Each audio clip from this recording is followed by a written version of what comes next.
Hey everyone, Part 4 is here, and I'm glad to have you back with me. If you're interested in seeing more, please support the video with a like and a comment. It helps the algorithms promote the story and speeds up the release of new parts. Thanks for your support, and enjoy watching. Not long after, another group of people appeared grandly in everyone's line of sight. At the forefront were two figures, one in lavish attire and the other in a formal suit. They were clearly the heads of Tianhai City's Tianji Pavilion's martial arts and business institutes. Behind them followed several dozen people. These were the elites of Tianji Pavilion in Tianhai City. Their arrival immediately captured the crowd's attention, as Tianji Pavilion was widely known, and its powerful influence piqued everyone's curiosity. Tianji Pavilion, head of Tianhai City's Martial Arts Institute, Song Tao. Tianji Pavilion, head of Tianhai City's Business Institute, Yang Xiun. In the spectator stands, some sharp-eyed individuals recognized the two leading figures. After arriving, Song Tao and Yang Xiun found a relatively quiet spot and sat down. "I am Zheng Yiming, Enforcement Elder of the Kinglong Society. I welcome all of you." At that moment, an elderly man with white hair and beard walked to the center of the field and announced loudly, "I wonder, has the master of Tianji Pavilion arrived yet?" As soon as he spoke, everyone in the spectator stands fell silent. Everyone's gaze scanned the area, searching for Lin Yuan. After all, rumor had it that the master of Tianji Pavilion, at only 20 years old, had already reached the rank of Grandmaster, a rare genius. Such a talent was someone everyone wanted to see. Meanwhile, Lin Yuan was still chatting with Qiao Xinian on the phone, completely ignoring the Kinglong Society elder's words. 1 minute passed. 3 minutes. 5 minutes. In a flash, 10 minutes had gone by. Could it be that the master of Tianji Pavilion is too afraid to show up? Who knows? A 20-something grandmaster. Honestly, who would believe it without seeing it with their own eyes? If the Tianji Pavilion master doesn't come today, the pavilion might become a laughingstock. Shh. Keep your voice down, don't ask for trouble. The crowd, initially excited and expectant, was now showing signs of impatience. Zhou Tianlong sat in one of the seats, arms crossed, as calm as a mountain. Only his sidelong glance occasionally shifted in the direction where Lin Yuan was. Finally, Lin Yuan hung up the phone. Just as he was about to make his move, his phone suddenly rang. "Master, I just received news numerous cameras have been set up at your battle location with Zhou Tianlong." Lin Yuan picked up the call and heard the voice of Tianji Pavilion's intelligence department head. "Cameras? Are they planning a live broadcast?" Lin Yuan was slightly surprised. Although he didn't mind, he knew that if the footage was released, his face would become well known, making it hard to keep a low profile in the future. Though it was a minor issue, there was an old saying in the Dragon Kingdom: people fear fame like pigs fear fattening. Fame brings trouble, and if it brought problems to those close to him, the consequences would be severe. With this thought, Lin Yuan got up and left the field. He wasn't backing down, he just went to change his attire and bought a Monkey King Peking opera mask from a nearby stall. Once he confirmed he wouldn't be recognized, Lin Yuan turned back, ready to finish off Zhou Tianlong. However, just as he left, a mysterious man in black, with a long sword on his back and an eye patch over his left eye, appeared silently at the entrance to the battleground, exuding a murderous aura. "Stop right there. Who goes there?" Two Kinglong Society disciples stepped forward to block him. "Move aside." With a cold gaze, the man in black issued a light rebuke, and an invisible, ominous aura burst from him. Feeling this terrifying force, the two Kinglong disciples turned pale, trembling, as if standing amid a raging storm, barely able to stay on their feet. The man in black, sword on his back, passed between the two Kinglong disciples. After he left, the disciples, overwhelmed by pressure, collapsed onto the ground. That aura. Could it have been a grandmaster? One of the disciples murmured in a low voice. The other gulped, still shaken.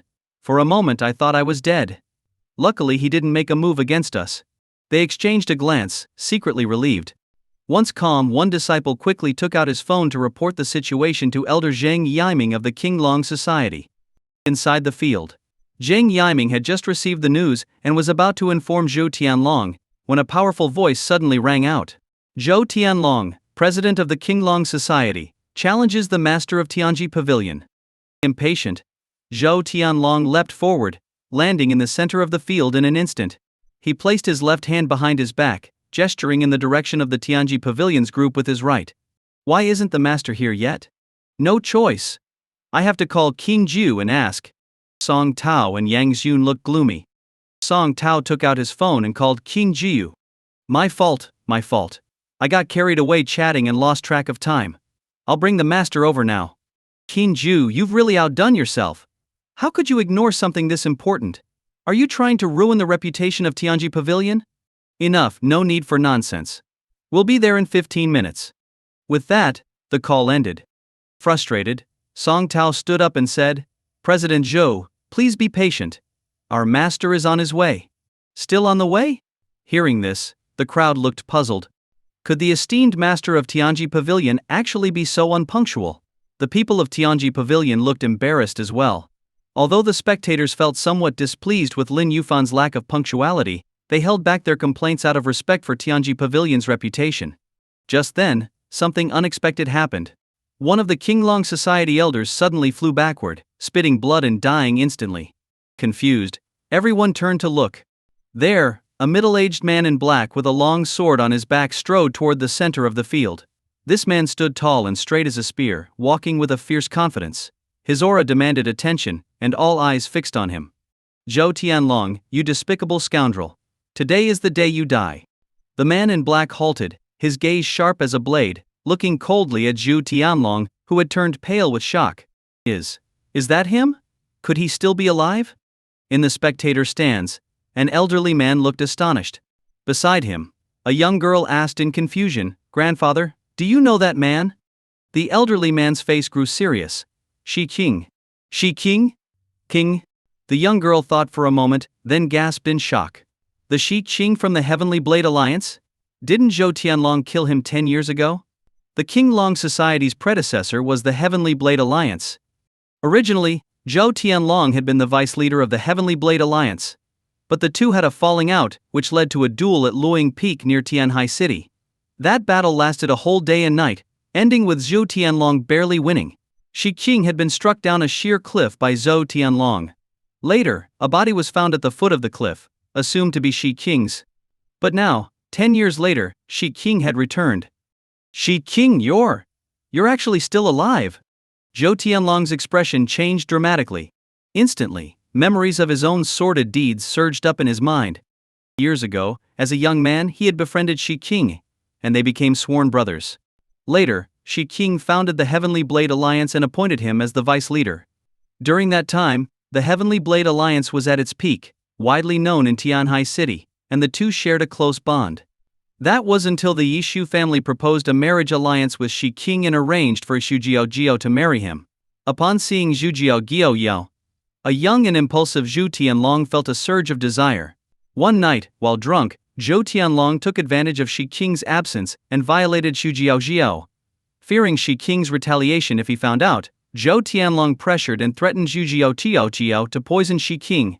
After that, he deliberately created a conflict with Shi Qing and took the opportunity to challenge him at Luoying Peak. Seizing the moment when Shi Qing was weakened by the poison, he struck him down into the 1,000-foot abyss. He thought the matter was over. But to his shock, Shi Qing was not only alive but now standing before him. Hey! Are you disappointed to see that I'm still alive? Shi Qing sneered. His gaze was like a blade, fixed on Zhou Tianlong, with a burning hatred that wished to tear him apart. Shi Qing, you should never have come here to die. Despite his shock at Shi Qing's survival, Zhou Tianlong felt confident, having reached the level of Grandmaster. He steadied himself, his gaze arrogant, and said calmly, You were lucky to survive Luoying Peak last time. Today you won't have that luck. Ha ha ha ha, Zhou Tianlong, after all these years, you're still as arrogant. What? You think reaching Grandmaster makes you invincible? Shi Qing laughed loudly.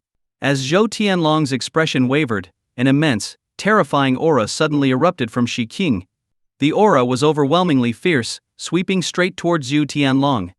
You've reached Grandmaster level 2? Feeling the aura of a Grandmaster radiating from Shi Qing, Zhou Tianlong's expression turned grim. Years ago, when they were on the same level, he was no match for Shi Qing. Now, both at Grandmaster level, he feared he stood even less of a chance.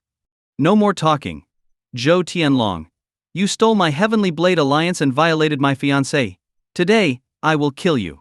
With his enemy before him, Shi Qing wasted no words.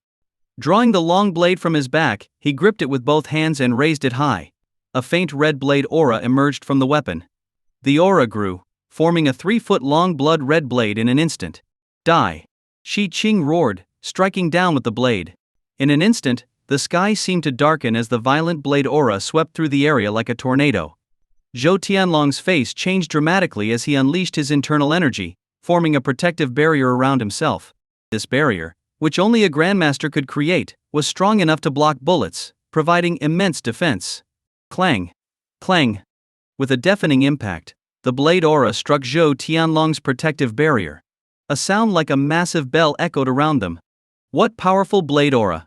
Zhou Tianlong's face flushed, his body softened, and he almost collapsed. His protective barrier shattered instantly, disappearing on the spot. With just one strike, Shi Qing severely wounded Zhou Tianlong. The difference in their power was clear. He's amazing. In the stands, a young girl gasped. Beside her, an elder said in admiration, Shi Qing had already reached peak internal energy in the past. His dominant blade techniques allowed him to face even a half-step grandmaster. Now, after more than 10 years, he's become a grandmaster. His power must be among the highest of grandmasters. Grandfather, doesn't that mean Zhou Tianlong is doomed? The young girl's eyes widened. Unless something unexpected happens, he's in grave danger, the elder replied with a nod. Prepare to die. Having gained the upper hand, Shi Qing pressed forward, aiming to kill Zhou Tianlong. He swung his long blade repeatedly, creating a storm of blade shadows that bombarded Zhou Tianlong. Zhou Tianlong fought to dodge, but when he couldn't, he was forced to take the blows head-on. Each time he did, he sustained internal injuries. Gradually, his organs took serious damage. Within minutes, Zhou Tianlong's body was covered in more than 10 wounds, each one deep to the bone, staining his clothes with blood and making him appear truly miserable. Die! Spotting a weak point, Shi Qing struck and severed Zhou Tianlong's left arm. Blood spurted from the wound. Zhou Tianlong let out a cry of agony. His face was pale as paper, drained of color. Shi Qing moved forward mercilessly, determined to kill Zhou Tianlong. Realizing his defeat, Zhou Tianlong felt the urge to flee.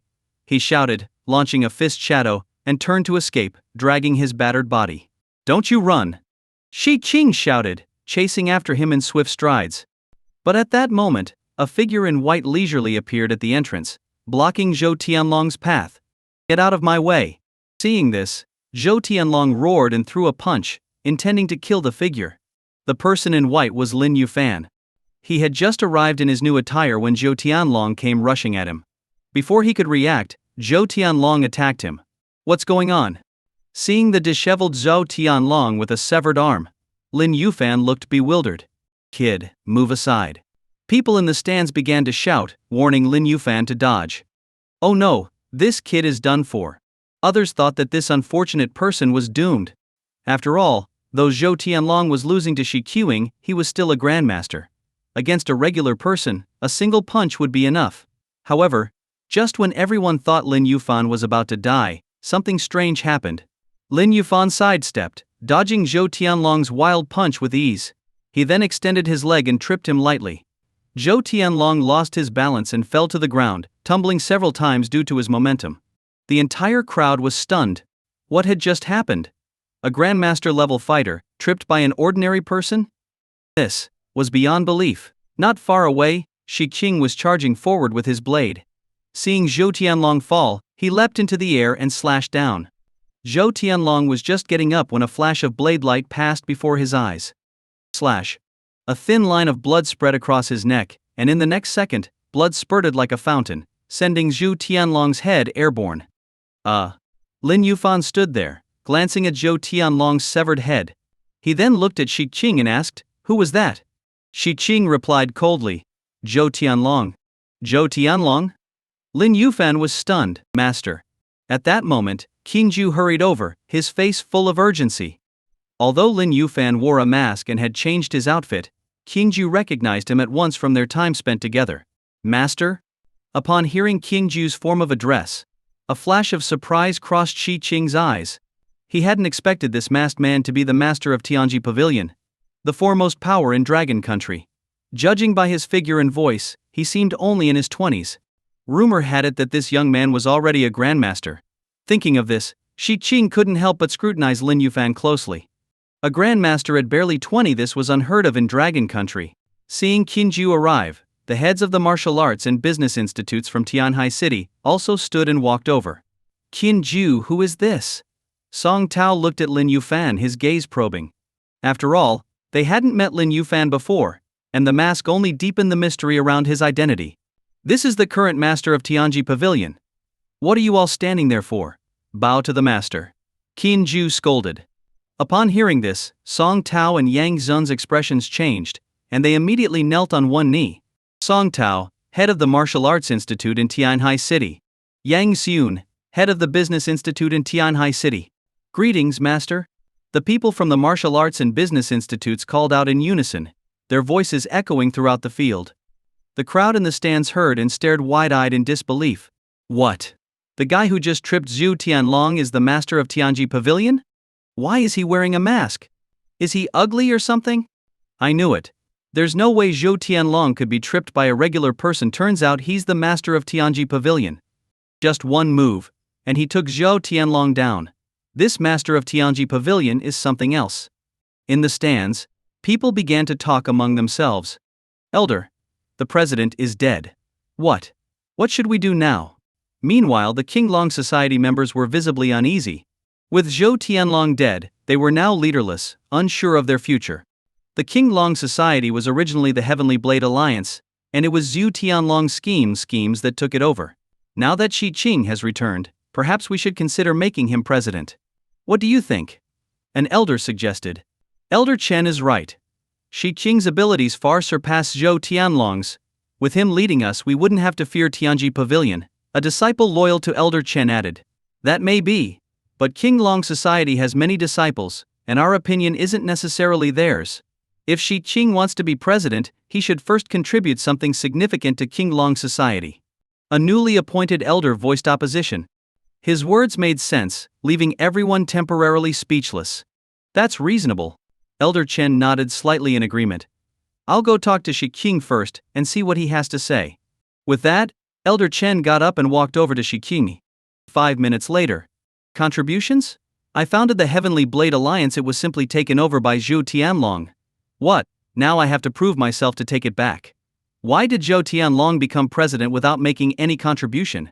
Shi Qing's face darkened, his eyes cold as a terrifying aura surged out, making Elder Chen struggle to breathe. Feeling the pressure from Shi Qing, Elder Chen wiped the cold sweat from his forehead and explained, Leader Shi, you were the one who appointed Zhou Tianlong as vice leader. After you disappeared, naturally the vice leader assumed your position. Enough. Shi Qing cut him off sharply before he could finish. Before I was a grandmaster, I could establish the Heavenly Blade Alliance. Now that I am a grandmaster, a rarity in Dragon Country, if you ask me to return, I might consider it. Shi Qing sneered, hands clasped behind his back, looking down at Elder Chen arrogantly. Bargaining with me? Are you even qualified? Yes. Elder Chen's face turned grim. But Shi Qing was a grandmaster, even stronger than Zhou Tianlong. Facing a grandmaster of such strength, he dared not show any resistance. However he felt inside. I was out of line. Elder Chen sighed, turning away in dejection. Meanwhile, Lin Yufan checked the time and saw it was almost time to head to the airport. He began giving his final instructions. Now that Zhou Tianlong is dead, it's time to disband Kinglong Society. Spread the word. I want Kinglong Society gone from all 3 central provinces within 3 days. As soon as he finished, Song Tao, head of the Martial Arts Institute, clasped his hands and replied, I will carry out your orders. Disband Kinglong Society? At this moment, Shi Qing couldn't help but let out a mocking laugh after hearing Lin Yufan's order. Zhou Tianlong was killed by me, and Kinglong Society was originally the Heavenly Blade Alliance which I founded. You think you can disband it with one word? Have you asked for my opinion? Shi Qing looked at Lin Yufan, his gaze flashing with battle intent. And who are you? Seeing Shi Qing's disrespect toward Lin Yufan, Qin Ju immediately stepped forward and shouted at him. Poof! However, before he could finish, a burst of powerful energy shot toward him. Caught off guard, Qin Ju took a direct hit to his chest, forcing him back 3 steps. He then spat out a mouthful of blood. Seeing this, Song Tao and the others' faces changed drastically. Shi Qing, how dare you attack a member of Tianji Pavilion? Are you seeking death? Song Tao pointed at Shi Qing and yelled. Shi Qing smirked with disdain. Tianji Pavilion? Just a bunch of ants. As he spoke, An overwhelming aura suddenly enveloped all members of Tianji Pavilion present. Aside from Lin Yufan, everyone's faces changed. Those with lower levels of cultivation could not withstand the pressure and collapsed to the ground. Song Tao's face turned red with anger. But he dared not act recklessly, knowing Shi Qing's level of cultivation. Tianji Pavilion, a bunch of ants? You're quite bold. Lin Yufan's brows furrowed as his gaze turned cold. King Ju was his subordinate, and Shi Qing's unprovoked attack was a direct slap in his face. Moreover, as the master of Tianji Pavilion, Shi Qing's words insulted not just the organization but him as well. So what if I'm arrogant? I have the power to back it up. If you disagree, feel free to make a move, but I doubt you have the guts. This young grandmaster title of yours is probably all hype, Shi Qing sneered, looking down on him. In his view, Lin Yufan was nothing more than a rumored young grandmaster. If he truly were a grandmaster, why hadn't he appeared earlier in the battle with Zhou Tianlong? Why did he only show up after Zhou Tianlong had been severely injured? Seeing Shi Qing's arrogance and disregard, Song Tao couldn't hold back and stepped forward, rebuking him. Shi Qing, you're openly making an enemy of Tianji Pavilion. Do you understand the consequences? Consequences? A grandmaster like me would never fear Tianji Pavilion. Shi Qing's face was filled with contempt. Below a grandmaster, all are ants. No matter how powerful Tianji Pavilion was for him, it would be no more than a single strike. One strike. Kalike. At that moment, Lin Yufan spoke up. He looked steadily at Shi Qing, his expression calm, and said, "If you can withstand one strike from me, I'll disband Tianji Pavilion immediately. Do you dare?" Dare? Why wouldn't I dare? Shi Qing laughed coldly. Song Tao couldn't help but ask, "And if you can't withstand one strike from our master?" Shi Qing sneered, "If I can't withstand it, I'll retreat 3 paces whenever I see anyone from Tianji Pavilion from now on." No need. Lin Yufan shook his head. What do you mean? Can't he? Shi Qing frowned, confused by Lin Yufan's intentions. Nothing much, Lin Yufan said, smiling faintly. I'm in a hurry. Are you ready? Bring it on. Shi Qing raised his head arrogantly, but he began to examine Lin Yufan closely. No matter how he looked, Lin Yufan's hands were empty, holding nothing. Not even a sword, yet asking him to block a strike was he being mocked? As Shi Qing's confusion grew, he saw Lin Yufan step forward, murmuring, "The 36 forms of Tianji sword technique." At the sound of his voice, Shi Qing's eyes widened. Lin Yufan's right palm was gathering a faint cyan energy that quickly transformed into a glowing cyan sword. Looking closely, tiny golden symbols could be seen within the sword, radiating a mysterious and powerful aura. Forming a weapon from pure energy? The disdain disappeared from Shi Qing's face. Just this skill alone was proof that Lin Yufan had truly reached the Grandmaster level. The 36 forms of Tianji Sky Step. Lin Yufan took another step. But this time, he stepped onto the air itself, as though an invisible stairway had formed beneath his feet. With each step, he quickly rose several meters into the sky. He stood suspended in mid-air, holding the glowing sword, appearing like a deity descending. The spectators, upon seeing this, all widened their eyes in disbelief. Is he even human? Zhuo Yang's body trembled. He could hardly believe what he was seeing. Had he not witnessed it himself, he would never have believed a person could defy gravity. The master of Tianji Pavilion must be a god. Fei Yi gulped, standing up in excitement. Lu Jun and Dong Qian were speechless with shock. All eyes were on Lin Yufan. The 36 forms of Tianji one strike beyond time. Lin Yufan's voice descended from above, and as he spoke, the sword in his hand suddenly grew, extending several meters in length.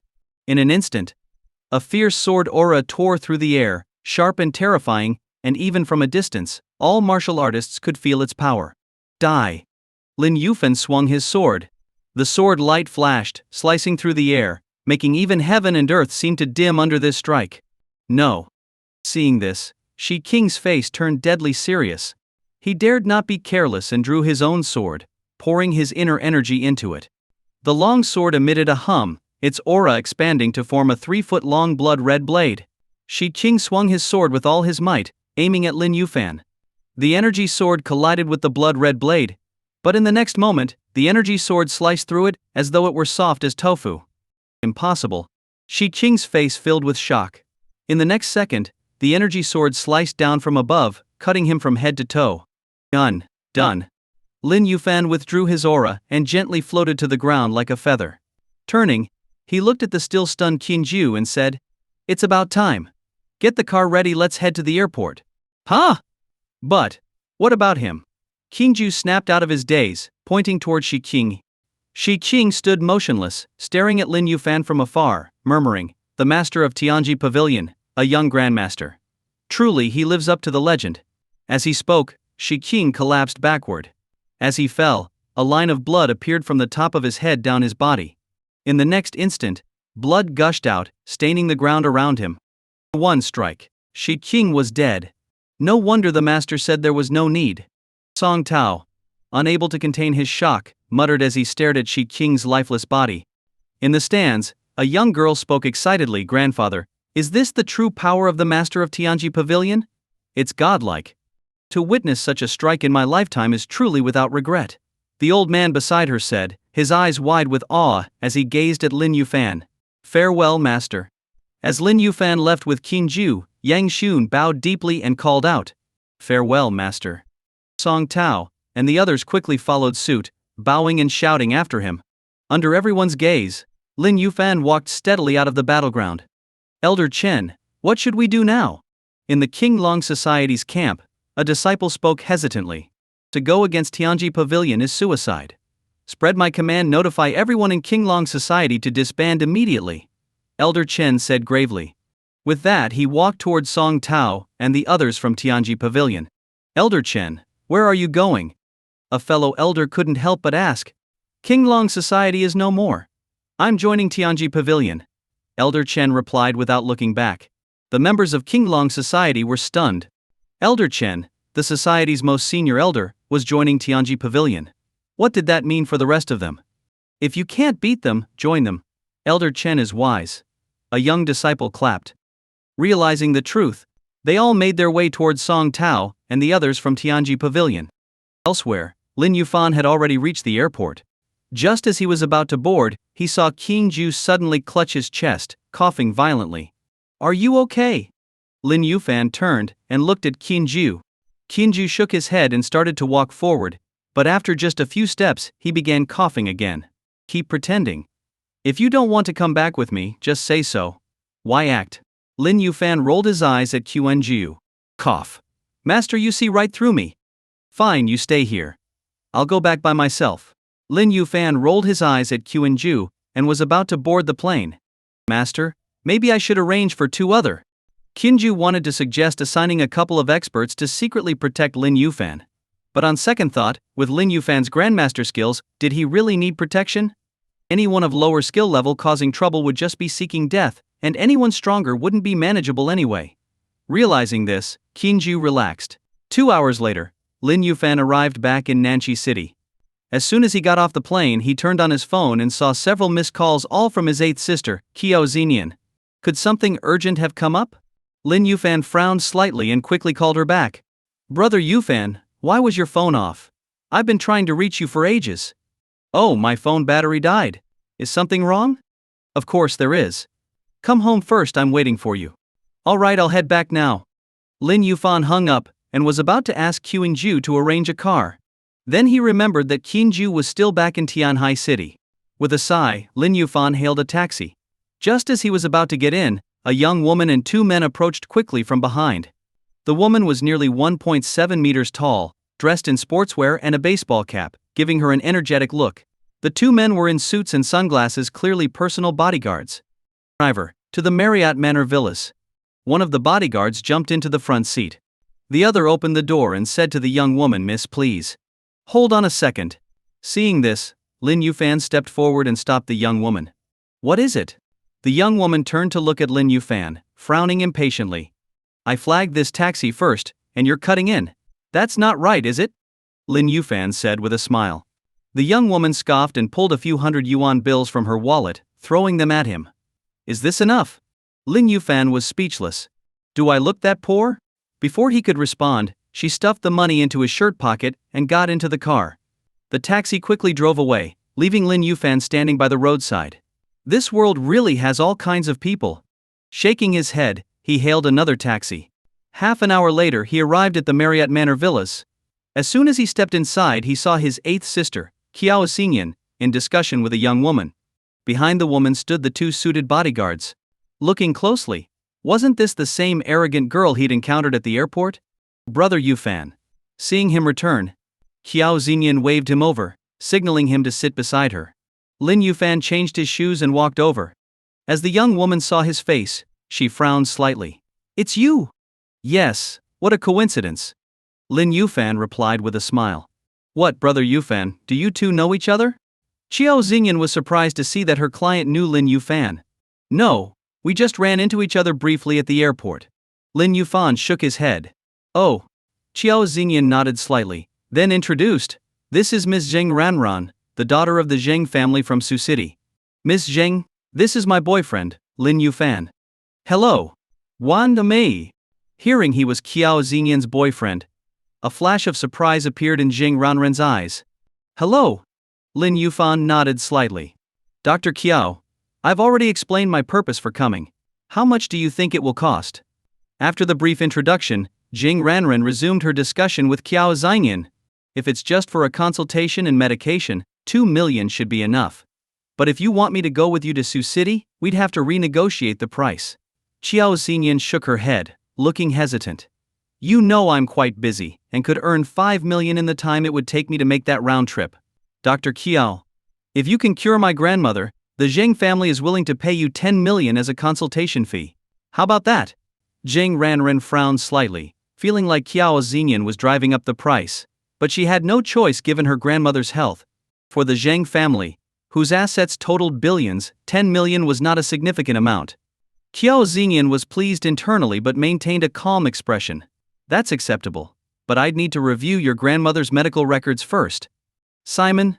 Zheng Ranran gestured to a bodyguard, who handed the medical records to Qiao Xinyan. "Miss Zheng, your grandmother isn't ill per se, she's simply very old, and her organs are failing." Qiao Xinyan quickly skimmed through the records, then handed them back to Zheng Ranran. "True. But as a disciple of the famed Gigu medical sage, you must have ways to extend her life, right? If you can help her live 2 more years, the Zheng family will pay you an additional 500,000 as a bonus." Zheng Ranran nodded, not denying the situation. A 10 million consultation fee, and a 500,000 bonus. 15 million total. Qiao Xinyan murmured to herself. She did know of a life-extending formula, but the ingredients were rare and hard to acquire. If the needed herbs couldn't be found, the 15 million would be worthless. If she agreed but ended up making the trip in vain and earning nothing, it would be a huge loss. "Dr. Qiao, the Zheng family is prominent in Sioux City. If there's anything you need, don't hesitate to ask." Noticing Qiao Xinyan's hesitation, Zheng Ranran grew anxious. The Zheng family had already consulted many of Dragon Country's top doctors, but none could help. Qiao Xinyan was now their last hope.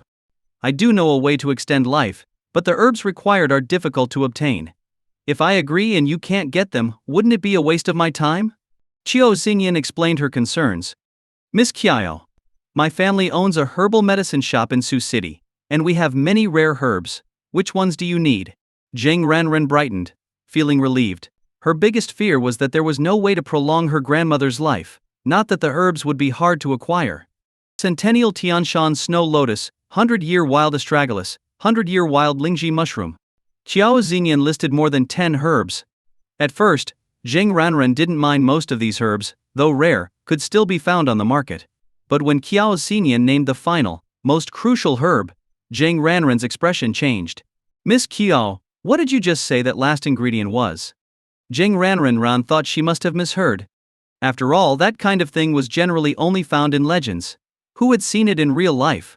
Not only seen it, even hearing about it was rare. The classic of mountains and seas records that to the north of Dragon Country lies a great mountain, where there grows a rare herb resembling yarrow but covered in fine hairs, with blue flowers and white fruit. If a person eats this white fruit, they can avoid premature death and gain longevity. This fruit is called the Tai Shui fruit, Qiao Xinyan explained patiently. However, the classic of mountains and seas is somewhat exaggerated. The Tai Shui fruit does indeed have medicinal properties, but simply eating it won't grant longevity, it only enhances physical strength. But if it's refined with other specific ingredients, it can create a pill to extend life. Hearing this, Zheng Ranran fell into thought. The classic of mountains and seas was an ancient mythological book from Dragon Country. Could such things truly exist in reality? "Miss, this girl's talking nonsense. Tai Shui fruit? I've never even heard of it, one of her bodyguards muttered, frowning. He thought Qiao Xingyan was a scammer. Usually, traditional Chinese doctors where elderly Qiao Xingyan looked no older than 20. How could she be a miracle healer? Moreover, she'd immediately listed centennial rare herbs and even mentioned the classic of mountains and seas. If she wasn't a fraud, then what was she? You haven't heard of it because you're uninformed. That doesn't mean it doesn't exist, Qiao Xingyan snapped, giving the bodyguard an exasperated look. The bodyguard, quick-tempered, retorted, ridiculous. If it exists, tell us where to find it. What? You can't? Who says I can't? Qiao Xingyan arched an eyebrow. In the Helianshan mountain range along the southern border of Dragon Country. I even have a map. Dr. Qiao, are you serious? Zheng Ranren's eyes lit up upon hearing that not only did she know the location, but also had a map. Obviously. If I weren't sure, would I say this? I wouldn't risk my reputation as a healer. Qiao Xingyan crossed her arms, clearly irritated. Noticing her frustration, Zheng Ranran turned to the bodyguard and scolded, Simon, apologize to Dr. Qiao right now.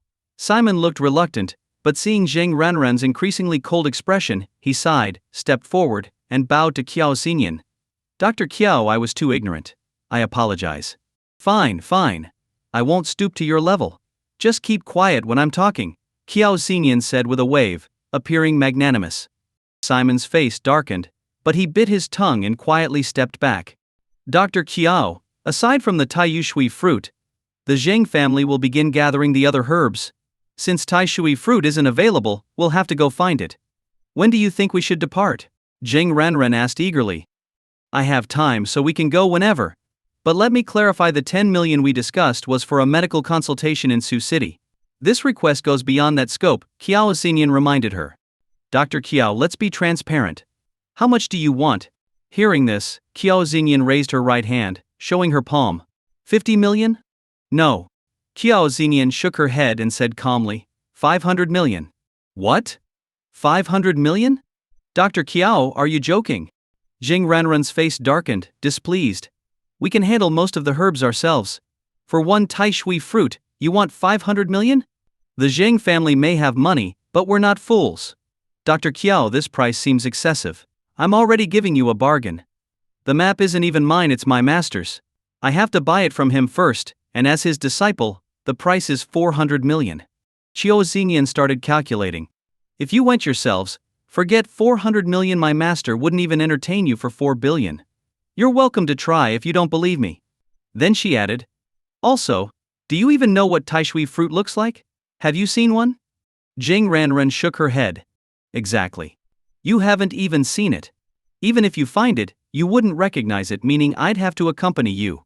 That trip alone will take at least 10 days, which means I'll lose 10 days of income. Plus, I'll have to refine the pill for your grandmother. Asking for 100 million on top is just fair, it's a lot of hard work. Qiao Xingyan spoke convincingly, as if her fee was entirely reasonable. Hearing this, Zheng Ranren was left speechless. The Gigu medical sage was a reclusive figure. Aside from Qiao Xingyan, no one could even see him, let alone obtain a map to the Tai Shui fruit. After a long silence, Zheng Ranren finally said, Dr. Qiao, the Zheng family can agree to 500 million, but with one condition: payment will be made only after the pill is refined, and my grandmother's health shows improvement. Fine. With my medical skills, extending your grandmother's life is no problem at all. Qiao Xingyan shrugged, looking unconcerned. Zheng Ranren nodded. Since Dr. Qiao is so confident, I'm reassured. However, my grandmother's condition is quite critical. The doctors say she has at most 2 months left, so when do you plan to depart? The day after tomorrow. I'll contact my master to have him send me the map. After thinking for a moment, Qiao Xingyan decided on the day after tomorrow. Very well. I'll have someone pick you up in the morning, Zheng Ranren said, rising to take her leave. As soon as Zheng Ranren left, Qiao Xingyan jumped for joy. Brother Yufan, wasn't I amazing just now? I casually secured a 500 million deal. Haha, I'm a genius. She wrapped her arms around Lin Yufan's neck, beaming with excitement. 500 million? Didn't you say the map alone cost 400 million? Lin Yufan asked with a smile. Oh, that was just a story for them. I actually stole the map from my master before I left the mountain. Buy it? Not a chance. Qiao Xingyan narrowed her eyes, grinning like a sly little fox. Lin Yufan was speechless, typical of a little money grubber. As night fell, Gu Yingxi returned. When she heard that Qiao Xingyan was going on a trip the day after tomorrow, she couldn't help but feel a bit worried. After all, Qiao Xingyan was still a young girl, and it didn't seem entirely safe for her to be traveling around alone. Unexpectedly, Qiao Xingyan simply said, "Sister Yanxi, if you're worried, why not have brother Yufan come with me? With him protecting me, who would dare to mess with me?" This. Gu Yinxi hesitated. All the sisters liked Lin Yufan, who wouldn't want him by their side.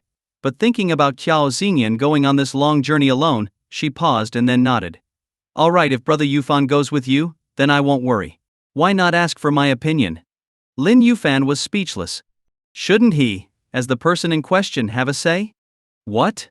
You don't want to go with Xingyan to protect her? Gu Yingxi shot Lin Yufan a look. Qiao Xingyan raised her small fists and said, "Brother Yufan, you don't have a say in this house. What we say goes." Seeing Qiao Xingyan's fierce stance, Lin Yufan could only lower his head in defeat. Zhu Yinji chuckled, covering her mouth at Lin Yufan's discomfort. 2 days passed in a flash. That morning, while Qiao Xingyan was still sleeping, Zheng Ranran's bodyguards came knocking on the door. After quickly getting ready, Qiao Xingyan grabbed Lin Yufan and set off. At the airport, Zheng Ranran frowned when she saw that Lin Yufan had come along. "Dr. Qiao, surely you're not bringing him with you?" "Yes. With him around I'll feel safer," Qiao Xingyan replied with a nod. Zheng Ranran looked troubled. "It's not that I don't want to bring him, but I only bought a ticket for you. So unless..." "Oh? Is that so? Well then you go on without me." "I won't be coming," Qiao Xingyan said, turning to leave with Lin Yufan in tow. Seeing Qiao Xingyan's annoyance, Zheng Ranran quickly moved to block her. "Dr. Qiao, please don't be upset. This was unexpected, and we didn't prepare in advance. How about, I'll have one of my people give him their ticket." Reluctantly, Zheng Ranran conceded. "Now that's more like it." Qiao Xingyan puffed out her cheeks and dragged Lin Yufan toward the boarding gate. "Simon, book another flight. And also contact the airline manager for me," Zheng Ranran instructed her bodyguard. The bodyguard looked displeased, but not daring to disobey, he shot Lin Yufan a glare before turning to buy the ticket. 20 minutes later, the plane took off. Lin Yufan's seat was in economy, while Qiao Xingyan and Zheng Ranran were seated in first class. "Hey, how long have you worked for the Zheng family?" Lin Yufan, feeling bored, started chatting with the bodyguard next to him. "A year and a half," replied the bodyguard, who was also bored and welcomed the conversation. "A year and a half? You must have made quite a bit." Lin Yufan joked. "Hey, it's tough money. If I'm lucky, I survive. If not, I could end up dying on duty." The bodyguard chuckled bitterly. Lin Yufan looked surprised. "Dying on duty? Is protecting Miss Zheng really that dangerous? Bro, you don't get it, huh? Being a bodyguard isn't as easy as it looks." The bodyguard shook his head. "The Zheng family is one of the top families in Sioux City, worth billions more than the city's richest individual. They're just low-key about it. Old Madame Zheng, who heads the family, has 2 sons, a grandson, and 2 granddaughters. Ms. Zheng is the daughter of the eldest son, and the one most cherished by old Madame Zheng. Since she returned from studying abroad, Ms. Zheng has been managing the family business. She's done quite well, but she's still a woman, which makes it difficult for her to take over entirely in the future. Moreover, her second uncle's family has always been at odds with hers, competing openly and secretly. As long as old Madame Zheng is around, she can mediate. But when she passes, things might not go well for Ms. Zheng's family." "I see. No wonder she's willing to spend so much to extend her grandmother's life by a couple of years," Lin Yufan understood. "Exactly. With Miss Zheng's abilities, if she had 2 more years, she might take the family business to new heights. Then, the matter of who controls the Zheng family in the future would be much less certain." After chatting for a while, they both closed their eyes to rest. Some time later, the plane landed. As soon as they disembarked, a group of wealthy-looking young men approached. They weren't there for Lin Yufan, of course, but to greet Zheng Ranran. The leader, a refined-looking man with glasses, was an influential figure from a prominent local family. His friends were similarly wealthy heirs. Through their conversation, Lin Yufan learned that the man's name was Huang Shaoji, commonly addressed as Young Master Huang. He and Zheng Ranran had been college classmates and knew each other from abroad.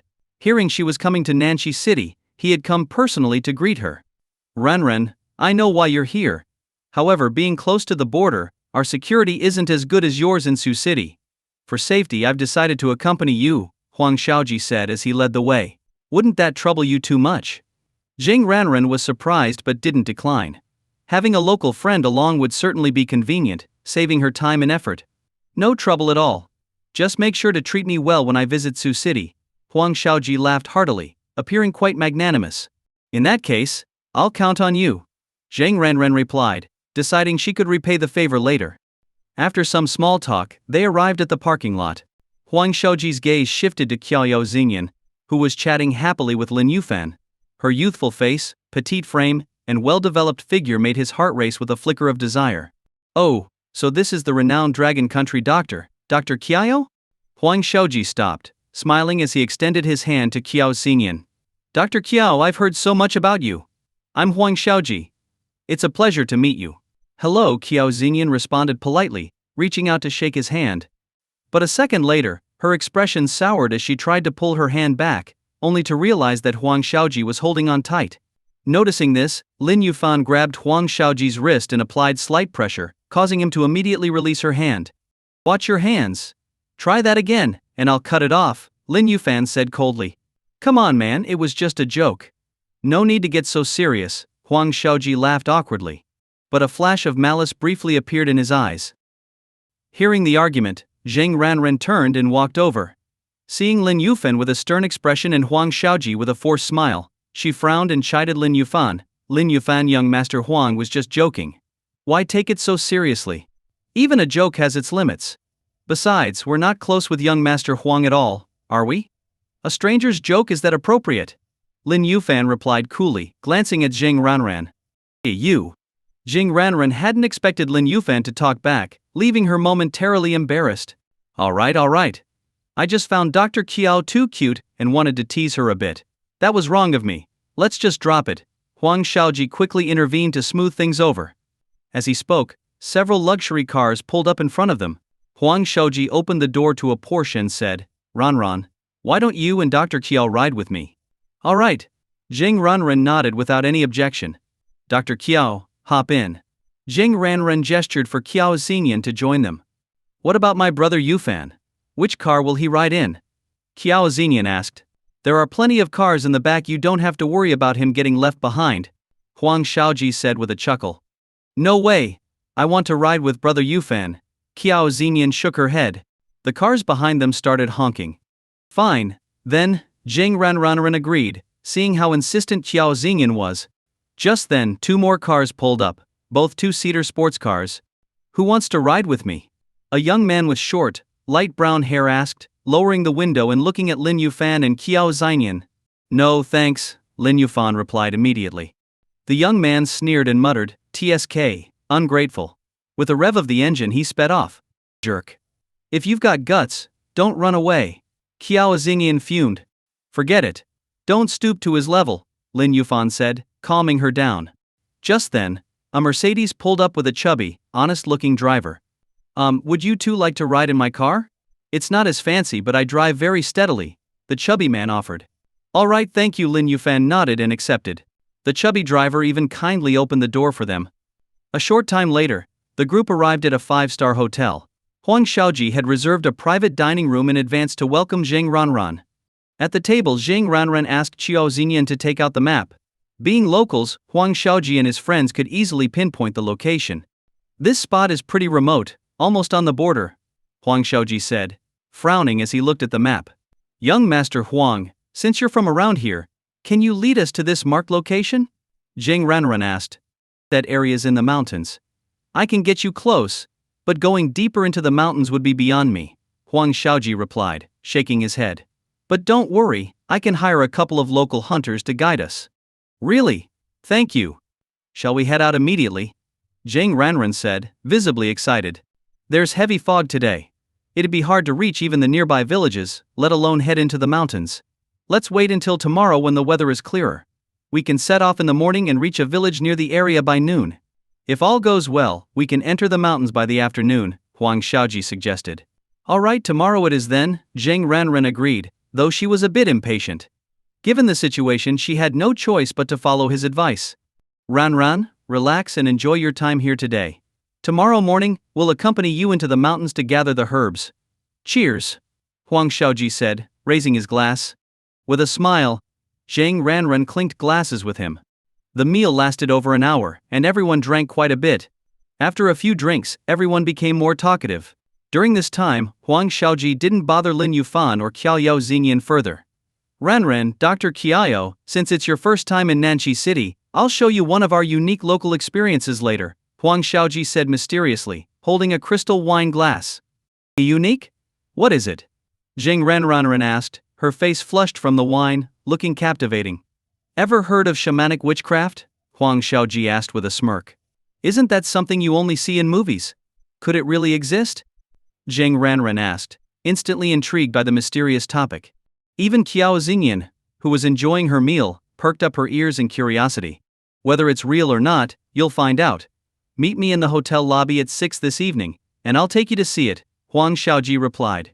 All right, Zhang Ranran agreed without hesitation. Then she turned to Qiao Xingyan and asked, Dr. Qiao, would you like to come too?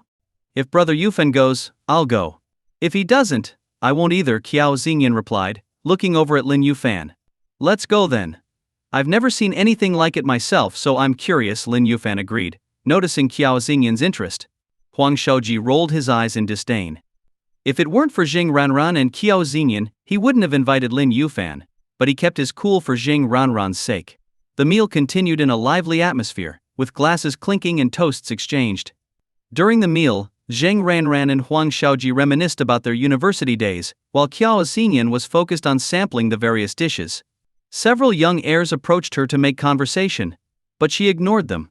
Brother Yufan here, have this drumstick. Brother Yufan, this sweet soup is really good, you should try it. Brother Yufan, this is the first time I've tried this dish, and it's pretty tasty. Give it a go. Every time Qiao Xingyan found something she liked, she made sure to share it with Lin Yufan. Throughout the meal, Lin Yufan barely took food for himself, yet his bowl was never empty. The other young men watched with mixed reactions, some envious, others sneering, seeing Qiao Xingyan and Lin Yufan as unsophisticated country folk who had never seen fine food. After they finished eating, Huang Xiaoji arranged hotel rooms for Zhang Ranran, Lin Yufan, and the others. They agreed to meet in the lobby at 6. Back in their room, Qiao Xingyan immediately flopped onto the bed. Lin Yufan took off his jacket and turned on the lights. As he did, he noticed a faint red reflection on the ceiling, near the central air conditioning vent. Frowning, Lin Yufan got a chair and climbed up for a closer look. Inside the vent, he found a small camera. Meanwhile, in another room, Huang Xiaoji and his friends were gathered around a laptop. A skinny young man slapped his thigh, exclaiming, "Damn, they spotted it. I told you we should have put it somewhere else, but you didn't listen. Now look, we can't see anything," another young man complained. "Who are you calling an idiot? Oh, you didn't like that? Say it again if you're so tough." "Enough, both of you." Seeing his friends getting heated, Huang Xiaoji stepped in to mediate. "What's the fun in just watching anyway? Tonight, we won't just watch, we'll get hands-on too." "Hey, true enough." Hearing this, the two young heirs stopped arguing. Just then, the short, skinny guy clicked his mouse and switched to another surveillance feed. "Holy crap, you actually set one up in Miss Zhang's room too?" One of the young men stared at the monitor, unable to look away. On the screen, a tall woman was undressing. It was none other than Zhang Ranran. The room filled with wolf whistles and howls. At 6 in the evening, Lin Yufan and Qiao Xingyan arrived at the hotel lobby, where Zhang Ranran and her two bodyguards were already waiting. Simon, one of the bodyguards, glared hard at Lin Yufan upon seeing him. "Everyone's punctual. Let's go." About 2 minutes later, Huang Xiaoji appeared with 6 other young heirs. As they looked at Zhang Ranran, a faint, knowing smile played on their faces, which left Zhang Ranran feeling puzzled. As before, Zhang Ranran got into Huang Xiaoji's car, while Lin Yufan and Qiao Xingyan rode in the chubby man's Mercedes. The group of 12 departed in 5 cars, heading for a small village near the city. After nearly an hour of driving, they arrived at their destination as the sky grew completely dark. "This place is so remote." Qiao Xingyan wrinkled her nose as she took in the sight. Though there were lights here and there, it felt like stepping into an old mountain village. The houses in this village were spaced out apart from a few small Western-style buildings. Most were simple mud brick homes with tile roofs. "Young Master Huang, are you sure this is the right place?" Zhang Ranran, raised in luxury, frowned at the surroundings. "Of course, I've been here several times," Huang Xiaoji replied with a smile, leading them further into the village. After a while they arrived at the entrance of a courtyard, which looked noticeably different from the other village homes, a modest but intact four-sided courtyard. At the entrance stood stone pedestals carved with strange patterns, including snakes and bizarre insects Lin Yuan had never seen. Knock, knock. Huang Xiaoji knocked on the red-painted door. Two farmers carrying firewood happened to pass by, startled at the sight of the large group in front of the courtyard. They quickly walked away. With a long creaking noise, the door slowly opened, making everyone frown at the unpleasant sound. Standing inside the doorway was a hunched old man in strange attire. "Oh, it's young Master Huang? Please come in," the old man said with a grin. The man, around 70 or 80 years old, had a few yellowed teeth and a shriveled face, giving him the appearance of an old weasel spirit. "Master Long, these are my friends. I mentioned them to you on the phone. They're all eager to witness your special skills," Huang Xiaoji said as he walked in, chatting with the old man. Hey, eager to see, are they? No problem, but you know my rules." The old man, Master Long, chuckled slyly, a glint of cunning in his eyes. I know. I brought the item you wanted." Huang Xiaoji gestured to one of his friends, who handed over a small package, its contents unknown. Master Long glanced inside the package, then let out a pleased laugh. "You know how to do business. All right, today I'll help you show off in front of your friends." With that, Master Long led the group into the courtyard's main hall. The hall contained 12 chairs arranged in rows, with 2 grand armchairs facing the door. 5 regular chairs were placed on either side. Master Long seated himself in one of the grand armchairs, with Huang Xiaoji in the seat to his left. Jing Ranran, Qiao Xinyan, Lin Yufan, and the chubby driver sat in a row below, with the remaining young heirs sitting across from them. Jing Ranran's 2 bodyguards stood behind her, vigilantly keeping an eye on her. "You've traveled far. Have some tea to quench your thirst," Master Long said with a chuckle, tapping the table. As everyone wondered what he was up to, a group of small, furry creatures emerged from a side room, each carrying a tea tray. What are those things?" The place was dim, with only lanterns for light, making it hard to see. As the creatures came closer, they realized they were upright walking weasels. The weasel's eyes darted around, alert and quick. "Please drink the tea," Master Long said with a smug smile as the weasels distributed cups of steaming tea. "How interesting." Qiao Xingyan picked up a cup, her eyes fixed on the little creature before her. Just then, the white pet ferret in her bag began to squirm restlessly. Qiao Xingyan reached in to calm the ferret, which soon settled down. Fascinating. One of the young heirs reached out to touch one of the weasels, watching it with a look of amazement. Chirp, chirp. As he extended his hand, the weasel snapped, baring its teeth and biting him. Impudent. Impudent? Master Long's face darkened. He crushed his cup's lid in his hand, then flicked the shattered pieces with a swift motion. With a faint thud, the weasel that had attacked lay lifeless, a piece of the lid embedded in its neck. These creatures were only recently trained, so they're still a bit wild. "Apologies if they've offended you," Master Long said, lowering his head in a slight bow. Then he shouted, "Remove that filthy creature, now." At his command, the other weasels scurried over, surrounding the dead weasel. To everyone's shock, they began to devour it on the spot. Qiao Xingyan's face tightened as she watched the grisly scene in silence. Though trained in traditional medicine and familiar with surgical procedures, she'd seen her share of blood. But Jing Ranran, having grown up in a privileged world, had never witnessed such a sight. Gagging at the gore, she bent over and retched. Master Long's eyes flicked toward her, noticing her beauty and poise. He licked his lips, a sinister gleam flashing in his gaze. Master Long's gaze swept past Jing Ranran and landed on Qiao Xingyan. His eyes lit up immediately. "An absolute gem," he muttered to himself. At that moment he felt a sharp gaze directed at him. Following it, Master Long noticed a young man in his 20s staring at him intensely. The young man's half-smiling eyes sent a chill down Master Long's spine. "Master Long, we've had the tea, when does the show begin?" Huang Xiaoji asked with a smile. Hearing this, Master Long composed himself and replied, "No rush. I need to make some preparations." With that, he stood up and walked toward a side room. "I'll come with you, Master Long." Huang Xiaoji quickly got up and followed, leaving the others waiting in the main hall. Once in a separate room, Huang Xiaoji hurried over. "Master Long, here's 20,000 on this card. Later on, I'll need a little favor from you." He pulled a bank card from his pocket and handed it to Master Long. "Ha ha ha. Consider it done, just a small favor." Master Long chuckled and slipped the card into his pocket. Meanwhile, in the main hall, Jing Ranran's face was a little pale. One of her bodyguards handed her a damp tissue as she wiped her mouth, struggling to suppress her nausea. I knew I shouldn't have come. This is disgusting, she muttered with a scowl. One of the young heirs across from her laughed and said, Ms. Zheng, that was just a little accident. Don't take it to heart. Zheng Ranran ignored him entirely. As the daughter of a top family in Sioux City, she was used to the company of elites. In her eyes, these rich young men from Nanxi were like peasants. That young heir, feeling embarrassed by her disregard, let out a strained laugh and said no more, though his face darkened. Act all high and mighty now. We'll see how things turn out later tonight, he thought. Soon, Master Long returned with Huang Xiaoji. So, you all came to witness some witchcraft, didn't you? Master Long set a worn cloth sack on a side table and looked around with a smile. Master Long, does witchcraft really exist in this world? One of the young men asked, skeptical. Master Long smiled but didn't answer directly. Instead, he reached into the sack and pulled out a small, dark clay jar about the size of his palm. And this is? The young man stared at the clay jar in confusion. Weren't you the one who got bitten earlier? Come here, I'll disinfect it for you. Master Long beckoned to the young man who had been bitten by the weasel. Bravely, the young man stood up and walked over. Put your finger inside, Master Long instructed, opening a thumb-sized gap in the lid of the jar.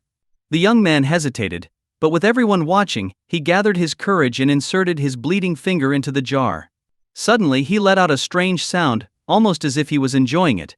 A short, skinny heir chuckled, What's going on, man? You sound way too into it. Whatever's inside feels like it's holding my finger. It feels ... kinda nice. Haha. The young man laughed. Seeing this, everyone grew curious about the jar's contents. Ha! It's done!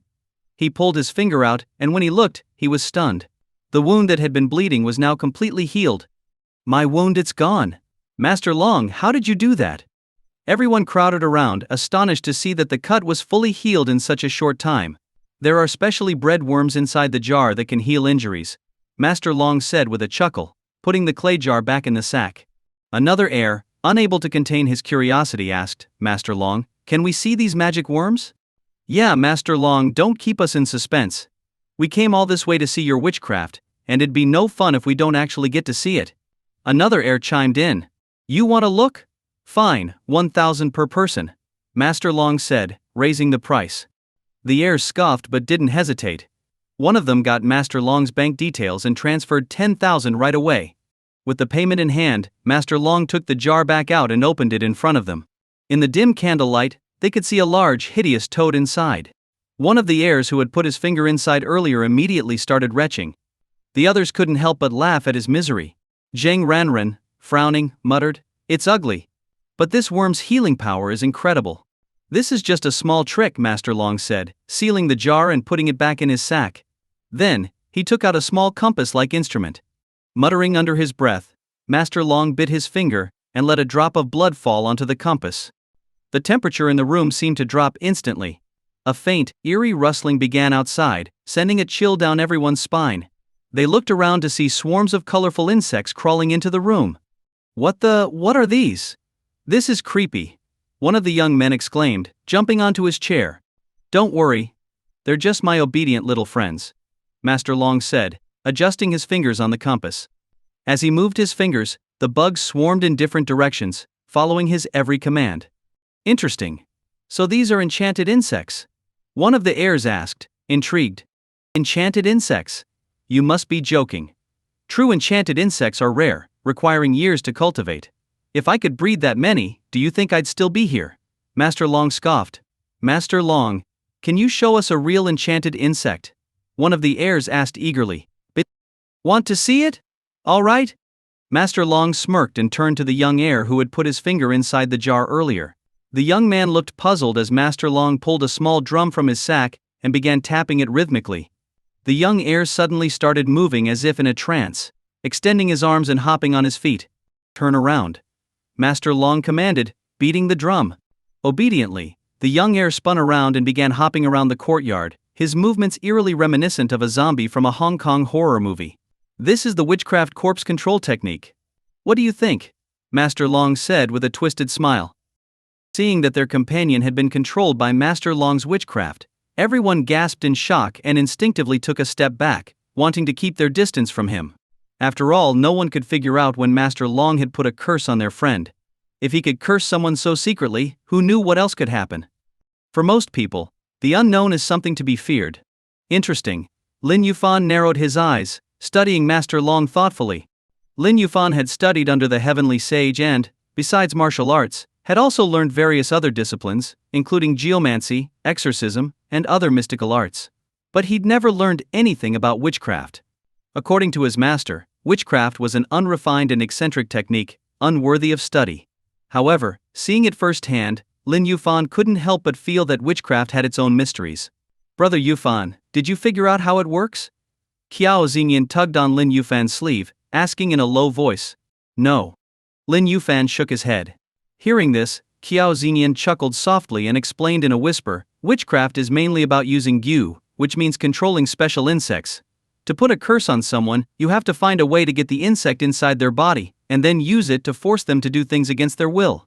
Movement is controlled by the brain, and if you look deeper, it's linked to neurons.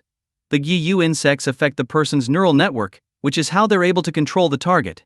After a pause, Qiao Xingyan added, that's not a complete explanation, but that's basically how it works.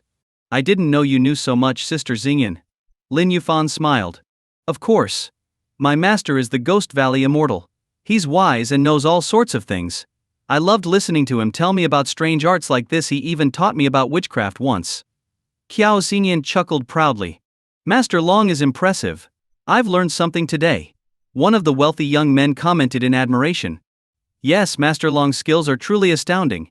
I'm very impressed. Jing Ranren nodded. If he hadn't come with us, I would have thought he was a plant you hired, Master Long. Another wealthy young man said, looking at Master Long with reverence. Master Long smiled modestly, waving off the compliments, and said, this is just a simple trick. True witchcraft can control a person's mind, change their personality, even steal their life force, or extend someone's luck and lifespan. But those are difficult to perform and harm the practitioner's health, so I won't demonstrate them for you. So amazing. One of the young men said, his eyes showing a spark of interest. He asked, does that mean if Master Long liked a certain lady, but she wasn't interested, he could use witchcraft to make her fall in love with him and even serve him willingly?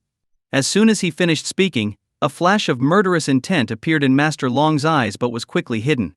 Such things exist, but my abilities are not that advanced. I can only control corpses and command creatures like snakes and rats at most, Master Long said with a smile, though there was something chilling in his grin. At this moment, Zheng Ranren suddenly asked, Master Long, you said witchcraft could extend someone's life. Is that true? Of course, Master Long replied, pleased to answer a question from her. Do you have that ability? Zheng Ranren's eyes brightened as she asked eagerly. And may I ask why you're interested in this, young lady? Master Long's eyes flickered, avoiding a direct answer. Seeing this, Huang Shaoji took the initiative to explain. Master Long, this young lady is Miss Zheng Ranran, heiress of the Zheng family of Su City. She came to Nanning looking for a rare herb to make a longevity pill to extend her grandmother's life. If you can extend life, wouldn't it be perfect for helping her? The Zheng family is wealthy and would certainly reward you handsomely. That's right. If Master Long could extend my grandmother's life, my family would gladly offer a reward of 100 million as thanks, Jing Ranren added with a nod. 100 million? The young men present gasped. 100 million, only a truly wealthy family could offer such a sum. Although they came from affluent backgrounds, wealth in Nanning paled in comparison to that of a top family like the Zhengs in Sioux City. None of their fathers would dare make such an offer. 100 million! Master Long's eyes shone with interest, his mind clearly weighing his options. If that's not enough, Master Long, please name your price. As long as my family can afford it, we will meet your terms, Zheng Ranren added, raising her offer. With this, Master Long made up his mind. I could indeed extend someone's life, but this ritual consumes my energy and shortens my lifespan. However, if Miss Zheng is willing to pay 500 million, I would be willing to give it a try, Master Long said, narrowing his eyes. If Master Long truly extends my grandmother's life, the Zheng family can manage 500 million, Zheng Ranren replied, barely hesitating. Qiao Xingyan, meanwhile, was unhappy. Zheng Ranren had come to her for help, and she had traveled a long way to help her find the herb. Yet now Zheng Ranren was putting her hopes in someone else, which felt like disrespect. Though annoyed, Qiao Xingyan kept her feelings hidden. In that case, I accept. When should I travel to Sioux City to perform the ritual? Master Long said, a hint of delight in his gaze. 500 million. With that amount, he could escape overseas and live a life of luxury. No matter how powerful his enemies were, they wouldn't be able to chase him abroad. If Master Long is available, we can leave for Sioux City tomorrow, Zhang Ranran said happily. She was fully convinced of his skills. Tomorrow then. Tonight I'll make preparations, and we can leave in the morning, Master Long agreed, smiling. In that case, Master Long, I'll send someone to pick you up tomorrow. I won't take up any more of your time today. Goodbye. Having achieved her goal, Zhang Ranran wasted no time in saying goodbye. As they turned to leave, Master Long discreetly slipped a bamboo whistle to Huang Xiaoji, making sure the others didn't notice. However, Lin Yuan caught sight of it. The group retraced their steps back to the hotel. Huang Xiaoji dropped off Zhang Ranran, and then said goodbye. However, after Zhang Ranran, Lin Yuan and Qiao Xinyan got on the elevator, Huang Xiaoji parked his car outside the hotel and, along with a few of his companions, went inside. Lin Yuan and Qiao Xinyan shared a two-bedroom suite, but because Huang Xiaoji and Master Long's suspicious behavior had made Lin Yuan wary, he suggested checking Qiao Xinyan for signs of witchcraft, just to be safe. Giggle, Brother Yufan, how are you planning to check me? Qiao Xinyan blinked her pretty eyes and grinned at him after hearing his explanation, her gaze filled with a hint of playful mischief. Lin Yuan knew she was misunderstanding his intentions, but he didn't explain further. After they washed up, they got into bed. Qiao Xinyan was wearing the hotel's loose white robe, with nothing underneath. Lin Yuan placed his palm flat on Qiao Xinyan's abdomen, and directed a flow of true energy into her body, carefully checking for any abnormalities. This was a standard examination technique, but as the energy flowed through Qiao Xinyan's meridians, she started feeling something unusual. Her cheeks flushed, and she muttered softly, Brother Yufan, your preparation methods are quite special. Lin Yuan looked puzzled, but seeing that she didn't elaborate, he didn't think much of it.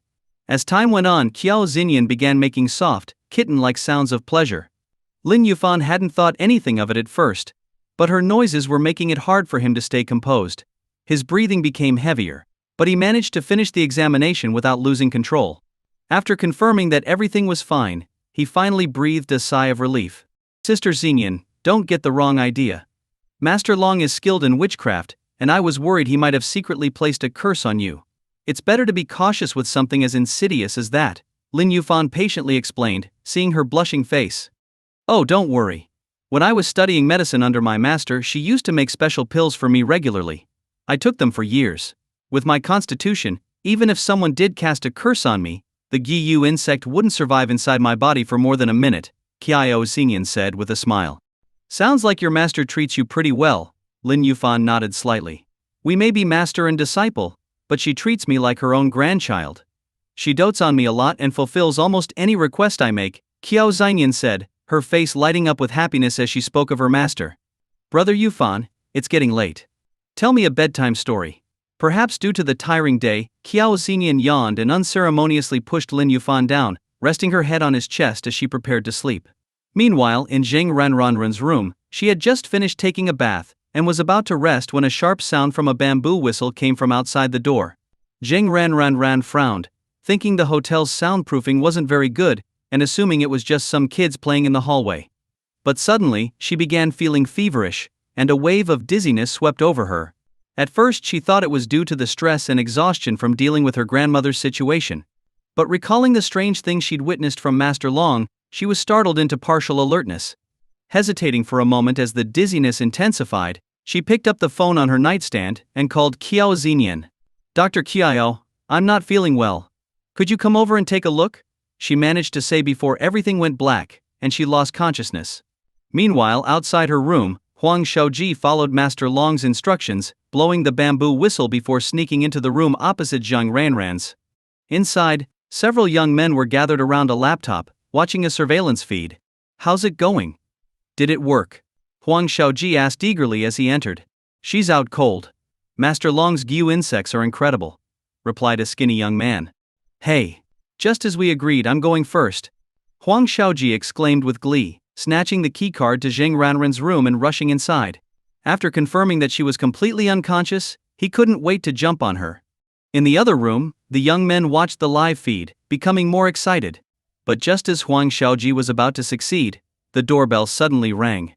Huang Xiaoji scowled, annoyed, thinking it was one of his impatient friends. He threw on a coat and went to answer the door. To his surprise, standing outside were Lin Yuan and Qiao Xinyan.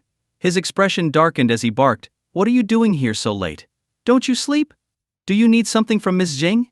Miss Jing called, saying she wasn't feeling well and asked me to come check on her. "By the way, why are you in her room?" Qiao Xinyan asked. Upon hearing this, a flash of panic crossed Huang Xiaoji's face. He stammered, "I haven't seen Ran in a long time. She asked me over to chat." "Everything's fine, you two can leave now." "Really? I'd better go in and take a look," Qiao Xinyan said, still worried. "Look at what?" "I said she's fine." "You're so annoying, just leave," Huang Xiaoji shouted, clearly irritated, and tried to close the door. Just then, Lin Yuan forcefully pushed the door open, catching Huang Xiaoji off guard and knocking him to the ground. Before he could get up, Qiao Xinyan rushed into the room, scanned her surroundings, and headed straight for Jing Ranren's bedroom. "Stop. You can't go in there," Huang Xiaoji yelled, panicking as Qiao Xinyan entered the bedroom. "It's over," Huang Xiaoji thought, feeling a wave of dread. Inside, Qiao Xinyan found Jing Ranren unconscious and disheveled. It was obvious what had almost happened. She quickly examined Jing Ranren, then pulled out some acupuncture needles from her bag and began treatment. After a short while, Jing Ranren slowly regained consciousness. She rubbed her aching head, confused, and asked, "Dr. Qiao, what just happened to me?" Just as Qiao Xinyan was about to explain the truth, Huang Xiaoji stormed into the room, his clothes hastily put back on. Seeing Jing Ranren awake, he quickly spoke up first. "Ranren, are you okay? Good thing I got here in time, otherwise, that bastard Lin Yuan would have violated you." Upon hearing this, Jing Ranren's face suddenly changed. She looked down to check herself while her clothes were a bit disheveled. There were thankfully no other signs of anything untoward. She let out a breath of relief. As a high-status heiress, her reputation and integrity were incredibly important to her. "Shameless. You were clearly the one trying to assault Ms. Zhang, and now you're twisting the truth, slandering my brother Yufan." Qiao Xinyan's eyebrows shot up, and she glared furiously at Huang Xiaoji. Huang Xiaoji sneered, "I'm slandering him. Do you have any proof?" Just then, several people came rushing in from the room across the hall. They were the other young men who had been watching. One of them turned to Huang Xiaoji and asked, "Huang, is Ms. Zhang okay?" "She's fine. It's a good thing I came just in time, or there would have been trouble," Huang Xiaoji replied with a shake of his head. Hearing this, Jing Ranren's face darkened instantly. She turned to Lin Yuan, her tone icy as she demanded, "Mr. Lin, what do you have to say for yourself? Explain?" "Why would I need to explain myself to you?" Lin Yuan chuckled. This clueless woman had called for Qiao Xinyan herself, and yet she immediately believed Huang Xiaoji's lies, assuming he had bad intentions toward her. Truly, her intelligence left him speechless. "If you won't explain, I'll call the police," Jing Ranren scoffed, lifting her phone to dial. "Ms. Zheng, you're assuming my brother Yufan attacked you without any proof, simply because of their lies. Do you have any evidence?" Qiao Xinyan couldn't hold back any longer. It was one thing to question her, but questioning Lin Yuan was crossing the line. "Evidence? Once the authorities arrive, they'll collect the evidence. Until then, Mr. Lin isn't going anywhere." Jing Ranren's face was cold as she turned to Huang Xiaoji. "Huang, please help make sure Mr. Lin doesn't leave." "Don't worry, Ranren. With us here, he's not going anywhere," Huang Xiaoji nodded. At this point, Jing Ranren called in her 2 bodyguards. Before long, they rushed in, one standing guard at the door while the other, Simon, stepped forward to apprehend Lin Yuan. Simon already bore a grudge against Lin Yuan after being forced to rebook his flight because of him. Although a small inconvenience, it left him bitter. And now, Lin Yuan had nearly harmed his principal. If that had actually happened, it would have ended his career as a bodyguard. "Damn you, kid. You really must have a death wish to try to take advantage of Ms. Zhang. Kneel down," Simon yelled angrily as he moved in to pin Lin Yuan down. But before he could make a move, Lin Yuan knocked him down effortlessly. Before Simon could rise, Lin Yuan pressed his foot down firmly on his back. Simon struggled to get up but found that Lin Yuan's strength was as immovable as a mountain, pinning him in place. "How dare you, Lin Yuan? What are you doing? Attacking someone right in front of me? Do you think my family is so easily bullied?" Jing Ranren shouted furiously, unable to contain her rage. "Idiot!" Lin Yuan rolled his eyes. "How blinded by confidence can you be? Not only do I have no interest in you, but even if I did, do you think I'd need to knock you out first?" "You." Jing Ranren was left speechless with anger. In high society, she was used to refined and courteous men. A person like Lin Yuan was a rare exception. Huang Shaoji seized the opportunity, saying, Ran, did you hear him? He practically admitted it. Call the police now. Shut up. You despicable liar. Keep talking, and I'll cut out your tongue. Lin Yuan roared. Huang Shaoji opened his mouth to protest but, upon seeing Lin Yufan's menacing gaze, swallowed his words. Very well, Lin Yuan, isn't it? You're quite something. Zheng Ranren sneered as she dialed the police. Don't think a little martial skill gives you the right to act above the law. This is a society governed by law. No matter how strong you are, you can't outrun justice. Miss Zheng, watch your words. I just told you that Huang Shaoji was the one trying to harm you. If Brother Yufan hadn't come by to help, he would have succeeded by now. Yet here you are, trusting Huang Shaoji and his cronies and assuming Brother Yufan is the villain. Don't you think you're being too rash? Qiao Xingyan said, clearly annoyed. Whether it's true or not, the authorities will verify it. Nothing anyone says matters now, Zheng Ranren said, ending her call after reporting the situation. Lin Yufan, if you're a man, don't even think of running. She challenged, staring him down with a cold smile. Idiot, Lin Yufan said, exasperated. Ignoring her, he turned his attention to Huang Shaoji. Seeing Huang's calm demeanor, Lin Yufan furrowed his brow, recalling the hidden camera that had been set up in Qiao Xingyan's room. An idea came to mind, and he smirked. How can you smile after doing something so shameless? Huang Shaoji said, feigning righteous indignation. Lin Yufan replied, Aren't you looking for evidence? I bet there's plenty in this room. Like a hidden camera, maybe? At the mention of a hidden camera, the color drained from Huang Shaoji and his cronies' faces. I just remembered I have something urgent to take care of at home. I'll be going now. Yeah, I suddenly remembered something I need to do as well. I'm not feeling well. I'd better leave too. One by one they tried to make excuses to leave. But Lin Yufan's cold voice stopped them.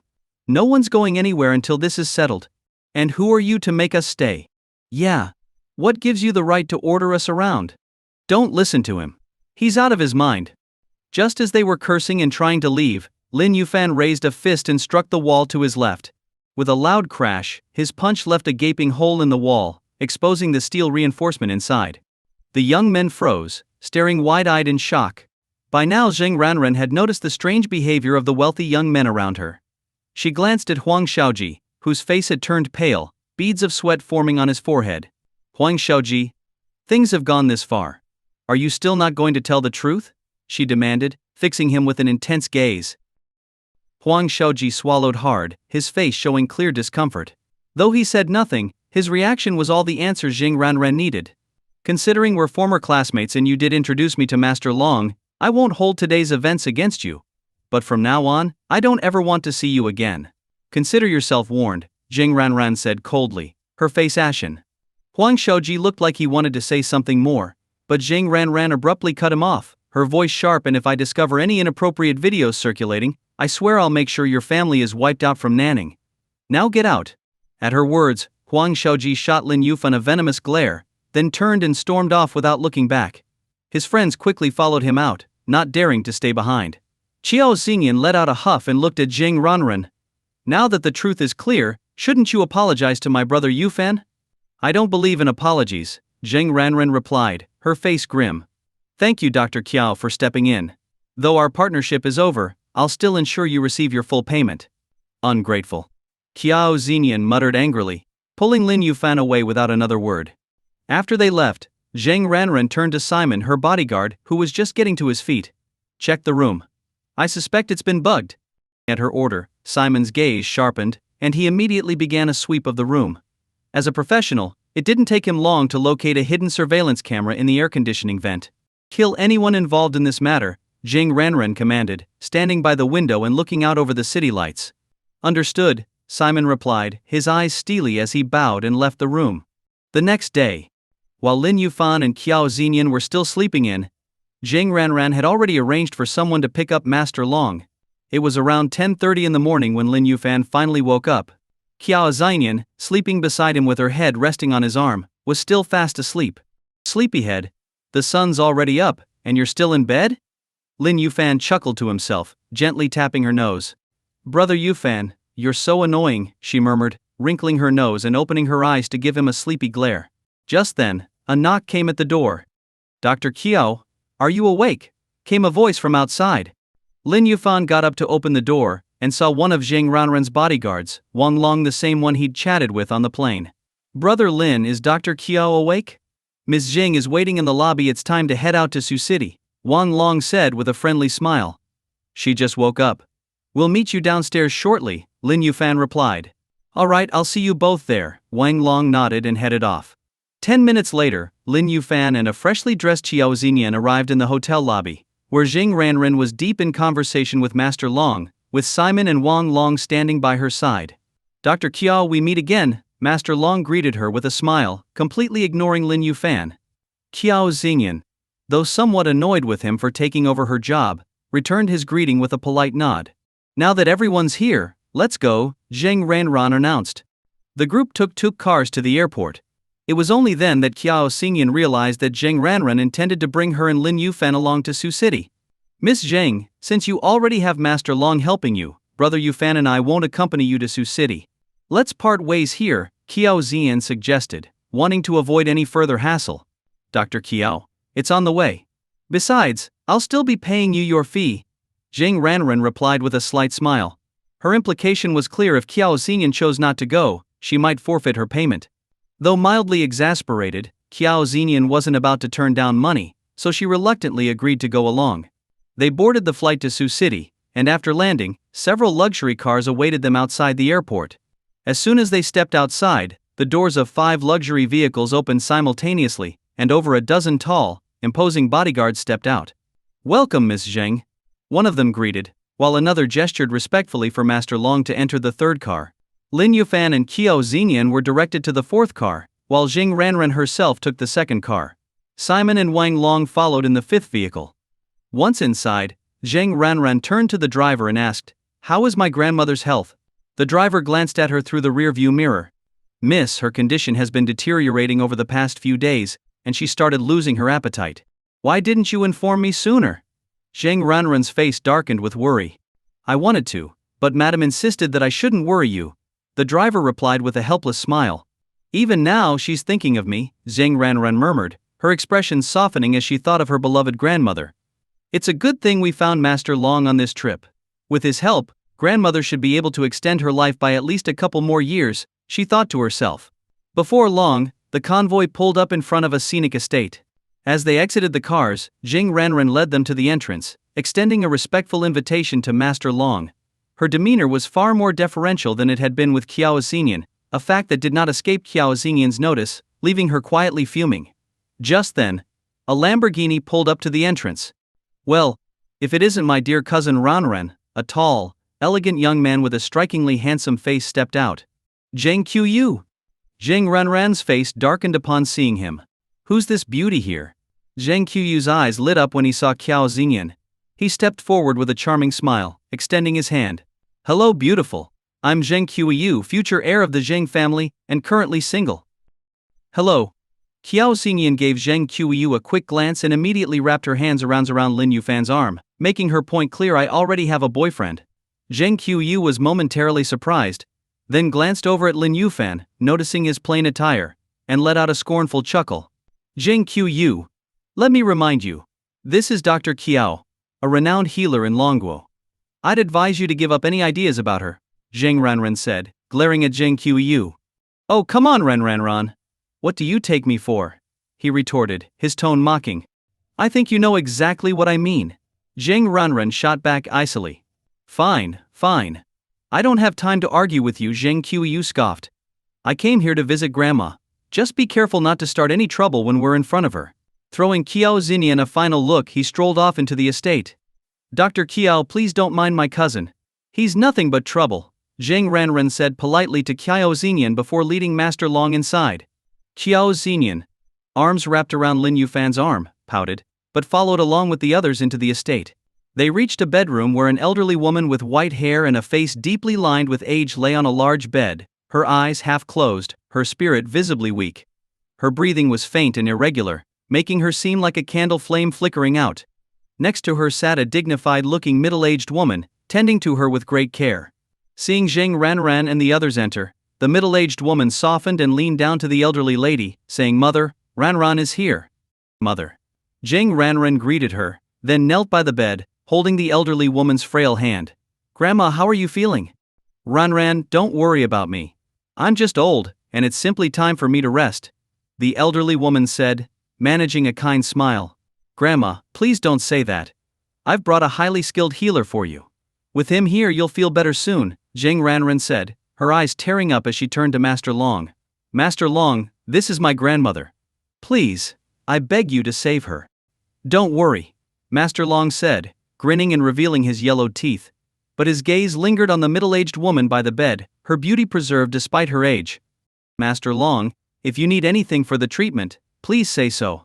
The Zheng family is willing to pay any price to restore my grandmother's health," Zheng Ranran added, looking a bit anxious. "First, let me check her condition," Master Long said, stepping forward and placing his fingers on the elderly woman's wrist, as if taking her pulse.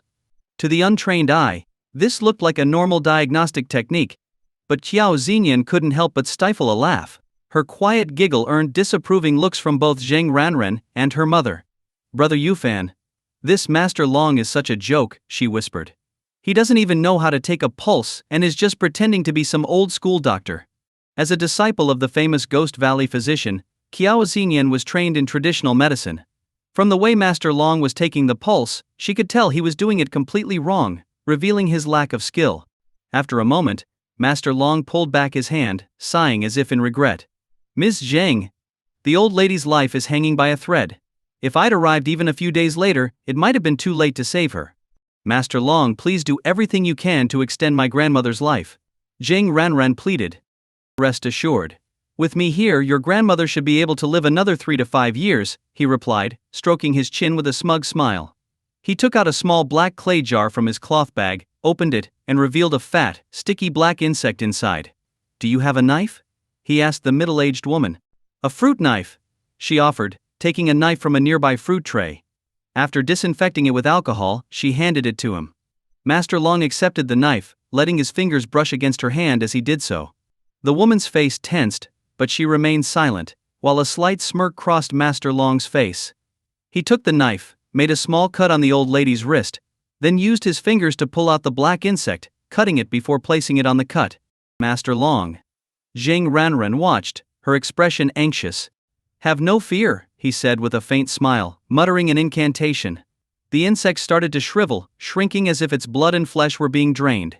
After just a few seconds, the insect was nothing more than a slimy husk.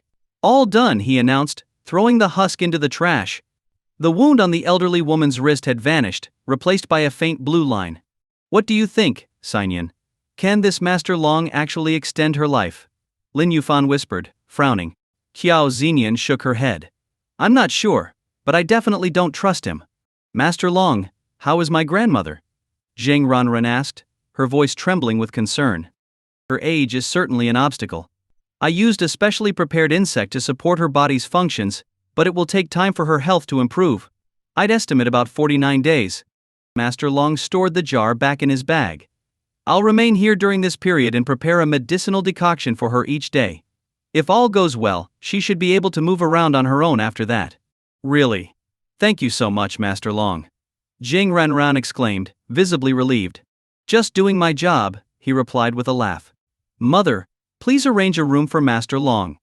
He'll be staying with us for a while," Zheng Ranran said to the middle-aged woman. She nodded, turning to Master Long. "Right this way, Master Long." After Master Long left, Zheng Ranran turned to Qiao Xinyan. "Dr. Qiao, could you examine my grandmother?"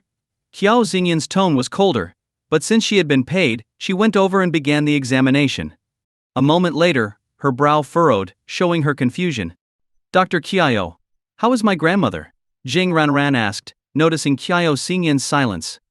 "Her pulse is stable, and her complexion is indeed improving. Based on this, she should be on the mend within a month or so. But..." Qiao Xian hesitated, not finishing her thought. "Dr. Qiao, if there's something on your mind, please don't hesitate to speak," Zheng Ranran urged anxiously. Qiao Xinyan glanced at her and sighed softly. "Although your grandmother's condition is gradually improving, do you really believe in this witchcraft and sorcery?" "I might not have believed it before, but after witnessing Master Long's methods firsthand, I do now," Zheng Ranren replied with a slight nod, recalling Master Long's mysterious techniques. Well, since you believe, I won't say any more. But let me advise you, sometimes it's wise to stay cautious, Qiao Xingyin warned, refraining from further comment. Thank you for the reminder, Dr. Qiao. Zheng Ranren smiled, feeling relieved now that her grandmother's condition was stabilized, lifting the long-held burden from her heart. Just then, Zheng Qiyu entered the room. He'd been away in the restroom and missed Master Long's life extension ritual. Grandmother, your grandson Zheng Qiyu is here to visit you, he said with a serious expression as he looked at the elderly woman lying in bed. However, the grandmother was already asleep and didn't hear him at all. All right, she's resting now. Don't disturb her, Zheng Ranren said, visibly irritated. Ranren, what are you saying? I took time out of my busy day to come see Grandma. Zheng Qiyu replied, his face darkening with displeasure. Oh right. So busy, aren't you, Zheng Qiyu? She sneered. Zheng Qiyu was well known in Sioux City as a spoiled playboy who never did anything productive, causing trouble wherever he went. If it weren't for their family bond, Zheng Ranren would have long given him a lesson he wouldn't forget. Zheng Ranren, don't be ungrateful. Don't think I'm afraid of you. The moment Grandma passes and my dad takes over, the first thing I'll do is kick your family out of the clan, Zheng Qiyu snapped. At this, Zheng Ranren's face darkened. Whether or not your family gains power isn't certain yet, Zheng Qiyu. Aren't you being a bit hasty? She replied icily. Huh. The Zheng family's estate always passes to a son, never a daughter. It's a family rule handed down through generations. Don't blame me, blame your father for having a daughter instead of a son. Zheng Qiyu laughed smugly, clearly pleased with himself. Rules are made by people, Zheng Qiyu, Zheng Ranren retorted coldly. If Grandma wants, the family may not end up in your hands. Hey, is that a tantrum I hear, Ranran? Well, I won't stoop to your level. If Grandma's asleep, I'll just come back another time.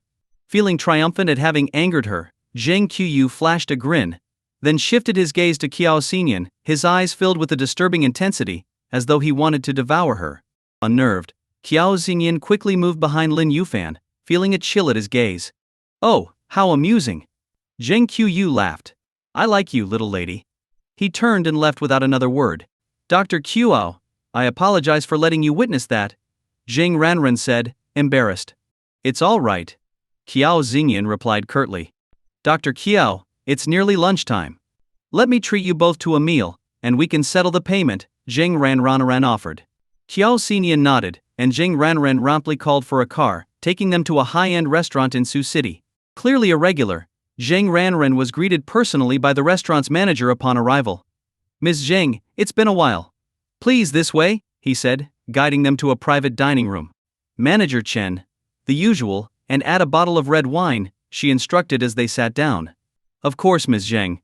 Right away, he replied with a smile, leaving to prepare their order. Dr. Qiao, regarding the payment, I can't provide the full amount as promised. With Master Long assisting now, there's no further need to trouble you with my grandmother's care, Zheng Ranren said politely, looking across the table at Qiao Xian. However, since you did come here, I'm willing to compensate you with 5 million as a token of appreciation.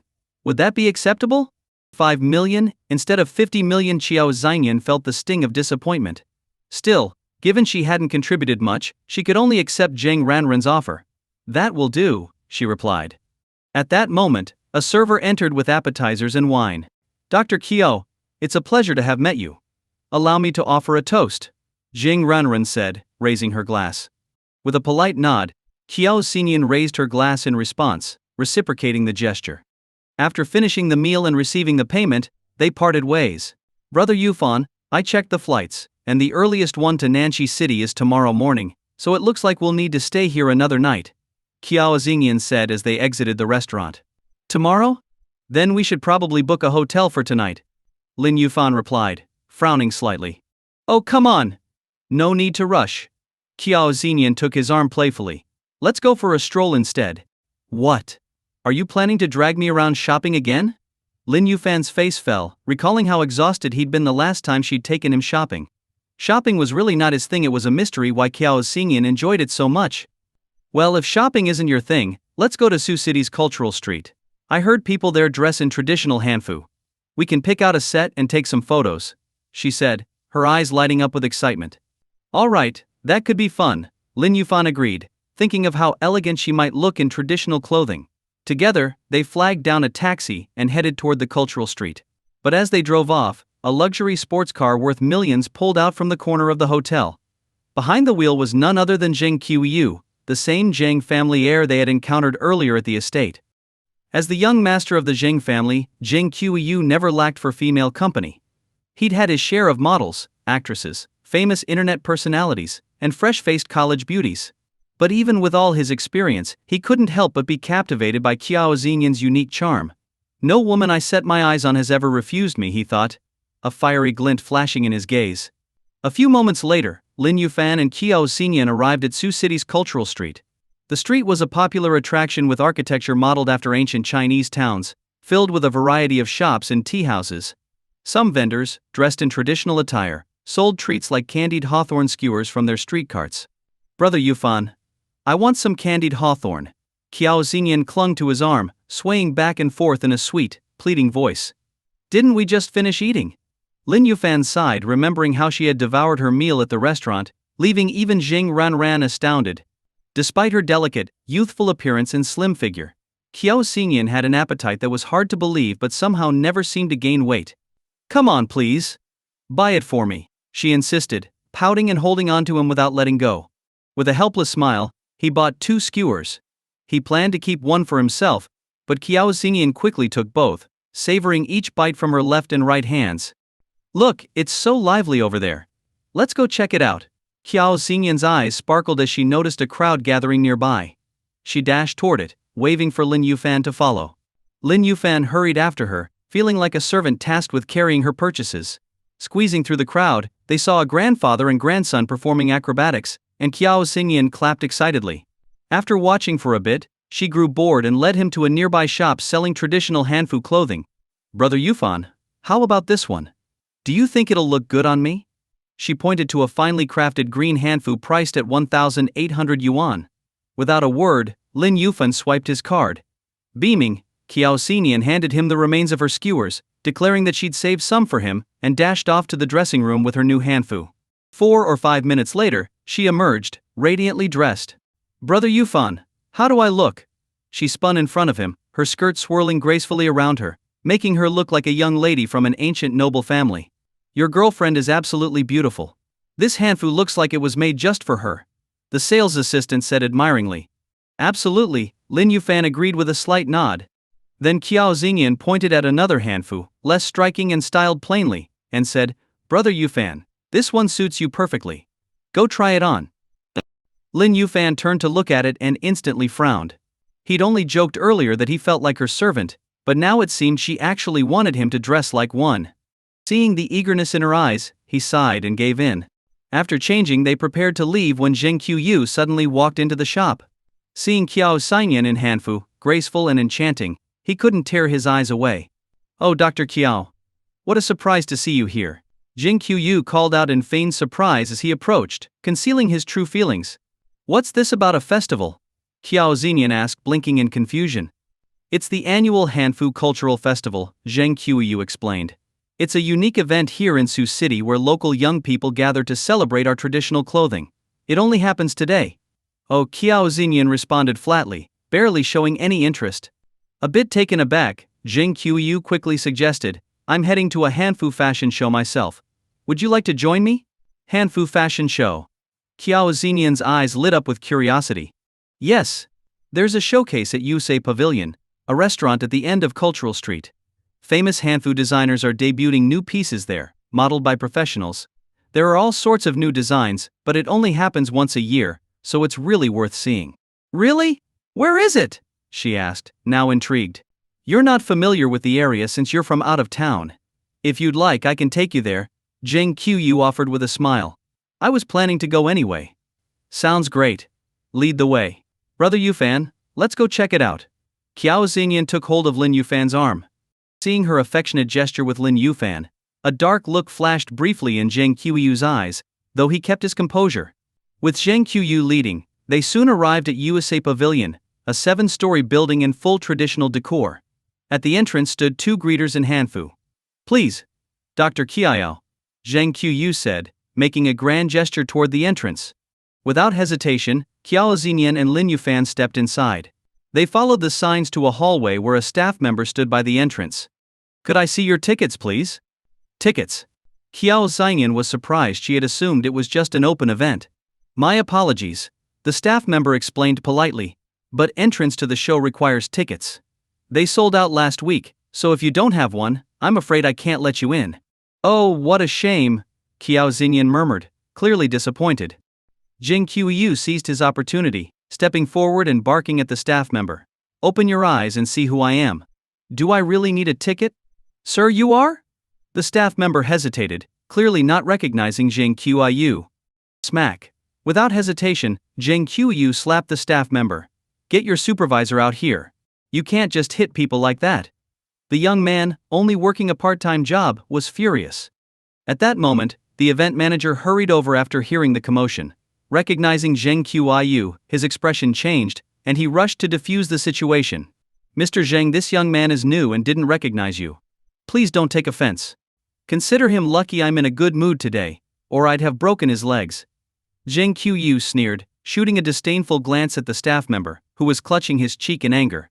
Yes, Mr. Zheng, you are too generous," the manager replied obsequiously, clearly anxious not to offend him. "I want the best seats for my friends to see the show.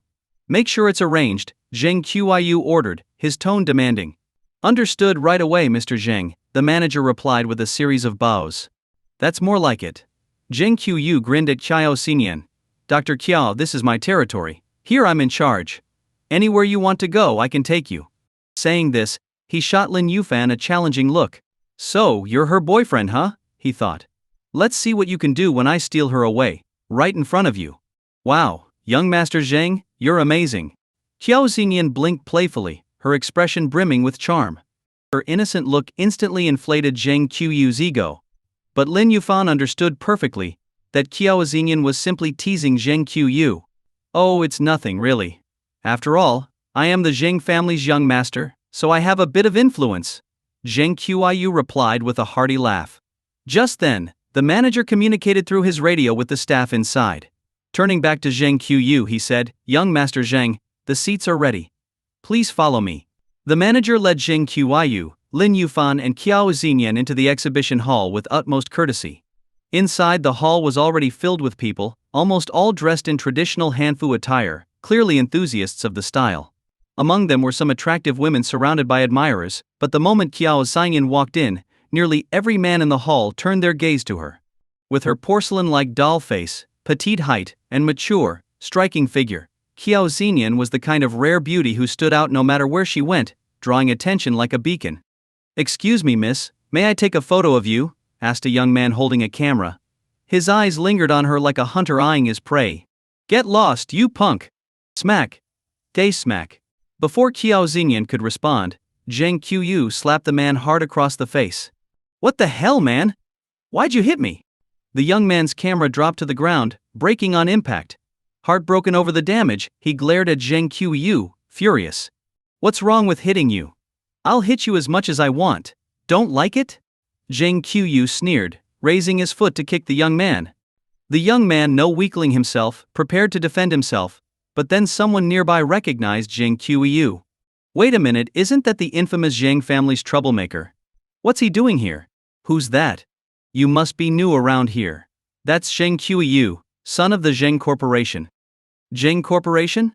You mean the company worth billions?" "That's right. That guy with the camera is in for a world of hurt."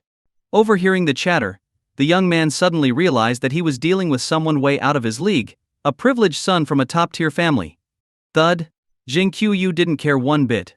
He kicked the young man to the ground, sneering, "You think you can hit on a woman I've got my eye on? Are you suicidal?" "Young Master Zheng, I'm sorry. I didn't realize. Please forgive me." The young man quickly cowered, clutching his head and begging for mercy. After a few more kicks, Zheng Qiyu finally stopped, glancing at Lin Yuan with a smug look. "Kid, I've got more power than you could dream of. Be smart and hand over your girlfriend, or you're next." But Lin Yuan simply ignored him, not interested in stooping to his level. Besides, having someone like Zheng Qiyu around to ward off pests saved him some hassle. 15 minutes later, the Hanfu fashion show began. With the host's announcement, several well-known Hanfu designers took the stage, followed by the models showcasing their work. Oh my gosh, this one is stunning. I want it. Qiao Xingyan's eyes sparkled as she watched the models in their outfits. Dr. Qiao, don't worry. Whichever ones you like, I'll buy them all for you. Zheng Qiuyu declared, flaunting his wealth. Really? Qiao Xingyan looked up at him with wide, expectant eyes, clearly seeing him as a generous fool. Not only had this rich fool brought her to the show, but he was also offering to buy her hanfu. This was too good. Of course. I always keep my word, Zheng Qiuyu replied, head held high. Young Master Zheng, you're the best. You're amazing. Qiao Xingyan didn't hold back her praise. Lin Yuan chuckled quietly, not exposing her act. Receiving such compliments, Zheng Qiuyu's pride swelled even further. He waved over one of the staff. How many sets of hanfu are being shown here today? Zheng Qiuyu asked, loudly enough for everyone to hear. But before the staff could respond, he interrupted impatiently, never mind, just pack them all up. I'm buying everything. His words drew stares from all around. Everything? The staff member was stunned. Some of the outfits were affordable, but designer hanfu pieces often ran into thousands, with the most exclusive pieces costing tens of thousands each. Even on the low end, with over 200 outfits, this would easily cost over 2 million yuan. Why can't you do it? Zheng Qiuyu asked, arching his brow in displeasure. No, it's possible, but it'll be at least 2 million, young Master Zheng, the staff member stammered. 2 million? Peanuts. If it makes this lovely lady happy, I'd pay 20 million if needed. Zheng Qiuyu's bold statement drew envious stares from all around. Amazing.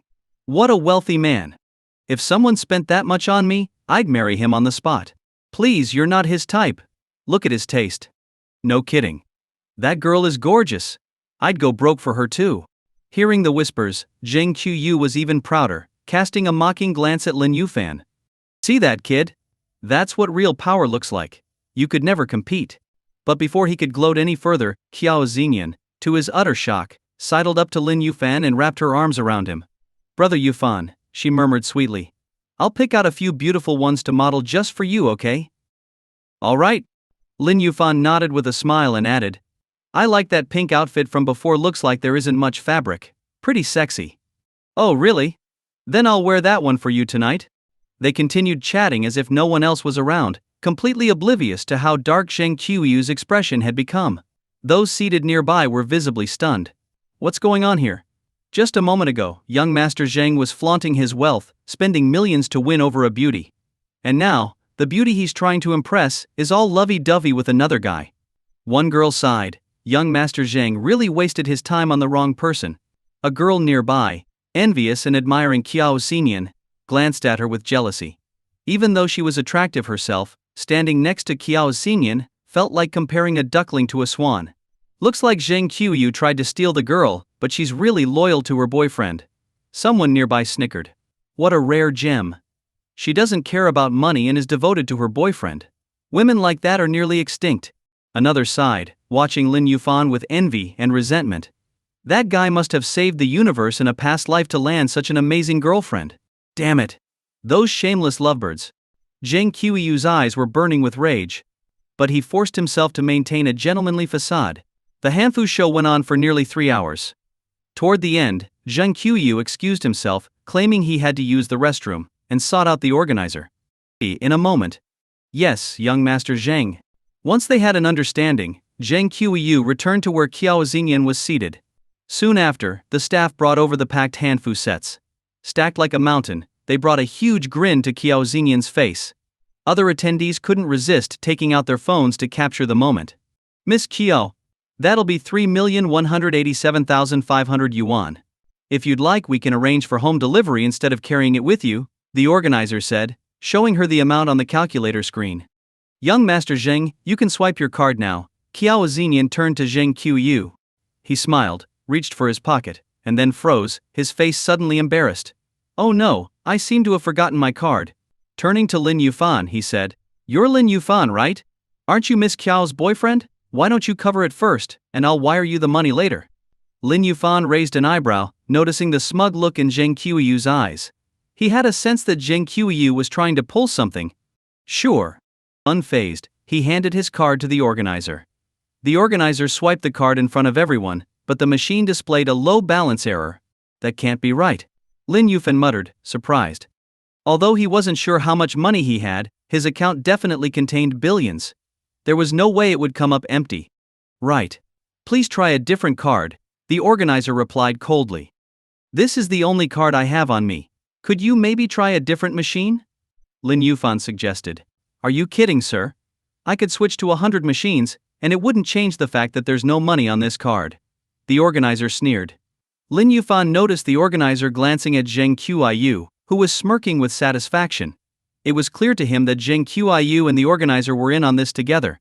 Turns out he's a broke nobody. Broke, and still expecting young Master Zheng to buy hanfu for his girlfriend? Shameless. If my boyfriend did this, I'd dump him on the spot.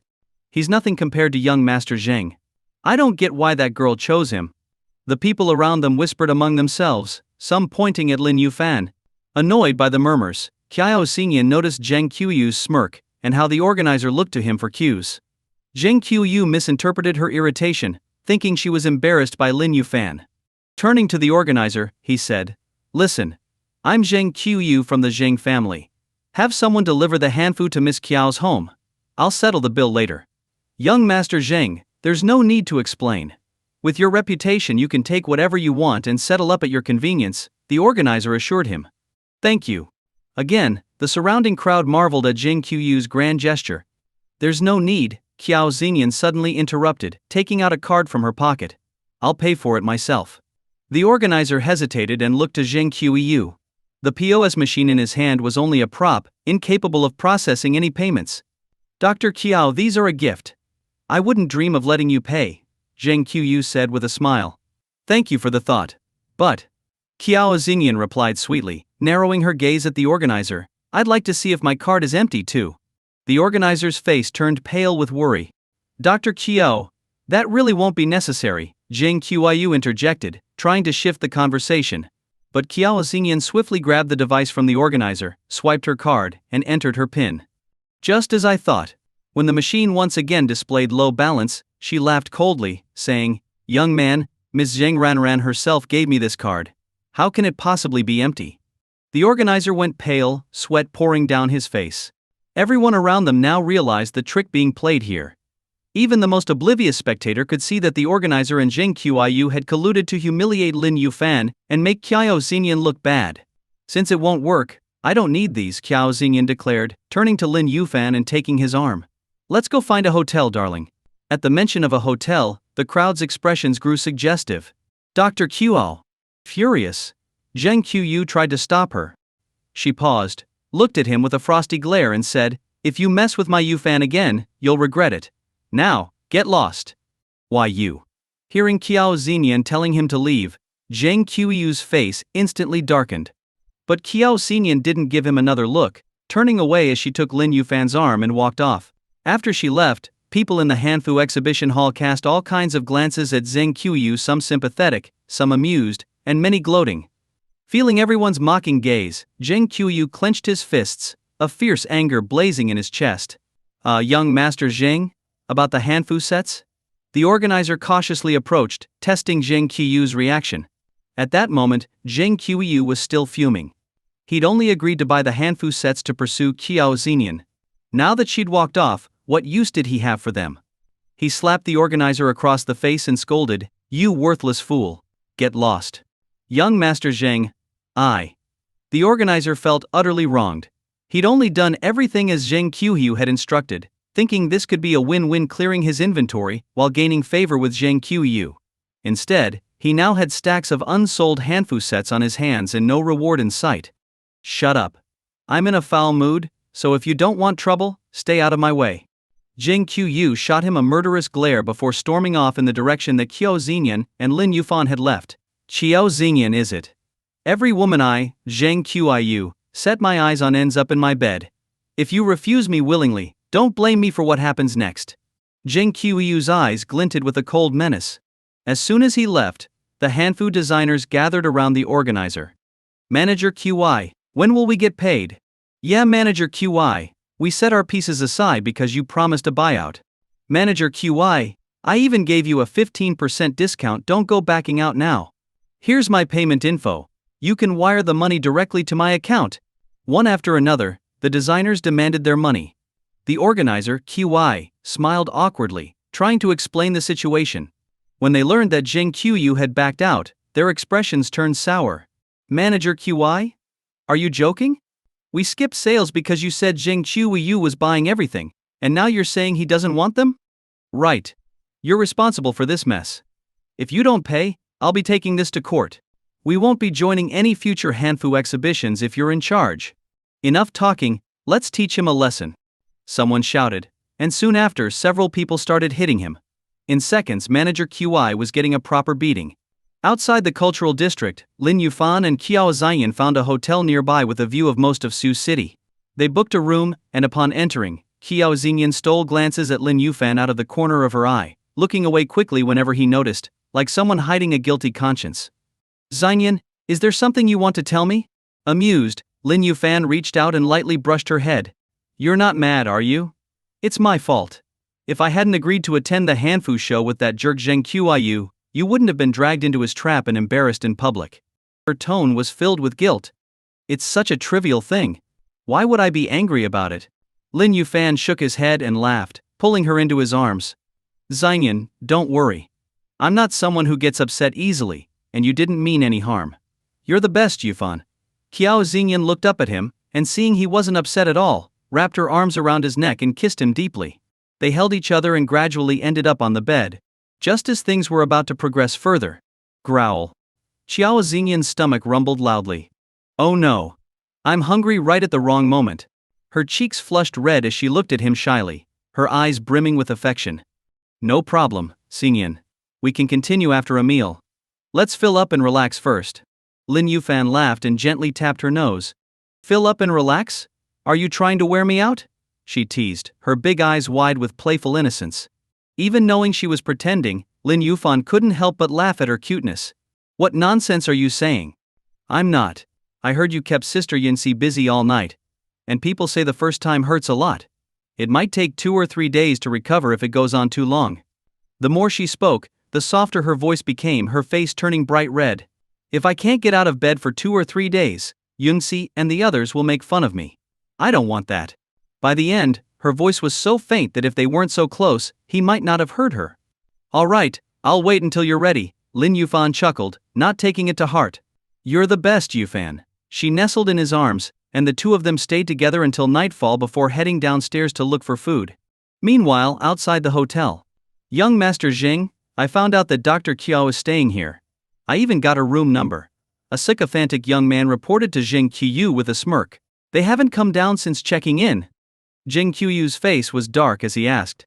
Nope, they're still up there. The young man nodded. Did they book more than one room? Zheng Qiyu clenched his teeth, a faint sliver of hope lingering in his mind. With his years of experience as a ladies' man, Zheng Qiyu could tell that Qiao Xingyan was still innocent, uninitiated in the ways of men and women. Just one room. A scenic view room at that. The young man replied without hesitation. Damn it! Zheng Qiyu could no longer contain his rage, kicking the man to the ground. The young man, though dazed by the kick, didn't dare show any anger. Instead, he crawled back over, grinning as he flattered, well kicked, young Master Zheng. You're the best, truly unstoppable. Zheng Qiyu scowled and commanded, gather some men and follow me upstairs. We're catching them in the act. Got it. Baditi. The lackey immediately pulled out his phone to start calling in reinforcements. Despite being nothing but a toady in front of Zheng Qiyu, he was still a well-known local thug in Sioux City, with a crew of about 100 guys, all on Zheng Qiyu's payroll. So whenever Zheng Qiyu needed backup, he was quick to call in a crowd to make sure Zheng was backed up. Hey, Zheng's calling the shots. Get here now. He barked into the phone to his men. Just then, a young couple exited the hotel.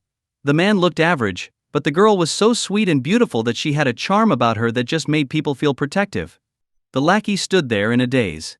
Whoa, I'm in love. A voice on the other end snickered, bro. I'm not your mom. I'm your brother. Shut it, and get over here now. If you're a minute late, I'll break your legs. The lackey cursed and hung up, turning to see Zheng Qiyu already striding toward the sweet-looking girl. That's our Zheng. He's unstoppable with women. If I had that kind of backing, I'd have girls from all over Sioux City lining up for my bed, the lackey muttered, hurrying after him. Lin Yufan and Qiao Ximian had just stepped outside, planning to grab some local food, when a figure suddenly blocked their path. It was none other than Zheng Qiuyu. Dr. Qiao. Zheng Qiuyu glared at Qiao Ximian, his expression shifting as he took in her slightly flushed cheeks. That was it. Seeing her faintly blushing face was like a needle stabbing at his heart. Good dogs don't block the road. Get lost.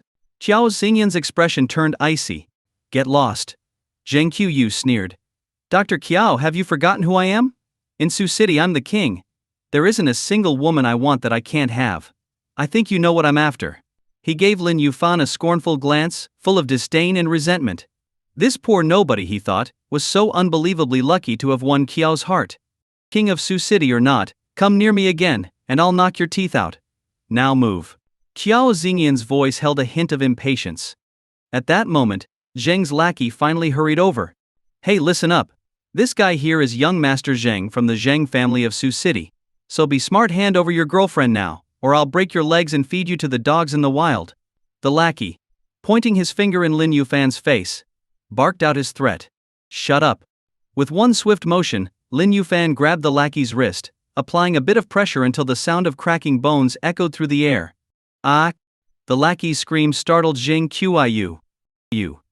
You're gonna regret this. Zheng Qiuyu snarled, his face growing darker as he watched. Oh really? Lin Yufan tilted his head, a hint of a smile on his face as he stared at Zheng Qiuyu. What? What are you going to do? Zheng Qiuyu stammered, taking an instinctive step back. Just then, over 10 minivans came speeding down the street and parked neatly along the curb. The doors opened, and out poured dozens of thugs, each one holding a steel pipe. In a matter of seconds, over 100 men had surrounded Lin Yufan. Young Master Zheng? Their voices boomed like thunder, causing passing pedestrians to flee in fear of getting caught up in the fight. With his backup in place, Zheng Qiuyu regained his confidence. He stepped forward, looking at Lin Yufan as if he were a mere insect. Go on, kid. Act tough now. You know what? A single word from me, and all these guys could drown you with spit alone. Qiao Ximian looked worried. She knew Lin Yufan was strong, but facing 100 men alone was too much. She began to regret not bringing her bag. If she'd had her special powders, she'd have been able to knock out every last one of these guys, no problem. Don't worry, Ximian. With me here, everything's fine, Lin Yufan said softly, comforting her. The lackey's tone was mocking as he added, Hey, here's your one chance, get on your knees, bark like a dog, and crawl between our legs. Do that, and maybe we'll let you live. Zheng Qiuyu looked down at him, his smile smug, as if certain Lin Yufan would break under the pressure. Lin Yufan shook his head, sighing. I'll give you a chance too. Get on your knees, bark like a dog, and I'll pretend this never happened. What? Everyone froze, thinking they must have heard wrong. Facing 100 men, was this guy still spouting off? Young Master Zheng, this guy's way too cocky. Want us to teach him a lesson? A thug holding a steel pipe stepped forward, nodding to Zheng Qiuyu while pointing his pipe just inches from Lin Yufan's face. Do it. Zheng Qiuyu began to nod, but before he could finish, Lin Yufan snatched the pipe from the thug's hands. Just as everyone thought Lin Yufan was going to attack, they watched in shock as he bent the solid steel pipe with his bare hands, twisting it into a ball of metal. Thunk! He casually dropped the metal lump, letting it hit the ground with a heavy thud. Everyone stared, stunned.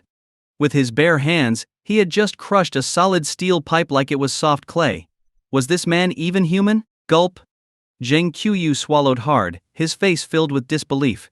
This was a solid steel bar, and he'd just twisted it into a chunk of metal like it was nothing. Was this even human strength? What was he, some kind of demon in human form? What are you all standing around for? Lin Yufan smirked, his eyes glinting with mockery as he looked at Zheng Qiuyu. Weren't you planning to teach me a lesson? Let's get on with it. My time's valuable. The disdain in Lin's gaze struck Zheng Qiuyu's pride. His breathing grew labored, his eyes wild with anger. As the privileged young master of the Zheng family in Sioux City, no one had ever dared look down on him like this. Attack him. Beat him to death. I'll take full responsibility, he shouted. But not a single person moved. They weren't fools. That display with the steel bar made it clear stepping forward was asking for a beating or worse. You're all useless. Zheng Qiuyu's face twisted in frustration. The goons you brought along don't seem to follow orders, Lin Yufan said with a mocking smile. Want to call in more? Grinding his teeth, Zheng Qiuyu scanned his men before shouting, 500,000. Whoever kills him gets 500,000. The thug's eyes lit up. 500,000 was more than they could earn in a lifetime. With that money they could buy a home, a car, maybe even start a family. With someone taking the lead, the others gained courage, and soon, 100 men surged toward Lin Yuan. Brother Yuan. May? Seeing the oncoming wave, Qiao Xinian turned pale with fear. She trembled, hiding behind Lin, dread filling her mind. Is this the end for us? I haven't even tried all the delicious food out there, bought all the clothes I wanted. And I haven't even given Yuan a family yet. Don't be afraid, Lin Yuan said softly, patting her hand as he watched the crowd swarm forward. As long as I'm here, no one will touch you. Kid, you're dead. Jing Qiuyu's voice was filled with venom. He grinned as he imagined Lin Yuan being beaten to death. Lin Yuan sighed. Truly, ignorance is bliss. He closed his eyes, and then stomped down hard. Bang! The concrete ground beneath his foot shattered with a boom, causing the ground to tremble. Over half of Zheng Qiuyu's men lost their footing and tumbled to the ground. In that moment, Lin Yuan opened his eyes, which flashed with a piercing light. Suddenly, an overpowering aura spread out, enveloping a radius of over 20 meters around him. Everyone within that range felt the weight of it, like facing something terrifying beyond reason. Their eyes rolled back, and one by one they collapsed unconscious. Zheng Qiuyu stared in shock, his eyes nearly bulging out of his head. He kicked the nearest thug, trying to rouse him, but the man lay as if dead. What? What did you do to them? Zheng Qiuyu's voice trembled with fear, his arrogance vanished. To me, you're nothing more than a clown. Lin Yufan's tone was calm. I ignored you before because you weren't worth my time. But you just couldn't leave it alone. What, did you think I wouldn't dare lay a finger on you? Lin took a step forward, instantly closing the distance. Zheng Qiuyu stumbled back in terror, his foot catching as he fell to the ground. Don't come any closer. He stammered. I'm Zheng Qiuyu. The Zheng family will ruin you. If you touch me, you'll have to answer to my entire family. They'll come after you and everyone you care about. Oh, is that so? Lin smiled faintly, raised his foot, and stomped down on Zheng Qiuyu. Zheng Qiuyu screamed, his face draining of color as excruciating pain tore through him. His body trembled, and his bloodshot eyes glared at Lin. You dared. Before he could finish, everything went black, and he passed out. Lin looked down, disappointed. And here I thought he'd last a little longer. He turned to Qiao Xinian, smiling gently. Let's go get something to eat. Huh? Oh. Qiao Xinian quickly snapped out of her daze. Glancing nervously at the unconscious thugs sprawled around, she rushed to Lin's side, slipping her hand into his. Lin smiled, placing his arm around her shoulders as they strolled toward the nearby food market. Behind them, over 100 men, along with Zheng Qiuyu, lay unconscious on the ground. In a black car parked nearby, a striking woman with a seductive presence watched the scene unfold, her eyes narrowing with interest. So, he's no ordinary man. Tina, that man is no ordinary person. Best to avoid contact with him in the future. In the driver's seat was a man in his 30s with blonde hair and blue eyes. He narrowed his gaze, watching Lin Yufan's figure disappear into the distance, a deep sense of unease and shock within him. The Dragon Nation truly is a land of hidden talents, he thought to himself. The more unusual, the more interesting, don't you think? Said the woman in the passenger seat with a smile, her eyes gleaming with intrigue. She was none other than Tina, who was supposed to be back in Nancheng, though here she was. After quickly taking care of Zheng Qiuyu and his gang, Lin Yuan and Qiao Xinian made their way to a well-known restaurant in Sioux City. It was a busy time, and the restaurant was bustling with diners. They found a seat by the window. Bring us all your signature dishes, Lin Yuan told the server. Of course, sir, the server replied, heading off to place the order. Lin looked across the table at Qiao Xinian and noticed her giving him an odd look. Why are you staring at me? Do I have something on my face? He asked, wiping his face with his hand. Brother Yuan, are you hiding something from me? Qiao Xinian frowned slightly. What makes you say that? He responded with a smile. How are you so strong? And how did you make all those people pass out? That's not something an ordinary person can do, she asked, her curiosity finally getting the better of her. She had wanted to ask him about it earlier but worried it might be too personal. Lin chuckled. That? I'm strong because I'm a martial arts cultivator. As for making them faint, that's just a simple technique a martial grandmaster can use. Martial grandmaster? Qiao Xinian's eyes widened in disbelief. Brother Yuan, you're actually a grandmaster level martial arts cultivator? Lin nodded. The next moment, Qiao Xingyan moved closer to him, her hands all over him, pressing and feeling here and there. My master said that reaching the grandmaster level in martial arts is incredibly difficult, something only those with great talent or destiny can achieve. I tried once, but it was too boring and hard, so I gave up. Who would have thought my own brother Yufan is a top-tier martial grandmaster? Wow, that's so amazing. Her eyes sparkled as she looked at him, her admiration clear. It is pretty tedious, Lin nodded, thinking back to his training under Sage Tianji in the mountains. If it hadn't been for his unyielding determination, he might not have made it. Brother Yufan, I think I'm falling for you even more. Let's have kids tonight. Qiao Xingyan clasped her hands together, gazing at him dreamily. Lin, caught off guard, coughed awkwardly. Ruffling her hair, he said, All right, enough playing around. Let's eat. When the food arrived, Qiao Xingyan happily started feeding him bits of food, her affection drawing envious looks from the other diners. After eating, they strolled around a bit before heading back to the hotel. Qiao Xingyan took a shower first, then slipped into bed. Brother Yufan, I'm all cleaned up. You'd better wash up too, she said, her cheeks pink. Swallowing hard. Lin went to take a quick shower, feeling his heart race with anticipation. But when he came back, he found that Qiao Xingyan had fallen asleep. Seriously? He muttered under his breath, but he couldn't bear to wake her. Pulling her close, he drifted off beside her. The next morning, a loud knock on the door woke them both. Lin threw on a robe and opened the door to find Zheng Ranyan standing there with a scowl. Behind her were two familiar bodyguards, Simon and Wang Long. Lin Yufan, did you beat up my cousin, Zheng Qiyu, yesterday? She demanded, eyes sharp. Lin smiled nonchalantly. I did. So, are you here for revenge? Revenge? I couldn't care less about him. I'm here to speak to Dr. Qiao, she said with a dismissive look. But let me give you some advice. If you don't make amends with Zheng Qiyu, you could face charges and end up in jail. No need to worry about me, Lin replied. Suit yourself, she said, clearly irritated. Anyway, is Dr. Qiao awake? I need to talk to her. She's still sleeping. Just tell me what you need, Lin responded. Tell you? Do you know anything about medicine? Don't waste my time, get Dr. Qiao out here now. Her bossy tone made Lin frown. Just then, Qiao Xingyan emerged, fully dressed. Upon seeing her, Zheng Ranyan's expression softened. Dr. Qiao, there's something odd going on with my grandmother. Could I ask your advice? If something's wrong, go find Master Long. Why come to me?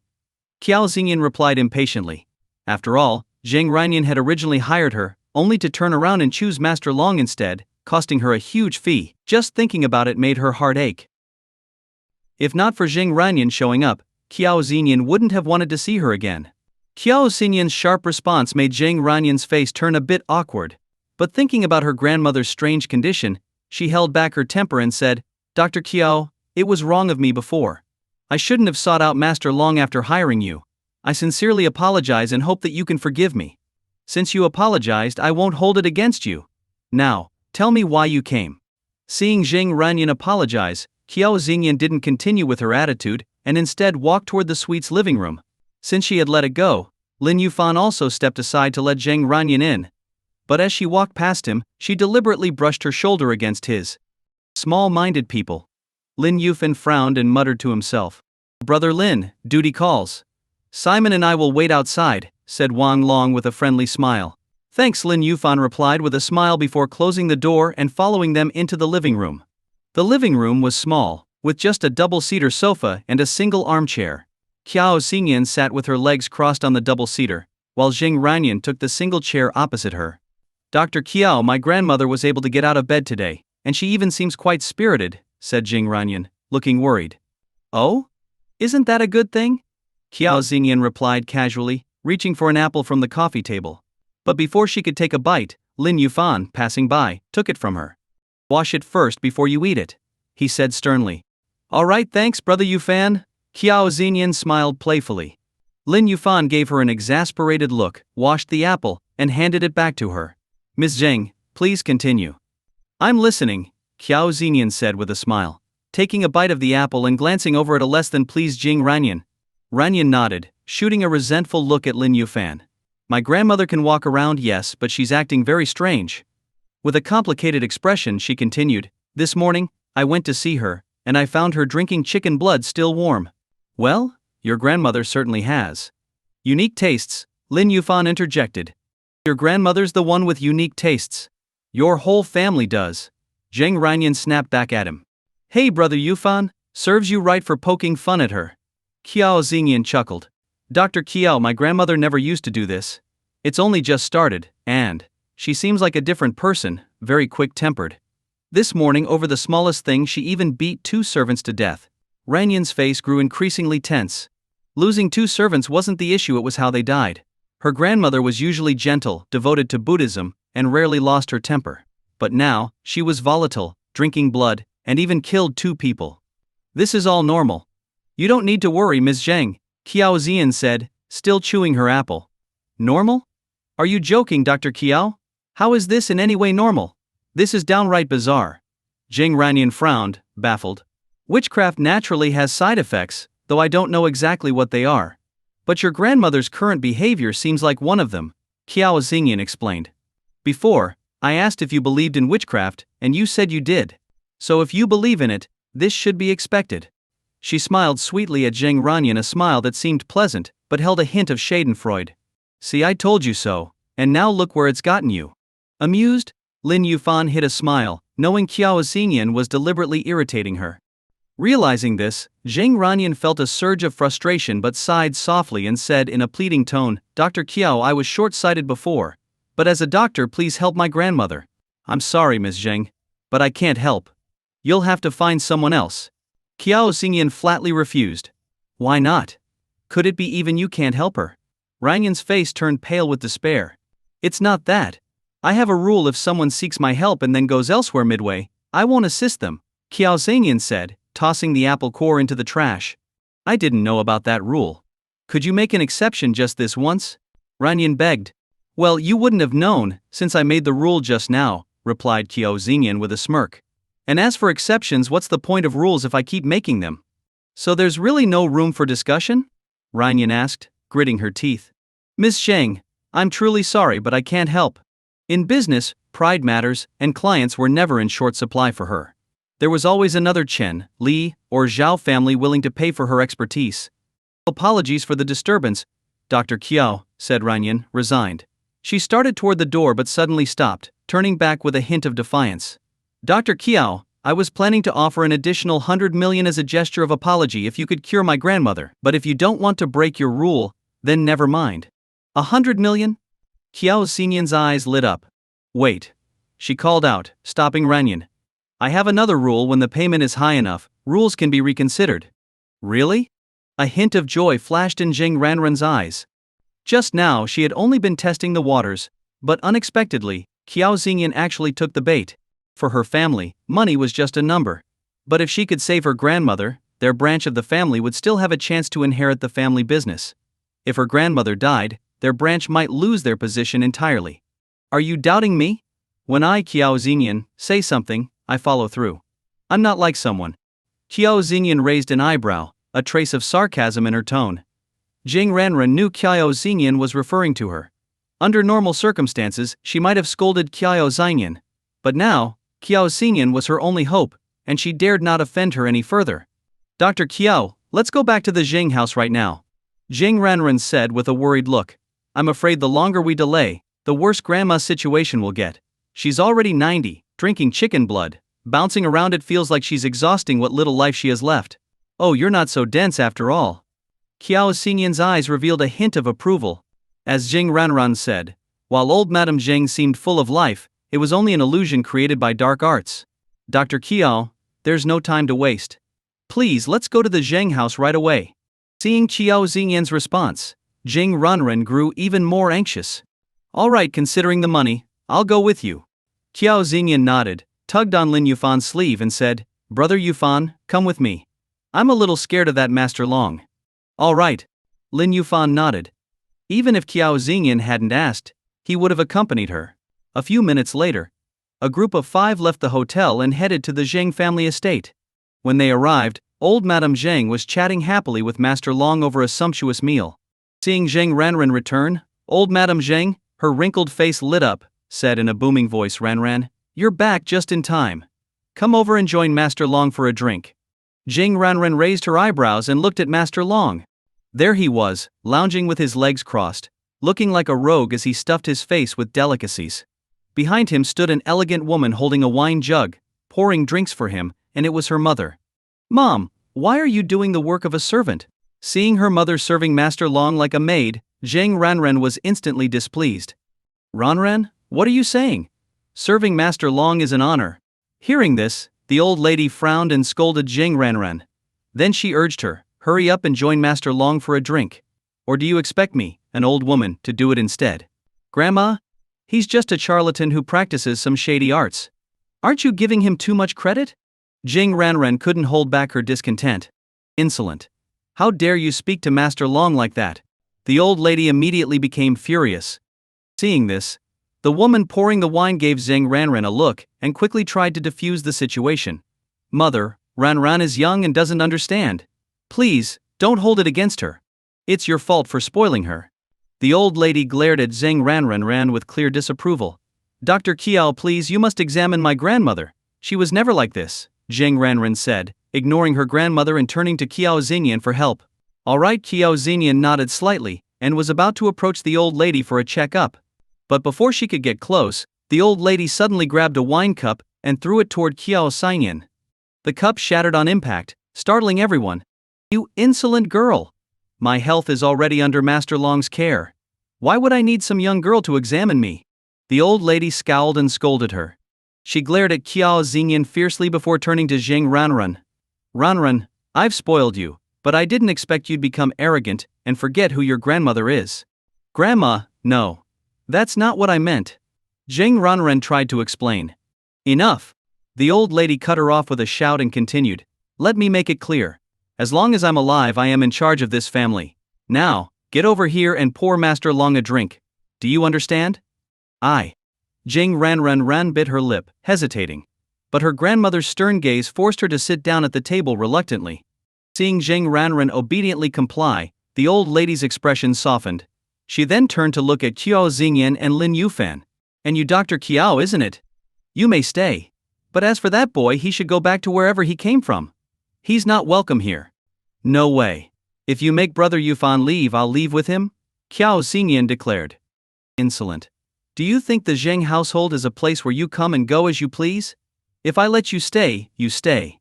If I tell you to leave, you leave." The old lady's domineering attitude made it clear she saw herself as the sole authority. "And just because this is the Zheng house, you think you can control other people's freedom?" Kiao Xinyan's face darkened as she shouted back. "Ha ha ha. Here in Sioux City, the Zheng family can restrict your freedom. What can you do about it?" The old lady laughed.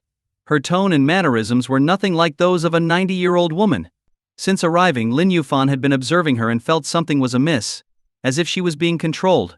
Moreover, whenever she spoke, Master Long would briefly lose focus.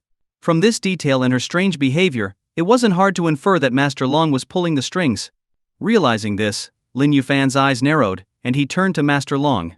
"Master Long, is this how you treat guests?" "Treat guests? Ha, you must be joking. This is the Zheng house, not mine. Like you, I'm just a guest." Master Long chuckled, though his gaze hinted at something else. Could this kid have figured it out? Impossible. "A guest? Hardly. You're controlling the old lady with your tricks. She's nothing but a puppet in your hands. Claiming this house as yours wouldn't be too far-fetched, would it?" Lin Yufan sneered. "Is that true, Lin Yufan? Has Master Long really taken control of my grandmother?" Hearing this, Zheng Ranren stood up and demanded. "Whether it's true or not, you should ask Master Long yourself," Lin Yufan replied calmly. "Kid, you're pretty sharp. Yes, I am controlling the old lady. Right now, I run the Zheng household. If you know what's good for you, leave the girl here and get lost. Otherwise, you'll leave here in a body bag." Seeing his plan had been exposed, Master Long didn't bother hiding it and decided to lay it all out. When Master Long admitted it, the faces of Zheng Ranren, her mother, and Kiao Xingyan all changed dramatically. No wonder.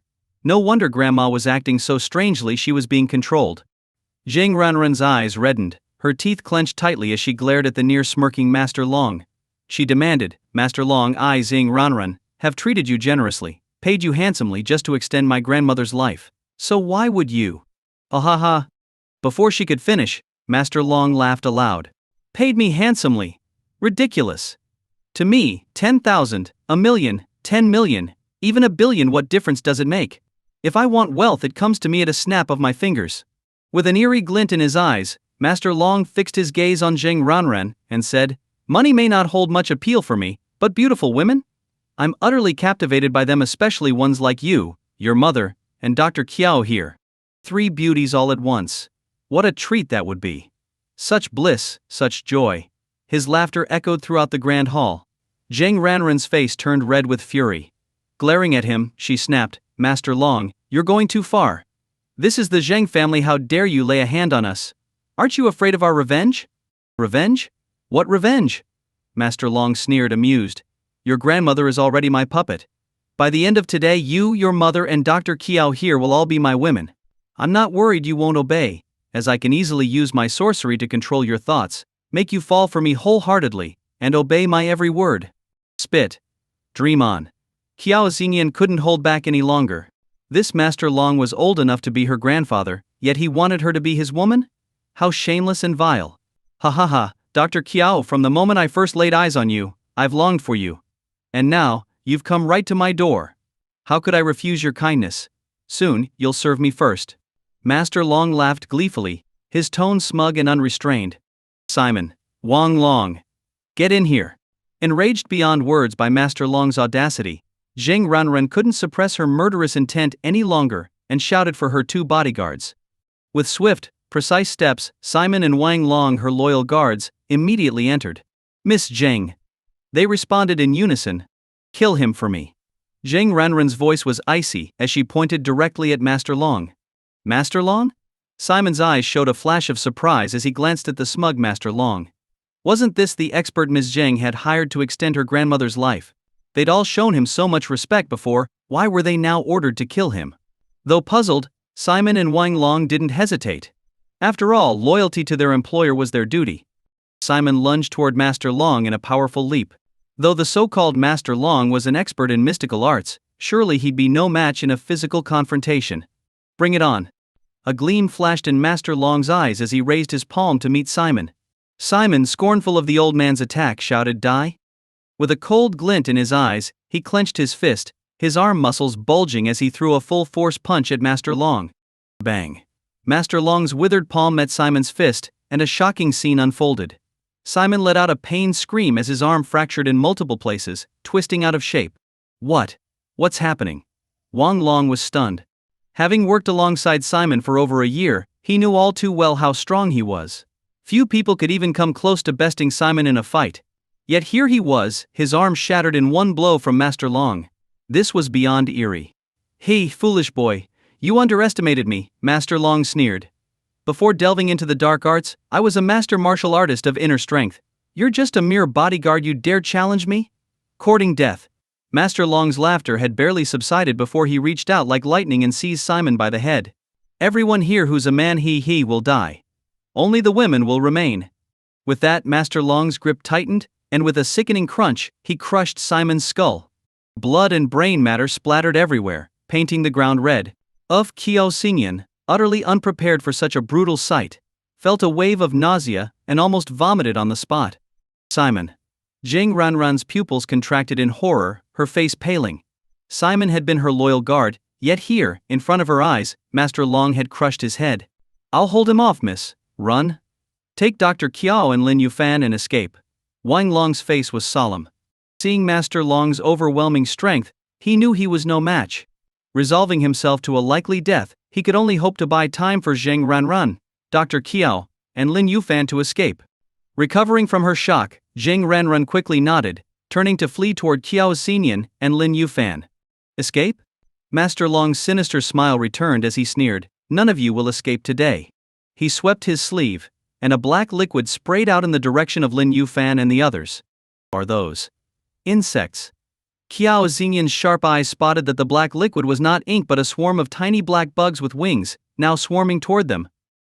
Zheng Ranran, closest to the swarm of small insects, barely had time to react before they were almost upon her face. She turned and saw them, her face instantly going pale with terror.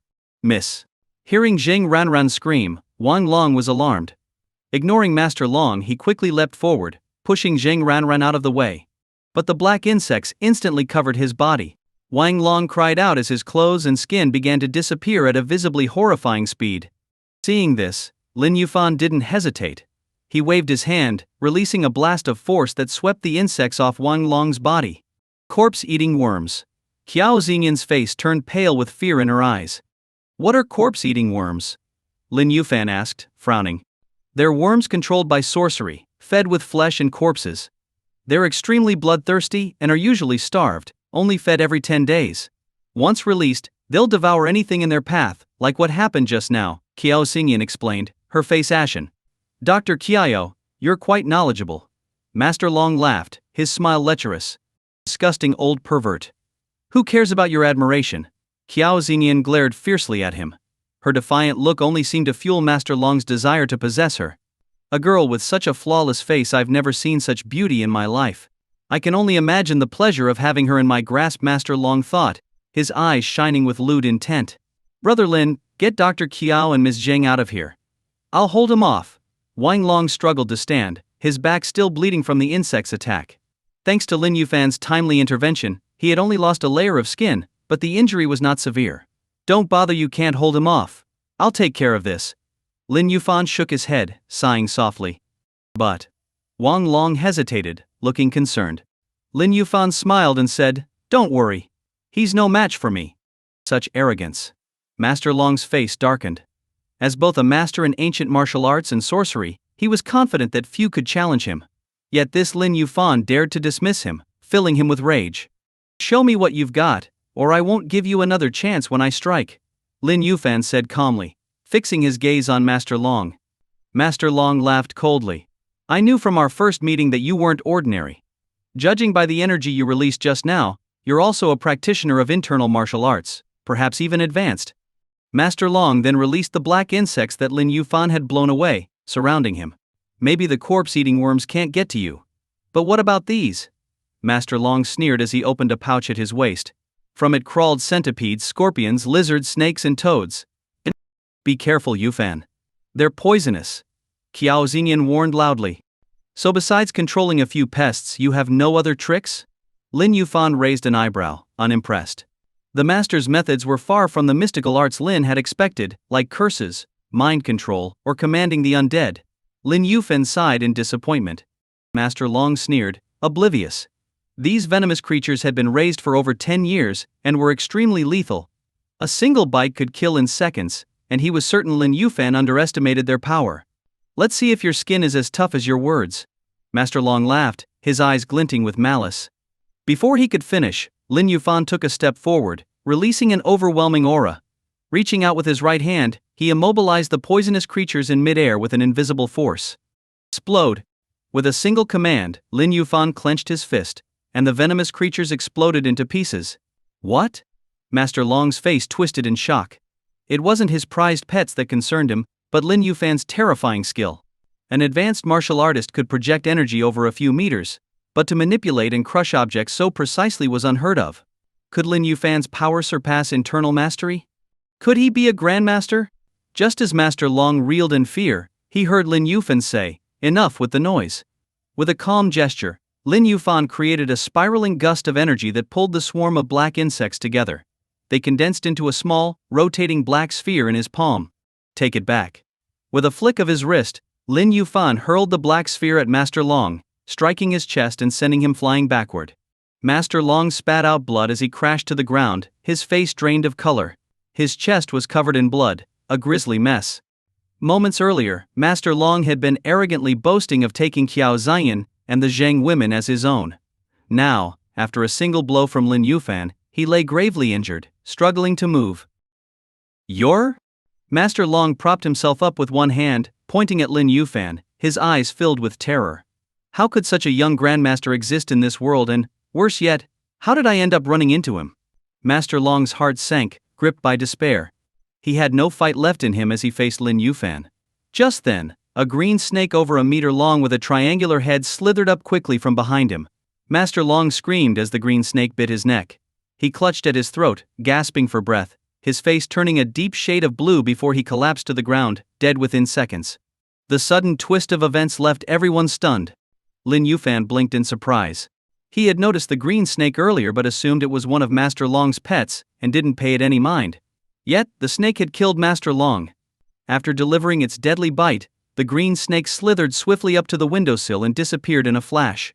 Sensing something strange, Lin Yufan leapt out the window in pursuit. Is Master Long dead? Zheng Ranren looked at his lifeless, darkened face, stunned. Wang Long approached carefully, checked him over, and nodded. Yes, Ms. Zheng. Master Long is dead. That snake was poisonous, Qiao Xinyan murmured after a moment. Extremely so, it kills instantly. Meanwhile, Lin Yufan had followed the green snake to the edge of the Zheng family estate. There he noticed a 2-inch wide hole in the wall, through which the green snake wriggled out, escaping the grounds. With a light jump, Lin Yufan landed on the wall and looked down, spotting a girl in green clothes. She was tall, with refined features, flowing black hair, and a cold demeanor. Hiss! The girl extended her hand, and the green snake slithered up her pale wrist, disappearing into her sleeve. Clearly this snake was her pet. Who are you? Lin Yufan asked. The girl flinched at his voice, looking up with a cautious gleam in her clear eyes. What business is it of yours? She replied icily, turning to leave. With a quick leap, Lin Yufan landed in front of her, blocking her way. The girl frowned. Move aside, or I won't hold back. You want me to move? Fine. But first, answer me. Who are you, and why did you kill Master Long? Master Long was my mother's murderer. I killed him to avenge her. Who I am has nothing to do with you, she said, glaring. Vengeance? Lin Yufan narrowed his eyes, sensing she was telling the truth. Don't believe me? The girl's tone grew even colder. It's not that. I'm just curious why keep a snake as a pet.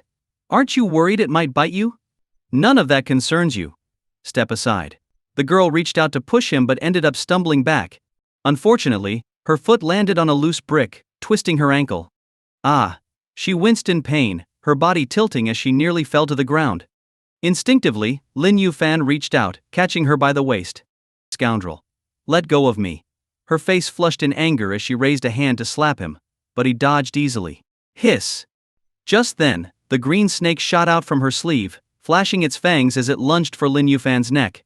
But Lin Yufan reacted instantly, grabbing the snake just below its head, restraining it. Let go of me. A flash of fear crossed the girl's eyes. Relax. Maybe you should think before you act. I meant no harm, I only helped because you were about to fall, and you sick your snake on me. Isn't that a bit much? Lin Yufan said, loosening his grip. The moment he did, the girl stumbled back, landing ungracefully on the ground. See?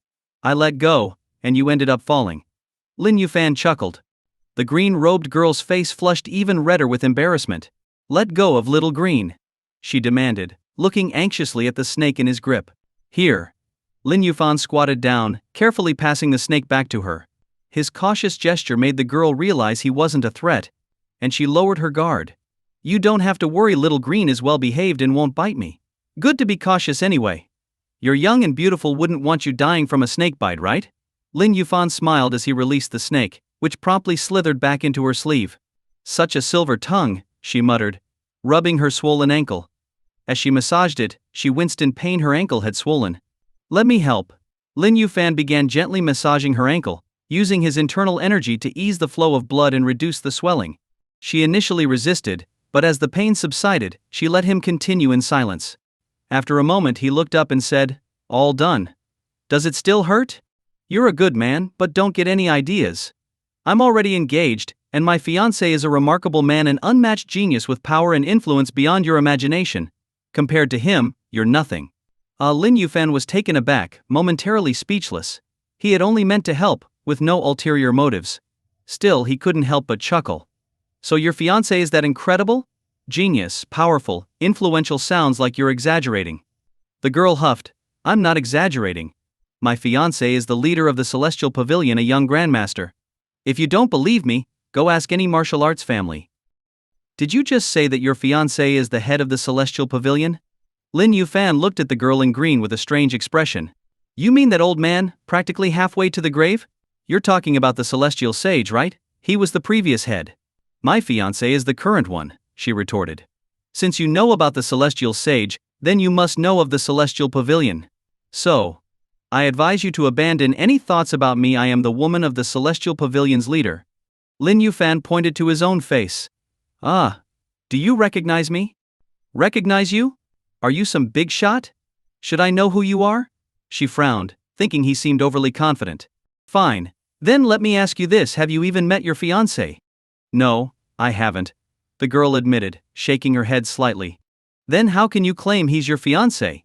Lin Yuan chuckled. Are you doubting me? She glared at him, clearly displeased. For your information, it was the celestial sage himself who came to my family with a proposal, bringing an extravagant betrothal gift. Otherwise, I wouldn't have agreed. The celestial sage came to propose. Are you sure you're not mistaken? Lin Yuan was taken aback, hardly able to believe it. He couldn't imagine his master would go to such lengths just to arrange a marriage for him. Mistaken? Not a chance. The girl seemed offended by his doubt. Everyone in the Miao tribe witnessed it. The celestial sage arrived with the 10 elders and 36 protectors, breaking through our tribe's protective barrier with ease. Hardly anyone else could pull off such a feat. The 10 elders and 36 protectors? Lin Yuan raised an eyebrow, surprised. He had known very little about the Celestial Pavilion, figuring it was just some martial arts association or guild. Now he thought, I need to have a good chat with Kinju about all this later.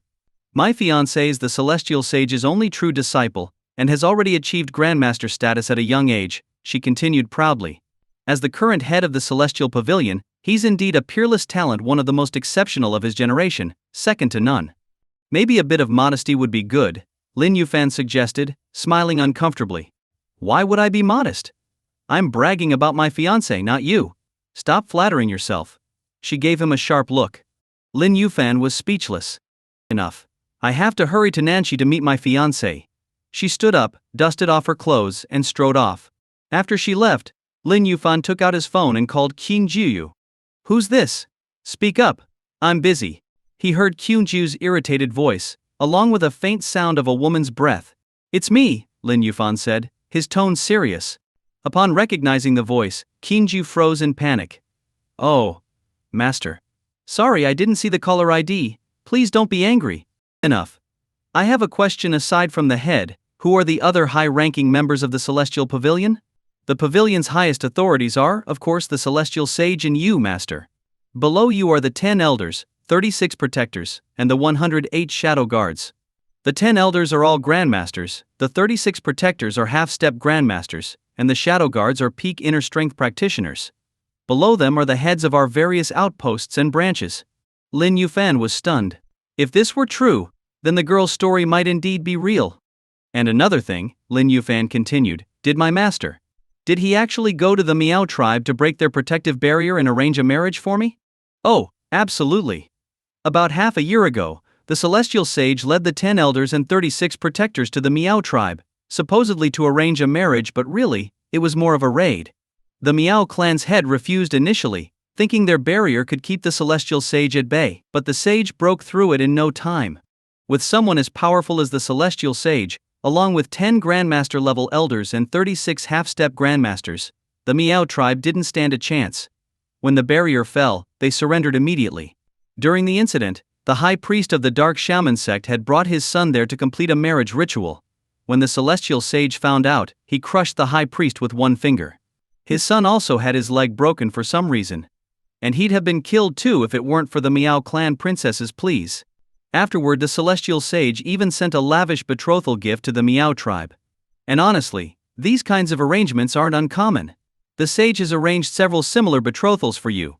I've lost count, but I know of at least 7 or 8 involving girls from prominent martial families or hidden sects, and every single one of them is reportedly stunning. Lin Yuan was dumbfounded. Is he trying to make a collection for me or what? The idea that his master went around crashing engagement parties and setting him up with multiple brides was absurd. He couldn't help but feel indignant. I have enough sisters to deal with. 7's already a crowd I can't manage anymore. Master, do you have any other questions? Qingju asked cautiously after a long silence. One more. Do you know where my old master is now? The last I heard, he took the elders, protectors, and shadow guards to the Kinglong Mountains, but it's been a while since anyone's seen them. They don't use modern technology, so we can only wait for them to check in. Got it. Carry on with whatever you were doing. Lin Yuan hung up. Meanwhile, in Tianhai City, inside a hotel suite with a red waterbed. Sweetie, I'm off the phone. Now, where were we? Qingju dropped his phone and pounced on the young woman on the bed.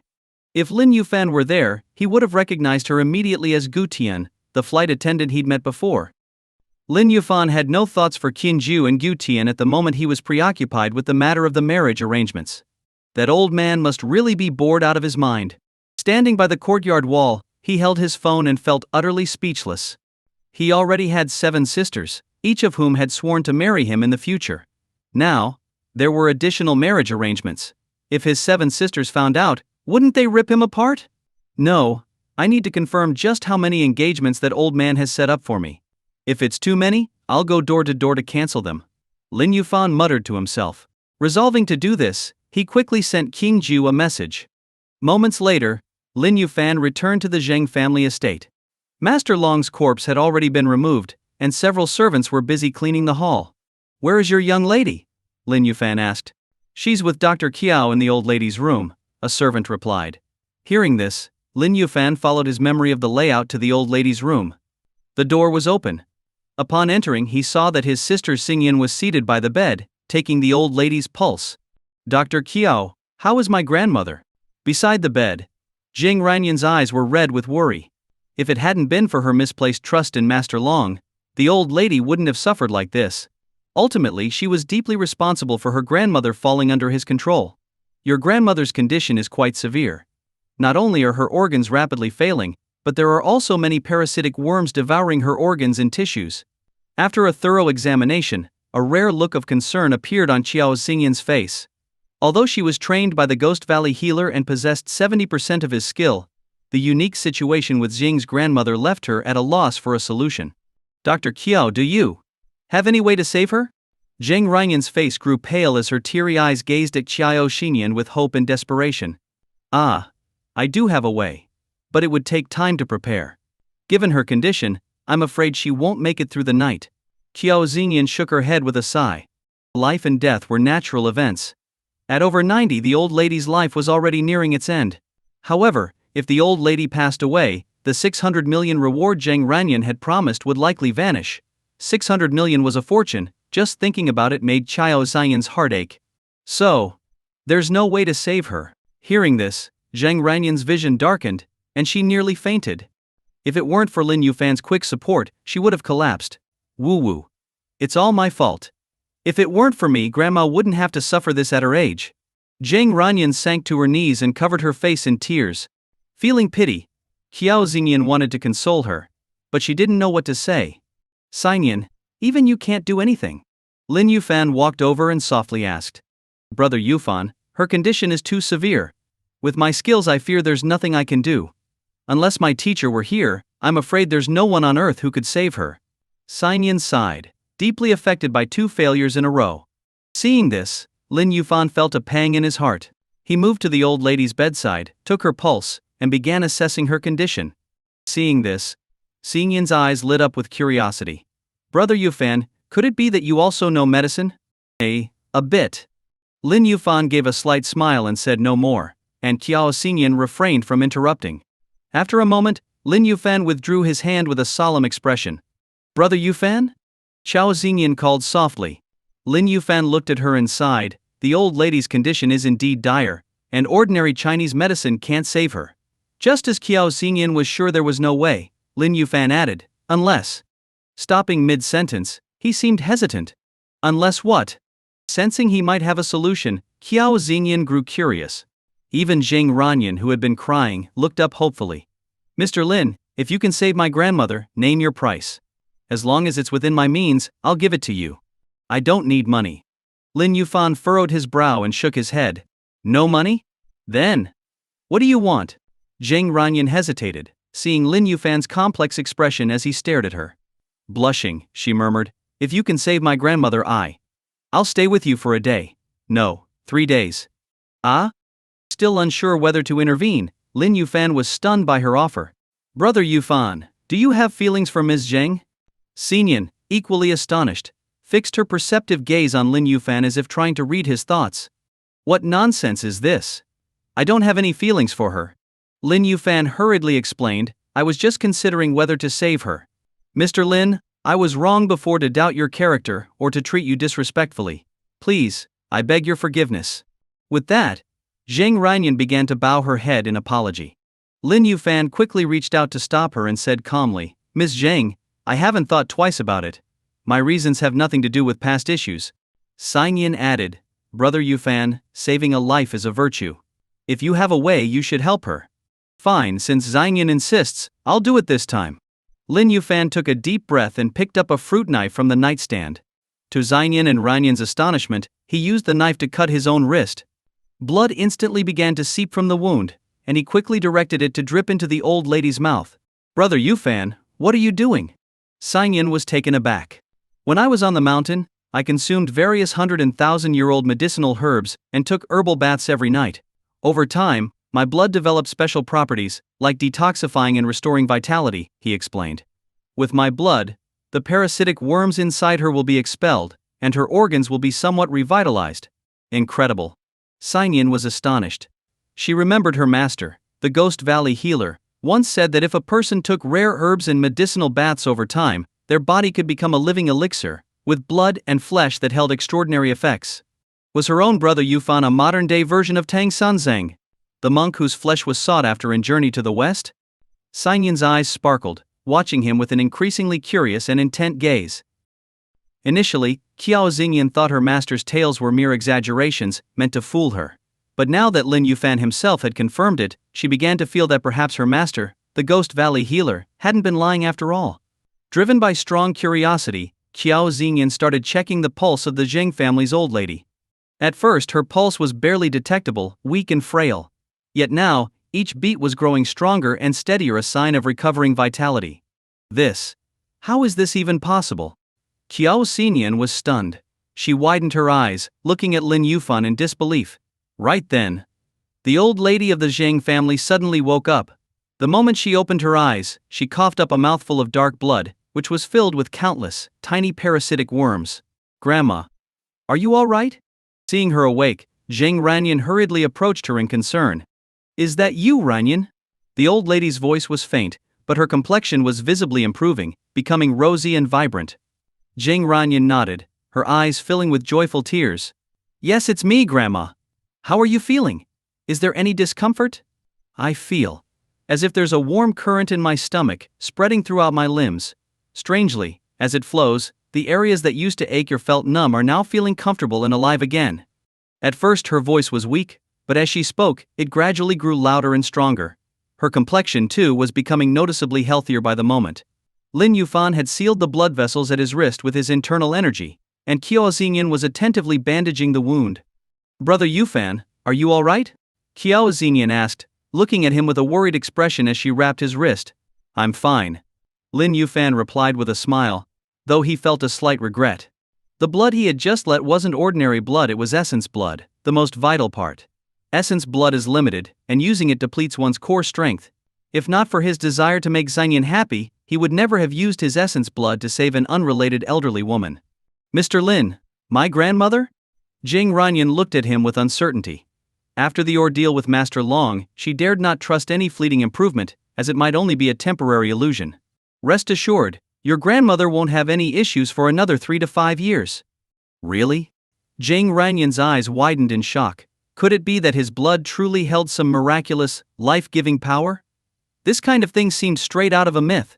"If you don't believe it, you're welcome to have a full checkup done at a hospital," Lin Yufan said calmly, having noticed the doubt in her eyes.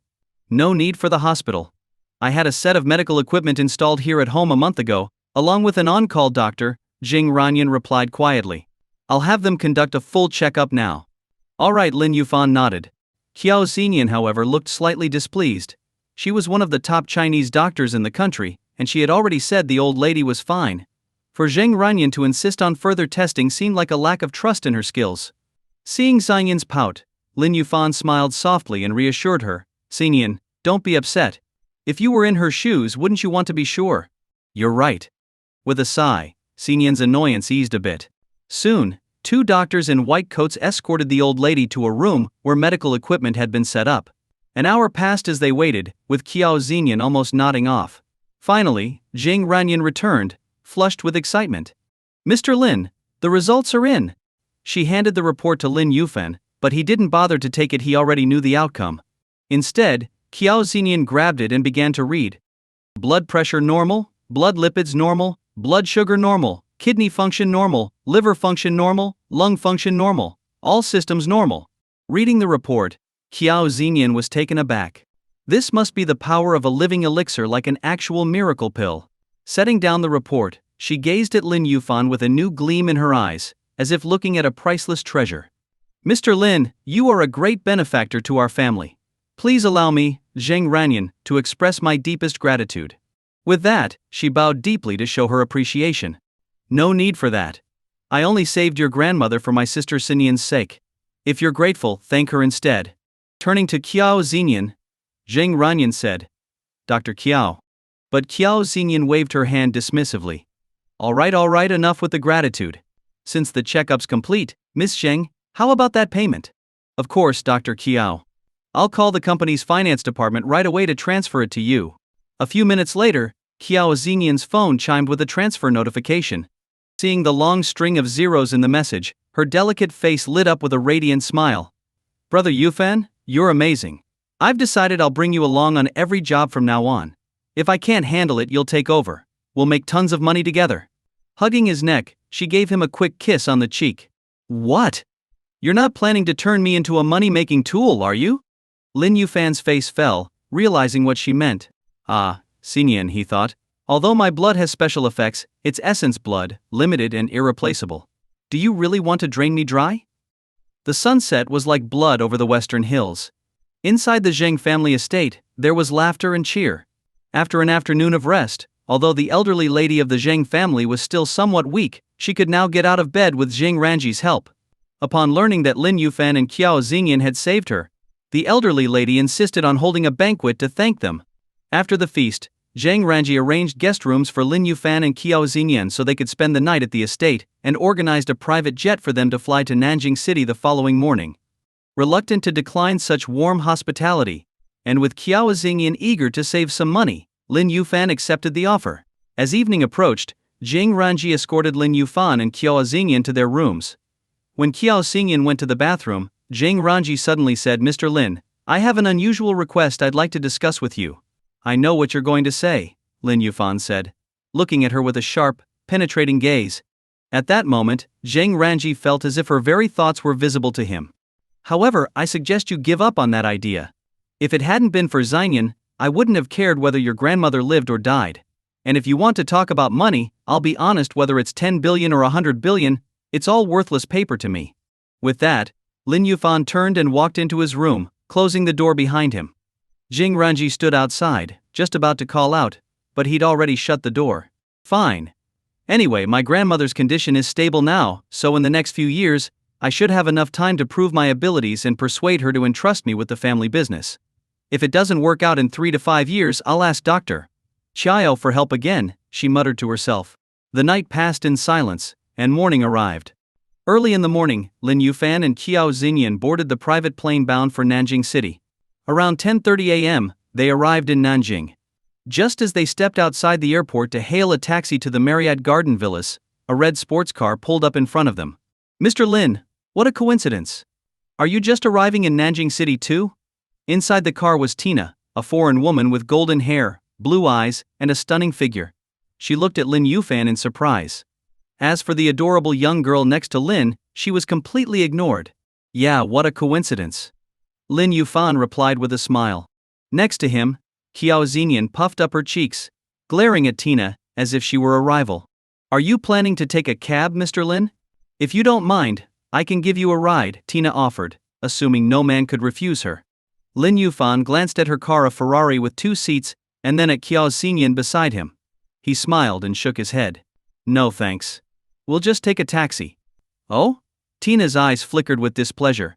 Plenty of people would love the chance to ride in her car, and here he was turning her down. How ungrateful, she thought, though she hid her feelings well. She glanced over at Qiao Xinian, who immediately grabbed onto Lin Yufan's arm, as if to assert her claim and make Tina understand that Lin Yufan was hers. Ha ha ha. Tina chuckled, clearly understanding Xinian's intentions. She gave Qiao Xinian a sly look and said, Playing house, little girl? What do you mean playing house? Do you even know how to speak? Qiao Xinian snapped, visibly annoyed. Ignoring her, Tina stepped on the gas and sped off. She makes me so mad. You're not allowed to see or talk to that vixen ever again, okay? Qiao Xingyan stomped her foot in frustration. Amused, Lin Yufan nodded. Her reaction clearly showed how much he mattered to her. All right, whatever you say, he said, wrapping an arm around her as she leaned into his embrace. Yay. Brother Yufan, you're the best. She hugged his neck and gave him a peck on the cheek. After a while, as they pulled apart, his phone chimed with a message. He flagged down a cab, gave the driver the address, then finally opened the message. It was from King Ju, containing details of the marriage arrangements that his master, the Sage of Destiny, had set up for him. 18 marriage contracts? After reading the message, Lin Yufan's face darkened. 18 engagements, including the daughter of the Miao clan leader, a talented disciple of the Hidden Cloud Sword sect, renowned for her extraordinary skills. Besides these two, there was also the daughter of the Zhao family, known for her unique constitution as a sickly beauty. Each of these young women was special in her own way. There wasn't a single duplicate among the 18. That old man must be trying to fill my entire harem with the nation's top women, he muttered to himself. Before reuniting with his sisters, he might have been thrilled and willing to accept these arrangements. But after learning of his 7 sisters' vow to all marry him, he'd resolved to stay true to them. Sighing, he murmured, "Looks like I'll have to take the time to visit each one of these families and cancel the engagements." While he was still thinking about this, Qiao Xingyan was busily typing on her phone, glancing at him from time to time as if worried he'd peek at her screen. "Qiao Xingyan ladies, some vixens trying to steal our man. Ju Yun Shi who? Su Liangshu, is she pretty? Yi Qing Cheng, she has a death wish? Send me her info. I'll take care of her right now. Qiao Xingyan, I think her name's Tina. I'll look into it more later. Ju Yun Shi Tina? Sounds familiar. I feel like I've heard that name somewhere. Su Liangshu sounds foreign. Yi Qing Cheng, foreign or not, if she's after our man, she's done for. Qiao Xingyan, she's a blonde foreign beauty with a great figure, maybe even better than Yunxi's. She tried to flirt with Brother Yufan right in front of me at the airport. Yi Qingcheng, unforgivable. Why didn't you put her in her place? Qiao Xingyan, I was holding back because Brother Yufan was there. What if I scared him off with my rough side? Gu Yunxi. How did Brother Yufan respond? Su Liangsu, yeah, what did he say? Qiao Xingyan, he rejected her and promised me he wouldn't see her or talk to her again. Ju Yun Yungxi, I knew he wouldn't let us down. Su Liangshu, I knew Brother Yufan wouldn't be the type to fall for just anyone. Yi Qingcheng, smart move. Otherwise I would have neutered him myself. It was getting late. At the mansion of Wan Hao Villas. Upon learning that Lin Yufan and Qiao Xingyan were back, Gu Yunxi had left work early, even stopping by the supermarket to buy a variety of ingredients for dinner. When Lin Yufan and Qiao Xingyan arrived home, the cooking was already halfway done. Yunxi, I missed you so much. Qiao Xingyan gave Gu Yunxi a huge hug the moment she saw her. Behind them, Lin Yufan looked on with a smile. Gu Yunxi patted Qiao Xingyan on the back and said, "All right, hurry up and take a shower, then come down for dinner." Got it. Qiao Xingyan nodded and headed upstairs. Brother Yufan, you must be tired after all the traveling these days, right? Wearing her apron, Gu Yunxi handed Lin Yufan a pair of slippers, looking every bit the devoted wife. Lin Yufan smiled, pulling Gu Yunxi into an embrace and whispered in her ear, "I'm not really tired, but I've missed you terribly these last few days." Sweet talker, Gu Yunxi scoffed lightly, though a pleased smile slipped onto her face. Just then, the doorbell rang. Lin Yufan opened the door with a curious look. When he saw the girl standing outside, his pupils narrowed, and a hint of surprise crossed his face. The girl, too, looked stunned, as if she hadn't expected to see him. "Brother Yufan, who is it?" Gu Yunxi's voice came from behind. "Wrong door, just a stranger," Lin Yufan answered quickly, glancing back. Not suspecting anything, Gu Yunxi nodded. "Oh, all right, I'll head back to the kitchen then, wash up a bit, and we'll eat soon." Lin Yufan nodded, watching Gu Yunxi return to the kitchen before breathing a quiet sigh of relief. "What are you doing here?" he asked. The girl, now fully aware of the situation, stared directly at him, confusion filling her gaze. According to the information she'd found, her fiancé, the head of the Tianji pavilion, lived at this very address. But why was this guy the one who opened the door? The girl was none other than the Miao woman he'd previously encountered outside the Zheng family's courtyard. She was still dressed in a green outfit, adorned with silver jewelry, exuding an otherworldly purity. "This is my home. You didn't follow me here on purpose, did you? Or Maybe you've fallen for me? Lin Yufan said, flashing a slightly mischievous smile. With a frown and a look of disdain, the girl retorted, don't flatter yourself. I'm here to see my fiancé. I found out he lives here. Move aside, I'm going in to find him. She was about to walk in, but Lin Yufan blocked her path. Wait a minute. If you looked up this address, then you must know I'm the only guy who lives here. The rest are just my sisters. Still think you're not here for me? He asked. You're the only man here? Her eyes widened, and she seemed a bit taken aback. That's right. But if you're interested, I don't mind letting you stay here. My dear sister is just finishing up dinner, why not join us and have a drink? Lin Yufan grinned mischievously. The girl recoiled, taking a step back. You're shameless, dream on. With that, she turned and walked away. Watching her leave, Lin Yufan sighed in relief, thinking, thank goodness I managed to get rid of her. If Yongxi and Xingyan found out I had a fiancé outside, wouldn't they tear me apart? Meanwhile, the girl double-checked the address on her phone and confirmed that it was indeed the right location. That jerk dared to lie to me. She clenched her teeth and followed a new lead. Sometime later, she arrived at a hotel on Linjiang Avenue. This was the Martial Pavilion's branch in Nancheng. The guards outside were outer disciples of the Martial Pavilion. Upon seeing her, the two guards warmly approached. After all, this was their pavilion head's fiancée. Miss Bai, what brings you here? Please come inside. As they greeted her, the girl suddenly attacked, taking down both guards with just a few punches and kicks. Her face icy, she demanded, bring Wei Guangqing out here to see me. Why yes, right away. We'll get President Wei. Despite being attacked, the two guards didn't dare resist and hurried inside to fetch Wei Guangqing. Not long after, Wei Guangqing arrived with a group of elite Martial Pavilion disciples. Miss Bai, what's the matter? Why are you so angry? Did my subordinates say something offensive? If they did, I'll make sure to punish them on your behalf. Wei Guangqing approached her with a polite smile. The girl's expression darkened. Cut the act. Tell me, was the address you gave me for my fiancé? Yes, it was. What? Really? Do you think I'm an idiot? I went there, and the person who opened the door was some jerk, not my fiancé. Seeing Wei Guangqing try to play dumb only made her angrier. This is a misunderstanding, I swear. The address is absolutely correct. Miss Bai, if you don't believe me, I'll call the pavilion head myself. Wei Guangqing quickly dialed Lin Yufan's number. At that moment, Lin Yufan was having dinner with his two sisters. Surprised by the sudden call, he excused himself to answer it in the living room. Pavilion head, your fiancée, Miss Bai Lingshan, came looking for you. I gave her the address you stay at, but... Wait, you gave her the address? Yes, pavilion head. Miss Bai is your fiancée, so I thought she had the right to see you. Damn it. Who told you to give her the address? Listen, tell Miss Bai that the engagement doesn't count. The first don't accept it, and she should go back to where she came from. Huh?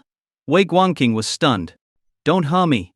From now on, if any woman comes looking for me, just tell them I'm not in Nanchang. Got it? Without waiting for a response, Lin Yufan hung up. Did my fiancé say anything? Bai Lingshan asked eagerly, her expression showing a mix of nervousness and anticipation. Well, you see. Wei Guangqing stammered, unsure how to relay Lin Yufan's response. How could he just say, our pavilion head doesn't recognize you as his fiancé and told you to go back to where you came from? Speak clearly if you have something to say, don't stammer. Bai Lingshan was getting anxious. She shot a fierce glare at Wei Guangqing, and if she could take him down she might have hit him by now. Miss Bai, our pavilion head wanted me to tell you that he was unaware of any engagement, and asks that you not take it to heart. Wei Guangqing hesitated briefly but ultimately conveyed Lin Yufan's message as tactfully as possible. But upon hearing this, Bai Lingshan's face turned pale, and her eyes began to well up. Miss Bai, our pavilion head. Unable to bear her expression, Wei Guangqing stepped forward to offer some comfort.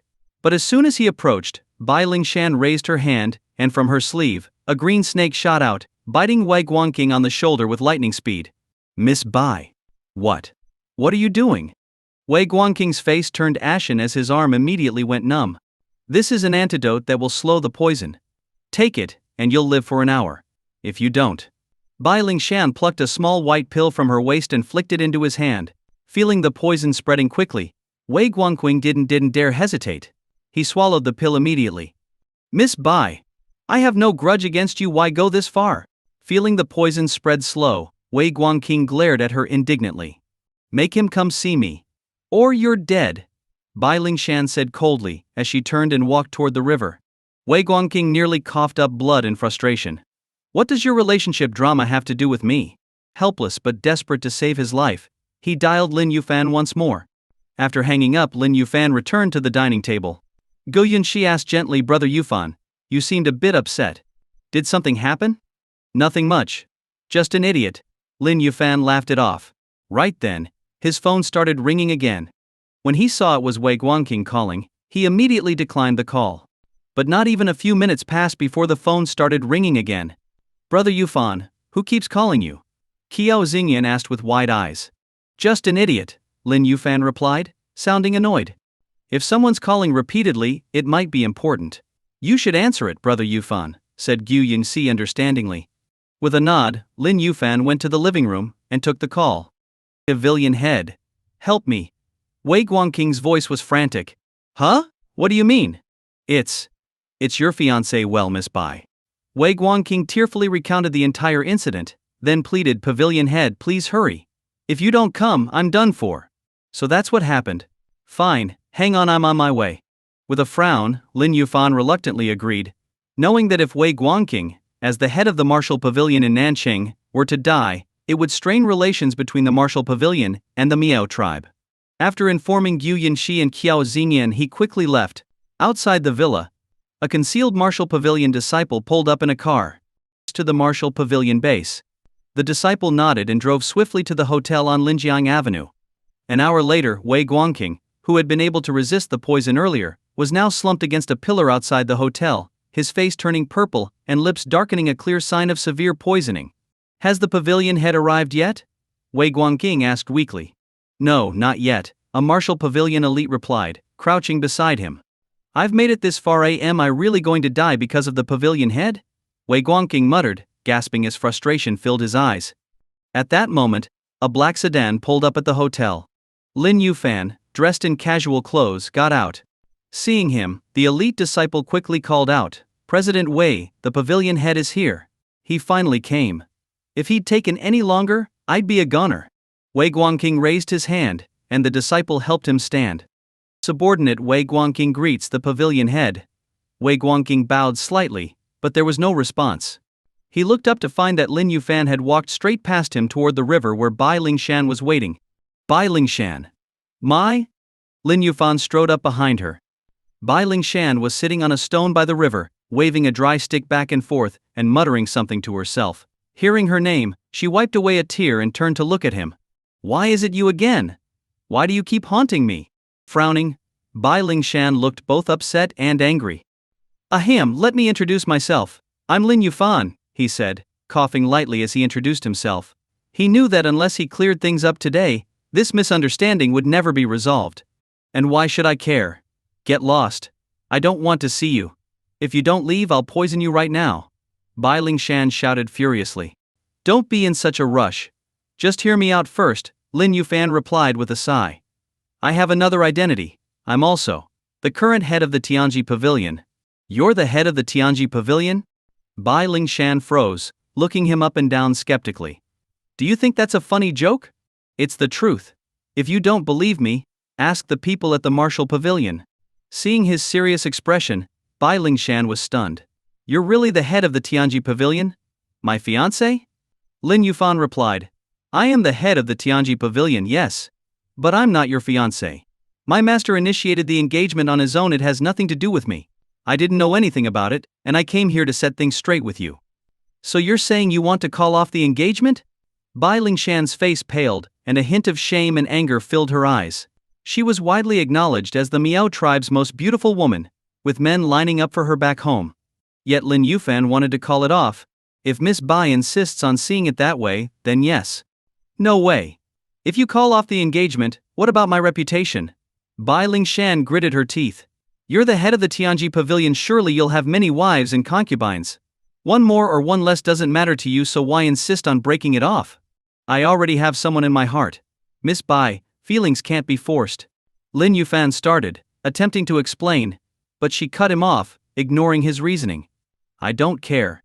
If you're going to end it, then you'll have to kill me first. Losing my reputation is worse than dying. I won't become a disgrace. Her firm stance left Lin Yufan at a loss. Seeing him hesitate, Bai Lingshan continued. I won't ask you to be with me all the time. I just want a title. And if possible, a child. Then I'll have something to show for it when I return to my tribe. Can you do that? Ah, what? Lin Yufan was stunned. Was she asking him to play the role of a scoundrel? I've already compromised this much. Do you still refuse? Bai Lingshan bit her lip, her eyes misty with tears. At that moment, she felt deeply humiliated. Miss Bai, you're making this hard on me. There are plenty of good men out there. Why does it have to be me? Lin Yufan's expression was complicated. To most people, this would be an unbelievable stroke of luck. But his situation was different. 7 sisters were already enough. He was content with that. So you're saying, you're unwilling? Bai Lingshan's face froze, and a resolute look appeared in her eyes. I know I'm no match for you. But I, Bai Lingshan, am not someone you can just humiliate. Lin Yufan, even as a ghost, I won't forgive you. She gritted her teeth, then turned and leapt straight into the river. Damn. Lin Yufan was completely shocked. Seriously? It's just breaking off an engagement. Is it worth risking your life? With a loud splash, she disappeared into the water. Seeing this, Lin Yufan's face darkened, and he rushed forward before diving into the river after her. From a distance, several members of the martial pavilion witnessed the scene and gasped in shock. President. The pavilion head and Miss Bai both jumped into the river. What? Are they doing a lover's suicide? Wei Guangqing's face turned pale. Pavilion head. If you're going to die together, at least let Miss Bai cure my poison first. Noticing that his men were frozen in shock, Wei Guangqing yelled, What are you standing there for? Go rescue them. A martial pavilion disciple replied, Pavilion head is already carrying Miss Bai ashore. Oh, thank goodness. Wei Guangqing exhaled in relief. The poison had spread through his body, affecting even his vision. From a distance he could barely see clearly. Hey, wake up! Wake up! Lin Yufan placed the dripping wet Bai Lingshan on the grass, her eyes closed, her breathing faint. He couldn't help but feel anxious. Miss Bai. I'm out of options here, so excuse me. Lin Yufan muttered as he began performing CPR. Seeing no response, he took a deep breath and started to give her artificial respiration. But just as he leaned in, Bai Lingshan suddenly wrapped her arms around his neck and, in a swift movement, flipped him over, pinning him beneath her. I knew you couldn't bear to let me die. You like me, don't you? Her pale, damp face broke into a radiant smile. You were pretending to be unconscious? Lin Yufan finally realized what was going on. Get off. He scowled, his voice low and threatening. No? I'm sitting on my fiancé. What's wrong with that? Bai Lingshan raised her head defiantly, clearly unwilling to yield. If you keep this up, don't blame me for using force. Lin Yufan warned, his face dark. Using force? Right here? Bai Lingshan's face flushed as she glanced around, as if imagining something improper was about to happen. What's going through your head? Lin Yufan felt exasperated. I may be a delicate flower, but if you're going to destroy me, at least do it somewhere private. Otherwise, if someone saw I'd be so embarrassed. Her gaze sparkled with a hint of mischief. Lin Yufan looked into her eyes and saw a flame flickering within them, a flame that made him shiver. Brother Yufan, what? What are you doing? A sweet voice sounded behind him. At once, Lin Yufan flipped backward, tossing Bai Lingshan off. She landed with a grunt, sprawling on the ground, then stood up, glaring at the new arrival. The woman who had spoken wore a loose knit sweater, her skin fair as snow, her figure tall and graceful, and her features flawless. Seeing her, Bai Lingshan felt an immediate sense of danger rise in her chest. She demanded, Who are you? And why are you calling my fiancé brother? You're what? Lin Yufan was just about to explain to Gu Yinxi, but Bai Lingshan's words made his heart sink. He nearly smacked her. Your fiancé? You're saying he's your fiancé? Zhu Yunxi's face instantly turned cold as she turned toward Lin Yufan. Her silence spoke volumes, her gaze filled with unspoken questions. Sister Yinxi, don't listen to her nonsense. I have nothing to do with her. I don't even know her. No relation? Bai Lingshan's chest heaved with anger. Lin Yufan, you're my fiancé. How dare you say we have no relation? Are you planning to deny everything after taking advantage of me? Lin Yufan choked on his own saliva. Could you stop saying such things? He growled. Yunxi, please. Let me explain. It's not what you think. I really have nothing to do with her, it was my master. Brother Yufan. I was wrong about you. Tears welled up in Gu Yunshi's eyes, quickly spilling over as she turned and ran off. Yunxi. Lin Yufan's first instinct was to chase after her. But as he took his first step, a pair of slender arms wrapped around his waist. Don't go. You're mine. Bai Lingshan held on tightly, but Lin Yufan's energy flared, sending her flying backward. Yunxi, wait for me. He sprinted after Gu Yunxi. Bai Lingshan, landing gracefully on her feet, clasped her hands over her heart with a starry-eyed look. Is that my fiancé? So powerful, so manly. I love it. You fox spirit. Little mink, go bite her. Just then, a small white creature darted out of the shadows and leaped onto Bai Lingshan. Startled, Bai Lingshan's reflexes kicked in, and from her sleeve, a green snake shot out like lightning, its jaws open as it lunged toward the small, white creature. A hint of green. A flash of white. The two pets chased each other, but it was clear that the green snake had the upper hand. The white pet ferret had no choice but to flee in panic. Trying to sneak up on me. You're still too green. Bai Lingshan snorted coldly, her gaze shifting to a young doll-faced girl approaching from the side. Despite her youthful face, the girl's figure was better than Bai Lingshan's, though she was just a tad shorter. Why is it that every woman around my future husband is prettier than the last? Seeing Qiao Xinyan's face clearly, a hint of worry crossed Bai Lingshan's expression. But on second thought, given how remarkable her fiancé was a hero among men, it was only natural for him to attract beautiful women. Shut up, you fox! Today, I'm going to scratch your face off. Qiao Xinyan puffed her cheeks angrily and lunged at Bai Lingshan. But with just a couple of moves, Bai Lingshan had Qiao Xinyan pinned beneath her. You little brat, you think you can compete with me for a man? Bai Lingshan looked smug. Just then, she noticed a faint fragrance in the air, and suddenly felt her strength drain from her, as if something had sapped all her energy. Sensing Bai Lingshan's momentary weakness, Qiao Xinyan slipped free, pushed Bai Lingshan to the ground, and the two resumed their scuffle.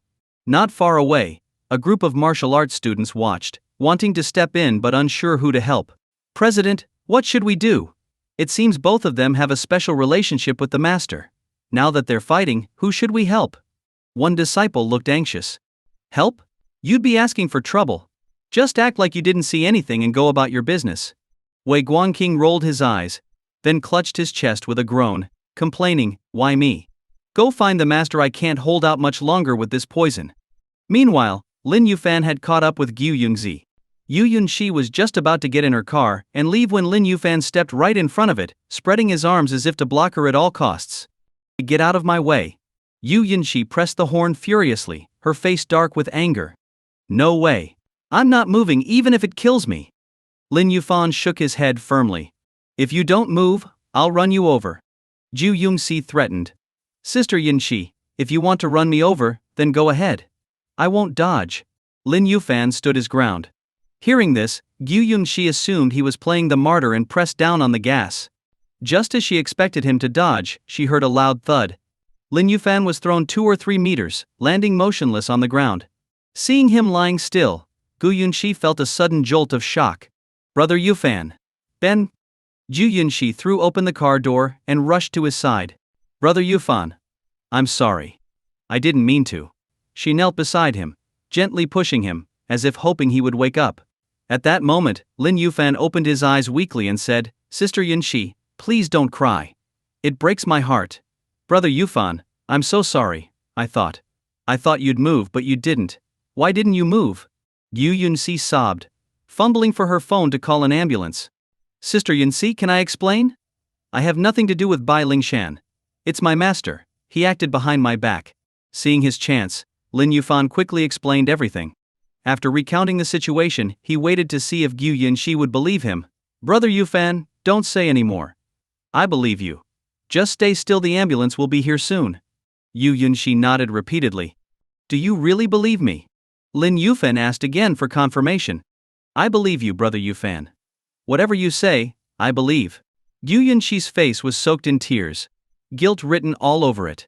It's good that you believe me. I really have nothing to do with Bai Lingshan. As she wiped her tears, she saw Lin Yufan suddenly sit up. Brother Yufan, you. Gu Yunxi was stunned. She had seen him get thrown a few meters by her car, how could he just sit up as if nothing had happened? I'm fine.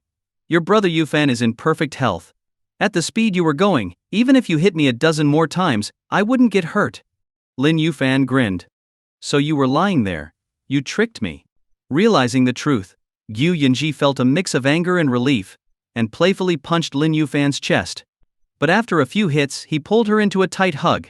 Holding her close, he whispered into her ear, Yunsi, your brother Yufan would never do anything to hurt you. So next time, just give me a chance to explain, okay? Master. Cough, cough. The president can't hold out much longer. Just as they started to patch things up, an ill-timed voice called out. Turning, Lin Yufan saw a martial arts disciple rushing over, looking frantic. I almost forgot about that.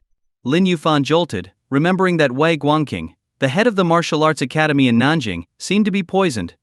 With that, he stood up with Gu Yunsi in his arms and said, Sister Yunsi, I have to take care of something. I'll go with you. She clung to his arm at once. With no other choice, Lin Yufan brought her along. When they arrived, Wei Guangqing was already in a deep coma, his face blackened, froth seeping from his mouth, a clear sign of severe poisoning. Taking in the scene, Lin Yufan looked over to where Bai Lingshan was, and was startled by what he saw. Xinyan, go easy on her. Lin Yufan hurried over with Gu Yunzi. At that moment, Bai Lingshan and Qiao Xinyan were still grappling, but it was clear that Qiao Xinyan had the upper hand. She sat on Bai Lingshan, pinning her wrists so she couldn't move. Glaring at Lin Yufan, Qiao Xinyan huffed, Brother Yufan, are you feeling sorry for this fox? No, I just need her to give me the antidote. Lin Yufan chuckled awkwardly, trying to explain. As soon as he spoke, Qiao Xinyan rifled through Bai Lingshan's belongings, quickly finding 2 porcelain bottles. She tossed them to Lin Yufan and said, Here, take the antidote. With that, she resumed her lecture on Bai Lingshan. Bai Lingshan bit her lip lightly. As the eldest daughter of the Miaojiang clan, when had she ever been treated this way? The more she thought about it, the angrier and more wronged she felt. She glanced around and happened to catch sight of Lin Yufan, who was feeding Wei Guangqing the antidote not far away. Husband. Husband.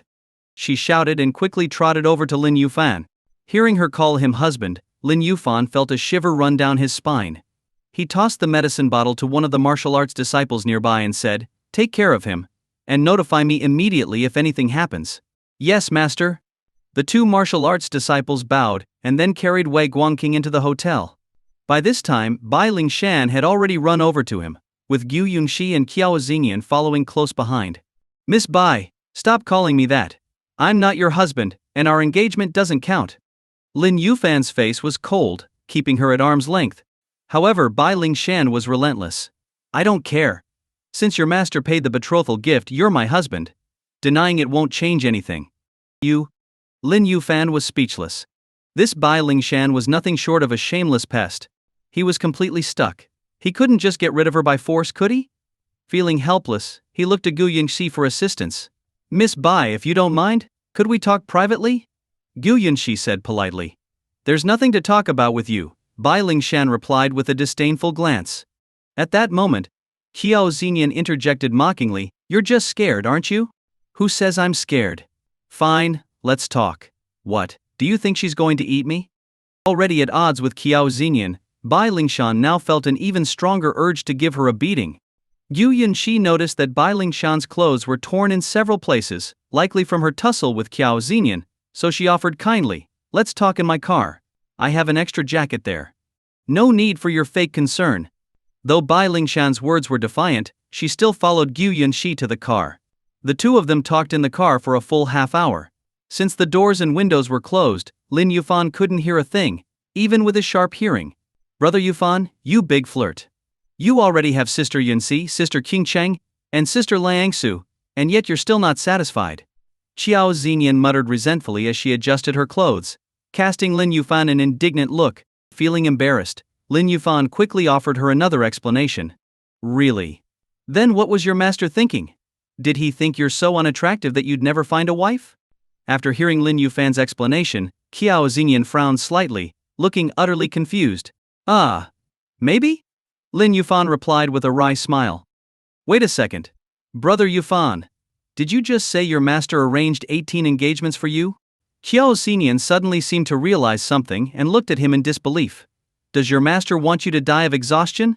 18 fiancés. Do you know what dying from overexertion means? Qiao Xinyan's comment nearly made Lin Yufan choke. That was my master's doing, not mine. Besides, just having you 7 is enough for me. Lin Yufan reached out and playfully patted Qiao Xinyan's head. Qiao Xinyan threw herself into his arms and murmured softly, "Brother Yufan, you said it, okay? If you ever dare to betray us 7 sisters, we won't forgive you." "Never, I promise." Lin Yufan vowed, patting his chest. Just then, the sound of a car door opening drew their attention. Lin Yufan looked over and saw Gu Yunxi and Bai Lingshan stepping out of the car one after the other. Then, Bai Lingshan left without even looking back after waving to Gu Yunxi. What just happened? Lin Yufan was stunned. The problem that had been giving him such a headache was resolved by Yunxi in just half an hour? "Brother Yufan, Xinyan, it's getting late. Let's head back." Gu Yunxi walked over, and as she approached, Lin Yufan noticed her eyes were slightly red, as if she had been crying. "Yeah, I need to take a bath. That little fox was awful. She even messed up my hair. Next time she crosses my path, I'm going to pummel her." Qiao Xinyan nodded, pulling Lin Yufan in the direction of the parked Porsche. The 3 of them got into the car, with Gu Yunxi driving, Qiao Xinyan in the front passenger seat, and Lin Yufan sitting in the back. They barely spoke on the drive back. Lin Yufan wanted to ask what Gu Yunxi and Bai Lingshan had talked about that made Bai Lingshan leave so willingly, but he hesitated several times and didn't ask. Once they got home, Gu Yunxi and Qiao Xinyan went to their rooms. Lin Yufan returned to his room but couldn't fall asleep, tossing and turning until around 1 in the morning. Unable to resist, he sneaked into Gu Yunxi's room. The bedside lamp was still on, and Gu Yunxi was sitting up, typing on her phone. Seeing him enter, she gave him a scornful look and whispered, "Brother Yufan, I locked the door, and you still got in. You've clearly been practicing your lock-picking skills." Hearing this, Lin Yufan's face flushed. He coughed lightly and said, "A little door like that is nothing. It can't keep me from seeing my dear Yunxi." "Ugh, so cheesy." Gu Yunxi rolled her eyes at him, then said softly, "You want to know what I talked about with Bai Lingshan, don't you? My sister Yunxi is so clever, wise and perceptive. You know everything I'm thinking. It seems I'll never be able to keep any secrets from you," Lin Yufan replied, inching his way closer to the bed. "Are you saying you have secrets you're hiding from me?" Gu Yunxi's gaze turned sharp as she frowned at him. "No, absolutely none, I swear." Lin Yufan shook his head quickly. By now he had reached the edge of the bed, and before Gu Yunxi realized it, he lunged at her with a mischievous grin. "Brother Yufan, you're such a scoundrel." At 4 in the morning. Lin Yufan held the flushed-faced Gu Yunxi in his arms, gently stroking her hair.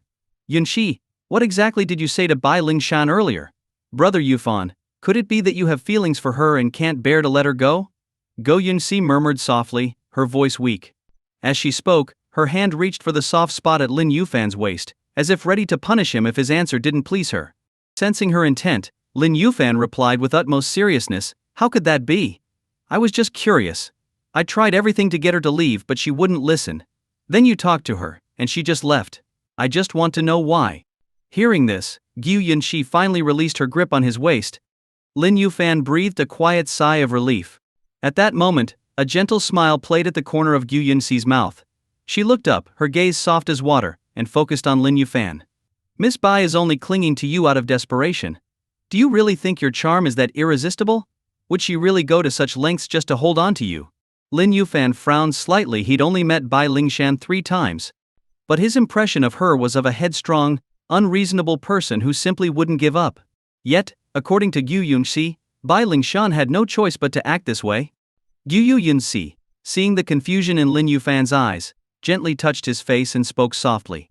"I talked with her in the car earlier and explained our relationship. With women, the more logically you talk, the less likely they'll listen. You have to approach it on a more emotional level." Gu Yunxi spoke with a knowing smile. As a seasoned businesswoman, Gu Yunxi had years of experience in dealing with people. "That simple? Wadi?" Lin Yufan was a bit skeptical. "It wasn't quite that simple. First I explained your relationship with US 7 sisters, and some past matters. Then I asked her not to take you away. She softened after that. Then, I sensed she didn't particularly like you but still clung to you, so I asked her." Gu Yunxi began recounting her conversation with Bai Lingshan. It turned out Bai Lingshan wasn't pursuing Lin Yufan because she was drawn to him, or that he was especially charming. She was under immense pressure from her family. Her father was the clan leader of the Miaoyang tribe. Though he wielded great power, the fact that he only had a daughter had caused dissent within the clan. Many saw this as an opportunity to pressure him to select a male candidate for his successor. Miaojiang had a rule: the clan leadership could only pass to male heirs, meaning that their family would lose its hold on the clan. Over the years, her father had offended many people within the clan while working for its development. These people, held back by his position, dared not openly defy him. But if he lost the title, they would show no mercy. Because of this, her father had sought a marriage alliance with the Great Witch sect to bring in their young master as a son-in-law, thus stabilizing his own position and allowing Bai Lingshan to inherit the leadership. The Great Witch sect was also a powerful force in the Miaoyang region. However, the appearance of Lin Yufan's master, the Sage of Heaven's Secrets, disrupted this plan. But with Lin Yufan as her fiancé, her father's power remained unchallenged. The clanspeople who had been eyeing the position hesitated, fearing the influence of the Heaven's Secrets pavilion. Recently, however, Bai Lingshan's father had fallen gravely ill, with no cure in sight and only days left. Fearing for Bai Lingshan's safety after his death, he urged her to find Lin Yufan and marry him as soon as possible to suppress potential rebels in the clan. So Miaojiang women like Bai Lingshan aren't naturally that forward. It's all because of this. Lin Yufan finally understood. Of course. Why else would a girl as beautiful as Miss Bai go to such lengths to stick to you? Do you think she's really just attracted to your looks? Gu Yinxi teased with a laugh. What are you saying, Yinxi? Do you think your brother Yufan isn't handsome? Lin Yufan pretended to be offended, pulling a stern face. Gu Yinxi just smiled.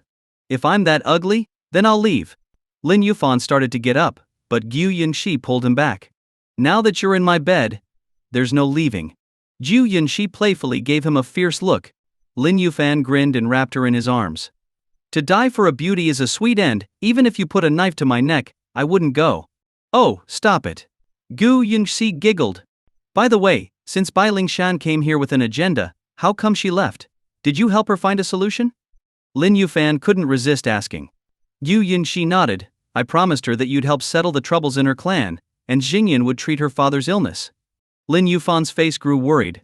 He had just come back. Was he already heading to Miaojiang? What do you mean, huh? Are you not planning to solve your own issues? Or maybe you've taken a liking to Miss Bai and don't want to break the engagement? Gu Yinxi's eyebrows furrowed as her hand moved threateningly toward Lin Yufan's waist. No.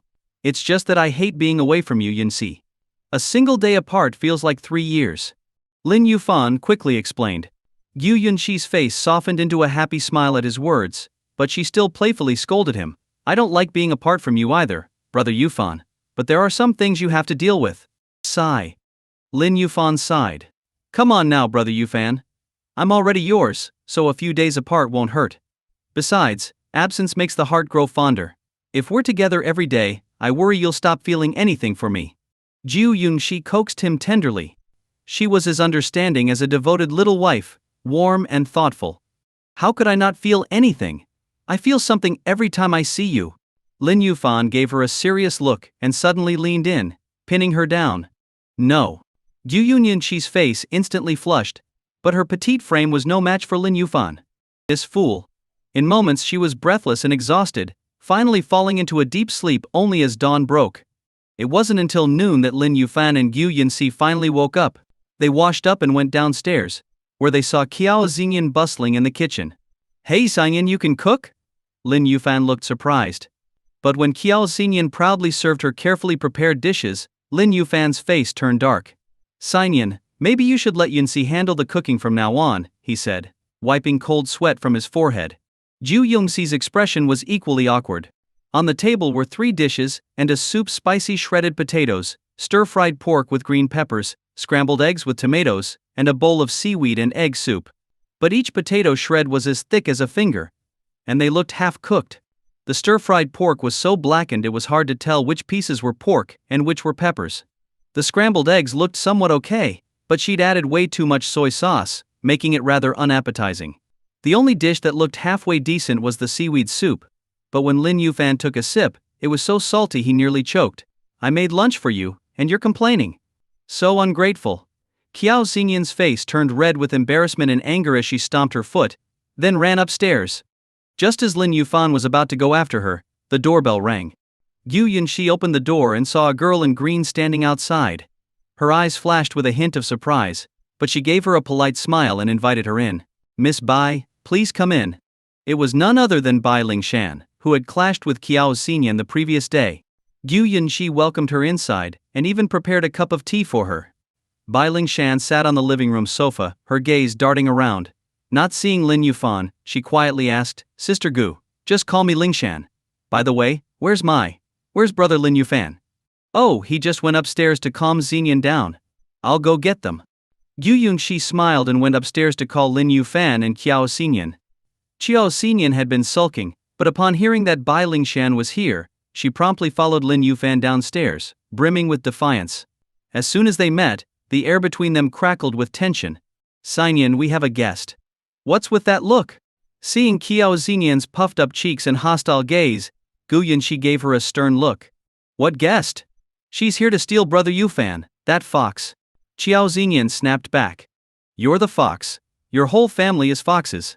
Hearing this, Bai Lingshan could no longer stay calm and began to argue with Qiao Xinyan. "Enough, stop arguing and listen to me." Gu Yunxi's face turned serious as she raised her voice. Qiao Xinyan saw Gu Yunxi was upset and immediately quieted down.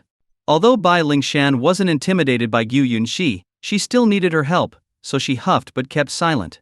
"Xinyan, yesterday Lingshan and I came to an agreement." With both of them silent, Gu Yunxi explained the decision she'd made to Qiao Xinyan. When Qiao Xinyan heard that she'd have to help this fox's father, she instantly protested.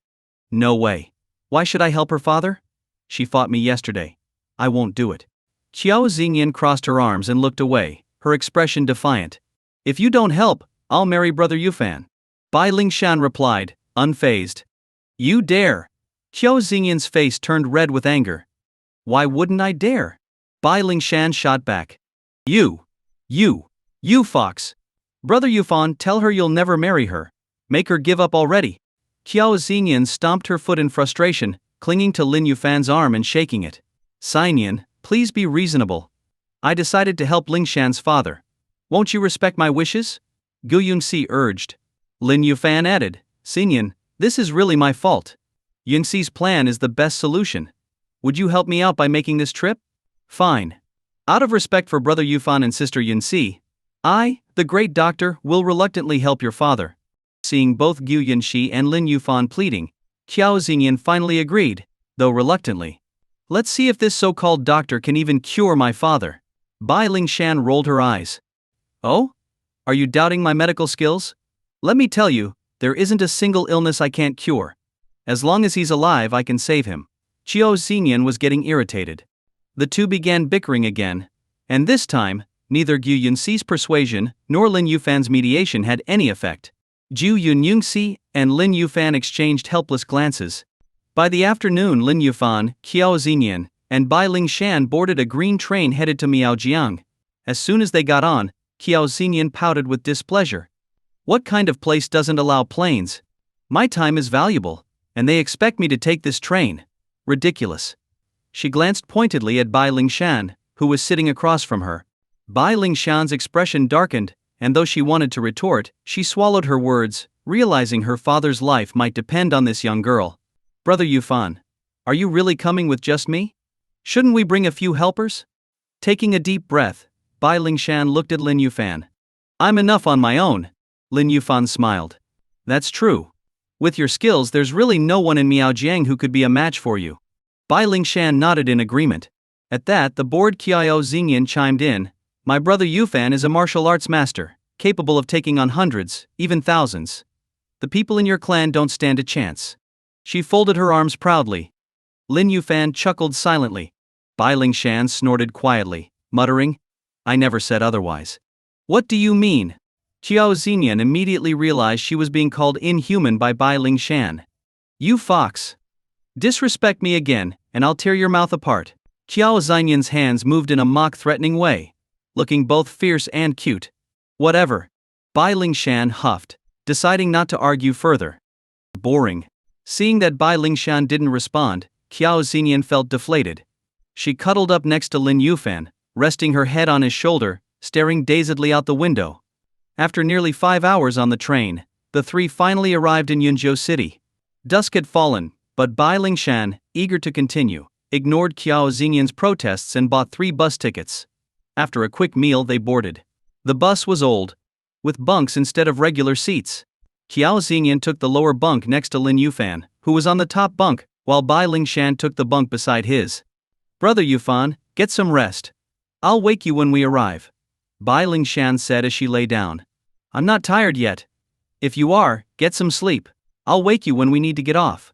Lin Yufan looked at Bai Lingshan, seeing her tired expression and feeling a pang of sympathy. Not that he had feelings for her, but knowing her motives for seeking him out made him feel a bit of compassion for the determined girl. "All right, I'll nap for a while then." Bai Lingshan nodded, closing her eyes, and soon fell asleep. The road through the mountains was bumpy, and the bus jolted occasionally. Yet, even in such conditions, Bai Lingshan slept soundly. Lin Yufan gazed out the window, his mind drifting to memories of his other 3 sisters from childhood.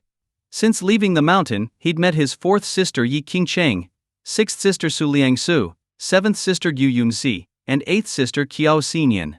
But he had yet to find his other 3 sisters, particularly his 2nd sister Shi Qing, who had been missing for some time. Whether she was alive or dead was unknown. The thought of his 2nd sister Qing left him feeling heavy-hearted. Just then, a shadowy figure quietly crept toward their bunks. The lights inside the night bus were dim, and most of the passengers had already fallen asleep. Aside from the driver focused on the road, no one seemed to notice the shadow inching closer in the darkness. Lin Yufan was still lost in memories of his childhood with his sisters when he heard soft footsteps approaching. Curious, he turned his head to look. Although the bus's interior was dimly lit, Lin Yufan's martial arts training had given him senses far beyond an ordinary person's. Even in the poor lighting, he could clearly make out the figure's face. It was a man in his 30s, with dark skin and about 1.7 meters tall, dressed in a long-sleeved black shirt and holding a spring-loaded knife tightly in his hand. The man walked over to an older passenger's bunk, glanced around to make sure no one was watching, and then bent down, using his knife to cut open the old man's canvas bag. "So, he's a thief." Lin Yufan was slightly taken aback, surprised to encounter a thief in such a place. Just as he was about to warn the man, the elderly passenger on the bunk suddenly opened his eyes and grabbed the thief's wrist. "Damn!" The thief jumped in fright, letting out a yell. But in the next moment, something strange happened. The thief's body convulsed briefly, then went limp, collapsing onto the aisle. The scene puzzled Lin Yufan for a moment. But then he remembered that they were on a bus headed toward Miaojiang, so it wasn't surprising to encounter some local inhabitants of the area. It seemed that the thief had simply been unlucky, trying to rob an old man who knew Miaojiang's secret techniques, only to end up in a bad situation himself. Time passed, and several hours went by unnoticed. When the driver finally stopped the bus and called out that they'd arrived, Lin Yufan woke Bai Lingshan and Qiao Xingyan. It was still early morning, the sky not yet light, and outside it was pitch black. As the passengers got off the bus, most made their way toward a nearby small town, while only a couple of people headed down a winding, secluded path. Among them was the same old man from the bus, now accompanied by a teenage boy of around 16 or 17. The boy wore worn-out clothes and was yawning. Judging by their ages, they appeared to be a grandfather and grandson. The two continued down the path, and soon disappeared from sight. Brother Yufan, I'm still so sleepy. Carry me, I want to sleep a bit more." Qiao Xingyan, rubbing her sleepy eyes, whined to Lin Yufan. Bai Lingshan shot her a disdainful look, though in the darkness, Qiao Xingyan didn't notice. "All right, I'll carry you." Lin Yufan nodded, taking off his jacket to drape over her shoulders. Then, with Qiao Xingyan on his back and following Bai Lingshan's lead, they headed in the same direction as the grandfather and grandson.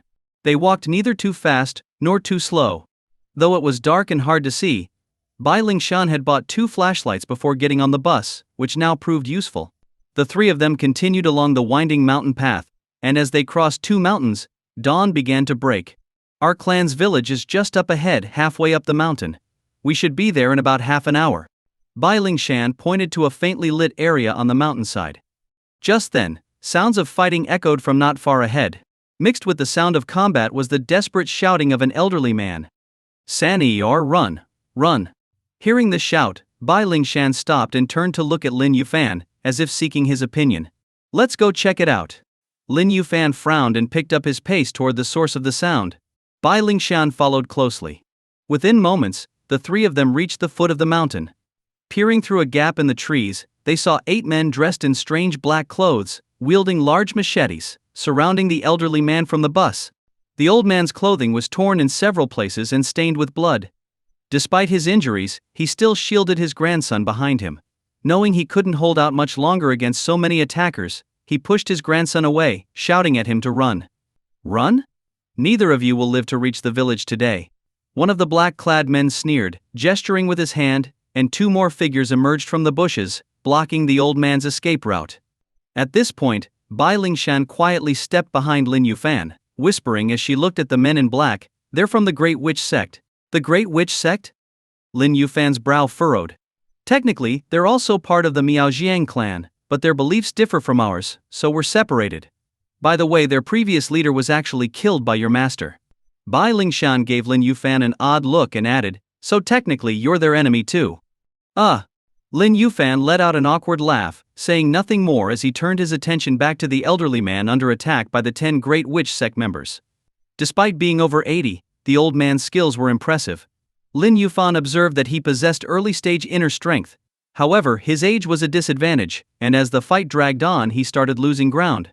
The Great Witch Sect men were all armed, while the old man had only a wooden cane. Outnumbered and outmatched in weapons, he was quickly overpowered. "Old man Ma, we have your grandson here. If you don't want to see him die in front of you, you'd better come with us." The leader of the men sneered, towering over the exhausted old man who was slumped on the ground. "Heal our master's leg, and you and your grandson will be safe. If you're lucky, you might even get a reward." "Bah! Your Great Witch Sect has done terrible things. My son and daughter-in-law were killed by your people, and now you expect me to save your master? Never." The old man's face flushed with anger as he cursed them. "You won't cooperate? Fine. I'll carve the flesh from your grandson's body piece by piece, gouge out his eyes and turn him into a drug-seeking dog." The leader grinned menacingly, drawing his machete and slicing the boy's leg, causing blood to flow and quickly soak his pants. Grandfather Sanair isn't afraid to die. Even though his leg was injured, the young boy did not scream. He bit his lip, eyes bloodshot, and glared at the group of men in black. Slap. The leader of the men in black scowled and slapped the boy hard across the face, shouting angrily, "Did I tell you to talk? Say one more word, and I'll cut out your tongue. I'm not afraid of you. You scum, animals. If you've got guts, just kill me." Blood trickled from the boy's mouth, yet he showed no fear, shouting even louder.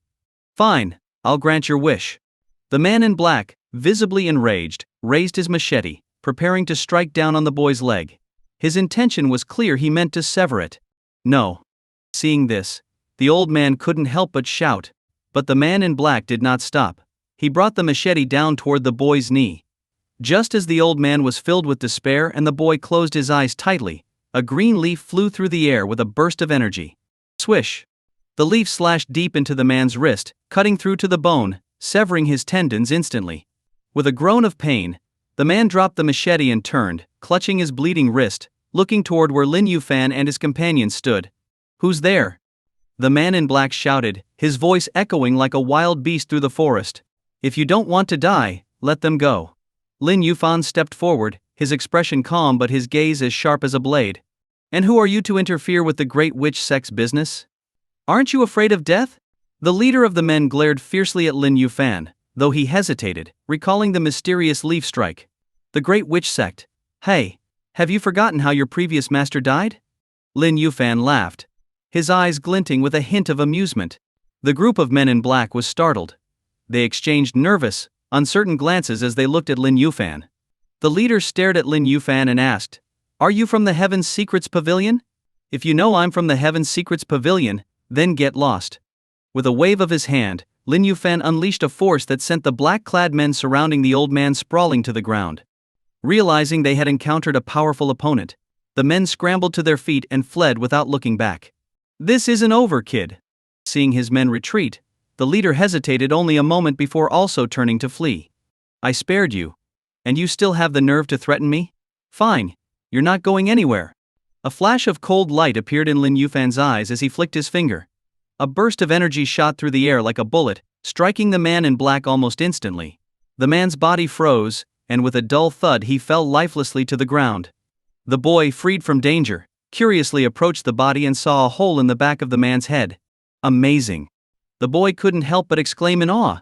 Just then he felt a sharp pain in his leg and turned pale. "Sanair, are you all right?" The blood-covered old man struggled to his feet and hurried to his grandson. "I'm fine, Grandpa. It's just a scratch, it's nothing."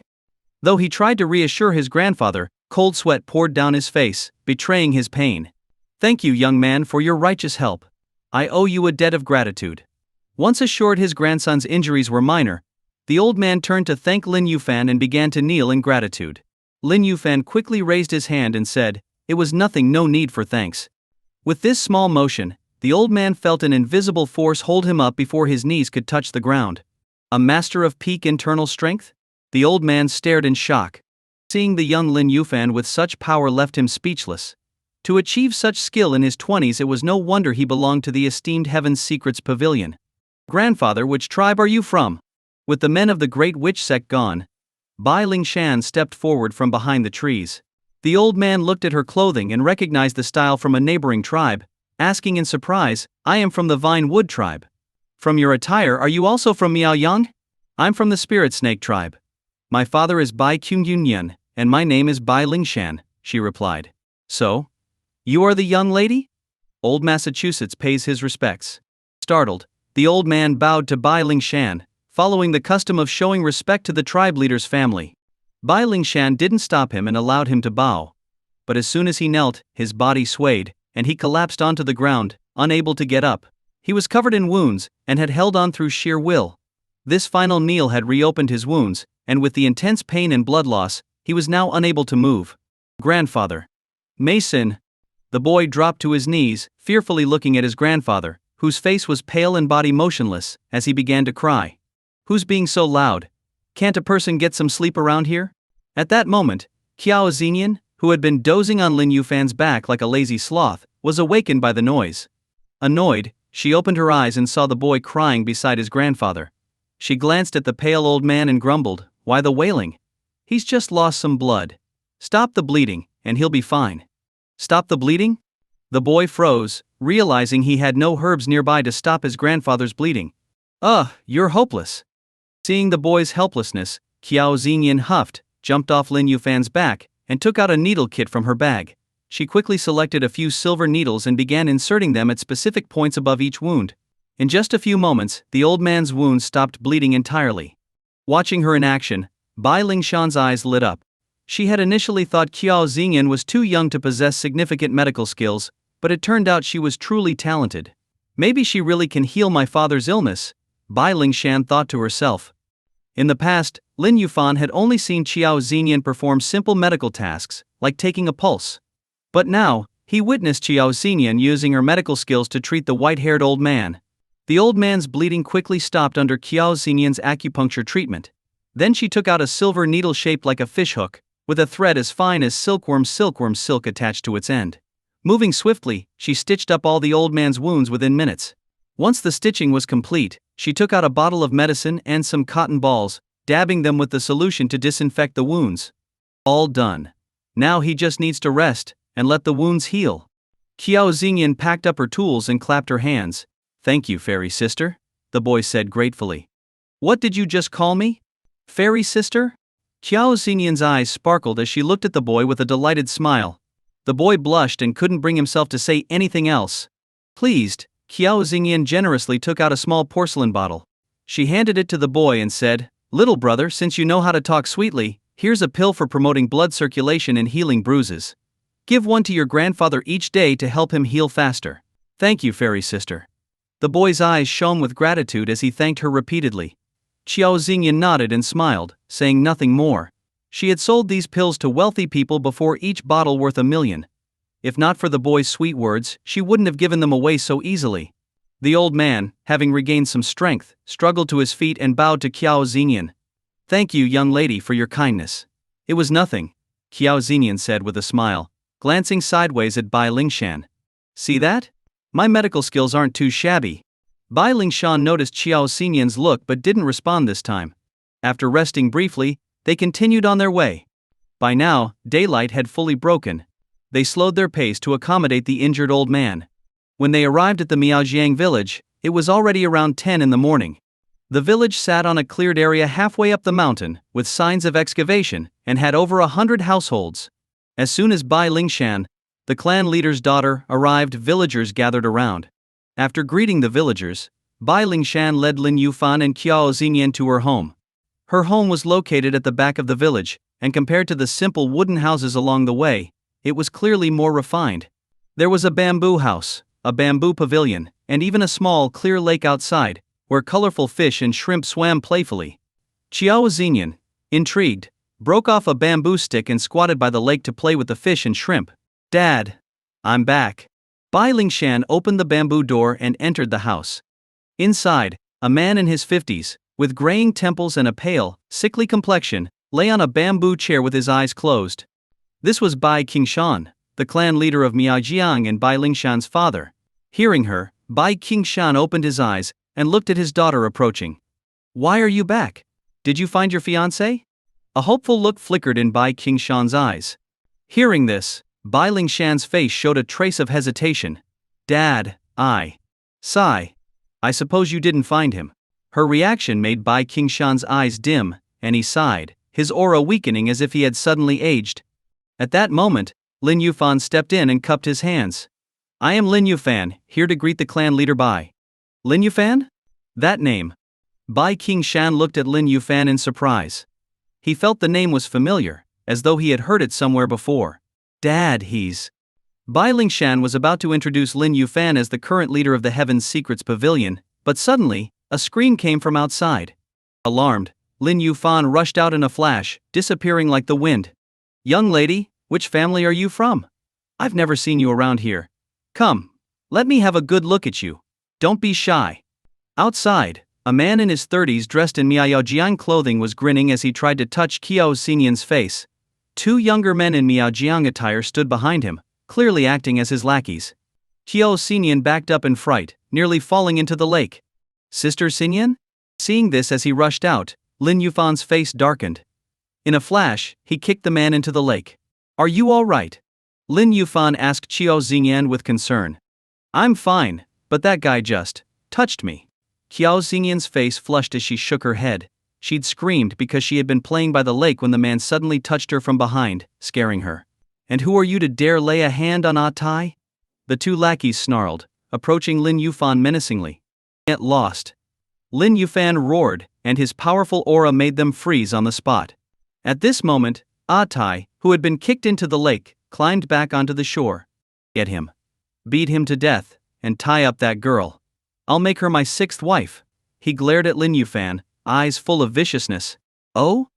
Is that so?" A cold gleam flashed in Lin Yufan's eyes. In an instant, he was in front of Tai. Crack! Lin Yufan grabbed Tai's wrist and twisted it, the bone breaking with a loud snap. Tai let out a pained scream. "How dare you?" Tai's eyes filled with hatred as he glared at Lin Yufan. "How dare you touch my sister? Who gave you the courage?" Lin Yufan's gaze was icy. Just as he was about to finish off Tai, Bai Lingshan arrived. Seeing the conflict, her expression changed, and she glared at Tai. "Tai, who gave you the right to disrespect my friends?" "So what if they're your friends? He hurt me, and he has to pay.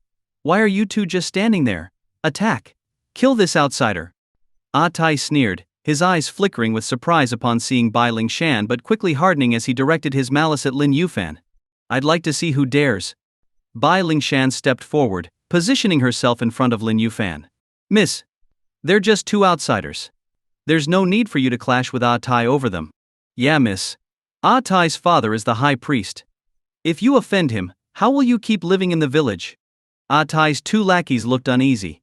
Bai Lingshan was the village's young mistress, and had always treated them kindly, so they were reluctant to hurt her. Bai Lingshan frowned. So what if Tai's father was the high priest? Her father was still the clan leader. Still, she was puzzled and disappointed to see that her childhood friends had now become Tai's lackeys. She looked at the two young men and softened her tone. "Shan, da, why did you become Tai's lackeys?" "Well." The two lackeys lowered their heads in shame, as if they had reasons they couldn't speak of. At that moment, Tai, clutching his broken right arm, limped over and kicked the two lackeys to the ground, cursing loudly, "You two useless fools." "Enough, Tai. What are you doing?" The commotion outside had caught Bai Qingshan's attention. He stepped out of the house, his expression stern as he looked at Tai. Seeing Bai Qingshan, Tai's arrogant demeanor instantly softened. He forced a smile and said, "Nothing, my father just sent me over to check on you, clan leader. Since you're well, I'll take my leave now. I'll come back another day." With that, Tai turned and left, his lackeys scrambling to follow. Bai Lingshan wanted to call her two friends back, but her father, Bai Qingshan, stopped her. "Father, that brat Tai is so arrogant. Why didn't you give him a good scolding?" Bai Lingshan said indignantly. Sigh. Bai Qingshan sighed deeply, his expression sorrowful. In the past, Tai wouldn't have dared to act so disrespectfully, but times had changed. Though he was still the clan leader, his authority had been largely undermined. "Father, what happened while I was away?" Sensing something was wrong, Bai Lingshan asked her father. "Come inside, and I'll tell you." Bai Qingshan shook his head slightly and turned back toward the bamboo house, his steps unsteady and his breathing weak, clearly unwell. Lin Yuan and Qiao Xinyan exchanged a glance and followed him inside. Once indoors, Bai Qingshan had his daughter serve tea to Lin Yuan and Qiao Xinyan. "My young friends, I'm sorry you had to witness this unpleasantness." Bai Qingshan apologized from his seat in the bamboo chair. "It's all right," Lin Yuan replied calmly. "Uncle, you're breathing weakly and seem unsteady. Are you ill or injured?" Qiao Xinyan blinked her big eyes, studying Bai Qingshan closely. "Oh? You have sharp observation skills, young lady. Do you know medicine?" Bai Qingshan smiled, looking at Qiao Xinyan in surprise. "Of course. I'm the second best doctor in Dragon Country." Qiao Xinyan replied proudly. "Haha. The second best doctor? And who's the best?" Bai Qingshan chuckled, thinking she was joking. But Qiao Xinyan's next words made him sit up. "The best doctor is, of course, my master, the medicine immortal of Ghost Valley," Qiao Xinyan said. "The medicine immortal of Ghost Valley? You're his disciple?" Bai Qingshan's face changed, and he straightened up, despite his weakness. Although he was a clan leader, he had heard of the medicine immortal of Ghost Valley, revered as a medical sage across Dragon Country. "I brought her here specifically to treat you, father. With her help, your illness will surely be cured." Bai Lingshan placed the freshly brewed tea in front of Lin Yuan and Qiao Xinyan. "Dr. Qiao, please have some tea." In the past, she and Qiao Xinyan often bickered, but now she addressed her with utmost respect. Qiao Xinyan accepted the tea with a strange smile. Bai Lingshan's expression remained neutral, avoiding eye contact with Qiao Xinyan. "To my knowledge, the medicine immortal has withdrawn from the world. Before he left, he only treated those he found worthy, and his fees were astronomical. Young lady, as his disciple, I assume your fees aren't cheap either?" Bai Qingshan asked, his face calm and unreadable. "Of course. I don't treat anyone for less than 1,000,000. But..." Qiao Xinyan nodded, glancing at Bai Lingshan before adding, "Since you're Lingshan's father, I'll treat you for free." "Really?" Bai Lingshan's face showed relief. She had been worried about the $1,000,000 fee, as people living in the mountains had no way to gather that kind of money. But hearing Qiao Xinyan's offer, she looked at her gratefully. "Of course. But don't argue with me anymore." Qiao Xinyan snorted, full of pride. Lin Yuan chuckled inwardly, approving of Qiao Xinyan's actions. Qiao Xinyan might be a bit of a money lover, but she wasn't greedy to the point of losing her humanity, and Lin Yuan appreciated that about her. "Of course." Bai Lingshan nodded quickly. "Uncle, your condition isn't great. Let me examine you first."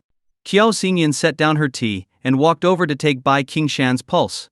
After a moment she frowned slightly and Bai Lingshan, worried, was about to ask about his condition when Qiao Xinyan's expression relaxed. "Uncle, your pulse feels unusual. I can't quite determine it. Can you tell me more about what happened?" "All right." Bai Qingshan nodded and explained the cause of his illness.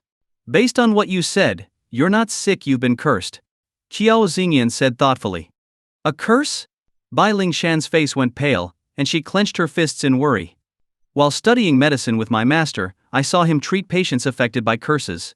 Their symptoms were strange, falling ill without warning, and the sickness only worsened over time." Qiao Xinyan continued, "Treating this will be tricky. But don't worry. Since I've taken this on, I'll cure you. But I'll need some specific herbs and a large pot. One big enough to fit a person inside." "A pot big enough for a person?" Bai Lingshan's eyes widened. Was Qiao Xinyan planning to cook her father in the pot? After Qiao Xinyan listed the medicinal ingredients and materials needed, Bai Lingshan set out to gather them from within the tribe.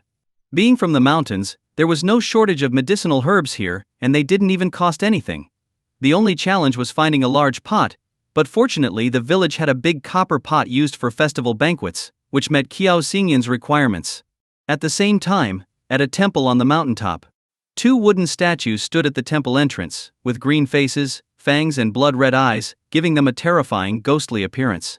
At that moment, Tai arrived at the temple with his 2 lackeys. "Father, help me!"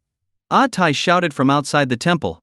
Soon, an elderly man, his face painted in various colors and dressed in black and white robes, came out of the temple. In his hand, he held a staff made of white bone, topped with a small child's skull. The old man stood on the steps, looking down at Tai and said, "Didn't I tell you not to come here unless it's urgent? And keep your voice down. Father, look at my arm. You must avenge me." Tai's face was pale as he clutched his broken right arm, looking up at the elder with a miserable expression. "What happened? Who did this to you?"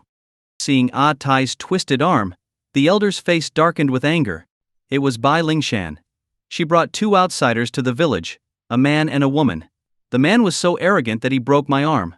"Father, you have to get justice for me." Tai avoided mentioning that he had caused the trouble, putting all the blame on Lin Yuan. The elder narrowed his eyes. He knew exactly what kind of person his son Tai was. But as an elderly father with a son he adored, he was indulgent with Tai. Even if he suspected his son had instigated the trouble. "Come inside first. We'll heal your arm, and then you can take revenge." The elder gestured, and the next moment, Tai felt an invisible force surround him, lifting him into the air and carrying him into the temple. Shan and Da, his lackeys, dropped to their knees in awe, bowing with reverence. To them, the elder's power seemed beyond human capabilities. "You 2, stay here and don't let anyone disturb me," the elder ordered, glancing at Shan and Da before turning to enter the temple. Creak! The red-painted wooden doors of the temple closed on their own. About half an hour later, Bai Lingshan returned. She had collected all the herbs that Qiao Xingyan needed from the village, and had also arranged for the large copper pot to be moved to the courtyard. "Set up the pot, bring some cow and sheep blood, and start the fire. When it's boiling, call me." Qiao Xingyan looked around and nodded in satisfaction. Taking the herbs Bai Lingshan handed over, Qiao Xingyan asked, "By the way, do you have a pestle and mortar?" "Yes." "Hold on." Bai Lingshan quickly fetched the tool from inside the house. In the mountains, almost every household has a mortar and pestle for grinding herbs. "I'll leave this to you while I start preparing the herbs." Qiao Xingyan headed to the pavilion with the mortar. Seeing Lin Yuan standing idly by, Qiao Xingyan's eyes sparkled, and she said sweetly, "Brother Yuan, my hands are so tired. Could you grind these herbs for me?" Lin Yuan raised an eyebrow, amused. "You haven't even started yet, and you're tired already? Oh, come on, Brother Yuan. Can you really bear to let your cute little wife do such hard work?" Qiao Xingyan clung to his arm, pouting playfully. Unable to resist her, Lin Yuan shook his head and laughed, sitting down on a bamboo chair to grind the herbs as instructed. Qiao Xingyan sat across from him, resting her chin in her hands, watching him with a cheerful smile. Once everything was ready, Qiao Xingyan sprinkled some powdered herbs into the boiling pot. Then she asked Bai Lingshan to bring her father over and have him get into the copper pot. "Huh? If my father goes into such hot water, won't he be cooked?" Bai Lingshan looked at Qiao Xingyan skeptically. "Just do it. Why so many questions?" Qiao Xingyan replied impatiently. Reluctantly, Bai Lingshan trusted Qiao Xingyan. She brought her father outside and told him to get into the pot, as if taking a bath. "A bath? This water's boiling, and there's a fire underneath. If I get in, I'll be stew." Even Bai Kingshan, usually calm, was nervous upon hearing Qiao Xingyan's method. "Don't worry, uncle. I added a few special ingredients. It's safe, you won't get hurt." "Well, all right then. In my condition it's worth a shot." Bai Kingshan gritted his teeth and jumped into the copper pot. Submerged in the boiling blood water, Bai Kingshan's face filled with astonishment. The expected burning sensation wasn't there. Instead, it felt like he was soaking in a comfortably warm spring. His pores opened up, and he closed his eyes, enjoying the sensation. Seeing the shock and curiosity on Lin Yuan and Bai Lingshan's faces, Qiao Xingyan smiled and explained. "Cow and sheep blood contain special properties, and combined with certain herbs, they promote blood circulation and expel evil. The herbs like cypress grass, lotus leaves, bai wei, liangzhu cow, and kuting tea help cool and cleanse the blood. When combined, they neutralize the curse poison in Uncle Bai." "I see." Bai Lingshan suddenly understood, Though she wasn't familiar with medicine, she grasped the gist. Keep an eye on the fire, and don't let it go out, Qiao Xingyan instructed. Dr. Qiao, how long does my father need to stay in there? 3 days. Qiao Xingyan held up 3 fingers. 3 days? Bai Lingshan's eyes widened. 3 days? If something went wrong, he'd be boiled alive. Soon word spread through the village that clan leader Bai Qingshan was being cooked in a pot by outsiders. Curious villagers came to watch, seeing Bai Qingshan lying in the copper pot with his eyes closed, his condition unknown. Some shook their heads in disapproval, and even a few elders tried to intervene, but Bai Lingshan firmly drove them off. Ridiculous. This is madness, you're risking your father's life, scolded an old man with gray hair, leaning on a cane. Seeing Bai Lingshan ignore him, he sighed and left. Meanwhile, outside the village, several figures stood on a tall, ancient tree. At the forefront was a slender, alluring woman, watching the situation in Bai Lingshan's courtyard intently, taking in every detail. Miss Tina, what's so special about that guy that you'd come all this way to follow him? Whispered one of the men in black behind her. Exactly, Miss Tina. If you only want to know who he is, we could just capture him and interrogate him. Why put yourself through the trouble of coming to a place like this? Another chimed in. Capture him? With just the likes of you? The woman in black leather, none other than Tina, sneered, a trace of contempt playing at her lips as she fixed her eyes intently on Lin Yuan in the distance. Her gaze held a fiery intensity. Maybe only a man as powerful as Lin Yuan could capture the interest of the Rockefeller family's heiress. But what annoyed her was his complete indifference to her charms, ignoring her to the point of even blocking her number. He's just some guy from Longguo, scoffed one of her subordinates. With that skinny frame, I could knock him down with one punch. Enough talk. Set up camp, and make sure we aren't seen, Tina snapped impatiently, waving them off. Just then, the sound of footsteps echoed below, a pair of Miao villagers returning from a hunt, carrying a wild boar slung between them, laughing as they walked back to their village. The sight caught the attention of one of the men in black, who leapt forward without waiting for Tina's command, his eyes glinting coldly as he struck out with 2 punches, killing both villagers instantly. Well, looks like we won't be short on food tonight, the man said with a grin, effortlessly picking up the large wild boar as if it were light as a feather. I told you not to be seen. Tina dropped down in front of him, her gaze icy as she glared at the man in black. Just 2 ordinary villagers, so what if I killed them? It's not like their bodies can crawl back to report us, can they? He replied dismissively. Is that how you talk to me? Tina's eyes flashed with murderous intent. These men were genetically enhanced soldiers trained by her family, with physical abilities far surpassing those of ordinary people. However, their new power had clearly gone to their heads. Miss Tina, we may work for the Rockefeller family, but that doesn't mean we have to blindly follow every. The man began with a sneer. But before he could finish, Tina moved in close, her hand a blur as she reached into his chest. With a sickening sound, her hand emerged, leaving a bloody hole where his heart had been. The Rockefeller family may have given you power, but they can also take it away, Tina said coldly, wiping her hand with a handkerchief.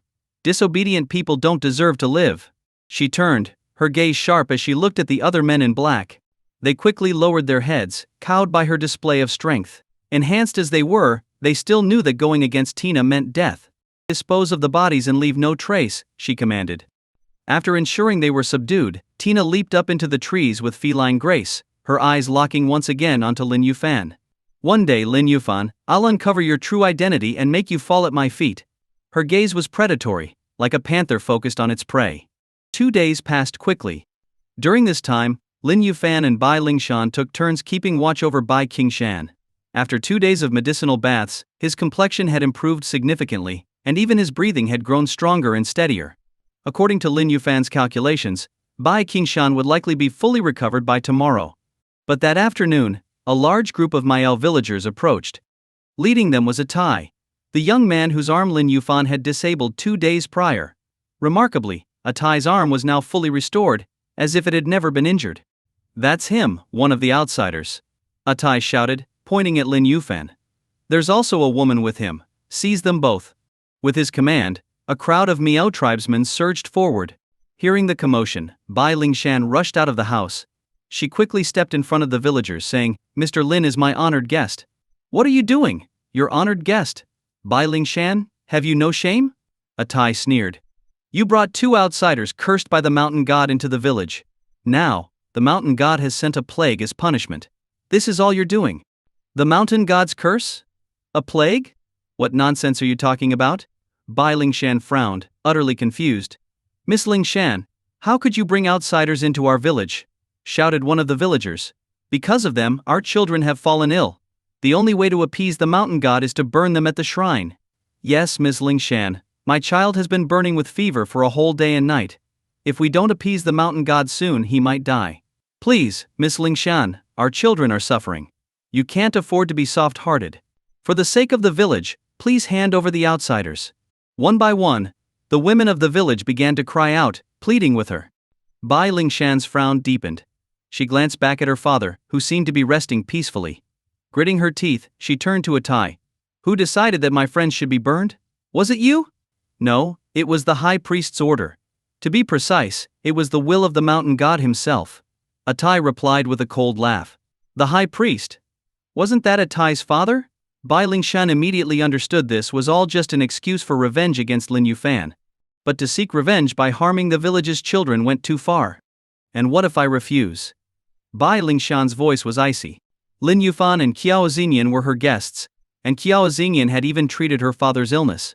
She could not, in good conscience, allow them to be harmed. Miss Lingshan, if you keep being stubborn, don't blame us for roughing you up. Bind her. Ordered an elder, shaking his head.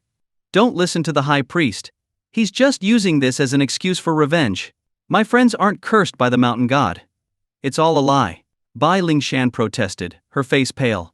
But the villagers had already been influenced by the high priest's words. With their own children burning with fever, reason had left them, and they paid no heed to her pleas. Miss, you are the daughter of the Miaojiang tribe. How could you not think of your people? An elderly woman scolded angrily. As soon as she spoke, the other villagers began to chime in, accusing Bai Lingshan of being a traitor who betrayed her own people.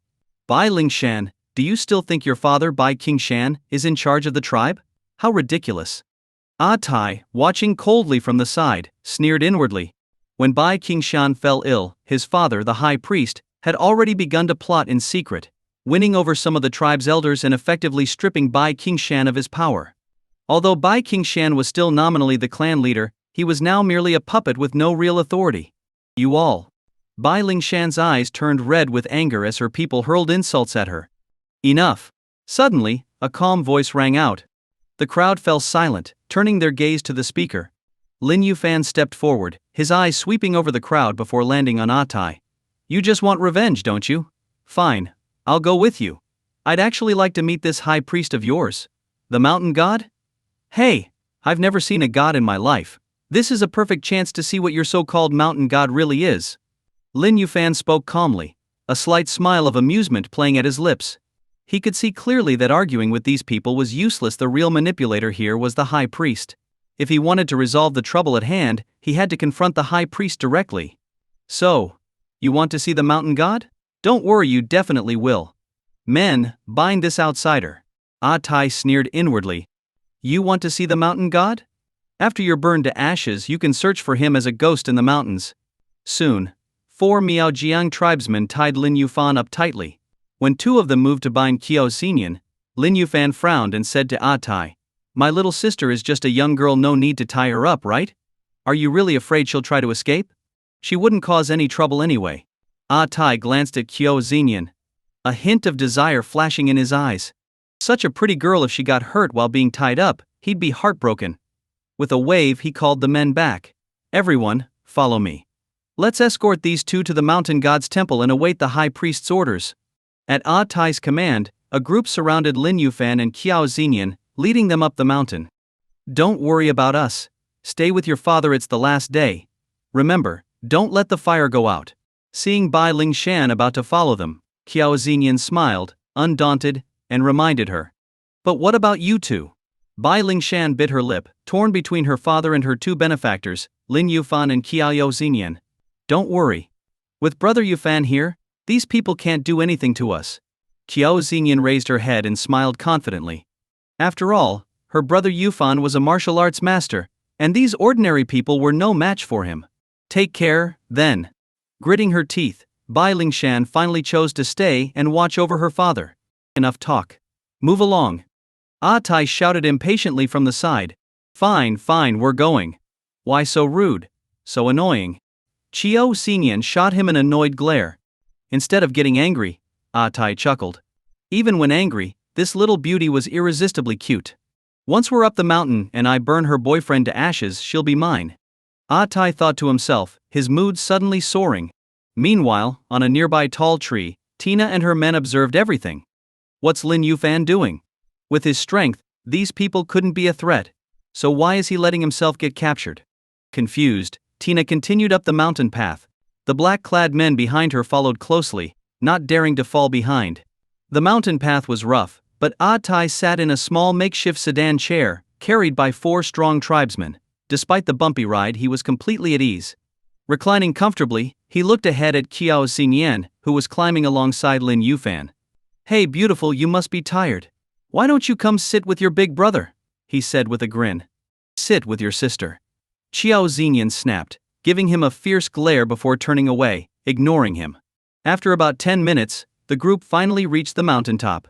At the summit was a large, flat area with a wooden temple and an altar outside. An old man dressed in strange clothes stood on the altar with his hands behind his back. "High priest, we've brought these 2 outsiders cursed by the mountain god.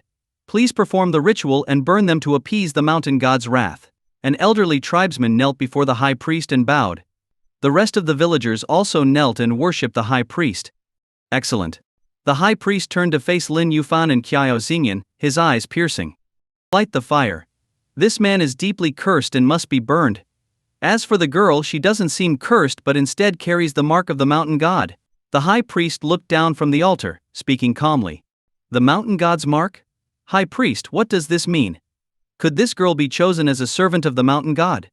Someone asked, bewildered. No. She's not a servant, she's been chosen as an attendant of the mountain god." The high priest shook his head mysteriously. Gasps erupted from the crowd. "This girl is truly beautiful, even more so than our village girls. It's only natural the mountain god would take notice." Yes, I thought the same when I first saw her. To be chosen by the mountain god, she's indeed blessed. Luckily, we didn't tie her up just now. If we angered the mountain god, we'd be in big trouble." The villagers whispered among themselves. With a wave of his hand, the high priest silenced the crowd. "Time is of the essence. Tai, take the girl to the temple. Everyone else, light the fire and burn this cursed one."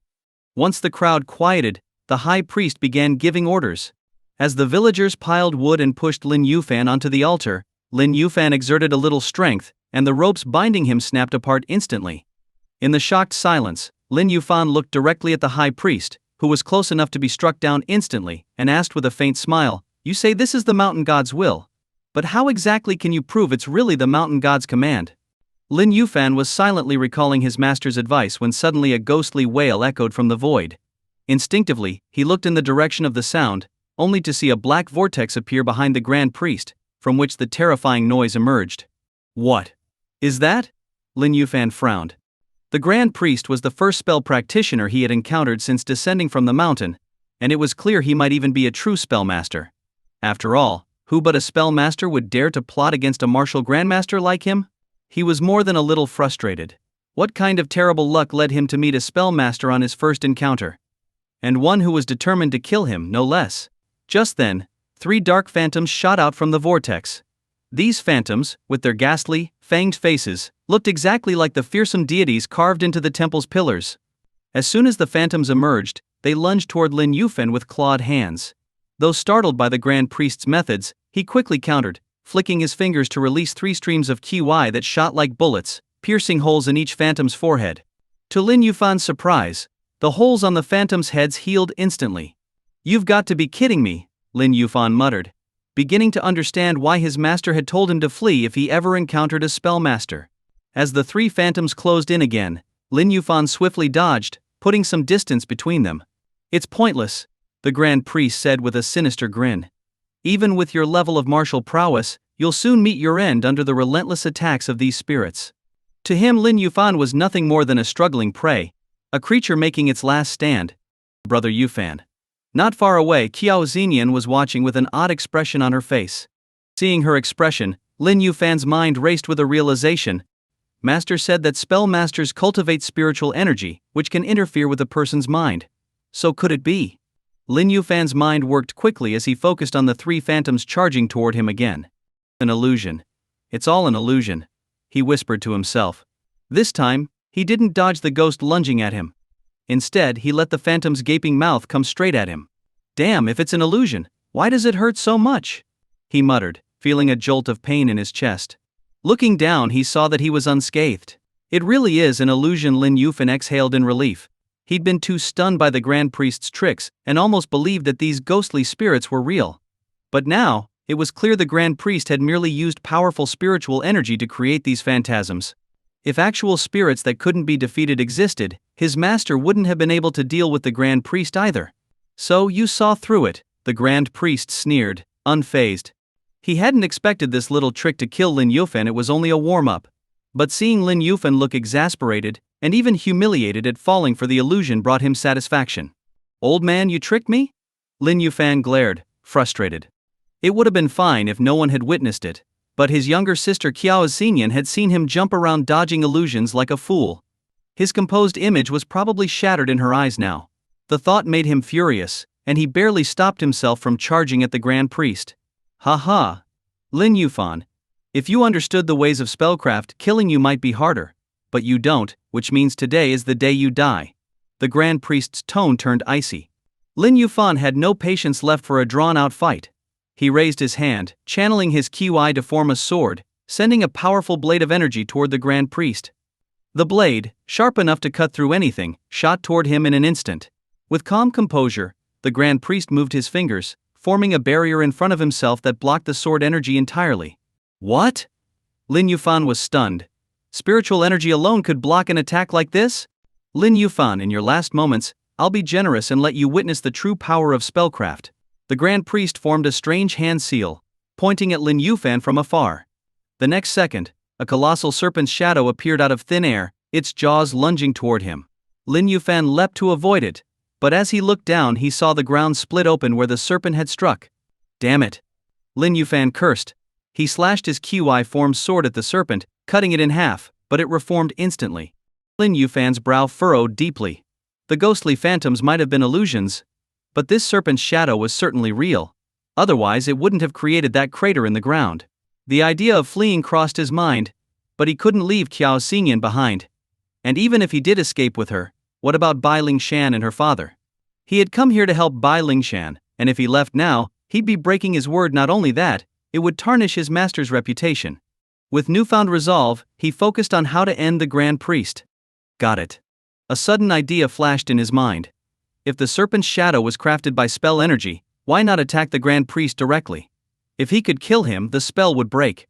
Thinking fast, Lin Yufan dodged the serpent's attacks, leaping toward the Grand Priest in 3 quick steps. The Grand Priest's eyes flashed as he dissolved his hand seal and struck Lin Yufan with an invisible force, flinging him 7 or 8 meters away. Then, with another hand seal, the Grand Priest summoned a fierce wind. The once clear sky filled with rolling thunderclouds, with flashes of lightning crackling within. Can he actually do that? Lin Yufan thought, alarmed. Using spiritual energy to create a spirit array and harness the power of nature, was this the terrifying power of a true spellmaster? A strong sense of danger surged within him. Realizing he could no longer hold back, Lin Yufan focused his Qi with intense concentration.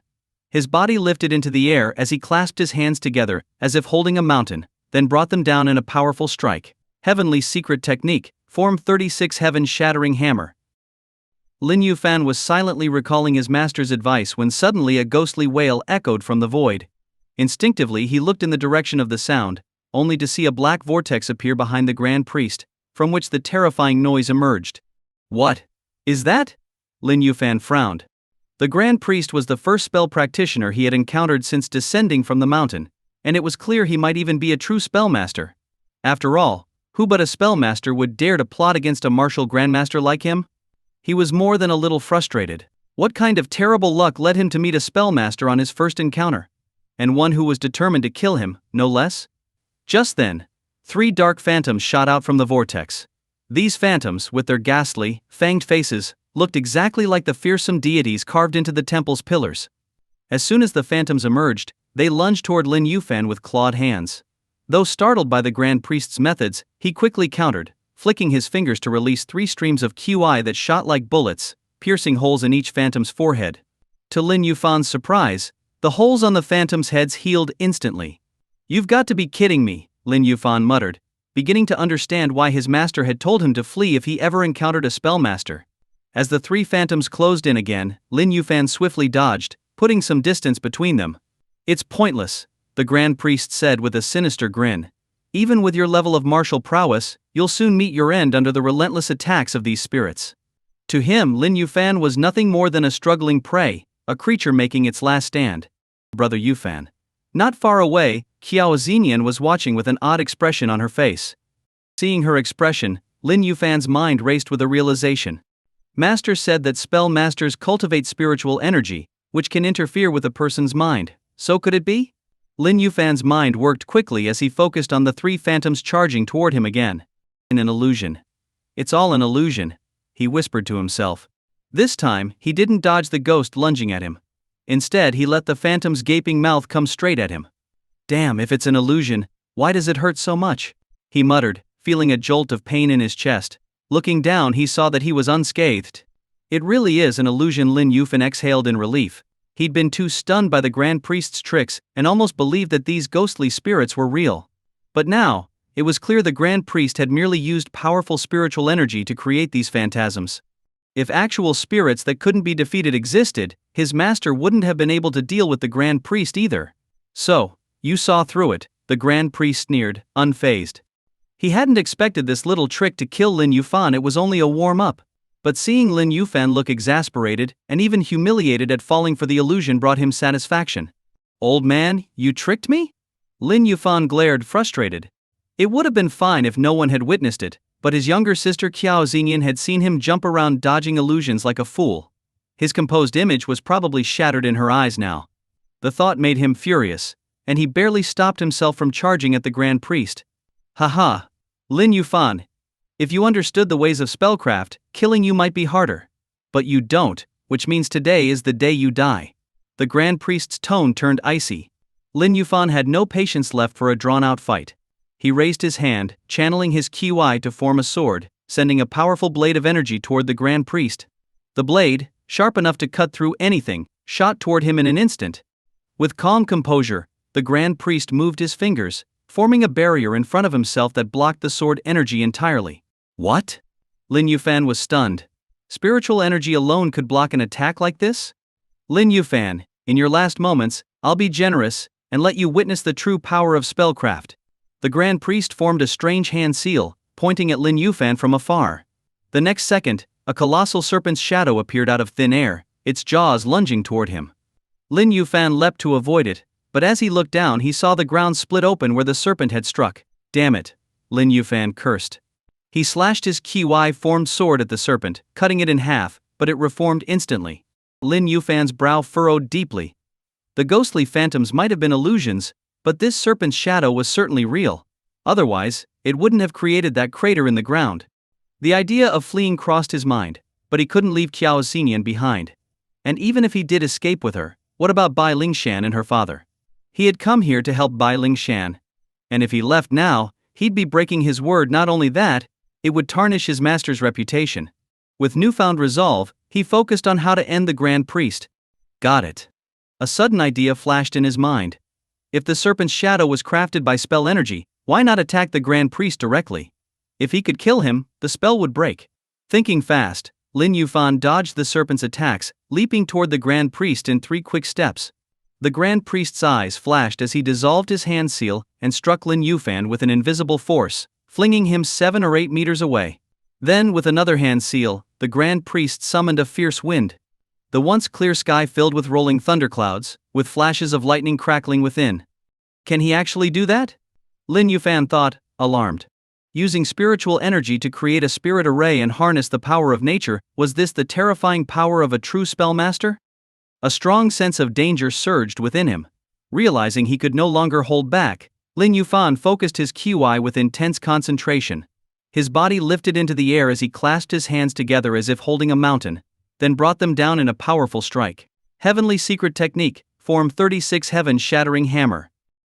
In an instant, as the Grand Priest was manipulating his spirit array to harness the power of nature, he felt an incredibly terrifying force descending toward him from above.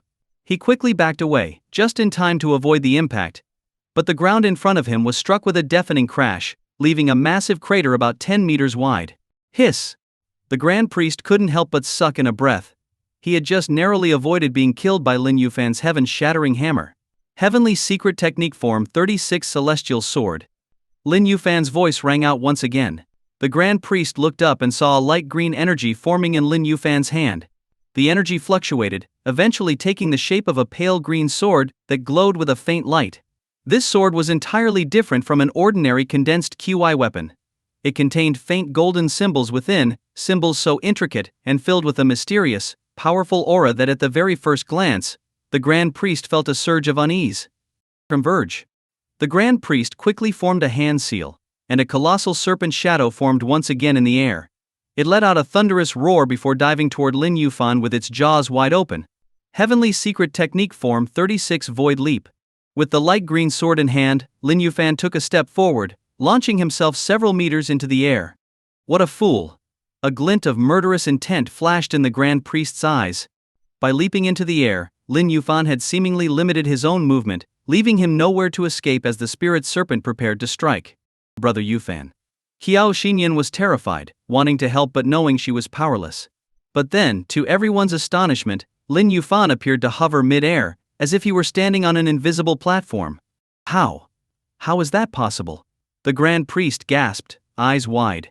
Even Qiao Xinyan and Atai watched in shock. Celestial Sword, strike. Lin Yufan's expression was calm and cold, like a god observing the world from above. His gaze fell upon the spirit serpent charging toward him. With a flash of brilliance from his sword, he dove down, slashing directly at the serpent. Slice. Like a hot knife through butter, the celestial sword cleaved through the serpent's head and continued down, splitting it in half. The instant the serpent was cut down, the Grand Priest's face turned red, and he spat out a mouthful of blood. Stunned, he muttered, "Impossible. How could you damage my spiritual power? That's my spirit energy. There's nothing impossible about it." The celestial sword was specifically designed to counter spellcraft. Any form of magic or spirit power is vulnerable to a single cut from the celestial sword. Lin Yufan hovered in the air, looking down at the Grand Priest as his master's words echoed in his mind. If you run into a spellmaster, don't hesitate. If you can't escape, just use the celestial sword and cut them down. Don't bring shame to me. The celestial sword, an ethereal weapon formed by a unique technique. The secrets of the heavenly path that Lin Yufan had studied included methods to use and strengthen spiritual power. Many of the techniques in the 36 forms of the heavenly secret combined spiritual power and true QI, and the celestial sword was one of them. A single cut? Don't be ridiculous. I'm a true spellmaster, able to command the power of the heavens and earth with my spirit arrays. What makes you think you can destroy me? The Grand Priest spat out blood and glared at Lin Yufan, a snarl twisting his face. At that moment, thunder boomed from above. Lin Yufan felt an overwhelming force pressing down on him, locking him in place with an invisible spiritual energy. Damn. He felt a rush of fear. If the Grand Priest completed his spell to command lightning, he would be doomed. Lin Yufan, die. The Grand Priest sneered, forming another hand seal and pointing at Lin Yufan. Lightning split the sky with a thunderous crack, hurtling toward him. Heavenly Secret Technique Form 36 Divide Worlds in one sword. Lin Yufan channeled his true QI, his celestial sword emitting a blinding light that extended several meters. With a powerful swing, he unleashed an intense burst of sword energy that sliced through the air, distorting space around it. The Grand Priest, taken aback, quickly gathered his spirit power to block it, but the enormous force of Lin Yufan's strike shattered his defenses instantly. The sword energy sliced clean through him, passing in the blink of an eye. Atai, watching from the side, was dumbfounded, realizing with horror just how terrifyingly powerful Lin Yufan was. Meanwhile, Qiao Xingyan's eyes sparkled as she gazed at Lin Yufan in admiration, her heart racing. This was her brother Yufan, so powerful, so impressive. But suddenly, Lin Yufan let out a yelp as his balance faltered, and he fell from the air. Brother Yufan. Qiao Xingyan gasped, her face turning pale as she ran toward him. When she reached him, she found him lying flat on the ground, arms and legs splayed. Nearby, the Grand Priest's face twisted, his head turning as he looked in shock at where Lin Yufan and Qiao Xingyan stood. I can't believe it. I lost. Lost to the disciple of the heavenly sage. His voice faded as a thin line of blood appeared around his neck. A moment later his head fell from his shoulders and his body collapsed. Dad? At this moment, Tai finally snapped out of it, realizing that his father was dead. He was completely stunned. Right then, Bai Lingshan arrived with her father Bai Qingshan, hurrying up the mountain. Just moments before, Bai Qingshan had regained consciousness. Feeling that all the discomfort in his body had vanished, he instantly felt fully restored to his peak condition. When he heard from his daughter Bai Lingshan that Lin Yufan and Qiao Xinian had been taken to the mountaintop by the Grand Priest on false charges and were to be burned alive, he immediately pulled his daughter along to rush up the mountain. Some clan members tried to stop him, but Bai Qingshan directly subdued them by force. Although he'd recently seemed weak as if on the brink of death, in reality, he was a genuine martial artist at the peak of inner strength. Mr. Lin, Dr. Qiao. Bai Qingshan approached with his daughter, Bai Lingshan. When he saw the Grand Priest decapitated, a look of shock flashed in his eyes, but he quickly understood after recalling what Bai Lingshan had told him on the way up about Lin Yufan's identity. Who was Lin Yufan? He was the top figure in the martial arts world, and the direct disciple of the Heavenly Sage. Just a Grand Priest, how could he ever be a match for the Heavenly Sage's disciple? Brother Yufan, please don't die. I haven't even married you yet, or given you any children. Qiao Xinian knelt beside Lin Yufan, turned him over, and seeing he was motionless with his eyes closed, was terrified. She began crying as she gave him chest compressions, and seeing they had no effect, she attempted mouth to mouth. But just as she was about to breathe into his mouth, she felt something pressing back as she opened her mouth. Qiao Xinian's eyes widened, and at that moment, Lin Yufan's eyes opened too. When their gazes met, she saw a mischievous glint in his eyes. Brother Yufan, you jerk! You scared me, how could you? Qiao Xinian sighed in relief as Lin Yufan pulled her close, kissing her deeply, leaving her in a daze. Just then, they heard footsteps and a loud cough from nearby. Qiao Xinian snapped back to reality and tried to pull away, but Lin Yufan held her tightly. Qiao Xinian was embarrassed and annoyed. Not only had they been caught kissing, but he'd intentionally scared her. She had actually cried. Brother Yufan, you're so awful. Qiao Xinian fumed silently, then gritted her teeth. The next moment, Lin Yufan suddenly yelped in pain and released her. Sister Xinian, are you trying to bite me to death? Lin Yufan said, sticking out his tongue and catching his breath. You deserve it for playing tricks on me and scaring me. Biting you is letting you off easy. Qiao Xinian stood up, huffing. Noticing a trace of blood on his lip, she became worried. Had she bitten too hard? She took a step closer, gently tugged his sleeve, and asked, Brother Yufan, I didn't mean to. Are you okay? Bai Qingshan coughed again. He had no choice, these two were completely ignoring him with their flirting. Meanwhile, Bai Lingshan's face was a bit flushed as she watched Lin Yufan and Qiao Xinian, her dark eyes showing a hint of envy. Coughing again? Are you having an asthma attack? Qiao Xinian turned and glared at Bai Qingshan, who was left speechless. Dr. Qiao, how could you speak to my father like that? Bai Lingshan finally spoke up, reprimanding Qiao Xinian. That's just how I talk. You got a problem with that? Want to fight me? Qiao Xinian waved a small fist at her. I won't stoop to your level. If you hadn't saved my dad, I'd have pinned you down and beaten you up. Bai Lingshan, though annoyed, restrained herself, considering that her father's recovery was thanks to Qiao Xinian. She turned away in disdain. You? In your dreams? Qiao Xinian huffed, crossing her arms and looking away. Seeing the two of them bicker as they had when they first met, Lin Yufan shook his head in mild exasperation. Chief, it's a tie. The kid tried to escape but we caught him. At that moment, two clan members appeared, dragging a tie along. A tie had tried to sneak away while Lin Yufan and Qiao Xinian were distracted. Ignoring his father's death, he had intended to flee down the mountain and join up with his nephew, the junior shaman. However, he was caught by some clan members who, noticing his nervous behavior, brought him back. A tie? Bai Qingshan's expression darkened as he glared at a tie. Under his intense gaze, a tie looked uneasy and averted his eyes. Tell me, was my sudden illness related to your father, the Grand Priest? When Bai Qingshan had been weak, he had suspected the Grand Priest might be involved. After all, the moment he fell ill, the Grand Priest swiftly dismantled his support among the clan and took over. Meanwhile, a tie had become arrogant, acting recklessly in the village without respecting Bai Qingshan as chief. Speak. Bai Qingshan roared. A tie jumped and stammered, Chief, it was all the Grand Priest's idea. I had nothing to do with it. So you admit that all of this was orchestrated by your father? Bai Qingshan's face was as dark as storm clouds. Though he had suspected as much, hearing it confirmed was still hard to accept. To think the Grand Priest had poisoned a fellow clansman. Had his daughter not brought Qiao Xingyan, he might already be dead. Reflecting on this, Bai Qingshan glanced gratefully at Lin Yufan and Qiao Xingyan. Take a tie away and punish him according to the clan rules, Bai Qingshan ordered sternly. Chief, I'm innocent. I didn't know anything about this until yesterday.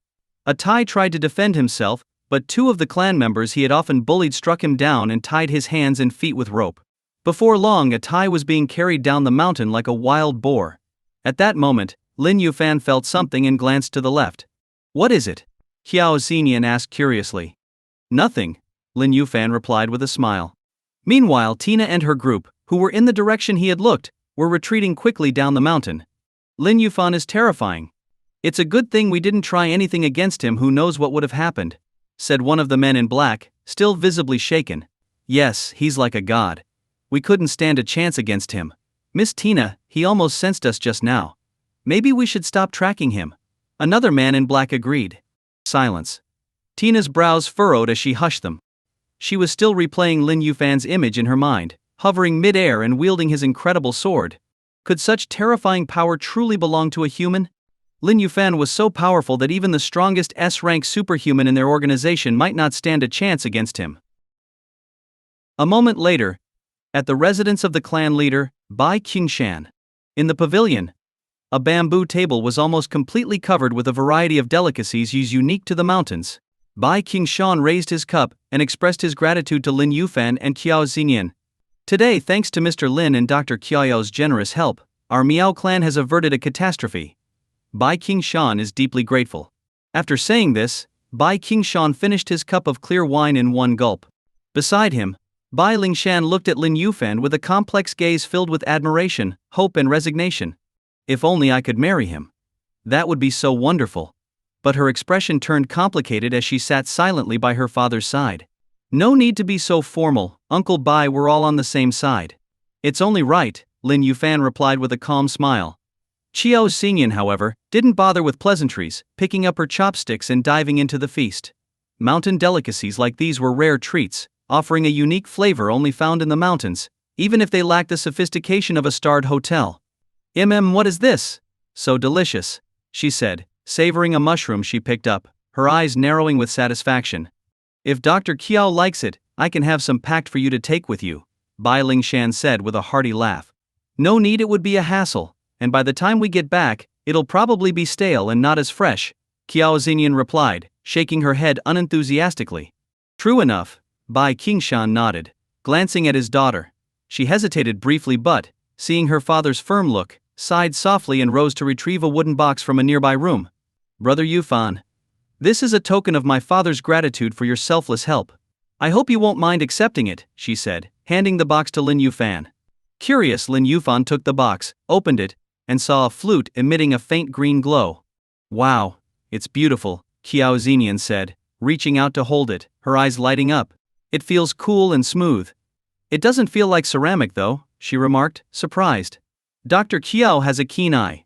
This is not ceramic but made from human bone. It's. At the mention of human bone, Qiao Xingyan immediately threw the flute down in shock. Seeing this, Bai Qingshan and Bai Lingshan's expressions changed, but thankfully Lin Yufan reacted quickly, catching the flute. Seeing that it was undamaged, their expressions relaxed slightly. This is called the Phantom Spirit Bone Flute, a sacred item passed down through generations of our Miao clan. Only the Grand Priests are entrusted with it. Used properly, its power is formidable enough to kill a martial arts master, Bai Qingshan explained coolly. What? Lin Yufan's expression shifted in surprise. A flute, powerful enough to kill a master? It seemed impossible. Curious, he took a closer look at the bone flute. The flute was indeed crafted from human bone, but after many years, it had taken on a jade-like quality, looking almost like it was made from real jade. In his hand, he could feel a faint chill emanating from it, a rare artifact indeed. Such a precious item, Uncle Bai.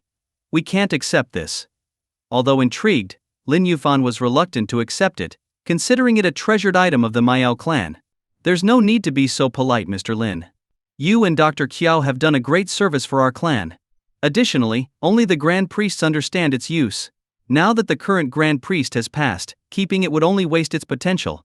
Bai Qingshan's admiration for Lin Yufan grew even further. Despite knowing the flute's power, he showed no trace of greed, proof of his integrity and strength of character, qualities fitting for a disciple of the legendary Tianji sage. Well, Lin Yufan hesitated. If even they don't know how to use it, how would I, he thought. Bai Qingshan, noticing his doubt, added, the phantom spirit bone flute can only be wielded by someone trained in spiritual energy techniques. In our clan, only those with expertise in spiritual arts are eligible to serve as Grand Priest. Now that the Grand Priest has passed, and no one in the clan can control spiritual energy, it's of no use to us here. So why not give it to you, Mr. Lin? Moreover, your master and I are acquainted, so in a way, our families are connected. It's a pity, however, that Mr. Lin declined to marry my daughter. At this, Bai Qingshan's expression turned slightly melancholic. Beside him, Bai Lingshan pursed her lips, looking away with a trace of frustration. Lin Yufan coughed awkwardly. Well, to be honest, my heart already belongs to someone else. There's no need to explain, Mr. Lin. I understand. However, I hope our Miao clan can become your ally. This flute is our way of seeking that alliance, and if Mr. Lin would accept it, we would be grateful for any support you might provide us in the future. Bai Qingshan's smile was calm, his intention clear. Giving the flute was less about repaying a debt than ensuring Lin Yufan's protection. After all, the Miao clan was small and vulnerable, often facing threats beyond their means to counter. But with the protection of the Tianji Pavilion's leader, they would have less to fear. All right then, Uncle Bai, since you're offering it so sincerely, I'll humbly accept it, Lin Yufan replied, finally nodding. He tucked the phantom spirit bone flute into his cloak, finding the artifact intriguing. Though he didn't yet understand how to use it, he intended to study it closely. Excellent. Come, Mr. Lin, I toast you again. Bai Qingshan's face broke into a cheerful smile, relieved to have secured the Tianji Pavilion's favor. From now on, who would dare provoke the Miao clan? The Wudu sect? Hardly. Even its leader had been slain by the previous head of the Tianji Pavilion. As for the other sects, they would likely think twice before turning their sights on the Miao clan. As he pondered this, his daughter Bai Lingshan, after taking a sip of wine, suddenly said, emboldened, Father, I'd like to follow Brother Yufan. Would you allow it? Bai Qingshan was momentarily stunned and turned to look at his daughter, Bai Lingshan. Seeing this, Bai Lingshan's cheeks turned slightly red as she shyly lowered her head, nervously playing with the hem of her clothes, looking both embarrassed and bashful. Bai Qingshan immediately understood what his daughter was thinking. While he approved, it wasn't entirely his decision to make. Helpless, he looked at Lin Yufan, his gaze conveying a silent question. No way. Before Lin Yufan could respond, Qiao Xinyan interjected, firmly refusing. Why not? Bai Lingshan demanded, glaring at Qiao Xinyan, clearly unhappy. Because your intentions aren't pure. I can't let you stay by Brother Yufan's side with that attitude, Qiao Xinyan replied, setting her chopsticks down, her face full of hostility. That's nonsense. Bai Lingshan's face flushed red, but she stubbornly refuted. I don't care, I won't agree, Qiao Xinyan huffed, grabbing Lin Yufan's arm and looking smugly at Bai Lingshan. Bai Lingshan's chest heaved in frustration, but she was powerless to argue. She knew Qiao Xinyan and Gu Yanxi held significant places in Lin Yufan's heart, so much so that they could even sway his decisions. Even so, she couldn't help but look hopefully at Lin Yufan. Lin Yufan felt a headache coming on. Dealing with the affections of beautiful women was indeed overwhelming. Seeing that he seemed to avoid looking her in the eyes, Bai Lingshan said softly, Brother Yufan, I only want to stay by your side. Can't you at least fulfill this small request? Well, Lin Yufan stammered, looking hesitantly at Qiao Xinyan. Qiao Xinyan shot him a glare and turned to Bai Lingshan. If you want to stay, fine. But you can only be with me or Sister Yanxi. You can't be alone with Brother Yufan unless I approve. If you agree to this, I'll let him allow it. If you don't agree. Before Qiao Xinyan could finish, Bai Lingshan immediately nodded. I agree. So quick to agree? Clearly your intentions aren't pure. Qiao Xinyan's face fell, realizing she'd miscalculated. She had hoped to discourage Bai Lingshan, but had underestimated her determination. Oh no, I've let a wolf into the fold, Qiao Xinyan thought to herself, but having already spoken, she had no choice but to accept it. Ha ha ha, Lingshan, you're fortunate to follow Mr. Lin. You must serve him well and never anger him. Understood? Bai Qingshan laughed heartily, clearly pleased. Yes, I understand, Bai Lingshan replied, her face flushed with happiness. But Qiao Xinyan pouted, sulking as she picked up her chopsticks and resumed eating to vent her frustration. That afternoon, Lin Yufan, Qiao Xinyan, and Bai Lingshan left the Miaojiang village and set off toward Nanjing City. Bai Qingshan and a few elders escorted them partway down the mountain. After they left, one of the elders, feeling uneasy, said, "Clan leader, the bone flute is a treasured artifact of our Miaojiang people. Wasn't it a bit reckless to just give it to that young man named Lin? I understand your concerns. The bone flute is indeed a treasure, but possessing it without the strength to protect it would only bring disaster. With the Grand Priest gone and our defensive array shattered, how long could we hold on to it if someone came for it?" Bai Qingshan's eyes gleamed with wisdom. The elder said nothing, unable to find a response. Keeping the bone flute here would only attract trouble for our people. Rather than risk calamity, why not give it to Lin Yufan? Besides, do you know who he is? The elder looked puzzled. Isn't he just a young martial arts master? Talented, sure, but merely a master. There are many masters throughout the country. This Lin Yufan is the current leader of the Heavenly Mystery Pavilion, and his master is the Heavenly Sage himself. The bone flute is safer in his hands than anywhere else. And with Ling Shan at his side, who do you think will ultimately possess the bone flute? Bai Qingshan chuckled, clearly confident that everything was under control. The elder's eyes widened with realization, and he praised, "Truly wise clan leader." Ha ha ha, he naturally. Lin Yufan may be a genius, but he's still young. As for strategy, he still has a lot to learn. And honestly, I hope Ling Shan can try to win him over as well. That way we would have a master-level son-in-law. That would be the ideal outcome. The elder agreed, all resentment disappearing. Meanwhile, after leaving the mountains, Lin Yufan and the others' phones finally regained reception, prompting a flood of missed calls and messages. Qiao Xinyan's phone had calls from Gu Yunxi and other friends, plus some unknown numbers. Among her messages, one from an unfamiliar number caught her attention. "Dr. Qiao, I am Lai Yifang of the Li family from Taizhou. We sincerely invite you to Taizhou to treat my grandmother. We guarantee your remuneration will be generous." Reading the message, Qiao Xinyan's eyes lit up. It's a big payday, she thought to herself. Meanwhile, Lin Yufan's phone had over 100 missed calls, including from Gu Yunxi, Su Liangsu, Yi Qingsheng, and countless others, as well as many from Qingzhou and the Confidential Intelligence Department of the Martial Arts Academy. One message, however, made his face darken. "Pavilion Master, multiple Heavenly Mystery Pavilion outposts have reported urgent information.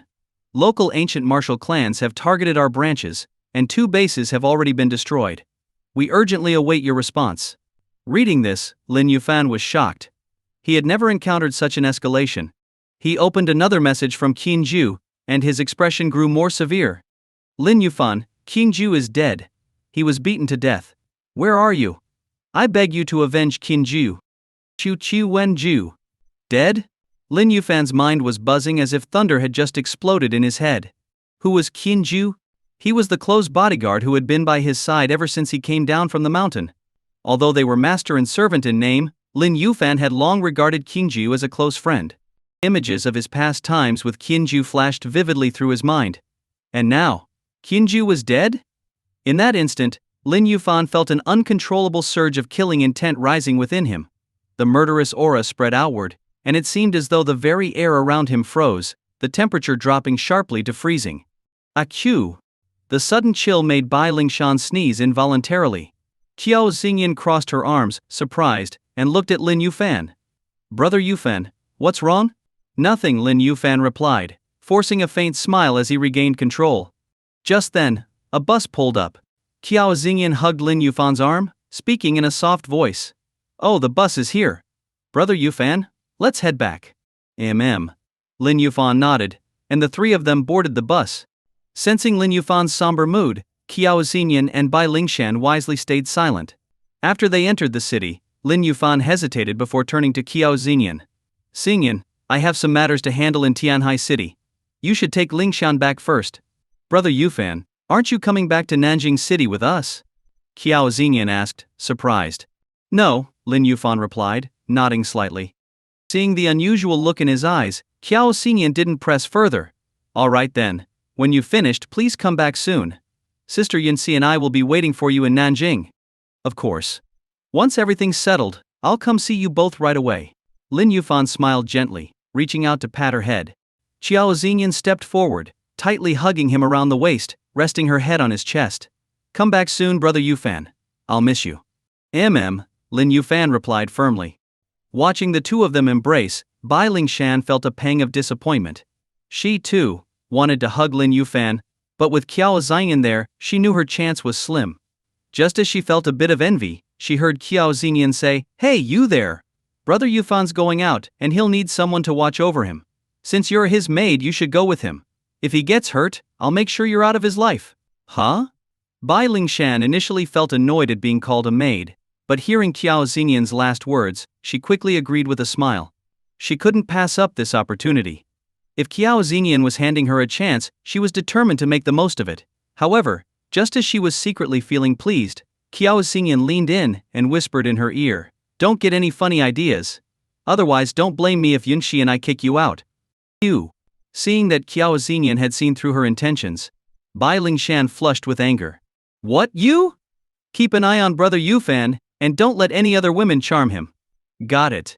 Qiao Xingyan folded her arms, exuding an air of authority. Fuming, Bai Lingshan could only let out a huff of frustration. Half an hour later, they arrived at the city airport. "Well then, goodbye for now, Brother Yufan." Qiao Xingyan waved as she bid him farewell.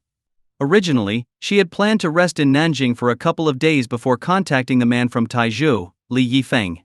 But since Lin Yufan wasn't returning, she decided to head to Taizhou directly instead. After all, she wouldn't say no to a money-making trip. Once her decision was made, she bought her ticket and boarded the flight to Taizhou. After she left, Lin Yufan and Bai Lingshan bought tickets for their flight to Tianhai City. On the plane, Lin Yufan closed his eyes to rest, which left Bai Lingshan, who had hoped to chat with him, feeling disappointed as she gazed out the window. Meanwhile, at Nanjing International Airport, Tina and her team had also returned to the city. After witnessing Lin Yufan's battle against the Miaojiang Grand Priest, she no longer dared to tail him. After all, tracking someone as powerful as Lin Yufan was a risk. If he sensed them or became angry, her team might be in serious danger. "Tina, a call from headquarters," one of her black-clad subordinates said, handing her a phone. Taking the phone, Tina began a conversation in fluent English. The call lasted nearly half an hour. When she finally hung up, her face looked both grave and displeased. "Damn it. If I'd known, I wouldn't have reported the situation," she thought to herself bitterly. Just now, she had informed headquarters about Lin Yufan's battle with the Grand Priest. In response, they ordered her to get close to him, obtain a blood sample, and retrieve his DNA to analyze the source of his power. For most people, even ordinary extraordinary individuals, this would have been straightforward. But this was Lin Yufan. Someone who fought like a god, standing in mid-air and cutting down the Grand Priest's spirit serpent, a figure with the strength of an S-level extraordinary. Sending her to approach him was like asking her to dance on the edge of a blade. If anything went wrong, she would likely meet her end. "Tina, what's our next move?" a man behind her asked suddenly. Her eyes narrowed in response. Her conversation had been with headquarters, and under normal circumstances, her subordinates would have no way of knowing its content. Yet, this man was now asking about her next move, implying that he already knew her orders. Realizing this, a chill settled in her heart, and she briefly considered killing him. However, knowing he was an informant planted by headquarters, she hesitated. "If I kill him now, they'll probably just send someone even tougher to keep tabs on me," she thought. "We'll rest for a couple of days," she finally said. "Also, continue to track Lin Yufan discreetly. Prepare some gifts for me, too. I'll be visiting that female CEO of the Ziyong Group shortly."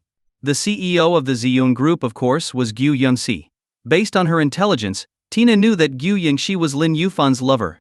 If she needed to get close to Lin Yufan without arousing suspicion, approaching his lover was her best bet. "Yes, Miss Tina," the man replied, promptly setting her plans into motion. Once they left, Tina got into her red Ferrari, revved the engine, and sped away from the airport. 4 p.m. Ziyong Group, CEO's office. "Miss Gu, Miss Tina from the Rockefeller family is here," the secretary announced, knocking gently as she entered. "Tina? What's she here for?" Gu Yongxi raised her eyebrows slightly, a hint of surprise crossing her face. The name Tina was familiar to her. The first time she'd heard it was when the Rockefeller family came to Nanjing City to invest, with Tina as their representative. The second was through Qiao Xingyan, who had vented in a group chat about a blonde temptress trying to charm Brother Yufan, that blonde being none other than Tina. Recalling this, a trace of displeasure flickered in Gu Yunxi's eyes. However, out of politeness, she instructed her secretary to bring Tina in. Soon Tina appeared in Gu Yunxi's office, accompanied by 2 bodyguards, each carrying lavish gifts. "Miss Gu, I've heard so much about you. I've long wanted to pay a visit but only now managed to find the time. I hope you'll forgive the delay," Tina said, glancing with slight amazement at the elegant woman seated in the CEO's chair. She certainly lived up to her reputation as the beautiful CEO of Ziyun Group, and one of the most renowned women in Nanjing City. With looks and presence like this, it was no wonder Lin Yuan had been captivated by her. "A small token of my regard, just a little something to express my respect," Tina added, gesturing to the gifts as her bodyguards set them on the coffee table. "Tina, you're very kind. Ziyun Group is just a small, publicly traded company, nothing compared to the Rockefeller family," Gu Yunxi replied with a polite smile as she stood to greet her. "Our facilities are modest, but please make yourself comfortable." She then instructed her secretary to serve tea. Tina nodded slightly, and took a seat in the lounge area of the office, elegantly crossing her legs. Her allure was undeniable, even captivating to Gu Yunxi, who now understood why Qiao Xingyan had called her the blonde temptress. "So, Miss Tina, what brings you to see me today?" Gu Yunxi asked, sitting across from her and noticing Tina's smooth, fair legs. A slight feeling of unease began to stir within her. "Oh, nothing in particular. I've been in Nanjing for a while now and often hear about you, Miss Gu. I was curious to meet you and hopefully get acquainted," Tina replied, accepting a cup of tea and taking a graceful sip. "Oh?" Gu Yunxi feigned surprise, though she didn't believe it. She was intelligent and perceptive. If Tina had come without an agenda, Gu Yunxi would be shocked. "Miss Gu, to be honest, I'm relatively new to investing here in Nanjing and am still unfamiliar with the market. Since we're both women, I thought I'd ask your advice on the market landscape. Most importantly, I wanted to hear your views on the suburban Eastern Disney project," Tina said, her eyes flickering with interest as she introduced a topic. The two conversed for nearly 2 hours, focusing solely on investment, the market, and the suburban project. Tina never once mentioned any other subject.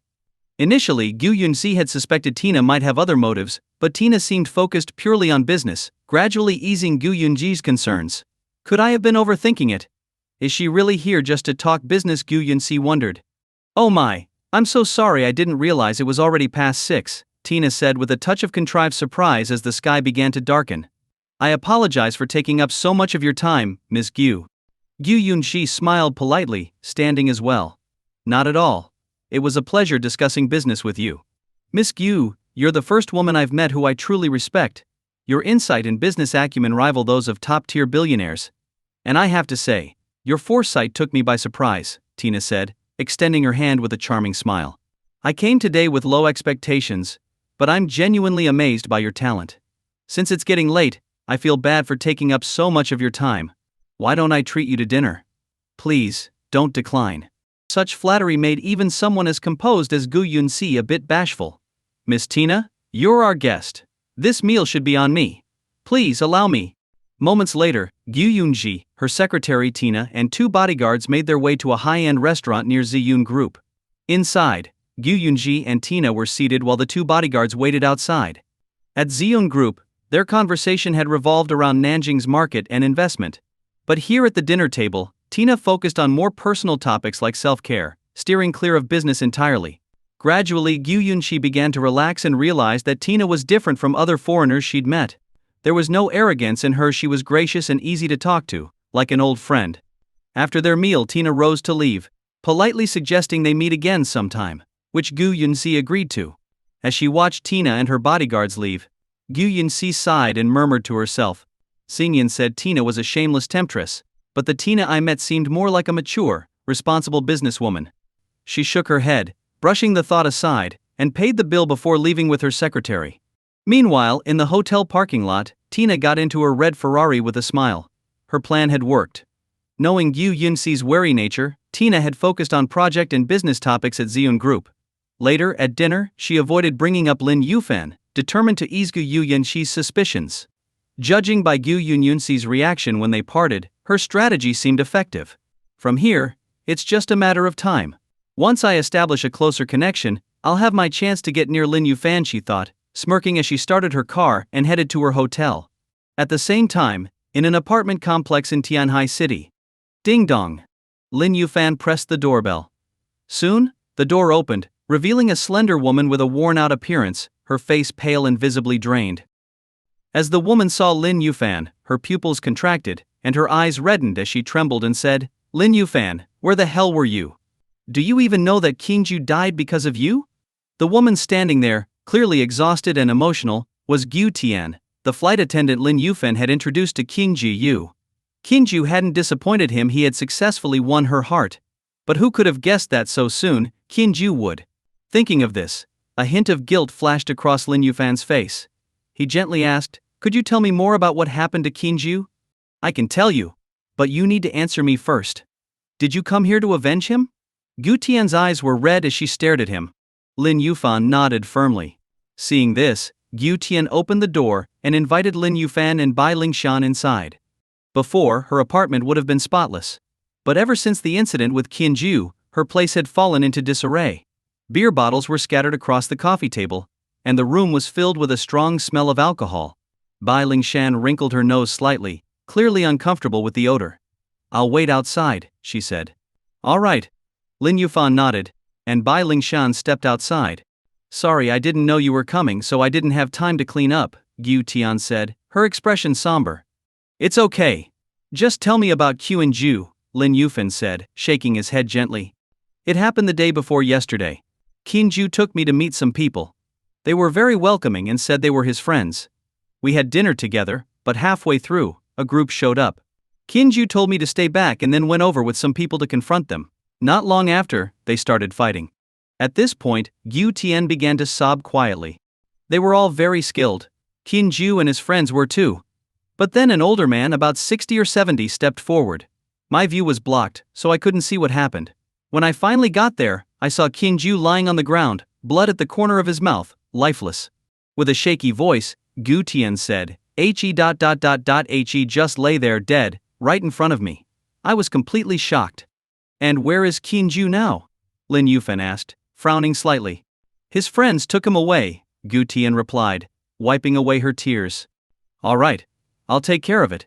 I'll be going now, I won't disturb you any further," Lin Yufan said, standing up to leave when he realized there was no more information to be had. "Lin Yufan, Qingju thought of you as a brother. I overheard him saying something like, 'You won't insult the master of the pavilion,' and then he started fighting. If you're truly his friend, you have to avenge him." Gu Tian called out as Lin Yufan turned to go. "Don't worry. I will get justice for him," Lin Yufan replied, a flash of determination in his eyes. Although he suspected this situation wasn't as simple as it seemed, and even that Qingju might not actually be dead, he knew he had to start by finding the people from the Tianhai Martial Academy. Qingju had a group of friends. Other than people from the Martial Academy, who else could they be? After leaving Gu Tian's apartment, Lin Yufan and Bai Lingshan headed outside the complex. Along the way, he called the head of the Martial Academy in Tianhai. "Master of the pavilion, what are your orders?" The voice on the other end asked. "I need to ask you what happened to Qingju?" "This." The voice hesitated. "Speak." Lin Yufan's tone was icy. The academy head, intimidated, quickly answered, "Master, Qingju He was severely injured and isn't expected to live much longer. He told us not to inform you. I apologize, Master, for keeping this from you." "He was severely injured? So, he's not dead?" At this, Lin Yufan's murderous intent faded slightly. As long as Qingju was alive, it was fine. With him there, if Qingju had even a breath left, he could save him. "Send me the location. I'll come now." "Master, are you already in Tianhai? Should I send someone to pick you up?" "No need. Just send me the location, and I'll come on my own." "Yes, Master. I'll send it to you right away." After hanging up, Lin Yufan received the location shortly after. He hailed a cab and headed toward the address. Half an hour later, they arrived at an estate, the Tianhai Martial Academy's headquarters. "Who are you?" two disciples demanded, blocking the entrance as Lin Yufan and Bai Lingshan approached. "Step aside," Lin Yufan said with a slight frown. Because it was dark, the disciples didn't recognize him. "How dare you? Do you know where you are?" one disciple said angrily, while the other smirked silently. But as Lin Yufan stepped into the light, the smirking disciple froze, immediately bending over in respect. "My apologies, Master of the Pavilion. I didn't know it was you." "What? Did you just call him the Master? Could it be?" The other disciple who had been shouting suddenly understood and dropped to his knees. "Forgive me, Master. I didn't recognize you." "Enough. Take me to Qingju," Lin Yufan commanded. Yes, of course." One disciple led Lin Yuan to see Qingju, while the other hurried off to notify the Martial Academy's senior staff. By the time the head of the Martial Academy arrived with the senior staff to greet Lin Yuan, he had already reached Qingju's room. Inside, Qingju lay motionless on the bed, his face deathly pale, eyes closed, an IV in his wrist, while a heart monitor beeped intermittently by the bedside. "Wait outside. Don't let anyone disturb me," Lin Yuan instructed Bai Lingshan. "Understood." Bai Lingshan nodded, leaving the room and closing the door behind her. Lin Yuan approached the bed, feeling Qingju's pulse. Moments later, his face darkened, and a glimmer of killing intent appeared in his eyes. His dantian and QIC have been destroyed. His internal organs are severely damaged. "It's a miracle he's even alive," Lin Yuan muttered. Sensing Lin Yuan's presence, Qingju weakly opened his eyes. He flinched, attempting to sit up, but was too injured to move. If not for the internal energy maintained by other skilled fighters at the academy, he would likely have died 2 days ago. "Master," Qingju managed to whisper, his voice faint. Even uttering those 2 words seemed to drain his last bit of strength. "Enough. Shut up and rest. You can talk once I've healed you," Lin Yuan said sternly, giving him a glare. Being hurt, and keeping it a secret from him? If Qingju weren't so injured, Lin Yuan would have given him a punch to remember. Outside the room, the senior officials of the Tianhai Martial Academy had gathered. Upon learning that Lin Yuan had arrived in Tianhai, each of them had come from their respective residences, only to be stopped at the door by a young woman. "Who are you? Why are you stopping us?" Initially, they didn't pay her much attention and tried to enter, but Bai Lingshan stepped forward, blocking their way. "Your master instructed me to guard the door and not let anyone disturb him while he's saving someone." Bai Lingshan crossed her arms and stood gracefully by the door, her gaze cold as she glanced at the crowd. "Saving someone?" The academy officials were shocked. They all knew how severe Qingju's injuries were. Even the best medical teams or the renowned Ghost Valley medical immortal of Longguo would find it difficult, if not impossible, to save him. Yet Lin Yuan was in there, attempting to save him? "Do you all think the master can really save Qingju?" one person asked, his tone laced with doubt. "I doubt it." Another person sighed, shaking his head. After all, Qingju's injuries were too grave. His internal organs were severely damaged and his dantian was shattered. If his dantian were still intact, there might have been a glimmer of hope, but with the current situation. Hearing their doubt, Bai Lingshan frowned and said with a snort, "If Lin Yuan says he can save him, then he can save him.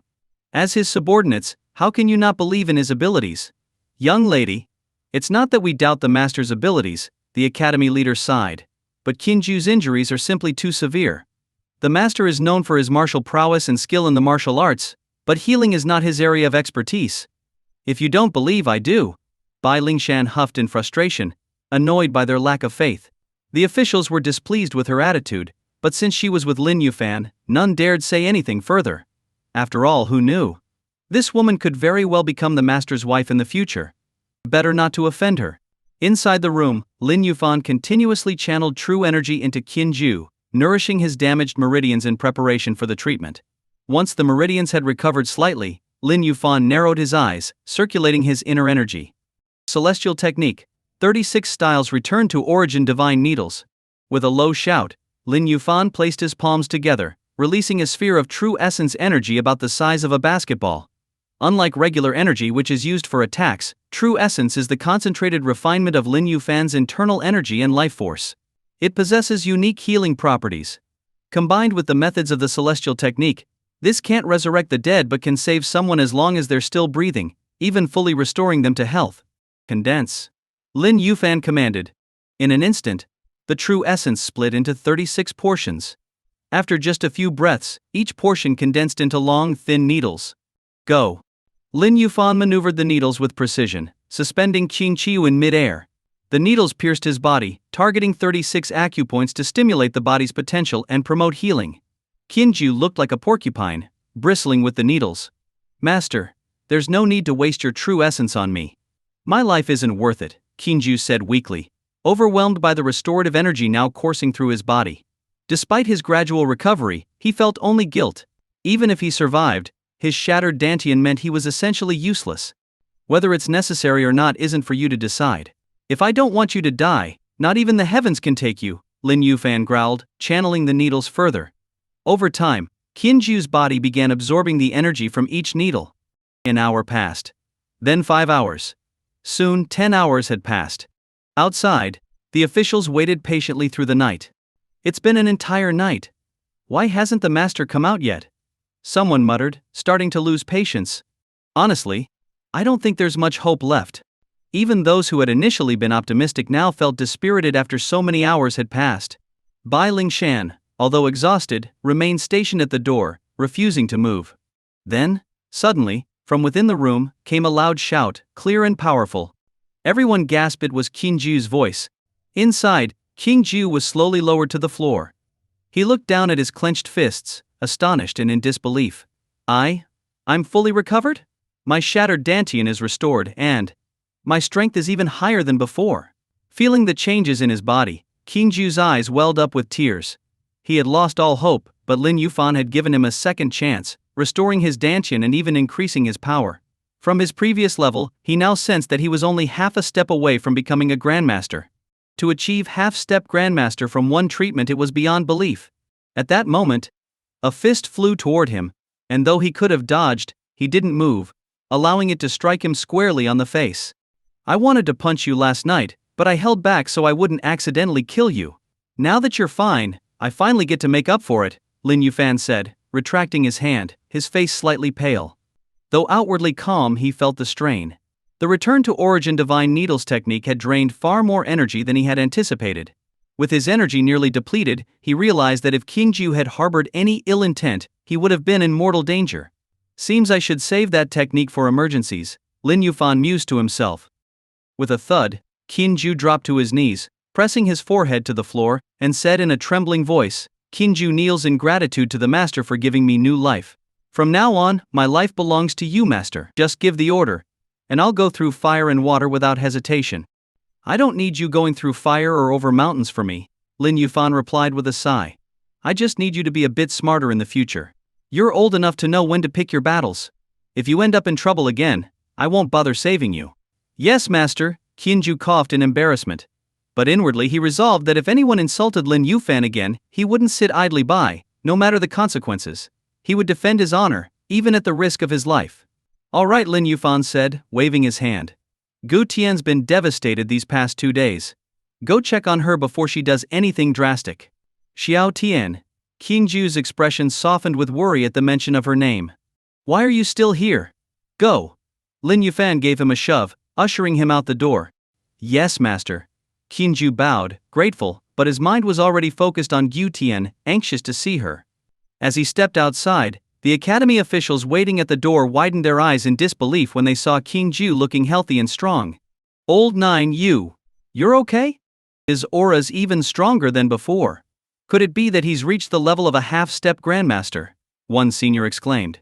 Hearing this, the others were even more astounded. Just yesterday, he'd been gravely injured with his dantian shattered, and yet here he was, fully recovered, even stronger than before. It was almost too unbelievable. Thanks to the master, not only have I recovered, but I've made great progress. I'm now just a step away from the grandmaster level. If I meet that guy again, I'll be ready for him, Qin Ju replied with a smile. The officials were stunned, unable to comprehend what had just happened. Our master is truly a miracle worker. Even though the celestial pavilion is in decline now, one leader remarked, his eyes shining with renewed confidence, with the master's abilities, we have the strength to stand against any force. Ever since the previous head of the celestial pavilion perished in the Kinglong Mountains, every branch across Longguo had faced devastating losses, plunging morale to an all-time low. But now, witnessing Lin Yuan's power, the officials felt their spirits lifted. I have some business to attend to, Qin Ju said, turning to leave, eager to check on Ju Tian as Lin Yuan had suggested. After a few steps, he paused and added, the master used a tremendous amount of energy to save me. Please don't disturb him for a few days, he needs to rest. With that, he hurried off to see his girlfriend, and the crowd quickly dispersed, leaving the area quiet. Outside the room, Bai Lingshan glanced at the closed door, Qin Ju's words echoing in her mind, filling her with worry for Lin Yuan. She knocked gently, and when there was no response, she quietly entered. Inside, Lin Yuan had already collapsed onto the bed in a deep sleep. She moved closer, watching his peaceful, exhausted face, and hesitated, her hand hovering as she brushed his cheek. Lin Yuan, you're so remarkable. But it's a pity you're not mine, she whispered with a soft sigh. Boldly, she thought about staying close to him, and her gaze lingered before she slipped under the blanket beside him. Meanwhile, in a villa atop a hill in Tianhai, a striking woman dressed in flowing white sat with an icy expression on her face. Below her knelt 8 robust men, each one exuding a menacing aura. Master, another assassin from the death hall slipped into Longgoa yesterday, but our people intercepted him. He was killed last night, one of the men reported with a bow. Very good, she replied with a nod. Master, the recent reports confirm that with the former Celestial Pavilion master gone, various powers are rising, attempting to suppress the pavilion's forces. Many of their skilled members have defected and joined other organizations. Celestial Pavilion, the woman murmured, frowning thoughtfully. Our divine retribution hall is growing steadily, but we're still not strong enough to match the death hall. If the pavilion is vulnerable, why wait? The man looked up unsure. Are you suggesting we recruit the pavilion's skilled members? Exactly. These are top warriors, and they'll be valuable assets to us. With them, even if we go head-to-head with the death hall one day, we'll have a chance. She smiled slightly, her confidence unwavering. Since taking control, she had transformed Divine Retribution Hall into a powerful force, rivaling even the top organizations. With time, she was certain she could surpass the Celestial Pavilion and stand at the top. And once her strength was at its peak, she would lead her forces to annihilate the Death Hall herself. Understood. The men in black nodded with odd expressions. They were all elite members chosen from the Celestial Pavilion, assigned by its master to form the Hall of Annihilation. Yet, it seemed the current hall master was unaware of its origins, even intending to recruit experts from the Celestial Pavilion itself, essentially poaching their own members. Despite their thoughts, none of them revealed this and kept silent. If there's nothing else, you may leave, the cold-faced woman said with a wave of her hand. The 8 men bowed and left. Once outside, one of them discreetly pulled out a phone to report the news back to the Celestial Pavilion headquarters. Headquarters, in turn, quickly informed Lin Yuan. At that moment, Lin Yuan was still sound asleep. As he lay there, he noticed a warm, soft sensation brushing against him, stirring him from his rest. Just then, his phone began to ring. Though he'd only rested briefly, Lin Yuan felt slightly recovered. However, the severe depletion of his inner energy still left him somewhat weak. Opening his eyes, he noticed a light floral scent filling the air. Turning to his side, he froze when he saw Bai Lingshan asleep next to him, her bare shoulder partially visible.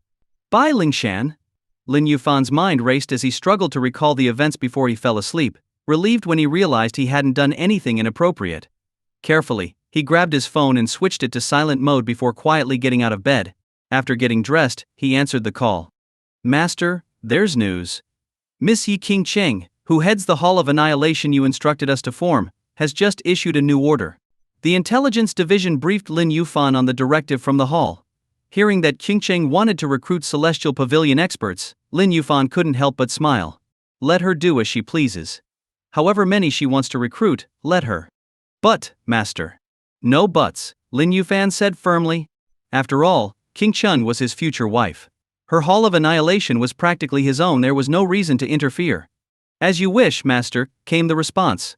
After ending the call, Lin Yufan mused that his sudden trip to Tianhai hadn't left him much time to visit Qingcheng. Now that he was here again, it would be rude not to pay her a visit.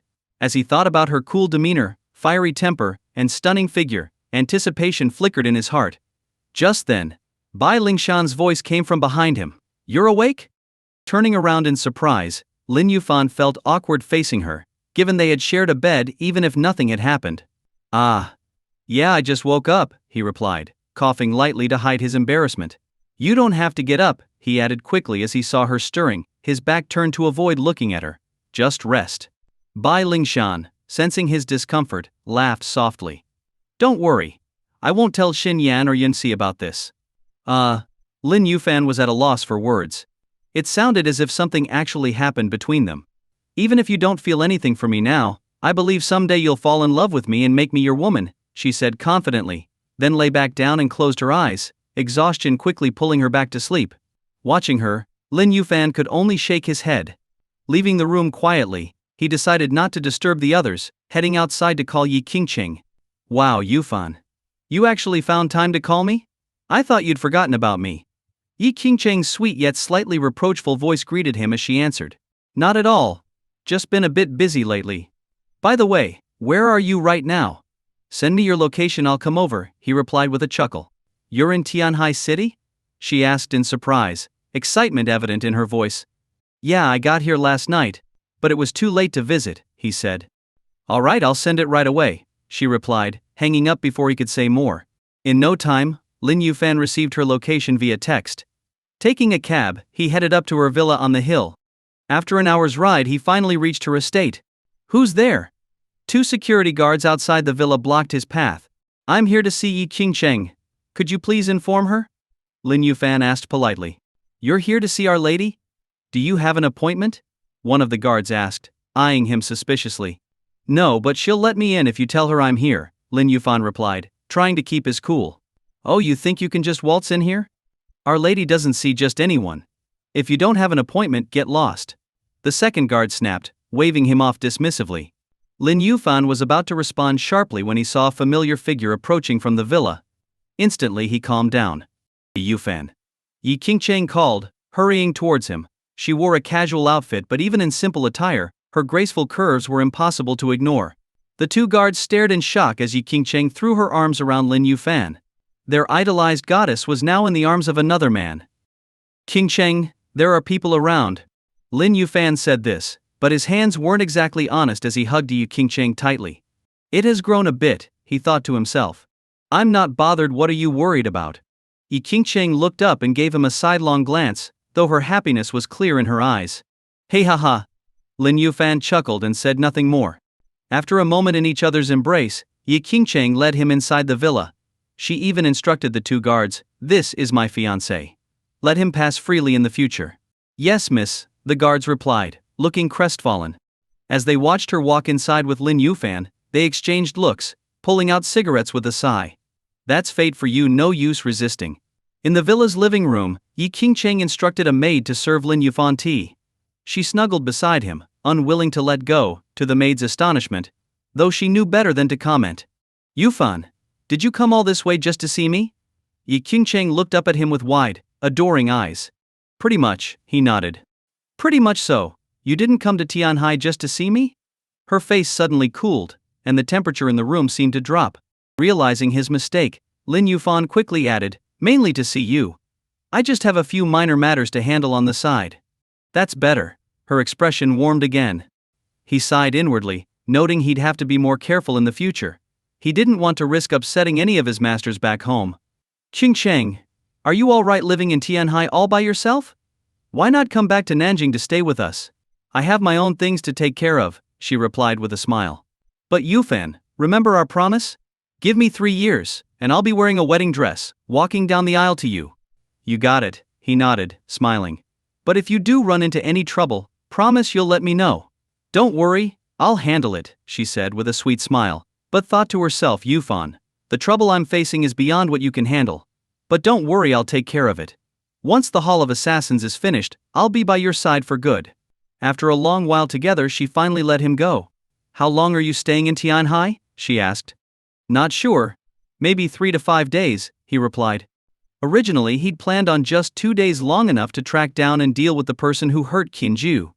But with his energy depleted, he'd need a few days to recover before exacting revenge. 3 to 5 days. Well, it's not much, but it'll do.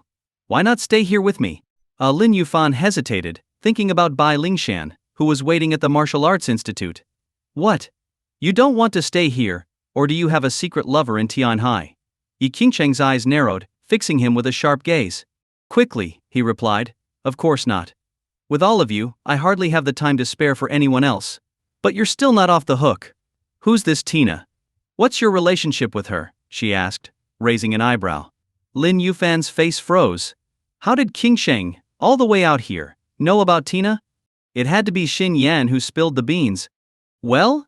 Can't explain? Yi Qingcheng's expression turned slightly annoyed. All you men are alike, always wanting more. Swearing innocence, Lin Yuan raised 2 fingers. I swear, Qingcheng, there's absolutely nothing between me and Tina. If I'm lying, may I? Stop it. Yi Qingcheng hurriedly covered his mouth, preventing him from finishing his vow. If something happens to you, do you know how heartbroken we'd all be? Lin Yufan's expression fell a bit. Is this how little faith she has in me? He thought helplessly. Yuan, since it's your first time here, why don't I take you around Tianhai? Sure, As long as I'm with you, I'll go wherever you want, he said, grinning. She gave a small, delighted huff and kissed him on the cheek. Ah, sneaking a kiss? I'm not letting that slide, I'm taking one back, he declared, dramatically rubbing his cheek. Yi Qingcheng burst into laughter, and Lin Yufan couldn't help but stare at her, enchanted by the sight of her laughing. One day, he thought, I'm going to claim her entirely, not leaving a single trace behind. They joked and laughed for a bit in the living room. After a while, Yi Qingcheng drove him to the city. As a coastal town, Tianhai was known for its fresh and affordable seafood. They spent the morning exploring, and around noon, she brought him to a seaside restaurant. Taking a seat by the window with a view of the ocean, Yi Qingcheng took the menu and ordered a few oysters and sea cucumber. Lin Yufan raised an eyebrow. Qingcheng, this is some potent stuff. Have you been feeling low on energy lately? Blushing, she shot him a look. Don't be ridiculous. I ordered it for you. With Yunxi around, I bet you're completely worn out. Just trying to help. Ah. Got it. He gave her an awkward smile. At that moment, 3 young men and a woman walked into the restaurant. They noticed Yi Qingcheng right away, drawn to her cool elegance. Unable to look away, the young men stopped in their tracks. One of them, tall and handsome in a designer suit, stepped up confidently and extended his phone to her. Excuse me, miss, could I add you on WeChat? Without even looking at him, Yi Qingcheng slapped the phone out of his hand, and it fell to the floor with a crash, breaking instantly. The man's expression darkened, and he shouted, You little, who the hell do you think you are to refuse me? Do you even know who I am? Really?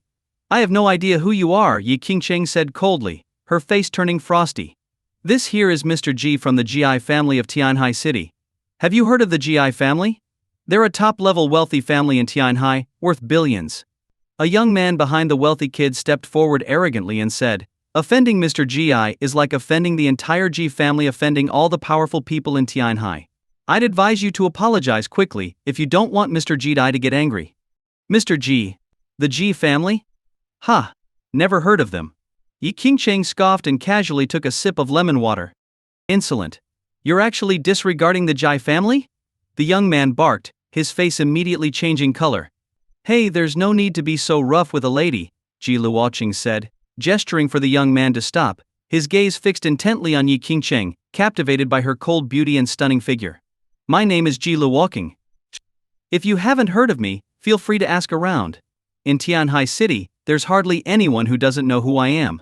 Oh? Other people might know you, but what's that got to do with me? Yi Qingcheng replied coolly. You. Ji Luoqing's face darkened. Are you so clueless that you think I won't use force against you? Go ahead and try, Yi Qingcheng replied, her expression growing colder as a hint of killing intent flickered in her eyes. As an assassin, she had killed countless powerful people, heads of prestigious families, corporate magnates, high society elites. What was one spoiled rich kid to her? Very well. I actually like a feisty woman like you. Listen, I'm interested in you, so, if you're smart, just follow me obediently for 10 days, maybe 2 weeks. If not, I'll use my resources to make you submit, Ji Luoqing sneered. Enough nonsense. Lin Yufan could no longer listen to the threats. He stood up and, without warning, slapped Ji Luoqing hard across the face. Ji Luoqing, completely unprepared for Lin Yufan's speed, was knocked to the ground before he even realized what had happened. You dared to hit me? Ji Luoqing was stunned. He had never been slapped in public like this, and now everyone was watching, whispering among themselves. What if I hit you? And if you don't leave right now, do you want to find out if I'll kill you too? Lin Yufan's gaze turned icy, a murderous aura radiating toward Ji Luoqing. In that instant, Ji Luoqing felt as if he had been plunged into an icy abyss, a chill sweeping through his entire body. Kill me? You wouldn't dare. Ji Luoqing forced himself to ignore the panic swelling within him and glared at Lin Yufan. You dare hit Mr. Ji? Kid, you're in big trouble, a woman among the group muttered with a sigh, her tone pitying. She was from Tianhai City and had a family worth millions, yet when Ji Luoqing had taken an interest in her, she had become his plaything. But here was Lin Yufan, a mere commoner, brazen enough to hit Ji Luoqing? Wasn't this just asking for death? Mr. Ji, are you alright? The 2 young men acting as Ji Luoqing's bodyguards rushed over to help him up. Alright? I just got hit, and you're asking if I'm alright? Ji Luoqing snapped at them angrily. Apologies, Mr. Ji. It was our fault for not protecting you, they said hastily, bowing. What are you standing around for? Kill this guy. He hit me, he's dead meat. Ji Luoking demanded. Yes, Mr. Gi. The two men straightened, turned, and approached Lin Yufan. You punk, you had no business offending Mr. Ji. A man of his standing, how dare you insult him? One of them sneered at Lin Yufan, regarding him with pity. Insult him? So what? Lin Yufan laughed calmly. Arrogant. You're asking for death. The two men shouted and moved to attack, but before they could make a move, Yi Qingcheng stepped in, striking one down with a palm, kicking the other, and swiftly dispatching them both. An inner force martial artist? This woman's an inner force martial artist. One of the young men gasped, staring in disbelief. Martial cultivation was difficult, and inner force mastery required decades of dedication. For Yi Qingcheng to have reached such a level at her age was astonishing. With her talent, given 10 or 20 more years, she might even become a master. Glaring down at them, Yi Qingcheng's voice turned cold with a hint of lethal intent. Get lost if you don't want to die. What's this nonsense about an inner force master? Just a woman, and you two can't handle her. Useless. What a couple of wastes, you dare call yourselves my bodyguards. Ji Luoking snarled, not understanding the significance of martial ranks. Shut up. Yi Qingcheng growled, sending a blast of inner force straight at him. A resounding slap echoed as the invisible force hit Ji Luoking, causing his right cheek to swell as red as his left. Now he looked like a bloated pig's head. You. Ji Luoking was dumbfounded. He was 3 meters away from Yi Qingcheng, yet she had managed to slap him across the face without touching him. Was she even human? Mr. Gi, we can't provoke this woman. Let's retreat. Yes, Mr. G. Revenge can wait, we need to leave now. The two bodyguards advised urgently, positioning themselves to shield him. Ji Luocheng, though furious, took a deep breath and growled, You two better not think you can just walk away. Oh, you're calling for backup? Bring them on, I'll take on as many as you can find, Yi Qingcheng sneered. Since beginning martial training, she had committed herself wholeheartedly. With her determination and natural talent, she had broken through just 3 days ago, attaining the rank of inner force martial artist. Now, no matter how many bodyguards Ji Luoking summoned, whether 10 or 100, she was confident she could handle them all. After all, she wasn't just a martial artist, she was also a top-tier assassin. Her killing skills, combined with the power of an inner force martial artist, made her vastly superior to any ordinary guards. We'll see. Ji Luoking snorted, a vicious look in his eyes as he turned and left with his companions. Once they left, Lin Yufan smiled at Yi Qingcheng. Yi Qingcheng blinked and asked, You're staring at me, Yufan. Is there something on my face? Saying this, she reached up and touched her cheek. No, it's just that it's been a while, and I think you've become even more like a queen, Lin Yufan replied, smiling. Oh really? Hearing this, Yi Qingcheng's lips curled into a meaningful smile. Lin Yufan sensed something odd in her smile, but he didn't give it much thought. After all, she was his dear Qingcheng. Whatever thoughts she had, she wouldn't harm him, right? After a pleasant lunch, just as they were about to pay and leave, a commotion erupted near the entrance. A large crowd approached, led by a tall elderly man in a green robe who appeared to be around 60, with an air of dignity. Following him were Ji Luocheng, and a middle-aged man who looked somewhat similar to him. Dad, those are the two. They hit me earlier and said our Ji family was a small, insignificant clan they could crush at will. They're beyond arrogant, Ji Luocheng sneered, eyes fixed on Lin Yufan and Yi Qingcheng. The middle-aged man with him was his father Ji Yuntao, head of the Ji family, one of Tianhai City's wealthiest figures with assets worth billions. Besides his wealth, he was also a mid-level inner force martial artist. Uncle Chen, please wait here a moment. I'll be right back, Ji Yuntao said respectfully, bowing to the old man. Go ahead, the man in the green robe replied with a nod, glancing at Lin Yufan and Yi Qingcheng with an air of superiority. Luochen, follow me. With that, Ji Yuntao strode toward Lin Yufan and Yi Qingcheng. Noticing their approach, Lin Yufan and Yi Qingcheng remained calm and indifferent. I am Ji Yuntao. May I ask if you two were the ones who assaulted my son? Ji Yuntao's piercing gaze swept over Lin Yufan and Yi Qingcheng, hostility clear in his expression. So what if it was? Yi Qingcheng replied, sipping her water and then dabbing her lips with a napkin. Then you'll pay the price. Ji Yuntao's eyes flashed, and he reached for Yi Qingcheng's throat with lightning speed. Unexpectedly, he attacked without warning. Lin Yufan was initially concerned, but then he relaxed. Qingcheng is no longer the same as before. As an assassin, her combat ability is formidable. Even against a mid-level martial artist, she stands a good chance. Sure enough, As Lin Yuan anticipated, though Ji Yuntao's sudden move was fierce, Yi Qingcheng was no easy opponent. She dodged his grasp, countering by catching his wrist, attempting to break it. Ji Yuntao quickly shifted his inner force to his arm, shaking off her grip in a single, powerful motion. Bam! Ji Yuntao followed up with another strike, forcing Yi Qingcheng to take a few steps back to avoid harming Lin Yuan. Uncle, attacking someone younger than you? Aren't you afraid people will laugh at you for bullying someone weaker? Yi Qingcheng sneered, her gaze as sharp as a blade. Bullying someone weaker? Ji Yuntao laughed mockingly. You, a martial artist, attack my untrained son without a second thought. Weren't you the one bullying the weak? If you couldn't teach your son properly, I was just helping out. You should thank me instead of causing trouble. Like father, like son, I see. Yi Qingcheng retorted coldly. Teach my son? You? Ji Yuntao's eyes narrowed as he took a swift step forward, sending a powerful punch toward her. His blow was fierce, and the forceful wind from his punch sent nearby tables, chairs, and utensils flying. The two clashed, Ji Yuntao attacking like an arrow and Yi Qingcheng dodging his every strike. If an ordinary person had been hit by one of Ji Yuntao's punches, they would have suffered broken bones and even death. Yi Qingcheng recognized that this man was no simple foe, so she avoided head-on confrontation, looking for openings to counterattack. After more than 10 moves, it seemed to the spectators that Yi Qingcheng was being suppressed. However, both Lin Yuan and the elder in green saw that Ji Yuntao, despite his ferocity, hadn't gained any real advantage. In fact, Yi Qingcheng's counterattacks almost struck Ji Yuntao several times. Dad, leave her alive. With her looks, it'd be a shame if she died. Ji Luocheng called out loudly. Shut up. Ji Yuntao's face turned red with anger as he shouted at his son. Ji Luocheng, slightly confused, quieted down, though he was worried. He feared his father might accidentally kill Yi Qingcheng with one of his heavy strikes, ruining any chance to enjoy her beauty. Now, seeing an opening, Yi Qingcheng seized the moment, aiming her strike at Ji Yuntao's throat. Somehow she had drawn a short, razor-sharp dagger, its blade gleaming coldly. Slash! A flash of steel sliced the air. Ji Yuntao stumbled back, feeling a sharp pain at his throat. When he reached up to touch his neck, he found a shallow cut. Though not life-threatening, it had drawn blood. Damn it! Ji Yuntao's face darkened.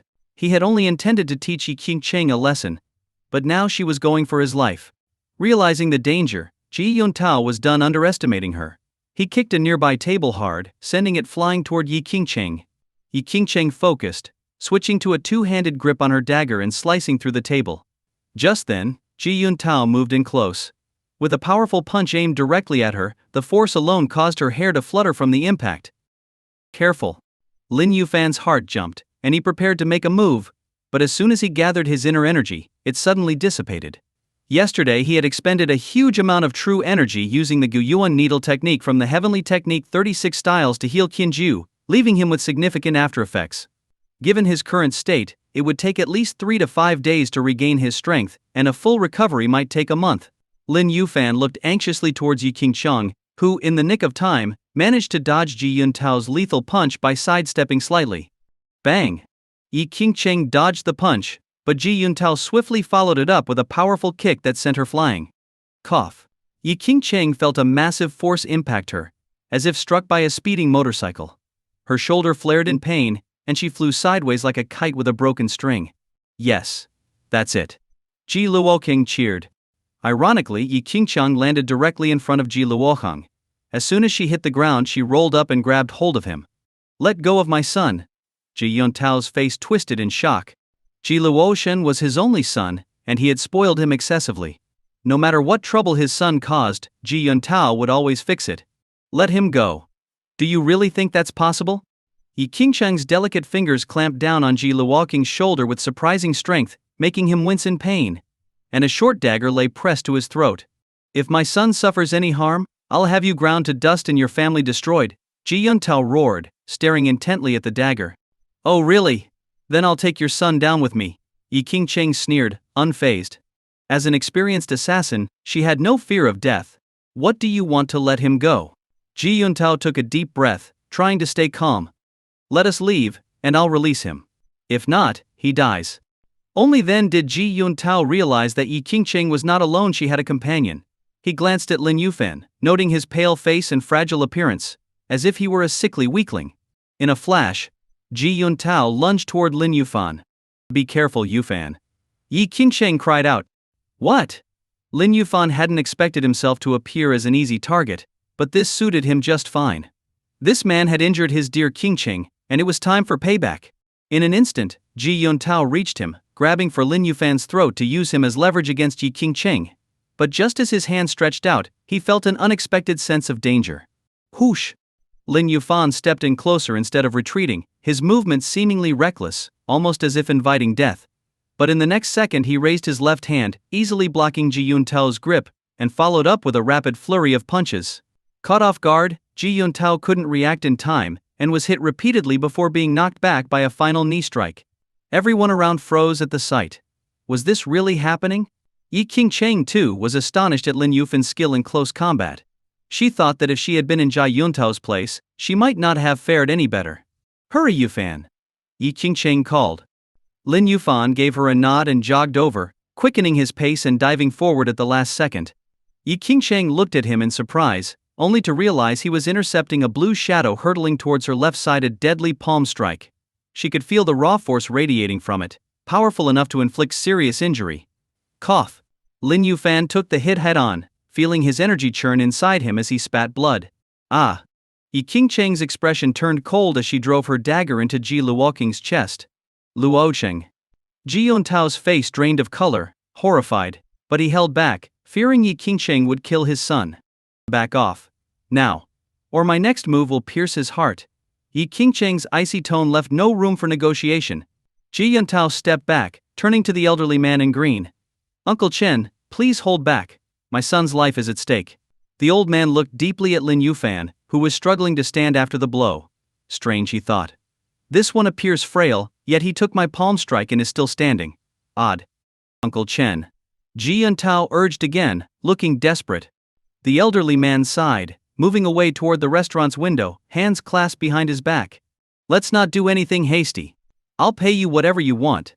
Just don't harm my son. Ji Yuntao pleaded, backing up. Ignoring him, Yi Qingcheng glanced at Lin Yufan. You all right, Yufan? She asked softly. Breathless. Lin Yufan replied, I'm fine. I'm tougher than I look. Good? Let's go. Seeing that he wasn't seriously hurt, Yi Qingcheng visibly relaxed. She pulled Ji Luoqing with her, retreating toward the elevator. Once we're gone, I'll let him go. But if you pursue, I won't hold back. Ji Yuntao halted his advance. Girl, if you harm my son, the GI family will hunt you down, he shouted as the elevator doors closed. Phew. T-Fie. Seeing that Ji Yuntao and the elder in green hadn't followed them, Yi Qingcheng finally breathed a sigh of relief. That was far too close. One wrong move, and both she and Lin Yufan might have died there. Fortunately, she was quick-witted enough to take Ji Yuntao's kick and use it to take Ji Luoqing hostage. The image of that terrifying green palm strike still sent a chill down her spine. In that moment, she had clearly felt its overwhelming power, even to the point of despair.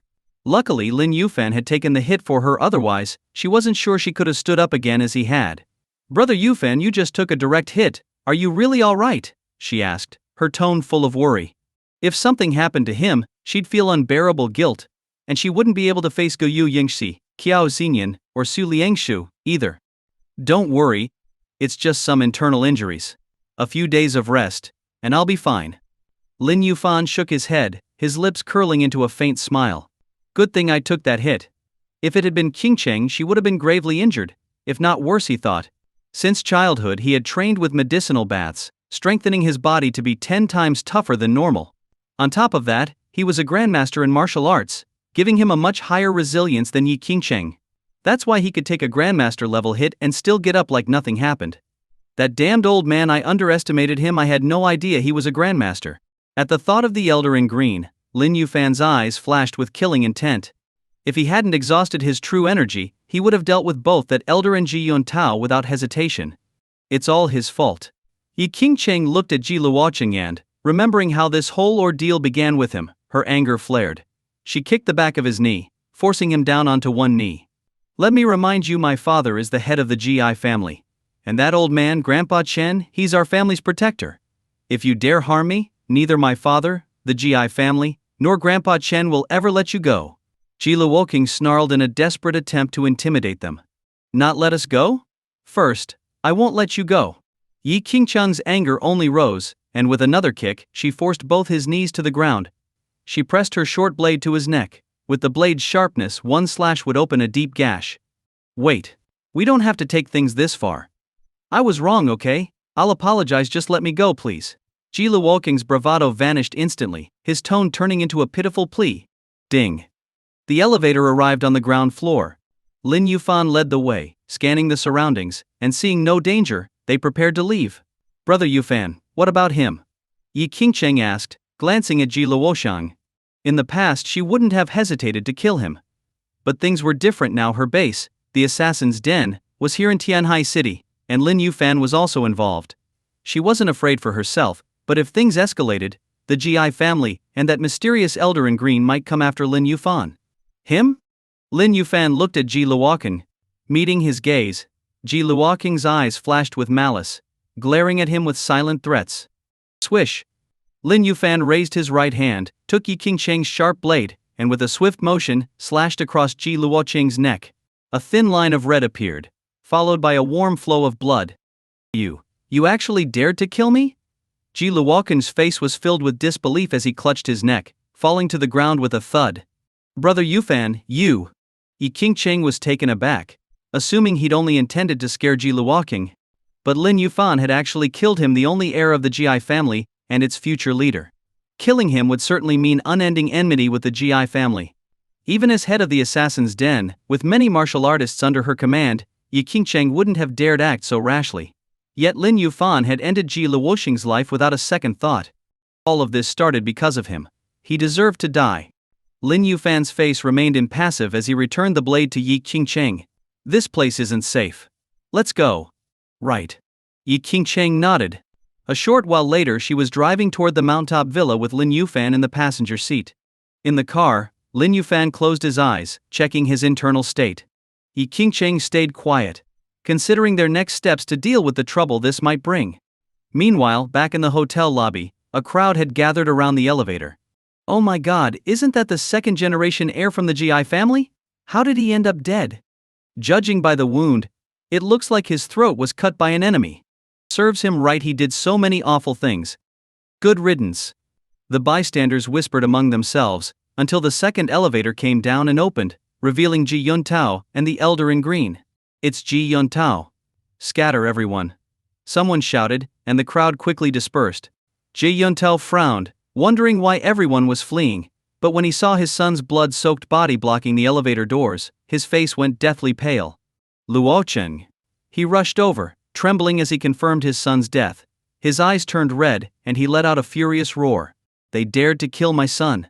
I swear, they'll pay in blood.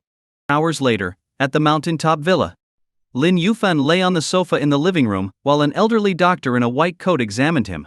Yi Qingcheng stood nearby, worry etched on her face as she waited for the results. After a moment the old doctor smiled, turning to Yi Qingcheng. Miss, this gentleman only suffered some internal injuries. With rest and some herbal medicine, he'll recover soon. Really? That's wonderful. Yi Qingcheng let out a sigh of relief. Though Lin Yufan had assured her he was fine, she hadn't quite believed him, thinking he was downplaying it to avoid worrying her. After all, that green-clad elder was a grandmaster-level martial artist. A master. What an overwhelmingly terrifying presence that title represents, though Yi Qingcheng had never actually encountered one before.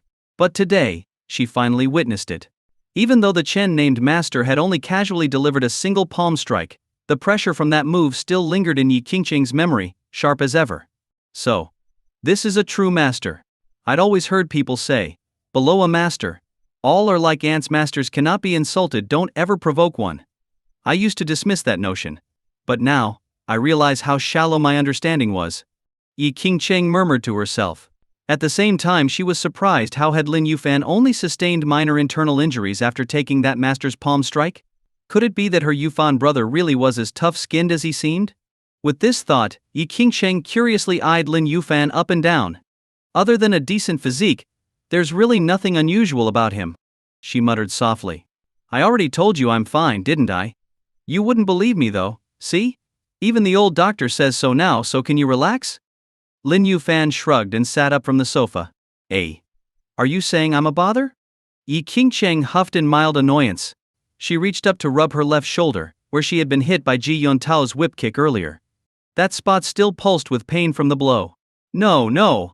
I know you mean well, Qingcheng. How could I be annoyed with you? Hey, why don't we have the doctor check your injury too? Lin Yufan suggested. No need. It's just a minor thing. I'll put some bruise ointment on it myself. Yi Qingcheng shot Lin Yufan a glare and got up, heading upstairs in the villa. Lin Yufan looked on, baffled, not understanding why she had glared at him. The old doctor, now packing up his tools nearby, chuckled and said, Hee, Mr. Lin, it seems your girlfriend's upset. You'd better go soothe her. Upset? Why would she be upset? Lin Yufan asked, dumbfounded. That, I couldn't say. You'll have to ask her. If there's nothing else, I'll be on my way. The old doctor chuckled again and left the villa. Taking his advice, Lin Yufan decided that whatever the reason, he should go apologize and make it right. So, he strode up to the second floor. The second floor had several rooms, but only one had its door open. Clearly Yi Qingcheng had left the door open for him on purpose. He, Qingcheng, here I come. Lin Yufan quickened his pace, and walked in. As he entered, his eyes widened in shock. Yi Qingcheng was bare from the waist up, applying ointment. Even though she was turned away, the sight of her soft, creamy white skin left Lin Yufan swallowing hard. My goodness. This is just too tempting. All you do is stare. Can't you help me out? Don't you see it's hard to apply ointment like this? Yi Qingcheng turned, and shot him a look. Snapping out of his daze, Lin Yufan gave an "oh" and quickly walked over. Taking the bruise ointment she handed him, he gently applied it to her shoulder. Ah, it hurts. Yufan, go easier. Seeing Lin Yufan's reddening face, Yi Qingcheng's eyes sparkled mischievously, and she let out a teasingly soft sigh. Ahem, I'll be gentle. Don't worry. It took all of Lin Yufan's self-control not to give in to the intense temptation, but he managed to carefully and seriously finish applying the ointment for her. Yufan. Can't T-Bowl. Yi Qingcheng slipped on her clothes, then turned with a soft gaze toward Lin Yufan. What is it? Lin Yufan looked at her, puzzled. Thank you for risking your life to save me today, Yi Qingcheng said softly. In her mind, she replayed the moment when Lin Yufan had leapt in front of her, shielding her from the master's palm strike. Lin Yufan gave a casual grin. With how close we are, is there any need to say thanks? But don't ever do that again. If something happened to you, I'd feel guilty for the rest of my life. Yi Qingcheng stepped forward and gently wrapped her arms around his waist. I can't do that. You're my precious sister. I'd rather die than let anything happen to you. As for Ji Yuntao, and that Chen named master, let them be for a few days. Once I'm healed, I'll finish them off. Lin Yufan embraced Yi Qingcheng and whispered near her ear. For daring to harm his precious sister, Ji Yuntao, the Ji family, and that Chen named master were as good as dead. Finish them off? Yufan, do you realize how powerful they are? Ji Yuntao's skill rivals mine. Facing him, you might stand a chance, but the master in black. You're no match for him. Though touched by Lin Yufan's words, Yi Qingcheng grew worried. To stop him from doing something reckless, she knew she had to reason with him. You really have so little faith in me? Lin Yufan frowned. It's not that. But that master in black is incredibly strong, far beyond what we can imagine. There's a saying in the martial arts world, below a master, all are like ants. Yi Qingcheng raised her head slowly, her expression serious. Yufan, even if you know some techniques, you only have internal energy cultivation. Facing a master, you wouldn't survive. So please, for your sake and for me and Yingxi, don't do anything foolish. I've heard the saying below a master, all are like ants, but I've also heard this: a master cannot be insulted. Lin Yufan's voice grew firm. So what if that man is a master? I'd kill him just as easily as a chicken. After all, your Yufan is also a powerful master. Hearing Lin Yufan claim to be a master, Yi Qingcheng couldn't help but laugh. What's so funny? I'm serious. Lin Yufan scowled, adding, the only reason I didn't crush those two lowlifes today was because I exhausted my inner energy rescuing someone yesterday. Otherwise, they'd have ended up plastered to the wall. Ha ha ha.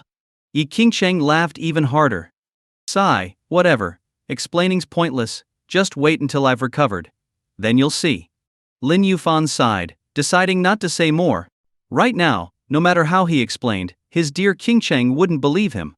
She'd only believe once she saw him crush that Chen named master with her own eyes. Seeing Lin Yufan's initial frustration, and then his helpless sigh, Yi Qingshan couldn't help but tease him. Yufan. Excuse me, Master Lin. I feel like you're mocking me. Lin Yufan felt downright miserable. He shot her an annoyed look, but Yi Qingshan rose up on tiptoe, wrapped her arms around his neck, and kissed him. Qingshan, you! Lin Yufan's eyes widened in surprise as she held him close, slowly moving toward the bed. Reaching the edge, Yi Qingshan pulled him down onto the bed with her. Yufan, I want to see if your mastery is as strong as you are. Her eyes sparkled seductively as she whispered in his ear, then straddled him. Clothes occasionally fell to the carpet below. Moments later, the sheets churned with passion, and the room's temperature quietly rose several degrees. The air was thick with a lingering scent of intimacy. In the Ji family estate in Tianhai City, Ji Yuntao sat upright on the patriarch's seat. Below him were the upper management of Ji Corporation and key members of the Ji family, more than 50 people in total. Just half an hour ago, Ji Yuntao had summoned them all here. Upon hearing the news of Ji Luoqin's death, the reactions among those seated were mixed. Some felt satisfaction, some regret, while others' eyes flickered with intrigue, deep in their own thoughts. Big brother, please accept my condolences. Ji Yunfeng, who was second in line in the family, looked toward Ji Yuntao, who sat there lost in sorrow, and finally broke the silence. He had a son and a daughter, and with Ji Luoqin's death, no one would be happier than him. After all, with Ji Yuntao having only one son, Ji Luoqin's passing meant that the future heir of the Ji family would naturally fall to his own branch. Condolences? It's not your son who died, of course. It's easy for you to say. Ji Yuntao looked at his younger brother Ji Yunfeng, his eyes icy, and said coldly, I know what you're thinking. Forget it. Even if Luoqin is dead, I'll still find other women to give me heirs. The Ji family's leadership will never pass to you or your branch. Ji Yunfeng trembled and quickly stood up to explain. Big brother, you're mistaken. I've never had any intention of coveting the family head position. Whether you do or don't, you know it in your heart. Ji Yuntao snorted coldly, ignoring Ji Yunfeng and turning to address everyone present. My son Luoqin was murdered. I want you all to activate every resource, connection and influence the Ji family has, and find the one who killed him. Yes, Patriarch. The Ji family members bowed their heads in unison. Ji Yunfeng sat back down with a grim expression, anger smoldering within him. Ji Yuntao's public rebuke felt like a blatant humiliation, and how could he not feel anger? But what good was anger? His older brother Ji Yuntao was a mid-level martial cultivator with powerful inner strength. Ji Yunfeng had hired 3 separate groups of assassins to kill him. But not only had they failed, they were all annihilated. As Ji Yunfeng fumed silently, thinking of how to deal with his older brother, Ji Yuntao spoke again. There are also 2 other matters I need to announce. The crowd looked up at him with curiosity. Ji Yuntao took a deep breath, composed himself, and declared loudly, the first matter is that I have become a disciple of Master Chen of Chen-style Tai Chi. Master Chen has agreed to serve as a patron for the Ji family. From now on, show Master Chen the same respect you would show me. With these words, he cast his gaze toward the elder in green robes who was approaching. The elder, dressed in a long green gown, was none other than the Chen-named master who had injured Lin Yufan with a single strike. Chen-style Tai Chi, Master Chen? Could he be the same Chen from 60 years ago, who became famous with Chen-style Tai Chi? A voice exclaimed from below. Only a few knew of Chen-style Tai Chi. Most of the people, hearing words like Chen-style and master, appeared bewildered. They were mainly from the Ji family's business sector and mostly from out of town, so they knew little about the martial arts world in Tianhai City. But those familiar with Chen-style Tai Chi were mostly local martial cultivators, born and raised in Tianhai City. Among them were even some who knew a lot about the history of martial arts in the city. Seeing that most of the crowd didn't recognize Chen-style Tai Chi, the one who exclaimed softly explained. Long ago my father told me about a Tai Chi dojo that opened in Tianhai City 60 years ago. Its head was named Chen Huaikong. He had been a disciple of the Wudong sect, but left to create Chen-style Tai Chi and establish his own dojo in Tianhai. In those days dojos were common, and a new one often attracted challengers from other dojos. But every single person who went to challenge the Chen-style Tai Chi dojo died. Because of this, the heads of all the dojos in Tianhai City banded together to try to kill the dojo head, Chen Huaikong. But in the end, what happened? Tell us. Yes, stop dragging it out. Several people, unable to contain their curiosity, urged him on. The storyteller paused, then said, in the end, all the dojo heads in Tianhai City were killed in that battle. From that day on, all other dojos closed their doors, leaving only Chen-style Tai Chi standing. After that, Chen-style Tai Chi accepted thousands of disciples, becoming so powerful that no one in Tianhai dared to provoke them. So powerful? What about now? A G Corporation executive in his early 30s asked curiously. It's a different era now. Who cares about dojos? Surely they've faded away. Someone else replied dismissively. The storyteller started to rebut this, but seeing the elder in green robes enter the hall, he hesitated and kept silent. After all, there are some things best left unsaid in the presence of certain people. No one wants to lose their life to a slip of the tongue. Master Chen, please take a seat. Jia Yuntao stood up and welcomed him. The elder nodded slightly and sat on a chair to Ji Yuntao's left. Greetings, Master Chen. As soon as he sat down, everyone in the hall rose to greet him. The elder smiled faintly and gently motioned with his right hand for them to sit. In an instant, everyone felt an invisible force pressing down on their shoulders, forcing them into their seats. What just happened? Why does it feel like something's pressing me down into the chair? Me too. Idiot. That was Master Chen making you sit down. Stop overreacting. This is a master? Incredible. I wonder how long it will take for me to reach the level of a master. The crowd was awestruck. Ji Yuntao tapped the armrest of his chair, and the room quieted immediately. He continued. The second matter I wish to announce is that I am investing 10 billion yuan to build a large martial arts dojo in the eastern district of Tianhai City. The dojo will be named Chen-style Tai Chi. 10 billion for a dojo? That's massive. Some looked surprised, but seeing the elder in green robes, they quickly understood. Investing 10 billion in a dojo was clearly meant to curry favor with Master Chen. Half an hour later, the GI family meeting concluded. After dismissing the attendees, Ji Yuntao turned and bowed slightly toward the elder, saying, Master Chen, if we openly re-establish the Chen-style dojo, won't the Tianji Pavilion take notice?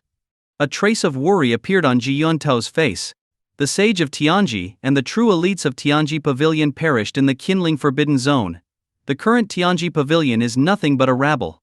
If they dare to interfere, we'll kill them one by one. The elder scoffed with disdain. If the sage of Tianji had still been alive, he wouldn't dare make such a move, but now that the sage was gone, who in the Tianji Pavilion could possibly be his match? But I heard the current head of Tianji Pavilion is also a master, and not long ago he defeated another master named Shi Qing here in Tianhai City. Ji Yuntao said. Ha ha ha ha, not all masters are equal. As for someone like Shi Qing, I could kill him with one punch. The elder laughed haughtily.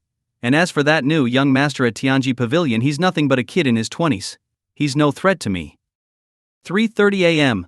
Tianhai City, Mountaintop Villa. After an intense battle, Lin Yuan looked at Yi Qingcheng, who was fast asleep in his arms, exhausted. A satisfied smile appeared on his face. No wonder Qingcheng is a former assassin, she's so competitive even in bed. Lin Yuan thought to himself. The fight between him and Yi Qingcheng had been intense, back and forth, as if each was determined to overpower the other. However, with Lin Yufan's physical strength, Yi Qingcheng was no match for him. After a dozen rounds, she could no longer keep up and surrendered, repeatedly asking for mercy.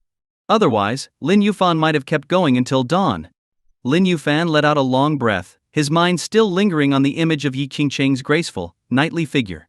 At that moment, he sensed a mysterious energy radiating a cool sensation in his dantian. Yin energy? Could it be that Qingcheng is also of pure yin constitution?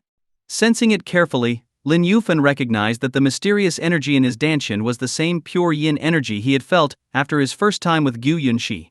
Only women with a pure yin constitution could possess such energy, which was extremely rare but immensely beneficial, especially for Lin Yuan.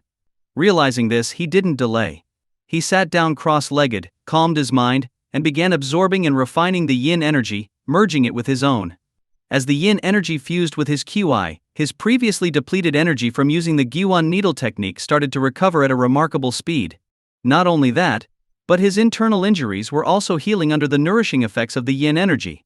As his wounds fully healed, his meridians grew more resilient, further enhancing his inner strength. Gradually, Lin Yuan noticed his body temperature rising. At first it was manageable, but soon it felt as if he were inside a furnace. It's so hot. What's happening? It feels like my body is about to melt, Lin Yuan thought, alarmed. But he was at a crucial point in refining the yin energy, and stopping now would cause backlash, resulting in severe injury or even death. Half an hour passed. An hour passed. 2 hours passed. Daylight began to filter in. Lin Yufan was drenched in sweat, as if he were in a sauna.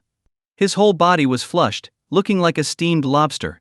He didn't know how long it had taken, but he finally refined all the yin energy, fully recovering his own QI.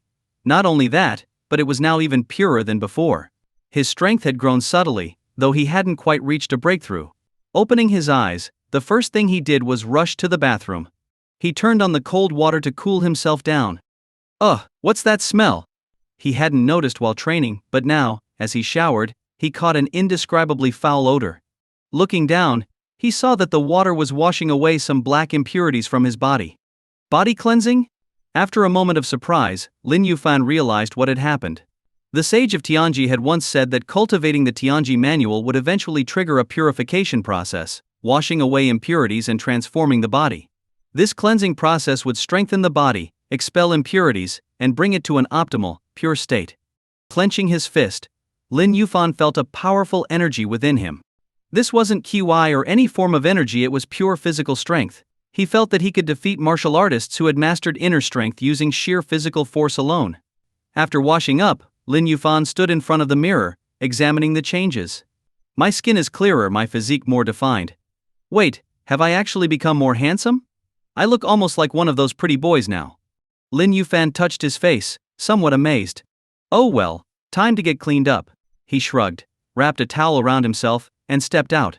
Yi Qingcheng was still sound asleep, so he carried her to the next room and then gathered the sheets and blankets, tossing them in the trash. Once everything was sorted, he lay down beside Yi Qingcheng and drifted off. He didn't know how long he'd slept, but something tickling his nose woke him up. Opening his eyes, he saw Yi Qingcheng, gently brushing her dark hair across his face. Oh, you dared to disturb my sleep? I'll show you. Looking at Yi Qingcheng, who wore only a white bandeau top, he felt a rush of warmth. He flipped her onto the bed. No, please. Yi Qingcheng gasped. Though she'd rested for hours, she was still weak. But Lin Yufan didn't give her a chance to refuse, sweeping her into another intense 2-hour session that left her completely drained. She lay on the bed, her cheeks flushed, gazing at Lin Yufan with a soft, exhausted look. Yufan, I surrender. I was wrong. Please let me go. Hey, I'll let you off this time. Come on, let's go eat something.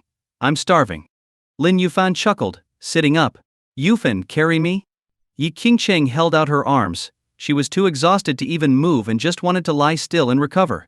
Half an hour later, they went downstairs. It was already past 3 in the afternoon. Lin Yufan made a couple of simple dishes and steamed a pot of rice, and they ate together. As they ate, Yi Qingcheng occasionally glanced at Lin Yufan, a curious look in her eyes. What are you staring at? Do I have something on my face? Or do you want to exercise after eating? Lin Yufan grinned mischievously. No way. I need a few days to recover. At this rate, you'll wear me out. Yi Qingcheng's cheeks flushed as she shook her head. Yufan, is it just me, or has your skin gotten clearer and brighter? You look even more handsome than before. You're better looking than those young idols. Yi Qingcheng spoke seriously. Really? Lin Yufan smiled slightly, his expression filled with charm. In Yi Qingcheng's eyes, his smile had an irresistible appeal. Suddenly, her phone rang. She picked it up, glanced at Lin Yufan, hesitated, then answered.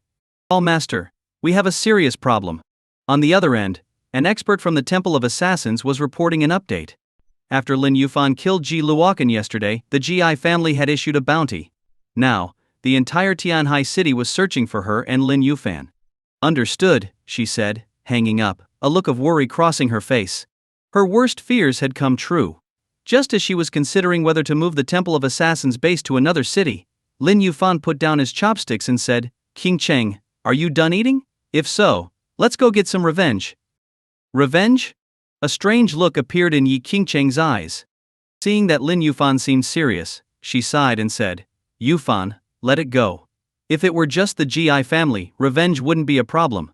But don't forget, they have a master on their side. With him there, any hope of revenge is practically non-existent. After a pause, Yi Qingcheng added, also, don't go out for the next few days. The Ji family has issued a bounty, and the entire Tianhai city is looking for us. If they catch us, we're done for. Done for? Perhaps, but it'll be them who are done for, not us. Lin Yufan smiled confidently. Hearing this, Yi Qingcheng rolled her eyes and said calmly, I investigated that elder in green from yesterday practices Chen-style Tai Chi, and he's mastered it to an extraordinary level. He's even more powerful than most masters. If we recklessly confront him, it would be suicide. She shook her head with a look of helplessness. As much as I can't swallow this insult, we have to acknowledge our limits before seeking revenge. Lin Yufan wanted to say more, but Yi Qingcheng stood up, saying, I have some matters to handle, Yufan. You can watch TV or get some fresh air, but do not leave the mountain. With that, she went to the study on the first floor. This Ji family matter needed a foolproof plan. Left with no choice, Lin Yufan got up to clean the dishes. Once done, he pulled out his phone and called Qin Jiu. At that moment, Qin Jiu was at the Tianhai Martial Academy branch, discussing the re-emergence of the Chen-style Tai Chi dojo with the local branch leader. Seeing Lin Yufan's call, he immediately picked up. Hello, Pavilion Master. Send me the information on the person who injured you. Pavilion Master, are you planning to? Isn't it obvious? I'm going to get your revenge. Pavilion Master, maybe we should just let it go. Enough nonsense. Just send it over, now. Lin Yufan said with irritation, then hung up. The Pavilion Master called? Several high-ranking Martial Academy members looked at Qin. Yes, the Pavilion Master wants to avenge me, but I'm worried he's no match for Chen Nianguan. Qin sighed, his face full of concern. Chen Nianguan, son of Chen Huaikong, the founder of Chen-style Tai Chi, and the current successor of this powerful martial art. His skill is rare even among masters. Though Lin Yufan is a master as well, if he were to face Chen Nianguan, the outcome is uncertain. A bold move. That's why he's our Pavilion Master. The Pavilion Master is formidable. He might be able to put Chen Nianguan in his place. If we don't curb his arrogance, our martial academy might never regain its footing here. The Pavilion Master has courage, but Chen Nianguan's strength is no exaggeration. He can kill masters like Zhou Tianlong and Shi Qing with a single punch. The average master is no match for him. As powerful as the Pavilion Master is, Chen Nianguan may still have the upper hand. Ah, if only our former Pavilion Master hadn't perished in the Kinglong Forbidden Zone. A mere Chen Nianguan would not dare challenge the dignity of our Tianji Martial Academy. The group continued their discussion. Since the Tianji sage and his forces perished in the Kinglong Forbidden Zone, countless masters have emerged across Dragon Country's provinces and cities. Once suppressed by the sage, these masters had remained secluded. Now, with him gone and Tianji's core strength decimated, they re-emerged with confidence. If the Tianji sage, a force that once dominated the country, were still alive, these masters would never dare show themselves, let alone provoke Tianji. But now that many masters were active, Martial Academy branches throughout the provinces faced attacks, some even wiped out with heavy casualties. Mentioning the Tianji sage's fall, the mood in the meeting room turned somber. If he were still alive, Tianji Pavilion would still hold sway over every martial cultivator in Dragon Country, keeping them in check. But with his passing, Tianji no longer had the power to control the nation's martial artists. Although Lin Yufan remained, he alone was not enough to suppress all the masters in Dragon Country. Sunset, Ji family estate in Tianhai City. Patriarch, we've found them. Ji Yuntao was playing chess with Chen Nianguan when a servant rushed over. What have you found? Ji Yuntao, holding a white piece, looked at the servant. We pulled the surveillance footage from when the young master was killed, and have identified the two killers. The servant stepped closer and bowed. A man and a woman. The man is Lin Yufan, previously based in Nanjing City. The woman is Yi Qingcheng, a former assassin working for foreign powers, now the leader of the emerging force, the Temple of Assassins. We also tracked their current location. Where are they? At this, Ji Yuntao dropped his chess piece onto the board, his eyes filled with murderous rage. Yi Qingcheng has a private villa on the outskirts of Tianhai City. According to our informants, she and Lin Yufan drove there last night. The servant replied, bowing. Good, gather our men. Tonight, I'm going up that mountain to avenge my son Luokan. Ji Yuntao snarled. Yes, sir. The servant nodded and went to assemble the men. Master Chen, to ensure nothing goes wrong, could I trouble you to join us tonight? Ji Yuntao turned respectfully to the elder in green robes seated across from him. The elder was indeed Chen Nianguan. Chen Nianguan smiled, glanced at the board, and replied calmly, You have entered my Chen-style Tai Chi school. As a member of the school, I cannot turn a blind eye to your needs. Thank you, Master Chen. Ji Yuntao felt greatly reassured. Facing Yi Qingcheng alone was no concern, but the Temple of Assassins was another matter. Although the temple was a recent power, it included martial cultivators. Dealing with a few was one thing, but if there were dozens or even hundreds, it would be a different story. In martial cultivation, one's mental state is paramount. Yun Tao, be patient. Let's finish this game, then I'll help you annihilate the Temple of Assassins. Chen Nianguan smiled calmly. Very well. Ji Yuntao nodded, confident that with Chen Nianguan, a master of immense power, the Temple of Assassins would be no challenge at all. The moon was dark, the wind fierce, and the clouds were thick. At the foot of the mountain, a convoy of cars snaked its way up toward the mountaintop villa. Inside the villa, Yi Qingcheng was in the study, sorting through potential locations for a new base for the Temple of Assassins when her phone rang. What is it? Yi Qingcheng asked calmly. Master, bad news. A large group is approaching from the foot of the mountain, and they don't look friendly. It appears to be people from the GI family. The GI family? How many? Is their master with them? Yi Qingcheng's face grew tense. If it was just the GI family, they weren't much of a threat. But if the GI family's master was here, the night might end in disaster. Our surveillance shows that the master from the Ji family is here, and we've just confirmed his identity. Who is he? Chen Nianguan of Chen Style Taichi. He's a well-known master who's been silent for years, but recently for some reason he's emerged. What are our odds if we face them head-on? Yi Qingcheng's expression became even graver. She already knew the answer, but asked anyway, clinging to a sliver of hope. The GI family alone wouldn't be an issue, but with Chen Nianguan, our chances are basically zero. Masters are beyond anything we can contend with. Master, I suggest we evacuate immediately. If the Green Mountains remain, we don't have to worry about firewood. The voice on the other end paused briefly before sighing. Zero chance. Yi Qingcheng's mood plummeted. She had hoped that with everything they had, there might be a small chance, but now it seemed there was none at all. Were masters really this terrifying? Her Temple of Assassins had 50 martial artists, including 30 with external strength and 20 with internal strength. But even with 50 martial artists, they stood no chance against a single master. The realization hit her hard. Inform everyone in the Temple of Assassins to evacuate immediately. Taking a deep breath, Yi Qingcheng ordered in a firm voice. Yes, master. In a dojo-like courtyard, a middle-aged man put down his phone and announced to those gathered, the master has ordered an immediate evacuation. Evacuation? Why? The crowd looked at each other in confusion. They were all martial cultivators and, with a certain level of power, naturally had a sense of pride that refused to yield. Why? The man's face turned solemn. Because the GI family has hired a master to assist them. Which of you can withstand a single strike from a master? At the mention of a master, everyone's expressions changed. Yi Qingcheng, new to martial cultivation, might not fully grasp the power of a master, but the others had been training for years and knew, if only by reputation, just how powerful masters were.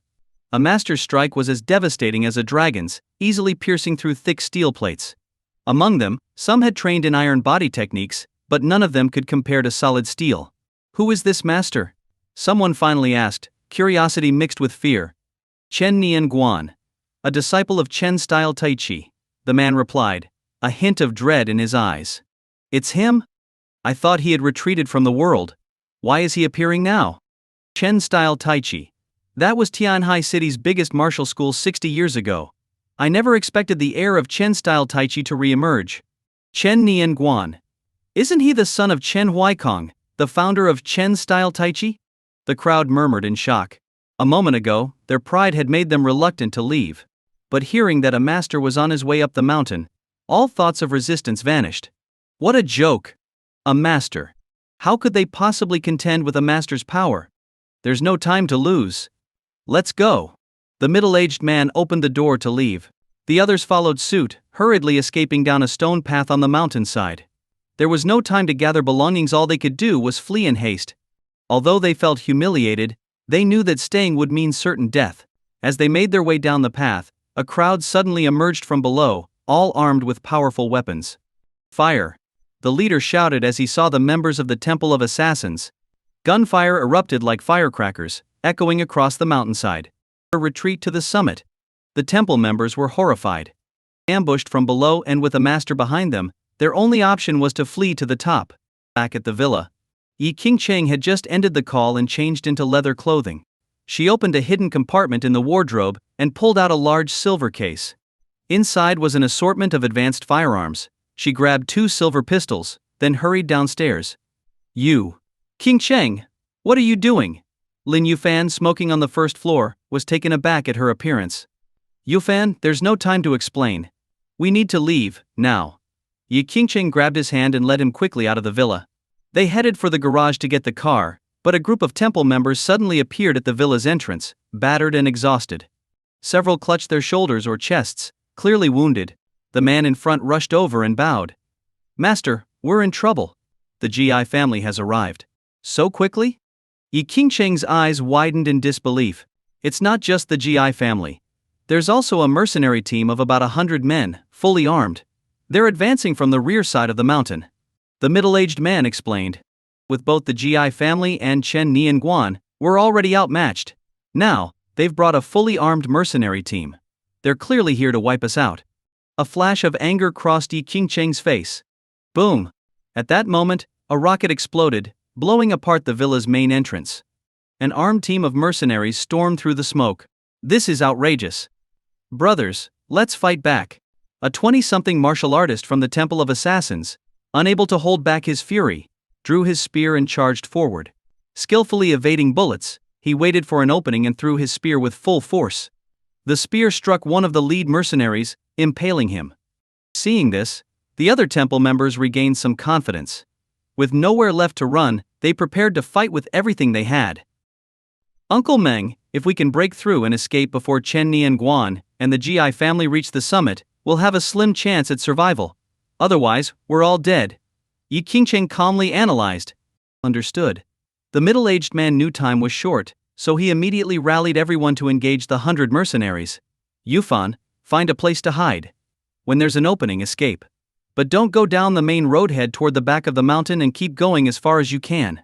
Don't look back. Yi Qingcheng gripped Lin Yufan's hand firmly, her gaze resolute. Lin Yufan looked at her calmly. And what about you? Yi Qingcheng hesitated, then smiled slightly. I'll hold them off.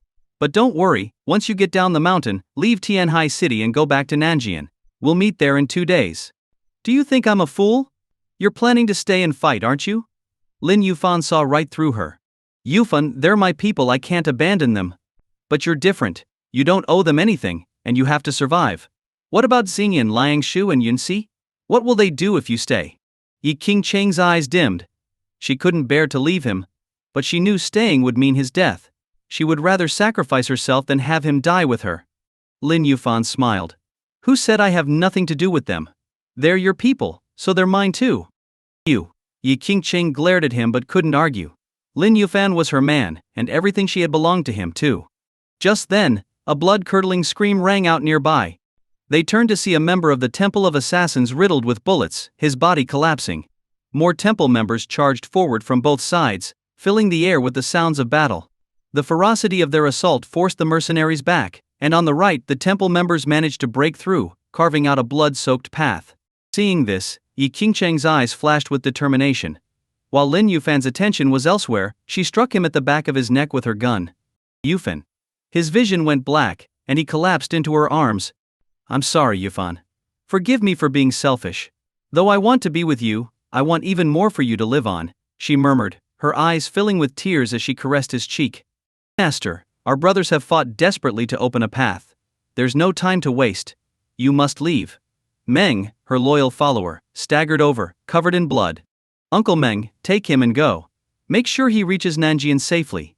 Yi Qingcheng ordered as she handed Lin Yufan over. And what about you? Meng asked. I'll stay here and fight beside them, Yi Qingcheng said firmly. Master, take him with you. Leave the rest to us, Meng urged. No, she shook her head. Take him away. That's an order. Then she drew 2 silver pistols from her belt and strode into the heart of the battle. Master, take care. Meng sighed, obeying her order. He lifted Lin Yufan and, with the others covering him, slipped into the dense forest. He had barely taken a few steps when a thunderous voice rang out behind them. Surrender, or die. Meng's face darkened instantly. Chen Nianguan had arrived. With the appearance of the old man in green, the tide of battle shifted drastically. The elder, hands clasped behind his back, walked calmly through the chaos. Bullets fired at him froze mid-air, as though held back by an invisible barrier. He raised a finger, flicking it, and the suspended bullets shot back with deadly speed, instantly killing a charging temple member. A master. It's Chen Nianguan. The sight of the elder sent chills through the temple members. Their fierce determination gave way to terror, their morale shattered. Is this what a master is? Even bullets can't harm him? Yi Qingcheng's face turned pale. Chen Nianguan, aren't you ashamed to use your strength to bully the weak? A man in his 40s stepped forward.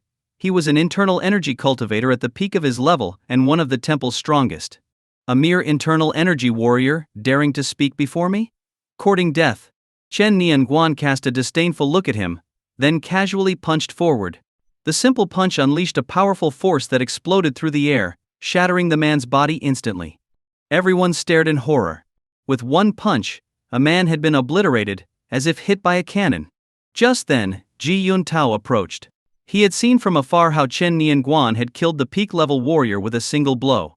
Sensing an opportunity, he stepped forward and stood beside Chen Nianguan. The path of martial arts is difficult, but I, Ji Yuntao, offer you a chance to live. Pledge loyalty to me and serve the GI family, and I will beg Master Chen to spare you. Otherwise, you will end up like him. Surrender? To you? A mid-level internal energy warrior spat. No sooner had he spoken than a powerful punch from Chen Nianguan hit him, shattering his body on the spot. The wise know when to yield. You've spent 10, 20, even 30 years cultivating. Do you want it all to end here? Ji Yuntao stepped forward, locking his gaze on Yi Qingcheng, and pointed at her. I'm only here to avenge my son.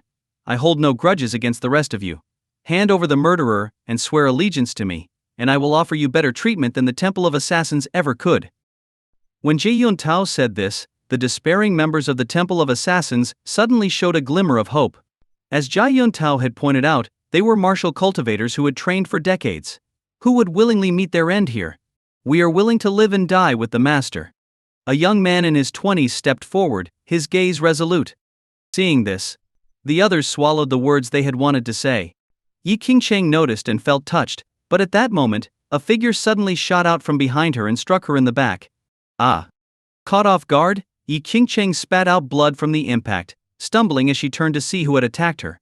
It was a mid-level internal energy cultivator from the Temple of Assassins. Master, I'm sorry. I just don't want to die. His eyes showed a brief flicker of apology, but it quickly faded, replaced by cold indifference. Ha ha ha. Ji Yuntao burst out laughing. Well, well. A wise man knows when to submit. He clapped his hands in satisfaction, looking at Yi Qingcheng with a mocking glint in his eye. You killed my son today. You will die betrayed and alone. Traitor. How could you? Shameless. Despicable. Despicable. The other members of the Temple of Assassins shouted in anger. Members of the Temple of Assassins, listen to me. Yi Qingcheng gave a bitter laugh, took a deep breath, and looked at the loyal members who were still standing by her side. Put down your weapons and surrender. What? They had thought she would lead them in a final fight, but instead she was ordering them to surrender. For a moment, everyone was stunned. The master doesn't want us to die with her, someone realized, eyes filled with sorrow. A true man shouldn't fear death. Even if we surrender today to survive, we'd be haunted by guilt forever. So be it. What is there to fear in death?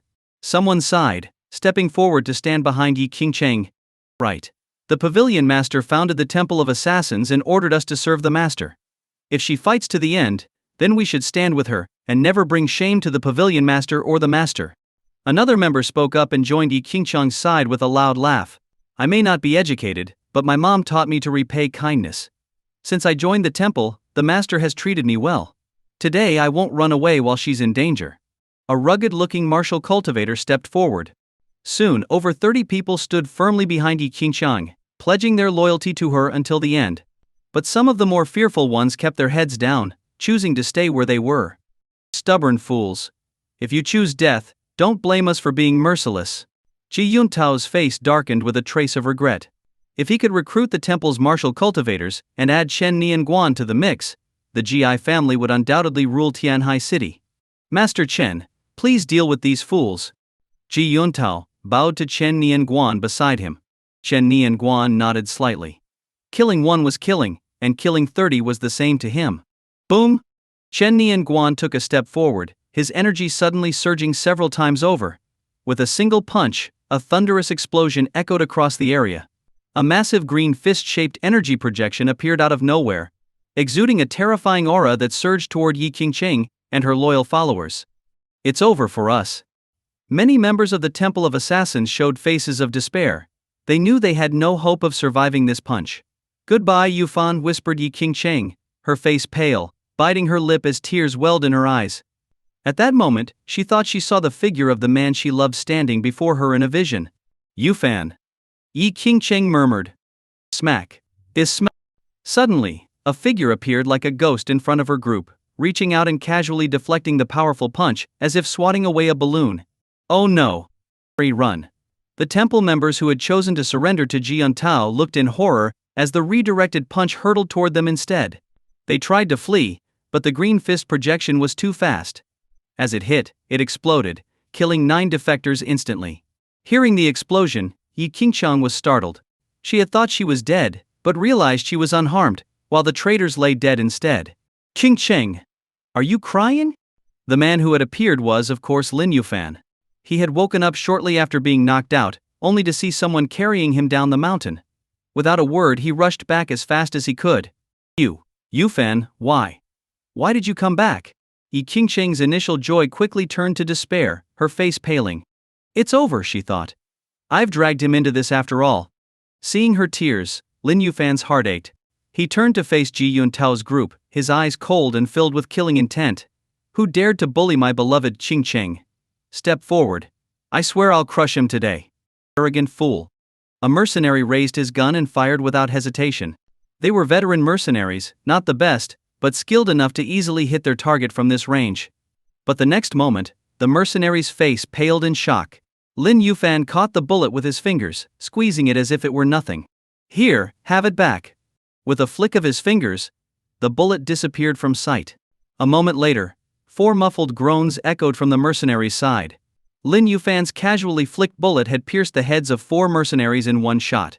The onlookers widened their eyes in shock, each drawing in a sharp breath. As everyone was still in shock, a panting middle-aged man suddenly emerged from the trees nearby. "Master." "Yuzdi." The man quickly made his way to Yi Qingcheng's side. It was Meng, the martial artist who had earlier taken Lin Yufan away. "Meng, why did you come back?" A middle-aged martial artist who was close to him asked. "Did you think I'd just run and save myself? Today, I'm ready to fight with all I've got." Meng snorted, casting a glare at his friend. "Ha ha ha, well said. Today we fight to the end, and if we die, we'll take down as many as we can with us." The other man laughed, filled with a heroic spirit. "Enough with the noise. Protect my beloved sister. I'll handle the rest." Lin Yufan turned and gave the Temple of Assassins members an exasperated look. The group, which had just been fired up, suddenly felt a bit awkward. Had Lin Yufan not intervened earlier, they might have argued back. But after seeing him effortlessly deflect Chen Nianguan's punch from a master, no less, and then catching bullets with his bare hand, they couldn't help but feel awe and respect for his power. "Yufan, don't take on too much," Yi Qingcheng said, worried. "Don't worry. Just sit back and enjoy the show, I've got this." Lin Yufan flashed her a reassuring smile, then turned his gaze toward Ji Yuntao and his group, his expression cold. "I hadn't even come looking for you yet, but here you are bringing yourselves to me. Looking for death? Looking for death? Hey, we'll see who dies today. What are you all waiting for? Shoot him." Seething with hatred, Ji Yuntao waved his hand, and the mercenaries immediately raised their guns and fired at Lin Yufan. In the dim light, the bullets flew toward him like fireworks, blazing through the air. "Freeze." Lin Yufan placed his left hand behind his back and pushed forward with his right, instantly forming a wall of energy that blocked all the bullets mid-air, suspended in front of him. It was eerily similar to the way Chen Nianguan had stopped bullets earlier. How is this possible? Dozens of bullets can't kill him? What is he, a ghost? Oh my god! Bring out the rocket launchers. Blow him to bits. The mercenaries panicked. Some continued shooting, while others grabbed rocket launchers and fired them at Lin Yufan. Rocket launchers? All right, enough playing around. Lin Yufan frowned and lifted his left hand, sending out a punch. The bullets hovering in front of him immediately shot back along their original paths, faster than before. Ah! A large number of mercenaries fell dead on the spot. The mercenary holding the rocket launcher was also struck, collapsing in defeat. A master. Chen, that guy's a master too. Ji Yuntao's face twisted with fear. masters possess a protective energy that can deflect bullets. Lin Yufan's skill left no doubt he was indeed a master. So he's a master. Why the panic? Chen Nianguan frowned, his tone dismissive. Realizing his mistake, Ji Yuntao adjusted his expression and bowed. Master Chen, what do you think of him? Can he match you? Chen Nianguan smiled and asked. What do you think? With your skills he's certainly no match for you. Please take him down, Ji Yuntao urged. No rush. Let's observe a bit more. Chen Nianguan remained unfazed, his gaze steady on Lin Yufan. Lin Yufan looked to be only in his 20s and yet had already reached the level of a master.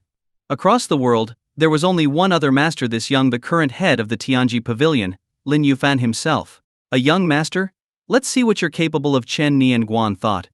With a single punch, Lin Yufan had wiped out nearly half of the mercenaries. Seeing the remaining half, he raised his hand and conjured a 3-meter-long sword energy, slicing through the air toward the mercenaries like lightning. Slash. More than 30 mercenaries were cut down in an instant. It's a ghost. The remaining mercenaries were terrified, dropping their weapons and fleeing.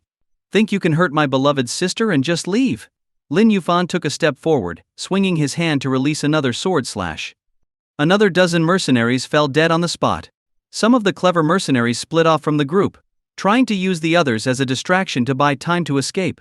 But as soon as they entered the forest, believing they had gotten away, Lin Yufan raised his hand and flicked his fingers in their direction. Invisible strikes shot through the air like bullets, instantly killing all the fleeing mercenaries. Alone, Lin Yufan had just wiped out an entire 100-man team of armed mercenaries, leaving the onlookers speechless in stunned silence. Yufan, he's really that powerful?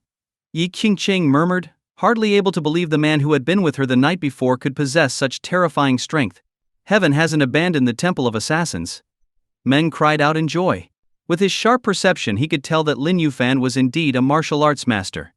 With Lin Yufan on their side, the Ji family would have a hard time bringing down the Temple of Assassins. The temple's members felt a surge of hope, while the Ji family's men looked pale with terror. Even Jia Yuntao himself couldn't help but tremble slightly. Though he was a martial artist, he was no match for Lin Yufan, who could easily squash him like a bug. Just as Ji Yuntao nervously took a step back, Chen Nianguan spoke up in a loud voice. You truly are a young master of great skill, worthy of being the current head of the Tianji Pavilion. You are indeed qualified to be my opponent. A young master? The head of Tianji Pavilion. Not far away, Yi Qingqing's heart trembled. Lin Yufan had once told her he was a master, but she had thought he was exaggerating. Now, it turned out he truly was a master of martial arts. Oh, is that so? Lin Yufan looked at Chen Nianguan, his gaze mocking. He raised his hand, summoning a 2-meter-long blade of energy. Although smaller than the previous one, this blade contained a terrifying amount of power. Come on then. Chen Nianguan's eyes narrowed as he took a step forward, releasing a terrifying aura that quickly condensed into a faintly glowing barrier around him. The powerful sword energy struck the faintly glowing barrier with a resounding crack, creating a web of cracks across its surface. The cracks spread rapidly until, with a loud shatter, the barrier broke into glittering fragments that dispersed into the air. So strong. Chen Nianguan was startled. He had assumed that, while Lin Yufan might be a master, he was probably only at an early or intermediate level. But the power behind this casual sword strike was astonishing. It had shattered his protective energy barrier. Judging by that strike's power, Lin Yufan's skill level is mid-level master, close to mine. However, with my Chen-style Tai Chi, he won't stand a chance, Chen Nianguan calculated to himself. Impressive. Lin Yufan's eyes held a glimmer of surprise upon seeing Chen Nianguan withstand his attack. If his previous opponents, like Shi Qing and Zhou Tianlong, had taken this strike, they would have been seriously injured, if not dead. Yet Chen Nianguan remained unharmed, with only his energy barrier shattered. Let's go again. With a loud shout, Lin Yufan leapt forward, sending another sword strike toward Chen Nianguan. Chen Nianguan sneered. It's impolite not to return the favor.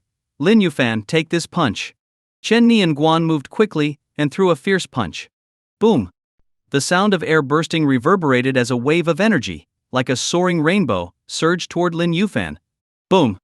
The sword energy collided with the punch, exploding in mid-air. A shockwave spread out from the center of the blast, sending debris flying in all directions. Swish! Lin Yufan dashed through the swirling dust, surrounding himself with protective energy that kept the shockwave and smoke at bay. Holding a glowing sword of condensed energy, he slashed through the dust cloud, creating a clear path toward Chen Nianguan. Fight! Chen Nianguan's eyes narrowed as he launched himself forward like a cannonball. Clang, clang, clang. Within the clouds of dust, clashing sounds echoed like a resounding bell, and flashes of sword light flickered through the smoke. When the dust settled, Lin Yuan stood with his left hand behind his back, his right hand holding a sword pointed at Chen Nianguan, who stood a short distance away, slightly pale. His green robe was torn in several places, showing that Lin Yuan had gained the upper hand in their brief exchange. As expected from the direct disciple of the sage of Tianji, I underestimated you. Chen Nianguan narrowed his eyes. But if this is all you have, you'll die here today. Oh really? Lin Yuan chuckled. Chen Nianguan suddenly closed his eyes, and Lin Yuan sensed a subtle change in his aura. Moments ago, Chen Nianguan's energy had felt like that of a regular master, but now it grew more intense and violent. My Chen-style Tai Chi combines hard and soft forces. Today I'll show you the true power of Tai Chi. Chen Nianguan opened his eyes, his gaze sharp as he launched a punch from a distance. The punch was incredibly fast, traveling through the air like a bullet aimed at Lin Yuan. Surprised, Lin Yuan raised his sword to his chest to block. The impact of the punch sent a shockwave that forced him back several steps. Yuan, be careful. Yi Qingcheng's voice called out from behind. Lin Yuan looked up to see Chen Nianguan charging toward him like a human cannonball. As soon as he was close, Chen Nianguan unleashed a series of punches, each one carrying explosive force. Lin Yuan parried with his energy sword, but Chen Nianguan's punch shattered the sword on impact. Boom! Chen Nianguan struck Lin Yuan's chest, sending him flying backward like a broken kite. Yuan. Yi Qingcheng's eyes flashed with concern as she moved to help, but Meng, the martial artist beside her, held her back. Master, when masters fight, we can't interfere. Meng reminded her. But, just as Yi Qingcheng was about to protest, Lin Yuan's voice sounded. Qingcheng!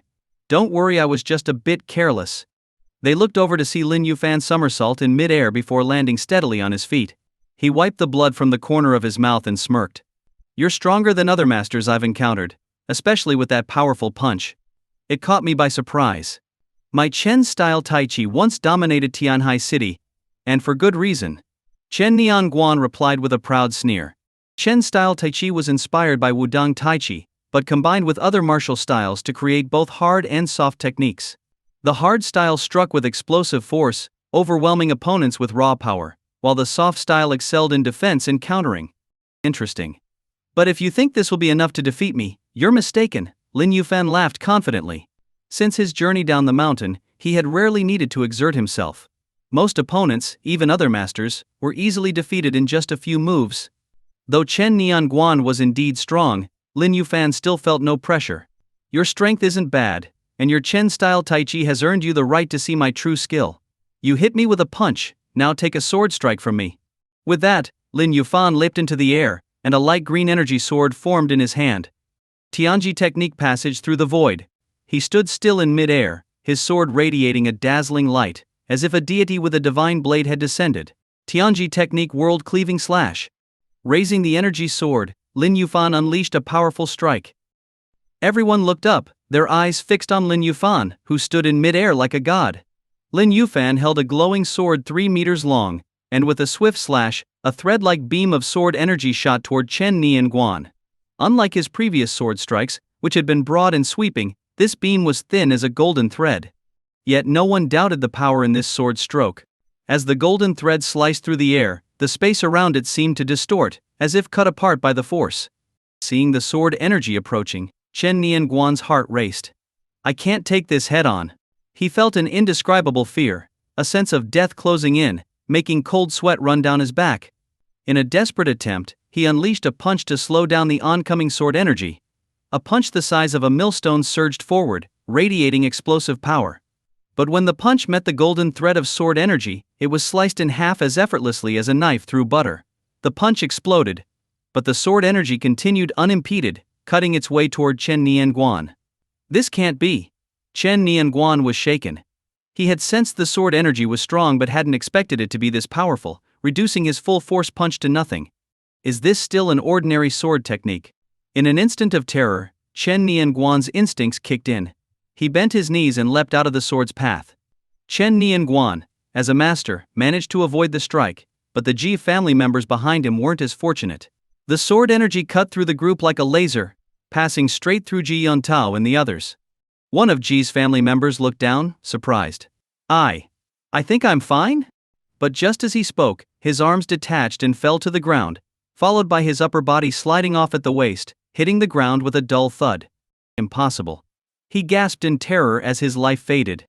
One by one, the GI family members and mercenaries fell, each sliced cleanly in half by that single sword strike.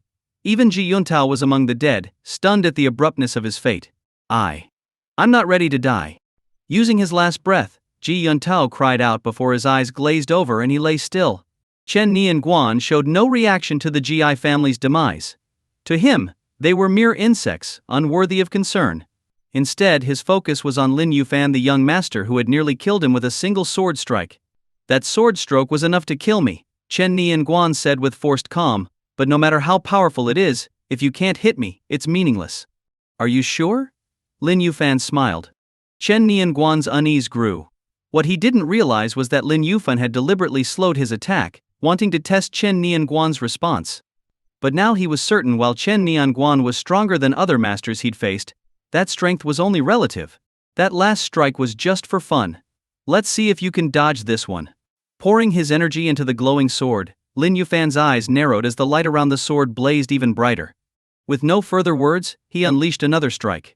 This time the move was pure and simple, with no extra flourish. Chen Ni and Guan tried to anticipate the strike. But as he moved to dodge, the sword energy flashed like lightning, closing in on him instantly. There was no time to evade. Condense. Knowing escape was impossible, Chen Ni and Guan summoned all his strength, forming a protective barrier of blue energy around him. It solidified, encasing him like a giant blue egg. But the sword energy sliced into the barrier, cracking it in half, and along with it, Chen Ni and Guan himself. A golden line ran from the top of his head downward, bisecting him entirely. So, this is the true strength of the sage of Tianji's disciple? Chen Ni and Guan stood frozen, eyes fixed on Lin Yuan, who was now gently floating down, his expression serene. This young man, no older than 20, had defeated him, a master with decades of cultivation.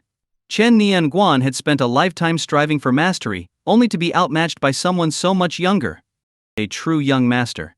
He whispered bitterly, his mouth curving into a faint smile. With that, his body fell in two directions, splitting as he hit the ground. Chen Ni and Guan, a master of the highest order, was dead. Lin Yuan had now slain his second master. The first had been Shi Qing, who was newly promoted to master, and not as skilled as the old masters. But Chen Ni and Guan was a true, battle-hardened master, and even he had fallen. Chen Ni and Guan is dead? All around the mountaintop villa, the ground was littered with bodies. But among the corpses, only a few were from the Temple of Assassins. The majority were from the GI family and their hired mercenaries. Looking at the scene, the temple's members felt as if they were in a dream, knowing that most of these men had been killed by Lin Yuan alone. Yufan. Yi Qingcheng's heart raced, her beautiful eyes fixed on Lin Yuan. This powerful man who single-handedly defeated 100 mercenaries and killed Chen Ni and Guan, a master, was her beloved Yufan. As a woman, who wouldn't wish for her man to be a peerless hero? Who wouldn't wish for him to be a favored child of the heavens? Who wouldn't hope he holds power, standing above all others? And Lin Yuan? He was all of these, her hero who saved the Temple of Assassins and saved her. He single-handedly wiped out 100-strong team and defeated a master with a single strike. He was the chosen one, the peerless powerhouse. He was also the leader of Dragon Nation's most powerful faction, the Tianji Pavilion, a man who ruled under only one and commanded all others. And he was her man. Thinking of this, Yi Qingcheng could no longer contain the excitement in her heart. Like a butterfly, she ran toward Lin Yuan. Hearing her footsteps, Lin Yuan was about to turn around when she hugged him from behind. The light sword of energy in Lin Yufan's hand faded. He turned his head slightly and asked softly, "Qingcheng, what's wrong?" "Nothing, I just wanted to hold you," she replied softly.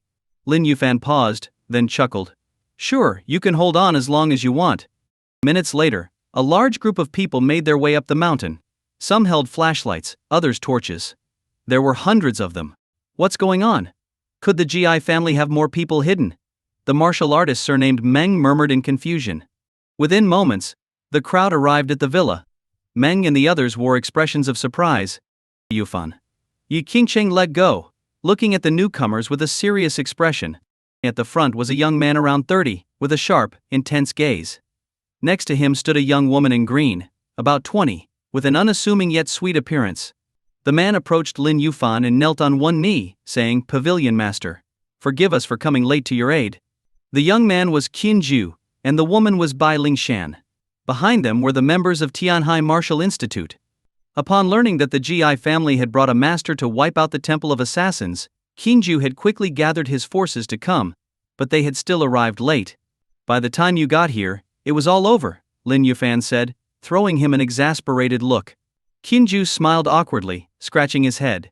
"We came as fast as we could, but the Tianhai Institute's branch isn't what it used to be. We're receiving news a bit slower." "Fine. Since you're here, help clean up the battlefield," Lin Yuan ordered. "Huh." Qin Ju's face fell. This wasn't the first time he had rushed to support Tang's family on Hong Kong Island, only to end up doing cleanup duty. And now, after rushing here with a huge team, he found himself doing the same thing. "Why are you complaining? Get moving," Lin Yuan said. Yes. Qin Ju turned to organize the martial artists of Tianhai Institute to handle the aftermath. "Yufan. Who are they and who are you?" Yi Qingcheng's eyes were filled with questions. "I'll explain everything, but it's getting dark and windy. Let's go home and talk," Lin Yuan replied with a smile. He reached out and playfully pinched her cheek. She blushed, giving him a light scolding. "Yufan, people are watching." "Ha ha ha. So what? You're my woman, it's only natural." Lin Yuan laughed, pulling her close as they walked toward the villa. Behind them, Bai Lingshan bit her lip, her expression shifting. After a moment's hesitation, she followed them. In the villa's living room, Lin Yuan sat on the sofa with Bai Lingshan standing behind him. Yi Qingcheng sat across from him, arms crossed, watching him with an intent gaze. "Yufan, I think you owe me an explanation." Yi Qingcheng was calm now, though she was a mix of happiness and anger, happy about his strength and identity, angry that he had hidden it from her. Lin Yuan hesitated before explaining. "Actually, I had the Temple of Assassins created for you. I didn't want you to keep risking your life as an assassin." Yi Qingcheng's eyes widened, shocked. She had suspected Lin Yuan was a powerful martial artist, but she had never imagined the Temple of Assassins had been established for her. Lin Yuan continued, "And as for me being the pavilion master of Tianji, I suppose you guessed that too? It's not that I didn't want to tell you, it's that I never wanted to take over Tianji. But my master, the sage of Tianji, insisted that I become pavilion master. He wouldn't even let me leave the mountain unless I agreed." Yi Qingcheng looked at him with an expression caught between shock and confusion. The Tianji Pavilion was the #1 faction in Dragon Nation, yet her Yufan seemed reluctant to lead it. "Yufan, are you pretending to be clueless, or are you actually clueless? Yufan, you don't seem too interested in managing Tianji Pavilion, do you?" Yi Qingcheng's eyes sparkled with a bold idea. Lin Yuan nodded. "Managing Tianji is such a hassle. I'd rather spend time with you and my other sisters, doing nothing but enjoying life. As I understand, Tianji Pavilion has both martial and business divisions. Yufan, why don't you give me the position of Pavilion Master? I can handle the martial division, and Yingxi can help you manage the business side. What do you think?" Yi Qingcheng suggested. "Sure." Lin Yuan nodded without hesitation. You really mean it?" Yi Qingcheng looked at him in surprise. "Of course. You're my precious sister. Whatever you want, as long as I have it, it's yours." Yi Qingcheng, overwhelmed with joy, threw her arms around him, planting a kiss on his lips. At that moment, she glanced at Bai Lingshan, who stood silently beside Lin Yuan, like a maid. Bai Lingshan had a unique charm, her features delicate and graceful. "Yufan, who is she?" Yi Qingcheng asked, pointing at Bai Lingshan. The instant she saw her, she sensed an unusual connection between her and Lin Yuan. Lin Yuan hesitated, searching for the words to explain. But before he could speak, Bai Lingshan greeted Yi Qingcheng with a smile, saying, "Hello, Sister Qingcheng. I am Yufan's servant, Bai Lingshan." "Handmaid?" Yi Qingcheng's face darkened. "Like the kind in ancient times, serving her master's every need including warming the bed?" Lin Yuan almost choked on his own saliva when he heard this. "Yes." Bai Lingshan blushed slightly, nodding. "Qingcheng, it's not what you think. Listen, let me explain." Seeing Bai Lingshan's answer, Lin Yuan knew things were about to get worse. He tried to explain, but Yi Qingcheng glared at him, signaling him to keep quiet. He could only sit there helplessly, his mind a mess. "So, How long have you been following Yufan? Yi Qingcheng began questioning Bai Lingshan. Just a few days, Bai Lingshan answered honestly. Yi Qingcheng's face turned even darker. And, have you warmed his bed? Yes, once, but he fell asleep first, so nothing happened. Bai Lingshan glanced sideways at Lin Yufan, and her affectionate gaze was unmistakable, even to an outsider. Yi Qingcheng fell silent. The atmosphere grew tense and heavy. Finally, after a long pause, she took a deep breath. So, serving him as a handmaid, was it something Yufan forced on you, or? No, my father suggested it, and I agreed. I like Yufan, Bai Lingshan said, shaking her head. Agreed? Do you even understand what it means to be a handmaid? In ancient times, a handmaid was little more than a servant, with no real status. Even if you bore Yufan's child, you'd still just be a concubine. Yi Qingcheng's brows furrowed as a hint of anger crossed her face. I know. But I don't mind.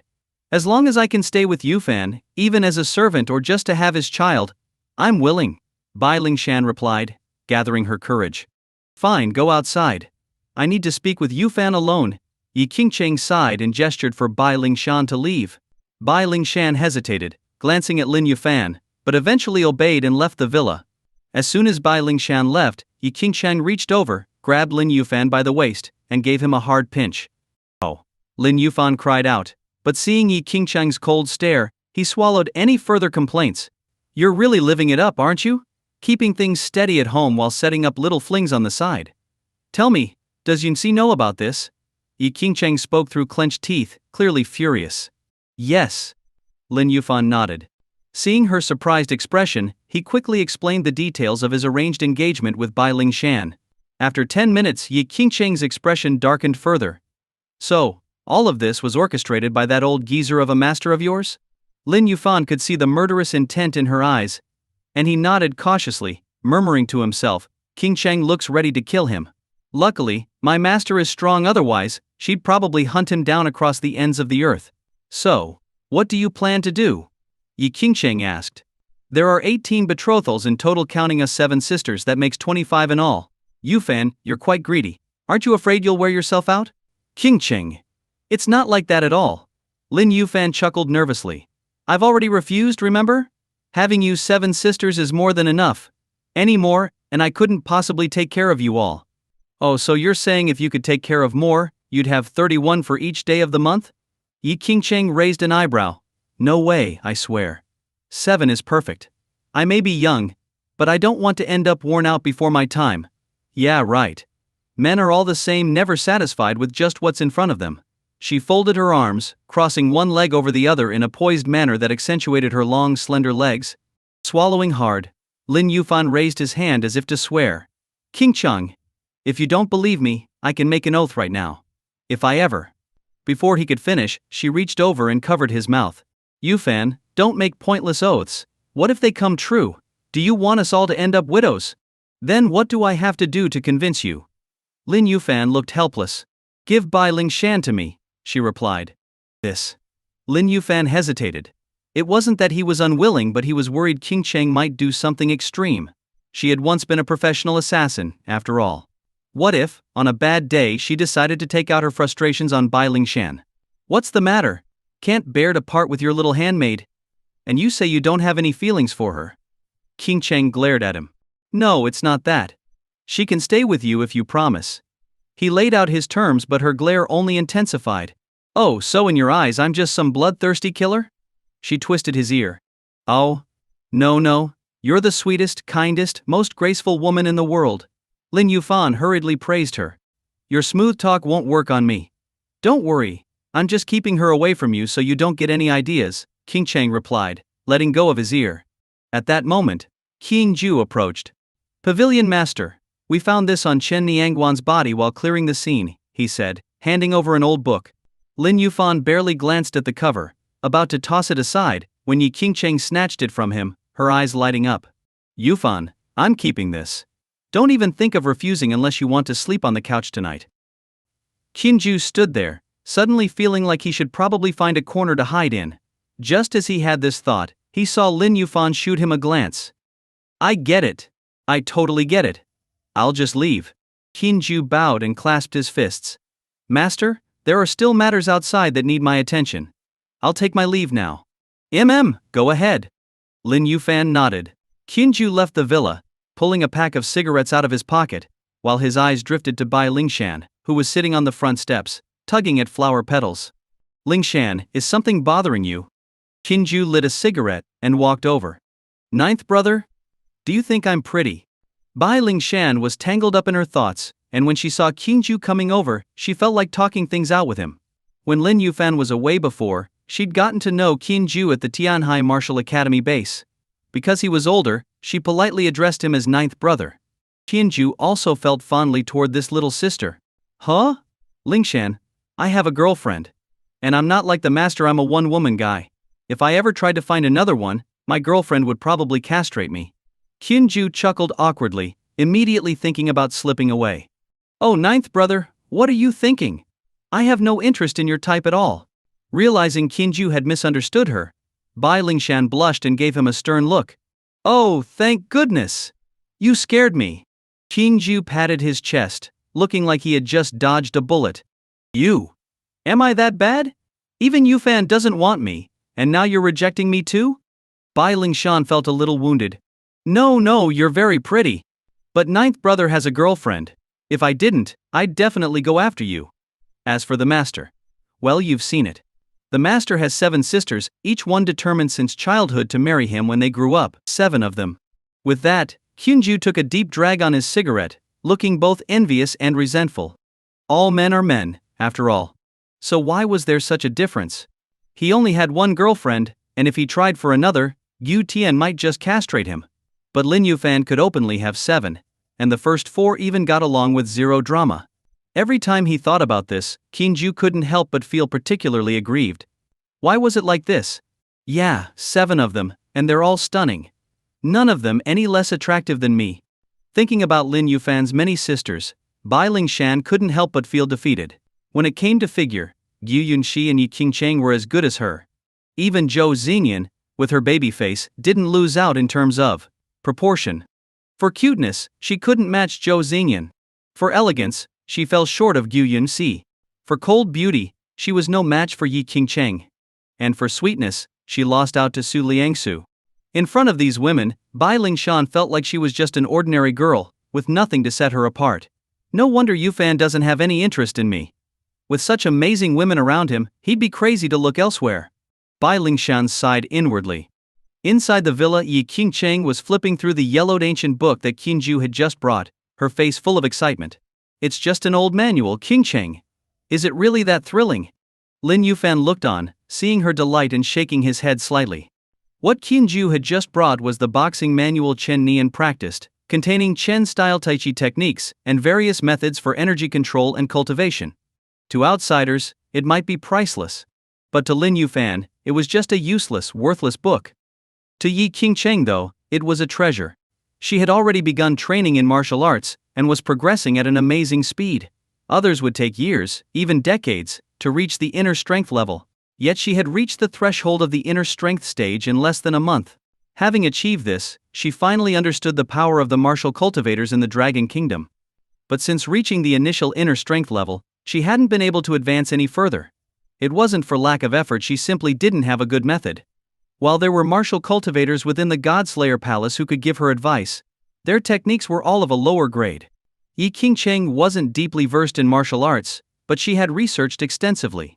Higher grade techniques not only allowed faster progress, but also provided a power advantage at the same level. But these techniques were rare, even if they existed, they were guarded by martial arts masters. A martial arts master viewed their techniques as treasures, and would hardly share them. Take Chen Nian for example. If he hadn't died, would he have shared his knowledge? Yufan, thank you. Yi Qingcheng closed the manual and kissed Lin Yufan on the cheek, leaving him a bit confused. Yufan, if you hadn't killed Chen Nian, I would never have gotten my hands on this technique. Her face was bright with joy, her earlier gloominess from Bai Lingshan long gone. Lin Yufan smiled awkwardly. If the deceased Chen Nian could hear this, he'd probably roll out of his grave in fury. It's just a boxing manual, Qingcheng. Do you really need to get this excited? Lin Yufan couldn't resist asking. Yufan, that's easy for you to say. You don't know how rare a technique like this is. Yi Qingcheng rolled her eyes at him. As the disciple of the Sage of Fate, Lin Yufan didn't think much of any technique inferior to the Heavenly Fate canon. But how many techniques could even compare to the Heavenly Fate canon? True enough.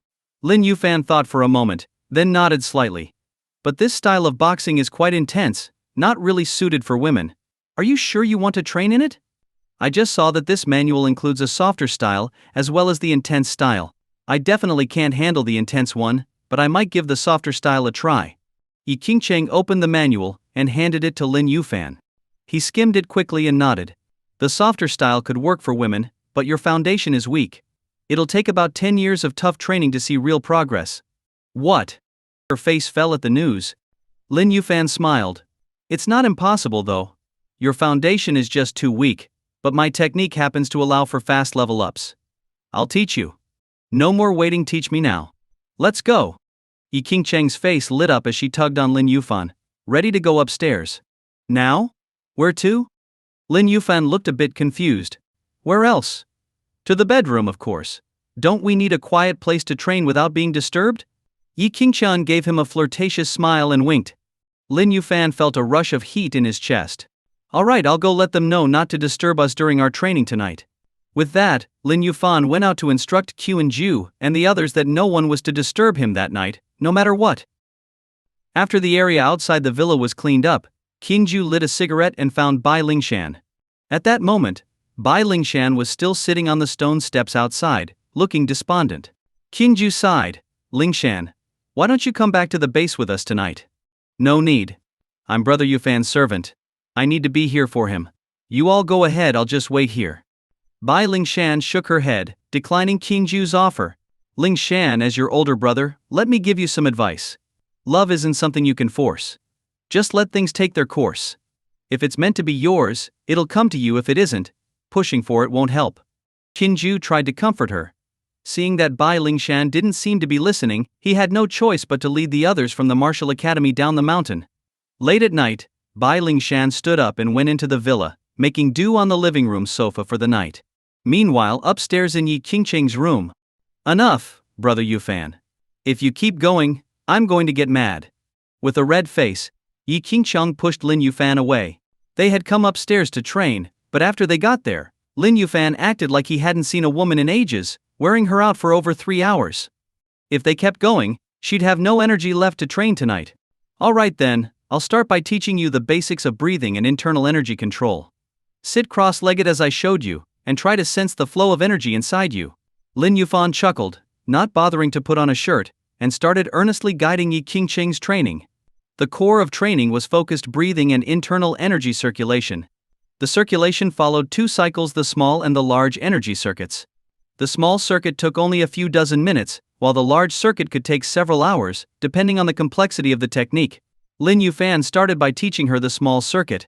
Once Yi Qingcheng became familiar with it, he moved on to the large circuit and showed her the pathways for internal energy circulation. Practicing the energy circuits involved various acupoints in the body. Since Yi Qingcheng was new to all this, she was familiar with only the most common meridians and acupoints, so Lin Yufan had to guide her by pointing them out directly on her body. The skin contact led to a little tension, but Yi Qingcheng remained focused on training, calming her mind until she entered a meditative state. This left Lin Yufan helpless, as he could only admire her beauty without acting on his desire. Time ticked by, and before they knew it, dawn was approaching. When Yi Qingcheng opened her eyes again, she was surprised to feel that the little bit of internal energy she had grown considerably after a night of training. This progress was almost unbelievable. No wonder Brother Yufan achieved mastery at such a young age. Realizing the profound nature of Lin Yufan's teachings, Yi Qingcheng couldn't help but be in awe. Looking at the gradually brightening sky outside, Yi Qingcheng assumed Lin Yufan must have already gone to sleep, but when she turned to check, she saw him lying on his side, propped up on one arm, staring at her with bloodshot eyes. Brother Yufan, you didn't sleep all night? For some reason, when their eyes met, Yi Qingcheng felt a strange unease, as if she could sense what was about to happen next. How could I sleep on an empty stomach? Lin Yufan, his eyes red, sat up. Brother Yufan, I suddenly feel really sleepy. I'll go to sleep now, you. Sensing danger, Yi Qingcheng tried to play dead and pretended to fall asleep. But as soon as she lay down, Lin Yufan was already over her. Brother Yufan, you're such a scoundrel. If I had known you'd be like this, I wouldn't have given myself to you so soon. Yi Qingcheng's face turned red, a tender look appearing in her eyes. Too late for regrets now.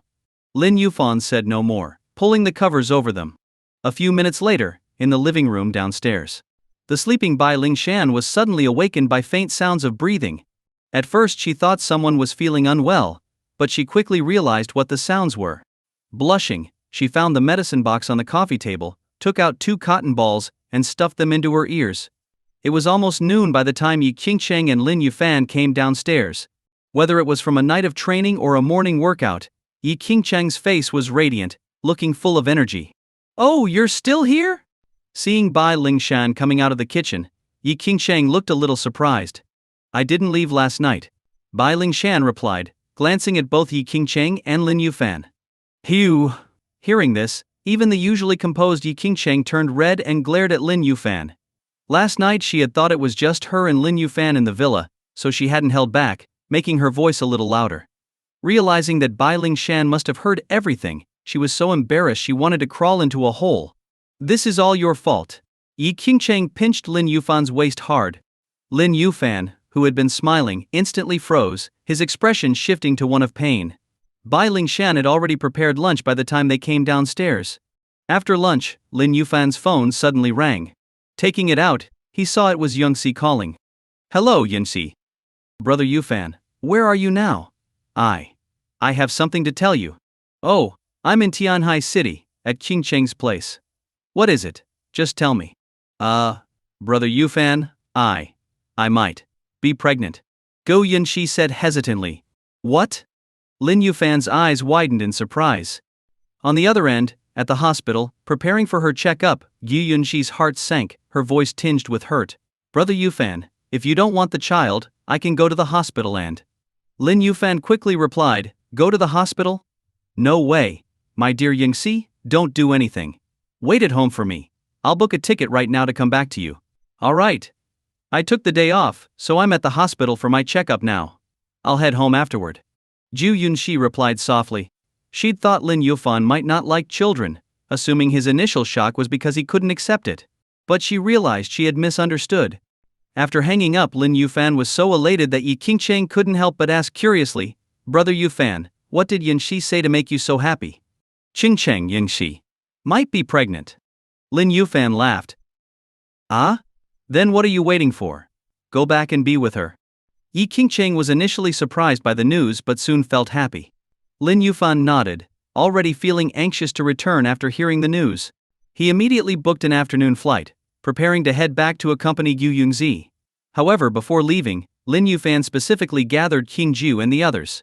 Yi Qingcheng, curious, asked him why, and upon learning that Lin Yufan planned to fulfill his promise and offer her the position of head of the Tianji Pavilion, she shook her head and declined. "Brother Yufan, I was only interested in the role yesterday on a whim. Besides, I've thought it over, I'm not qualified for it right now, so I've changed my mind. Instead, I want you to give me a different position." "What position?" Lin Yufan was a bit taken aback. "Head of the martial academy." Yi Qingcheng squinted and smiled, a determined glint in her eyes. If she had enough martial artists at her disposal, she could build an incredibly powerful force. As for the so-called assassination hall abroad, wouldn't she be able to handle it easily with enough strength? "Alright. As long as it makes you happy." Lin Yufan nodded in agreement. When Qin Ju and the others arrived, Lin Yufan issued the order and instructed King Ju to stay by Yi Qingcheng's side to assist her. After finalizing everything, Lin Yufan headed to the airport. Notably, when Lin Yufan left, Bai Lingshan also wanted to accompany him, but Yi Qingcheng insisted that she stay. 4 p.m. Marriott Villa. Ding dong. Lin Yufan pressed the doorbell. A moment later, the door opened, and Gu Yunxi, dressed in loungewear, stood in the doorway. Seeing her, Lin Yufan stepped forward and gave her a big hug. "Yunxi, what did the test results say?" Lin Yufan asked excitedly. "Well..." Ju Yunxi's cheeks flushed, a hint of embarrassment flashing in her eyes. "What's wrong?" Lin Yufan asked, puzzled. "Brother Yufan, please don't be upset. Actually, I'm not pregnant. I thought I was because I kept feeling nauseous after eating something bad. I kept wanting to throw up, so I assumed." As Gu Yunxi continued, her voice grew quieter until she could barely speak. "Not pregnant? Lin Yufan felt a twinge of disappointment but quickly brushed it off. It's fine, just because you're not pregnant now doesn't mean it won't happen in the future. As long as we try, having a baby isn't something we'll need to worry about.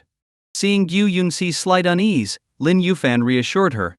Yes, let's just let nature take its course with having kids.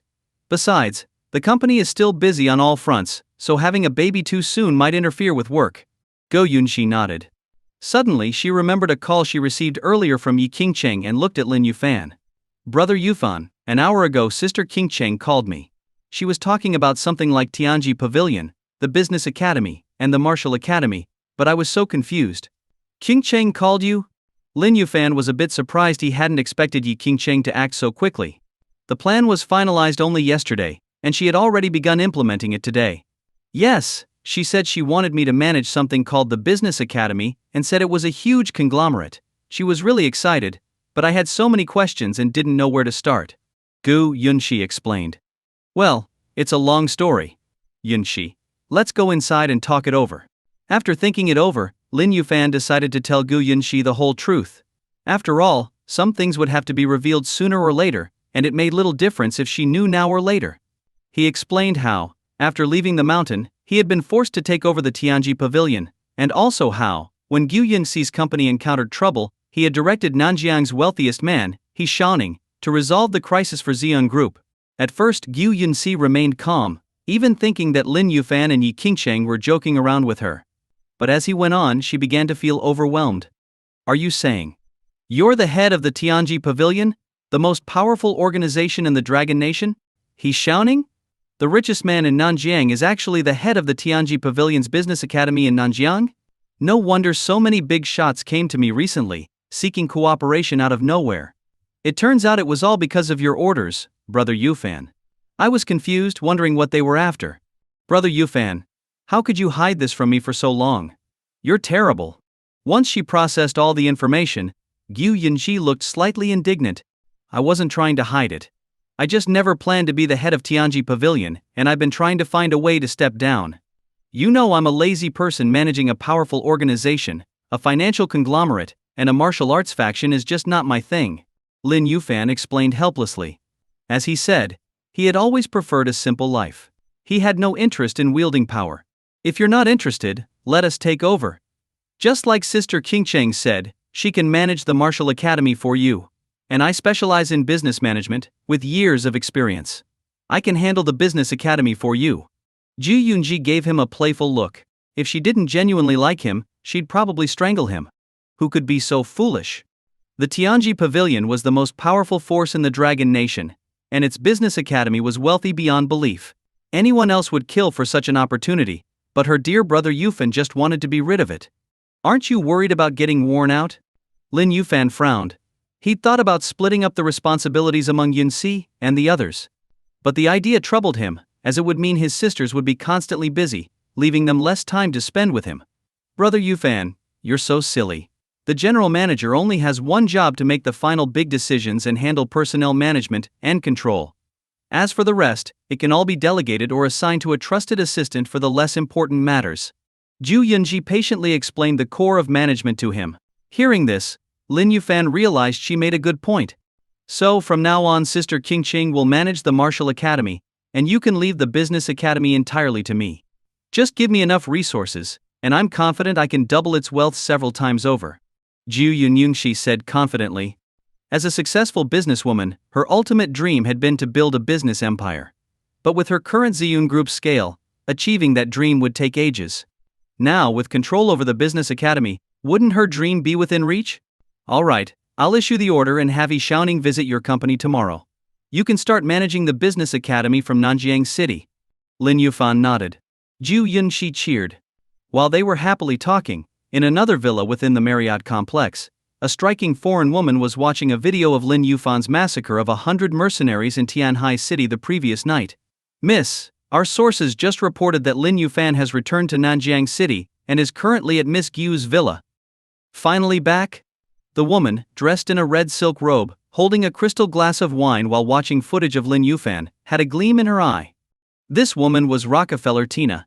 Since following Lin Yufan and witnessing his battle with the high priest in Miaojiang, she had become increasingly intrigued by him. To her, Lin Yufan was an enigma, powerful and surrounded by mystery. Arrange for Miss Gu to come over for dinner tonight. Tina's eyes sparkled as she gave her orders. Yes, miss. The servant bowed and promptly left to carry out her request. Tina continued watching the video, captivated by Lin Yufan's godlike abilities. She murmured to herself, such a powerful man. His DNA must be extraordinary. If I could extract and replicate it, our family's gene modification project could be completed ahead of schedule. Gene modification was a secret project that the Rockefeller family had been researching for nearly a century. Most of their wealth had been poured into this endeavor. Knock, knock, knock. As Tina was focused on the screen, a knock came from outside her study. Tina snapped out of her thoughts. Come in. A blond man entered, bowing slightly. Miss, there's been a problem in the lab. 2 test subjects have escaped. What? How could you make such a stupid mistake? Hurry up and bring them back, you fools. Go. Tina's face darkened. The lab in Nanjiang had only recently been completed, and it had already encountered an issue after just a few days. This is the Dragon Nation. If the lab's activities were exposed and the Dragon Nation's authorities pursued it, the Rockefeller family could face a catastrophic blow. Meanwhile, on a road from the outskirts of Nanjiang to the city, 2 women in white hospital gowns were running at full speed. Several black cars followed close behind. Damn! They're catching up. The 2 women exchanged glances and suddenly stopped. The lead car pulled over, and as the driver stepped out to retrieve the women, they suddenly vanished. Bang! Before he could react, a loud noise came from the car roof. The driver and several men in black immediately exited the vehicle, only to be met by fierce claws. The 2 women had transformed, their hands shaped into claws, and with one swipe, they tore a man apart. Shoot! More black cars stopped, and over 20 men in black surrounded the 2 women with guns. Yet, within minutes, all 20 men lay dead, and the 2 women had disappeared without a trace. Shortly after, another team arrived to clean up the scene, leaving no evidence behind. Meanwhile, Lin Yufan and Gu Yunxi were chatting in the living room when someone came to the door. Gu Yunxi got up to answer it.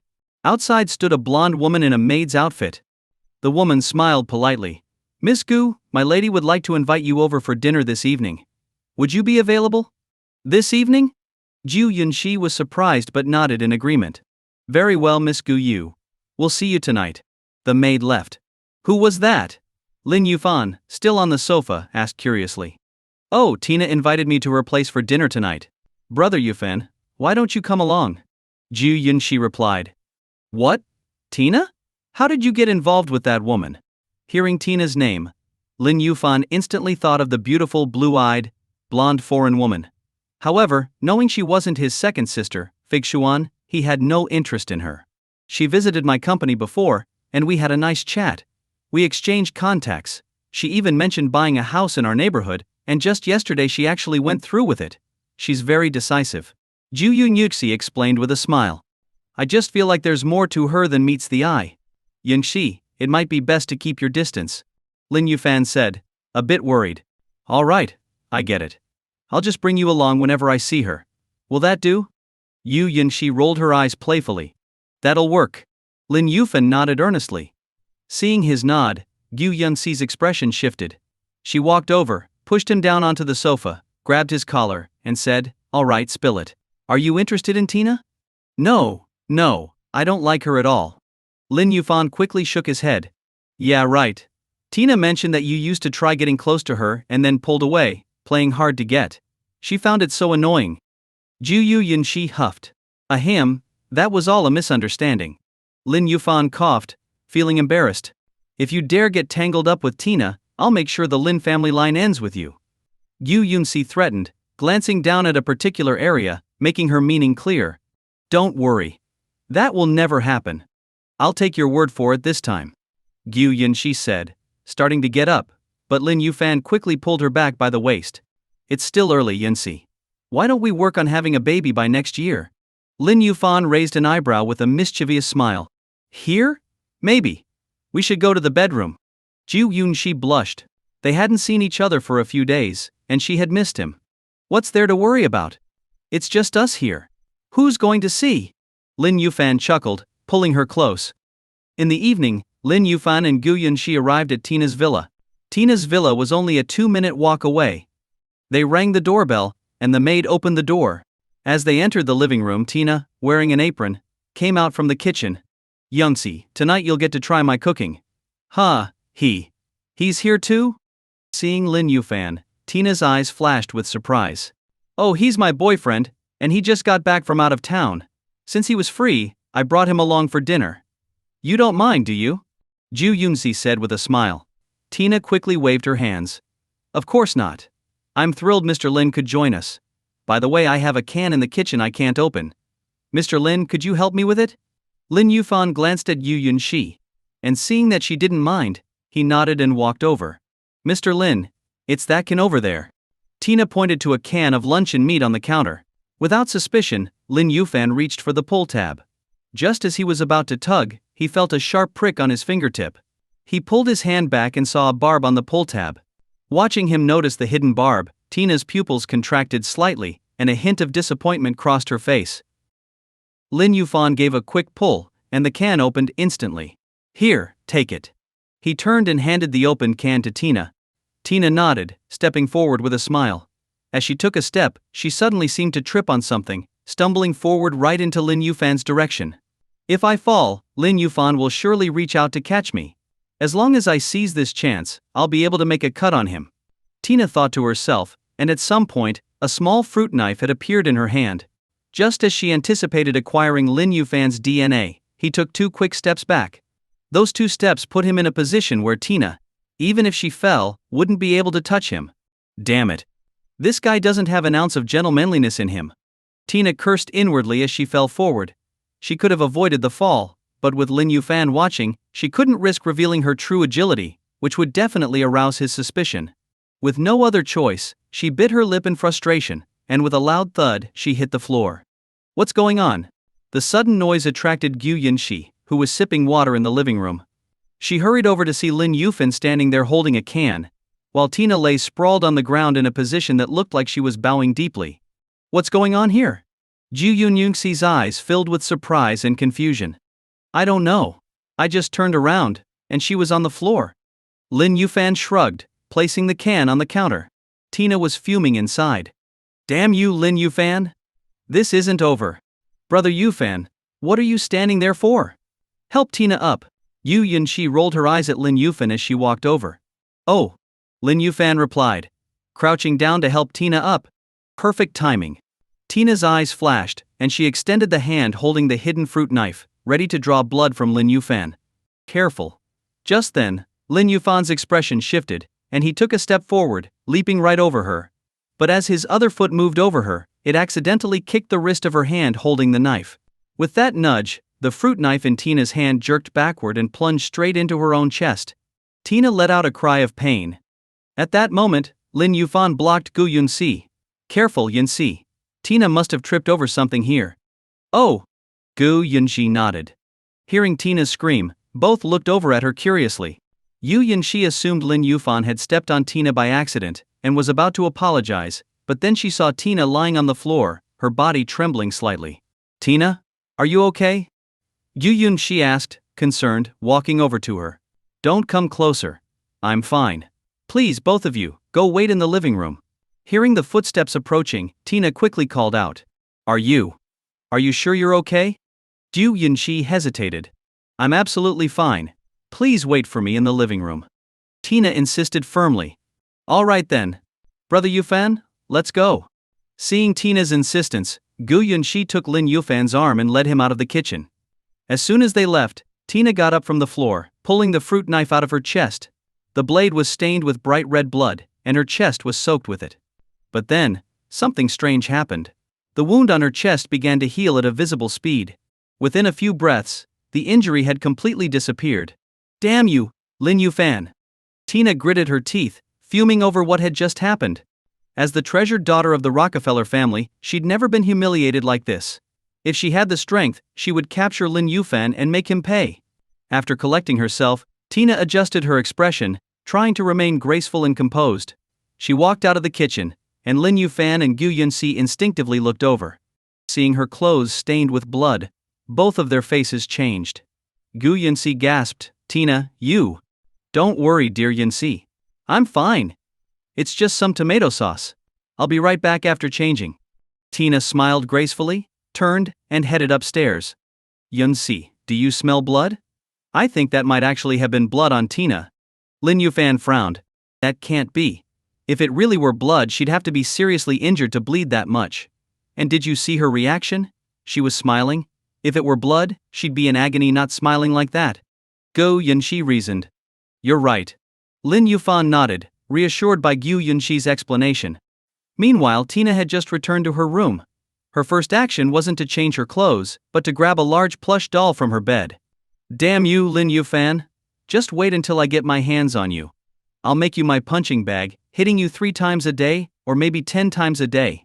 Tina muttered furiously, striking the plush doll's chest repeatedly. After venting her anger for a few minutes, Tina changed into a seductive yet elegant loungewear set. She smiled and returned downstairs, greeting Lin Yufan and Gu Yunxi before heading back to the kitchen. With careful effort, she prepared dinner and had the maid bring the dishes to the dining room. Mr. Lin, Yunxi, sorry to keep you waiting. Dinner is ready. Tina, still wearing her apron and holding some plates, appeared as a sexy chef. All right. Gu Yunxi nodded and led Lin Yufan to the dining room. As they sat down, the maid lifted the cover from a plate in front of them, and both their expressions changed. Cough, actually. My stomach isn't feeling well. You two go ahead and eat. Lin Yufan quickly replaced the cover on the dish. Hearing this, Gu Yunxi's expression turned strange as she glanced down at the food on her plate. It was a high-quality Angus steak, but it looked barely cooked, with blood pooling on the surface almost like raw meat. Not to your taste? Tina gave Lin Yufan and Gu Yunxi a doubtful glance, then picked up her knife and fork, and started eating on her own. Watching her chew raw meat with such enjoyment, Gu Yunxi could barely keep herself from vomiting on the spot. Raw meat might be acceptable to some, but Gu Yunxi, who was used to the fully cooked flavors of Dragon Nation cuisine, couldn't handle it at all. Tina, I just remembered I have something urgent to take care of, so I might need to leave early. I'm really sorry. Yu Yunxi quickly stood up, eager to find an excuse to leave. Yunxi? I'll come with you, Lin Yufan said, standing up to go with her. But Tina, looking displeased, said, You two are being too much. I worked hard on this dinner, and now you're both leaving? No way. If Yunxi has to go, then Mr. Lin, you need to stay and finish dinner with me. Why should I? Lin Yufan frowned in irritation. Brother Yufan, why don't you stay and keep Tina company? Come back after you're done eating. Ju Yunxi's comment left Lin Yufan's face instantly sour. Yunxi, you're really throwing me under the bus here. But Gu Yunxi, suppressing her discomfort, quickly left the villa. She worried that if she stayed any longer and saw Tina eating the raw steak, she wouldn't be able to stop herself from throwing up. Outside the villa, Gu Yunxi took a deep breath, trying to calm her queasy stomach. Although she felt a bit guilty about leaving Lin Yufan alone with Tina, she reasoned that it was just a simple dinner, so there shouldn't be any harm in it. But as soon as Gu Yunxi left, Tina felt free to let her true self show. Mr. Lin, you don't like steak? Tina licked her lips, flashing a flirtatious glance at Lin Yufan. I don't mind steak, as long as it's cooked. Yours is basically raw. It feels like you don't really want us to eat it. Lin Yufan replied bluntly. Mr. Lin, actually, steak is best eaten this way. Why don't you give it a try? Tina's eyes flashed with a hint of disdain, but she forced a charming smile as she sliced a small piece of steak and held it out to him in a gesture that felt oddly intimate. No thanks. I prefer my food cooked. Lin Yufan refused without hesitation. You're so rigid, Mr. Lin. Tina laughed, standing up and walking over to him. She placed her cool, smooth hand on his shoulder, slowly moving it down toward his chest. Leaning close, she whispered in his ear, her breath warm. Sometimes, if you're willing to try something new, you might find unexpected pleasures. And enjoyment. As she said enjoyment, she reached out with her tongue and gently licked his ear. Lin Yufan felt an electric shock go through him, shuddering instinctively. Miss Tina, are you done with dinner? If so, I'll be leaving now. He started to stand up. But Tina pushed him back down into his chair and boldly sat down on his lap. Miss Tina, what are you doing? Lin Yufan's expression darkened, his eyes flashing with displeasure. But inwardly he thought, so this is what it feels like to be seduced. And damn, it feels good. Mr. Lin, I just feel there's something unique and irresistibly attractive about you that other men don't have. Tina lifted his chin with her fingers, her eyes full of seductive intent as she whispered, I don't know why, but every time I see you, I just want to be close, to talk with you, to touch you. Could it be love at first sight? Love at first sight is really just attraction at first sight, Lin Yuan replied without hesitation. Tina's body tensed slightly. This was the first time she'd encountered a man so oblivious to her charms. But determined to obtain Lin Yufan's blood and DNA, she swallowed her frustration and continued with her seduction. Attraction. Then? If I admit that I am attracted to you, would you be willing to let me savor you, bit by bit? Her hand gently traced along his jawline. She leaned in closer, her lips drawing near his, as if to kiss him. Just as her lips were about to touch his, Lin Yuan abruptly pushed her away. Sorry. But when I think about you eating raw meat just now, I can't handle it. Lin Yuan made a gagging noise, then waved a hand. Thanks for the meal, but I'll be going now. Ignoring the furious look in Tina's eyes, he walked straight out of the villa. Crash. Tina, seething, grabbed a crystal goblet from the table and smashed it on the floor. As the treasured daughter of the Rockefeller family, she'd used her charms on other men before, and they always melted with just a wink or a few flirtatious words. But today, not only did she lower her pride, she tried her best to seduce Lin Yuan and failed. And the reason for her failure was simply that she'd eaten a few bites of rare steak. Damn you, Lin Yuan, you hypocrite! Recalling the subtle changes she'd noticed in him earlier, Tina cursed him in her heart. Miss, are you all right? Her blonde maid hurried over at the sound of the crash. Clean this up, Tina said coldly, taking a deep breath. Yes, miss. Miss. The maid bowed and began to clear the broken glass. Tina moved to the liquor cabinet, opened a bottle of 1982 Lafite, and sipped, replaying the recent events in her mind. Men are creatures driven by their desires. I was too hasty this time, but next time, I'll get Lin Yufan's DNA for sure. Tina reclined on the ornate European sofa, her long pale legs stretched out in an alluring pose. Even the maid, catching sight of Tina's languid posture, couldn't help but feel a flutter of admiration. Tina, the beloved daughter of the Rockefeller family, was also the area's most famous beauty. Many nobles had proposed to her, hoping to marry this stunning princess, but Tina had turned them all down. The reason was simple: she only intended to marry the strongest man in the world. As for those second and third generation heirs who relied on their family status, they couldn't interest her in the slightest. After leaving Tina's villa, Lin Yuan took out his phone and called Shi Qing. Master, what are your orders? Look into Tina Rockefeller for me. I have a feeling she's not as simple as she seems. Understood, master. After giving his orders, Lin Yuan hung up. He took out a cigarette, lit it, and began walking back to Yunxi's villa. He had only taken a few steps when his expression turned cold, and he called out, "Come out! Russell, Russell!" At his words, footsteps sounded from behind a tree. To his surprise, it was Gu Yunxi who stepped out. "Yunxi, I thought you'd already gone back." He looked at her in surprise. "I stayed here to see when you'd come out," Gu Yunxi huffed as she walked over. "Ha ha ha, Yunxi, don't tell me you thought something might happen between me and Tina?" Lin Yuan laughed. Gu Yunxi didn't respond, which confirmed his guess. She came closer and suddenly leaned in, sniffing him. "You smell like perfume, the same kind Tina wears. So tell me, what exactly did you do with her?" Gu Yunxi's eyebrows knitted together, and she looked ready to explode. "Ahem, it's a misunderstanding. We didn't do anything." Lin Yuan cleared his throat, explaining quickly, "Besides, you know my stamina and how long I usually take. If I really did something, do you think I'd be out this fast?" "Who knows?" Gu Yunxi replied, half convinced but still pretending to be annoyed. "You don't know? Fine, let's go. To prove my innocence, I'll go back and pay the household tax right now." With that, he swept her into his arms, catching her off guard, and carried her toward her villa. The next morning, Lin Yuan and Gu Yunxi were sound asleep when a loud ringtone broke the silence. Drowsily, Lin Yuan answered the phone, hearing the voice of the intelligence director of the Tianji Pavilion. "Master, there's been a terrible incident. The Martial Academy base in Wangquan City has suffered a devastating blow. Our base was destroyed, and the casualties are severe." "What happened?" "A grandmaster from an ancient martial family entered the secular world in Wangchuan. To expand his family's power, he's been taking over properties belonging to our martial and business academies. Our Martial Academy members tried to negotiate, but it ended in a fight, and..."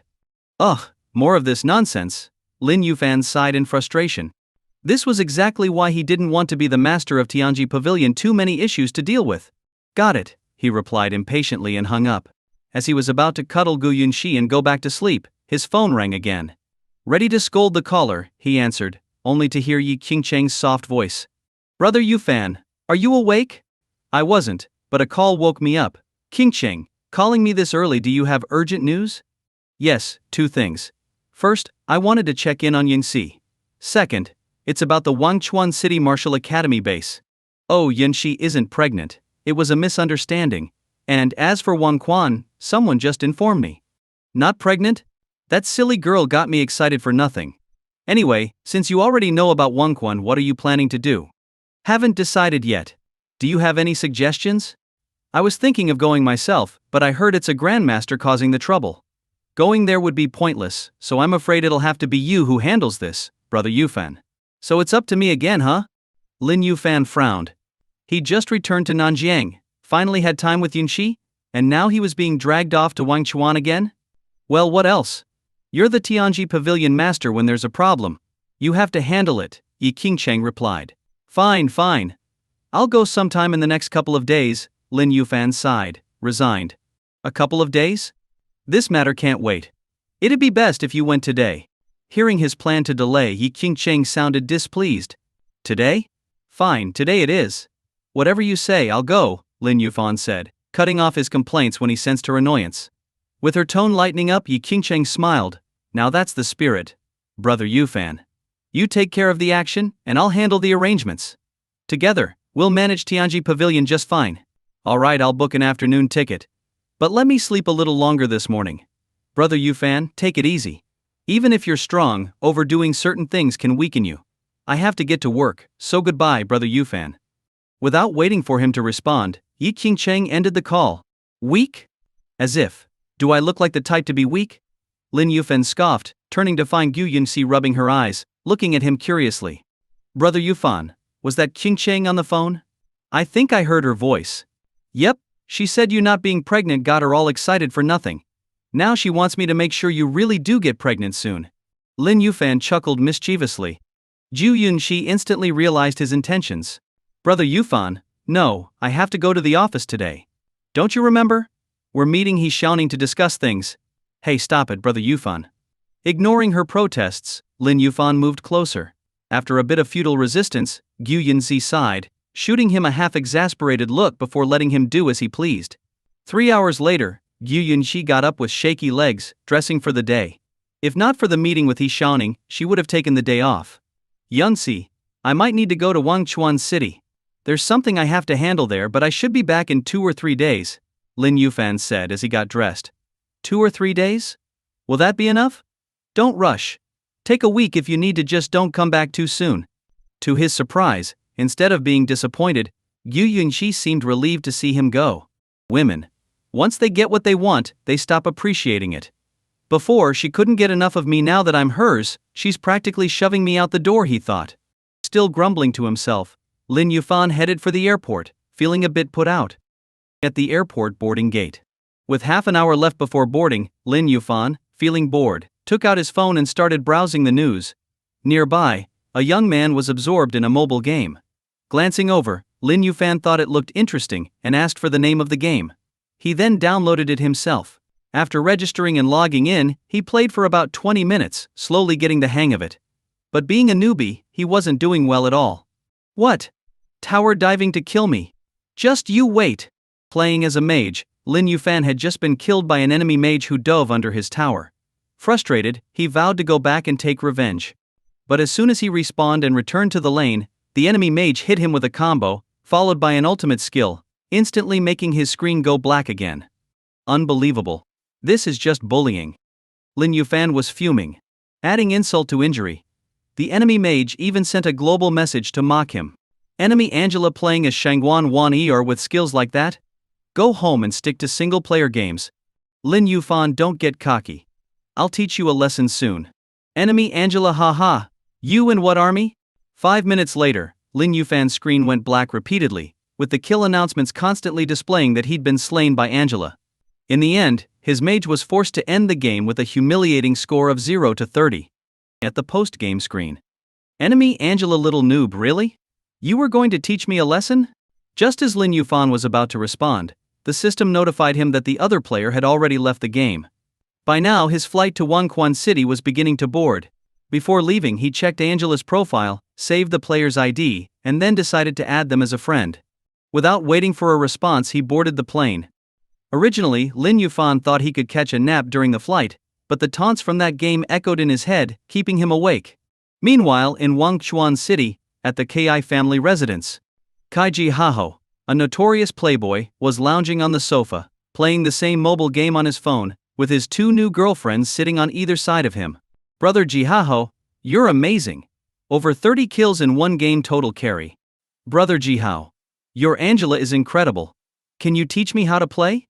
The two young women on either side clung to his arms, praising him and playfully asking for tips. Enjoying the attention, Kai Jihao laughed. Piece of cake. I'm the top Angela in the city. These casual games are just for messing around. Brother Jihao, can you help us rank up? I've never made it to the highest rank. Me too, chimed in the girl on his other side. Of course, no problem. Just keep me company tonight, and I'll rank both of you up. Kai Jihao grinned slyly. Ugh, you're so bad. The two girls blushed but didn't seem to mind. After all, Kai Jihao was the young master of the wealthy Kai family in Wangquan City, with assets worth over 100 million. Marrying into the Kai family would be like winning the jackpot. Kai Jihao, feeling excited, was about to pull both girls closer when a servant suddenly entered. Young master, the master has asked you to accompany him to the Xiao family's house. The Xiao family? What for? Xiao Zhan refused to marry me, didn't she? Annoyed at the interruption, Kai Jihao became even more displeased when he heard it was to visit the Xiao family. Not long ago, his father had proposed a marriage alliance with the Xiao family, hoping he could marry Xiao Zian, their daughter. Initially, both families had been on good terms, but after Xiao Zian returned from a trip to Tianhai City, things changed. The marriage talks were progressing towards setting a date when suddenly, the Xiao family backed out, claiming Xiao Zhan already had a boyfriend. Well, this might be a chance to check out that boyfriend of hers. If he's nobody special, I'll teach him a lesson myself, Kai Jihao thought to himself. Alright, you two enjoy yourselves here. I'll be back later. If you want anything to eat or play, just ask the servants. With that, Kai Jihao got up, adjusted his clothes, and left with his father. As they rode in the car, with the driver Xiao Chen at the wheel, Kai Jihao and his father, Kai Jiwen, sat in the back. Dad, are we going to the Xiao families to discuss the marriage proposal again? Didn't they already turn us down? Bored, Kai Jihao asked his father why they were visiting the Xiao family. You brat. You don't even know what day it is today, and you wonder why the Xiao family's young lady doesn't want to marry you. Kai Ziwen frowned, giving his son a stern look. Huh? What day is it? Kai Jihao looked clueless. Today is Xiao Zhen's 20th birthday. If you don't even know this, it's no wonder you can't win her over. Kai Ziwen shook his head in exasperation. The Xiao family was quite influential locally.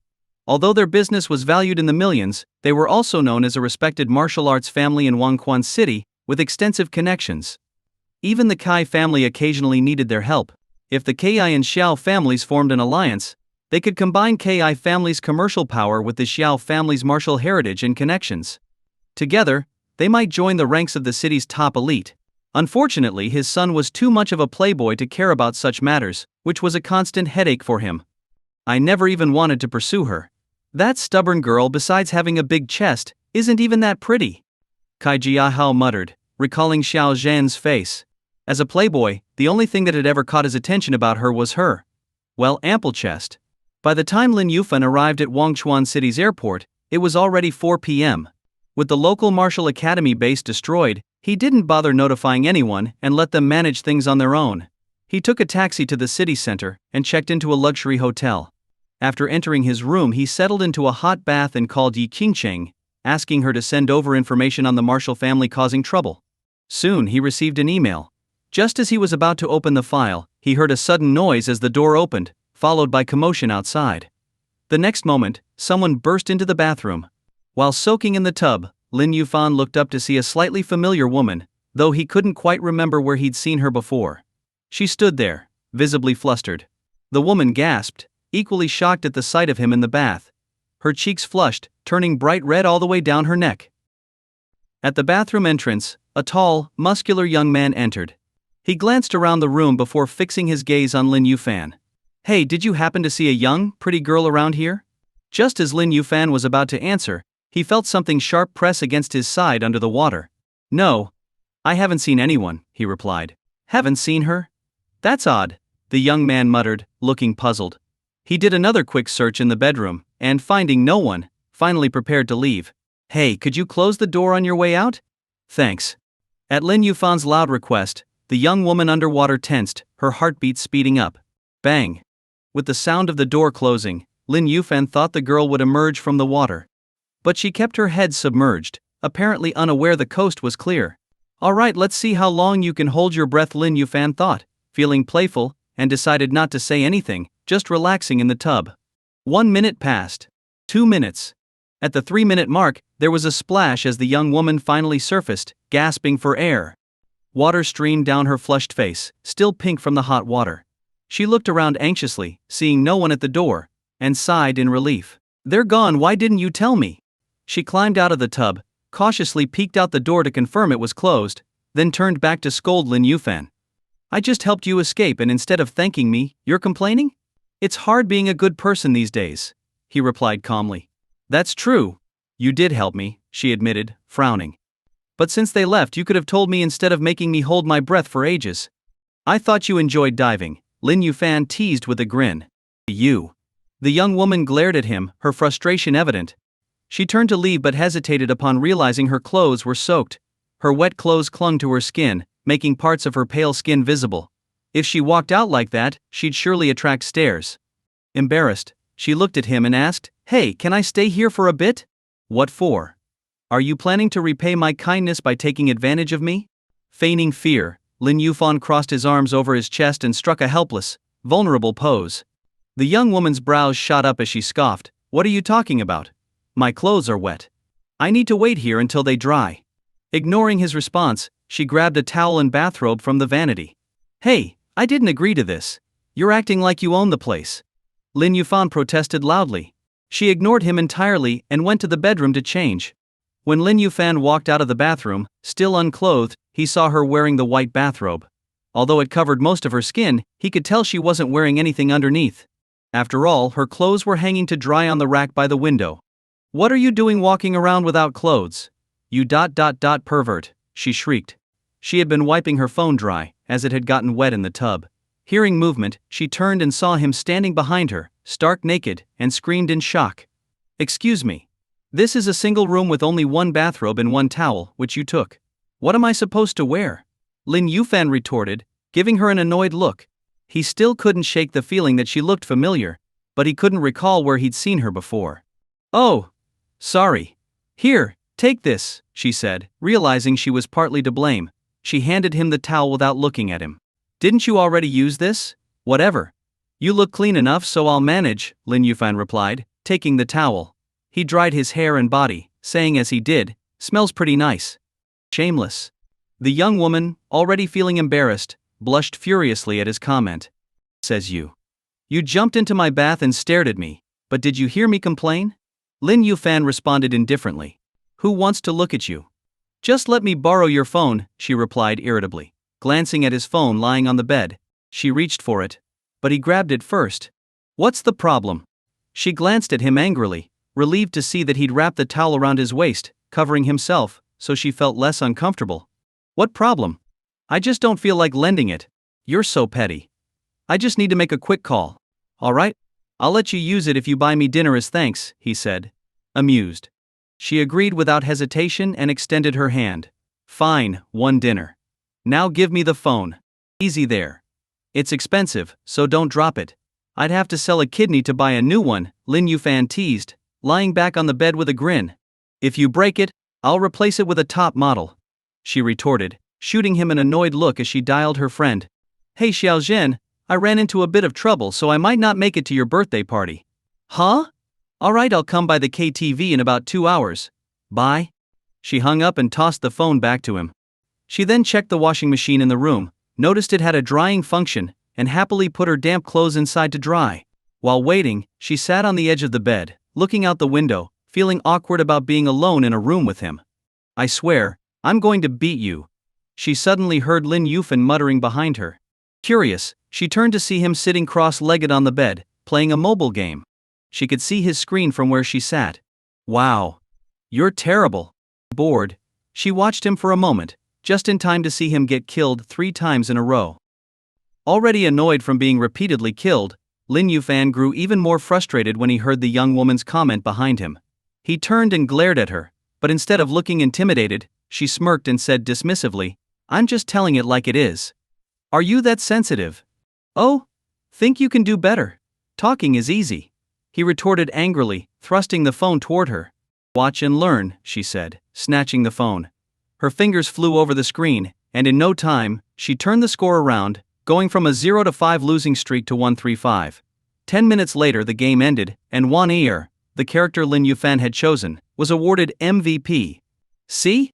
That's how it's done," she said smugly. Turning back to him, she noticed his gaze wandering down toward the collar of her bathrobe. She glared at him, half annoyed and half embarrassed. "Where are you looking? Keep staring, and I'll dig out your eyeballs and pop them like bubbles." Her words brought him back to reality, and he chuckled, quickly changing the topic. "Your skills are impressive, almost as good as I was back in the day." "Oh please. This account is barely level 10. Clearly you haven't been playing for long. Back in the day? Who are you trying to fool?" she shot back, rolling her eyes. Lin Yufan's face flushed. "Can't you let a guy save some face?" Her laughter filled the room as she covered her mouth, watching him squirm. Her shoulders shook, causing her chest to bounce slightly with each laugh. This sight made Lin Yufan steal another glance. "Caught you staring again." It was as if she could sense every time he looked her way. She caught him almost instantly. "Look, if I didn't look I'd be a fool. Besides, you're not losing anything from me looking." The young woman sneered. "Oh, so I should just willingly give you a show? If you want to, I won't stop you," Lin Yufan replied with feigned seriousness. "But just so you know, I'll only look. If you want anything more, sorry, I'm not that type of guy." The young woman rolled her eyes. "I've met shameless people before, but you take the cake. If you're not that type, then no one is. Hey, if you keep talking like that, I might sue you for slander." She scoffed. "Quit calling me hey, I have a name, Qian Weiyu. What about you?" With the tension easing between them, Qian Weiyu relaxed a bit. Having assessed him, she assumed he was just an average guy, likely fresh out of school. "Qian Weiyu, huh? Not bad. I'm Lin Yufan," he replied, diving back into the game. Finding herself with nothing to do while waiting for her clothes to dry, Qian Weiyu watched him play. If he'd been terrible before, he seemed to be getting the hang of it now. Instead of charging recklessly, he waited for the perfect moment to strike. He had even picked up the combo techniques she'd used in the last round. "Wait a second. You were just floundering a moment ago, where'd you learn this?" "Just needed a practice round," he answered shamelessly. "Yeah, right," she scoffed. Unimpressed. After a while the dryer beeped. She took her clothes, went to the bathroom to change, and returned to see Lin Yufan still playing, sitting cross-legged on the bed. "Aren't you leaving?" she asked. "Where to?" he replied, glancing up. In her tailored outfit, she now looked like an elegant, mature woman, a stark contrast to the bathrobe-clad girl from before. He took a moment to admire the transformation. Noticing his stare, she felt a twinge of satisfaction. After all, a man's gaze only lingered on someone worth looking at. "Aren't you coming with me to eat? Or are you backing out?" "Not a chance. Give me a second to change." He set down the phone, grabbed his clothes, and began to get dressed right in front of her. She blinked in shock, taken aback by his boldness. By the time she gathered her thoughts, he was already dressed. "Let's go," he said, heading for the door. Red-faced, she quickly stepped out first, worried he'd notice her embarrassment. "What a shameless guy, but I'll admit, he's got a decent build," she muttered to herself, her heart fluttering a little, not from attraction, but from the awkwardness of seeing a man's body up close. Just as they exited the hotel, 2 tall, muscular men appeared from behind a nearby rock formation. "There she is. I knew she'd be hiding somewhere in the hotel. Good thing we waited here." As the 2 men approached, Qian Weiyu's expression shifted. One of them, wearing a sinister grin, spoke up, his gaze fixed on her. "Miss Qian, our young master has requested your presence. Come with us quietly." "I'm not going," Qian Weiyu replied, her face darkening as she refused outright. "Not going?" The burly man sneered. "Miss Qian, this isn't your family's estate. You don't get to decide." Another man grinned and added, "Miss Qian, I suggest you come with us quietly.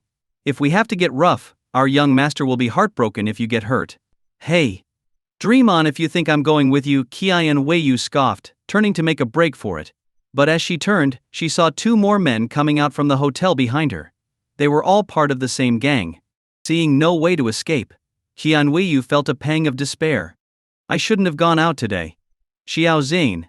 This is all your fault, she thought bitterly. Miss Qian, please, after you.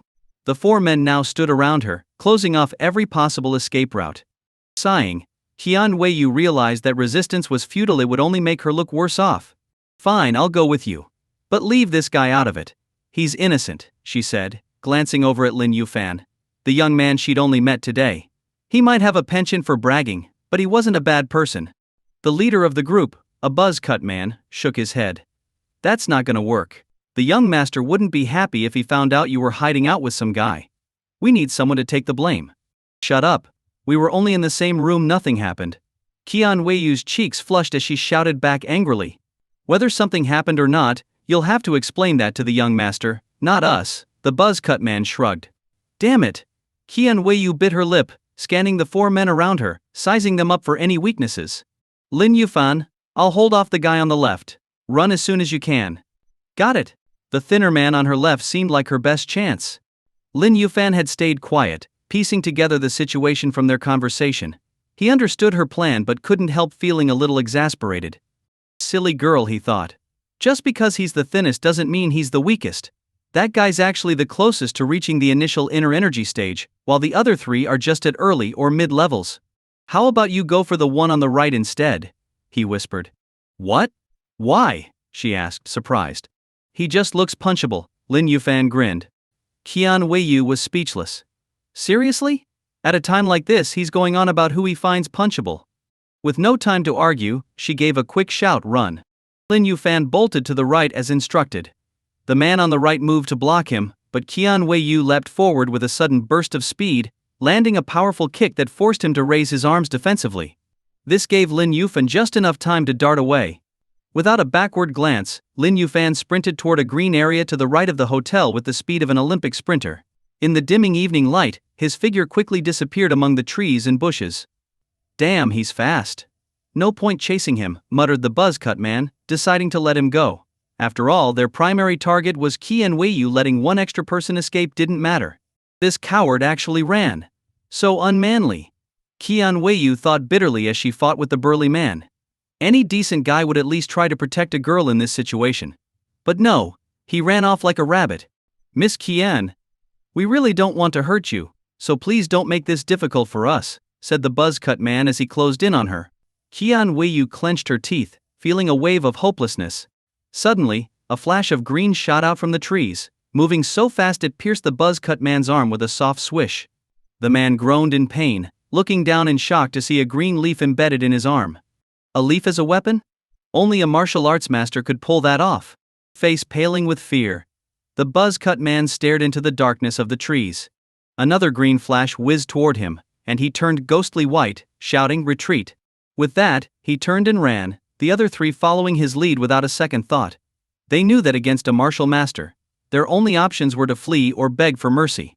Watching the four men scurry away in fear, Qian Weiyu was puzzled, not having seen the leaf that had forced them to retreat. Footsteps sounded behind her. Hey! Lin Yuan jogged over, holding a dry, brittle tree root in his hand. Where'd they go? Qian Weiyu gave him a strange look, and, what's that? I went to find a weapon. Can't fight empty-handed. By the way, did they leave because I scared them off? He swung the tree root, only for it to snap in half as soon as it hit the ground. The scene turned awkward. They left ages ago. You're a bit late, she replied, shaking her head. Still, seeing that he hadn't actually abandoned her made her warm up to him a little more. Sure, he liked to brag, but he was decent, fit, and didn't seem easily intimidated. A good friend to have. Let's get out of here, she said, grabbing his hand and leading him toward a red BMW parked at the hotel entrance, in case those men decided to come back. Half an hour later. Shengjie KTV. This is the top-tier KTV entertainment spot in Wangquan City.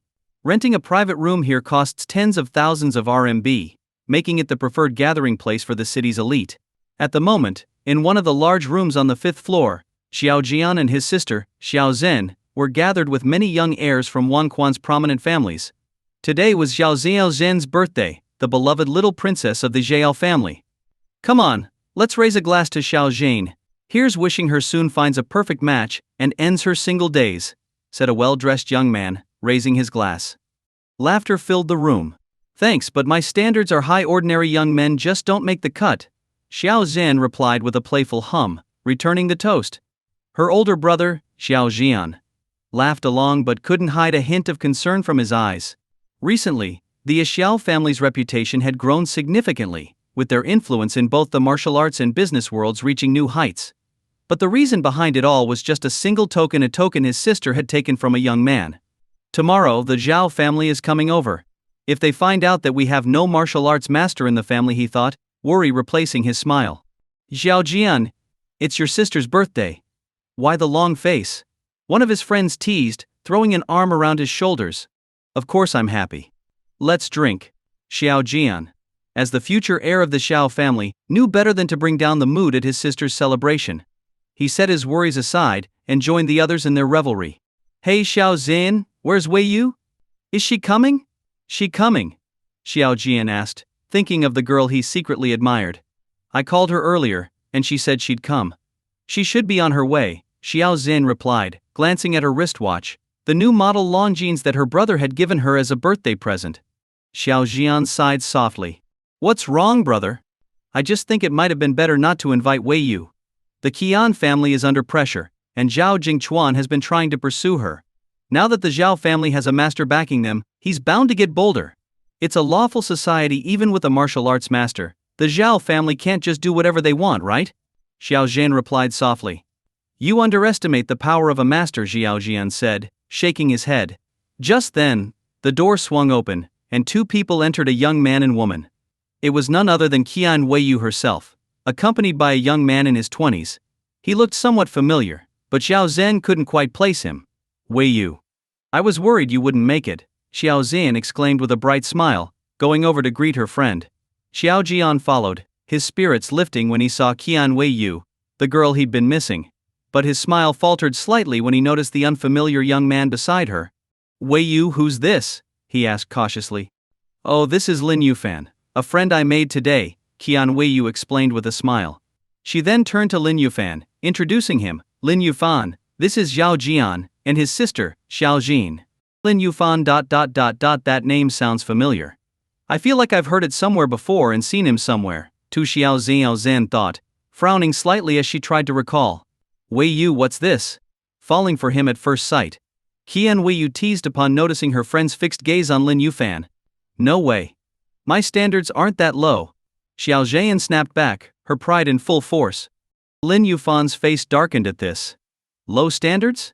This girl clearly doesn't know a diamond when she sees one, he thought, masking his irritation with a polite smile. With everyone now present, the room filled with laughter and lively chatter. So Lin Yufan, since you're Weiyu's friend, that makes you one of us. Here's a toast to you, don't you dare refuse. A young martial arts family member laughed as he slung his arm over Lin Yufan's shoulders. Though his words sounded challenging, his tone was friendly. Lin Yufan grinned, clinked glasses with him, and drank without hesitation. Here, Xiao Zhen. I got you a birthday present. I hope you like it, Qian Weiyu said, pulling out a small, elegant jewelry box from her pocket. Xiao Zhen took the box, and upon opening it, found a delicately crafted diamond pendant in the shape of a swan, with a brilliant diamond set in the center. It looked to be worth tens of thousands. Thank you. Xiao Zhen smiled brightly, putting on the pendant. Out of the corner of her eye, she noticed Lin Yufan being dragged off to drink by a few martial arts family scions. Wei Yu, you wouldn't believe it before you arrived. My brother was worried sick about you, as if someone was going to snatch you away. You should go talk to him. Xiao Zhen whispered, teasing her friend. Qian Weiyu blushed and glanced at Xiao Jian, who sat nearby, quietly sipping his drink. As the Xiao family's heir, he maintained a reserved composure even in such a lively setting, unlike the others who were letting loose. I know, Qian Weiyu replied softly. She felt the same fondness for Xiao Jian as he did for her.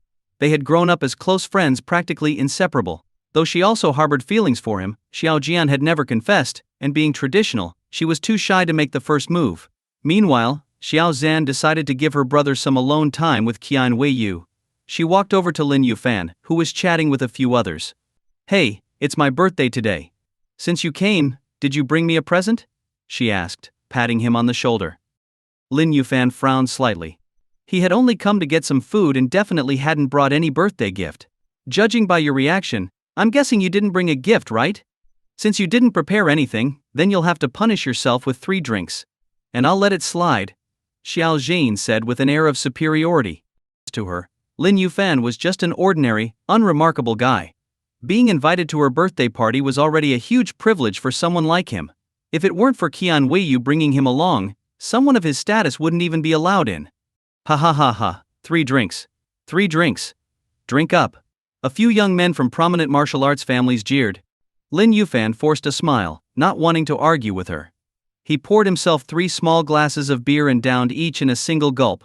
But as soon as he finished, Xiao Zhen added, "Who told you to use those tiny glasses? Use this one instead." She grabbed a huge beer mug, one that could easily hold 2 full bottles of beer. An expression of irritation flickered across Lin Yufan's face. Drinking just now had been his gesture of respect as a guest, but Xiao Zhen seemed intent on making things difficult. That was pushing his patience. Seeing his hesitation, Xiao Zhen asked, "What? You're not willing?" "I will if you give me a reason," Lin Yufan said, setting the glass down with a serious look. "A reason?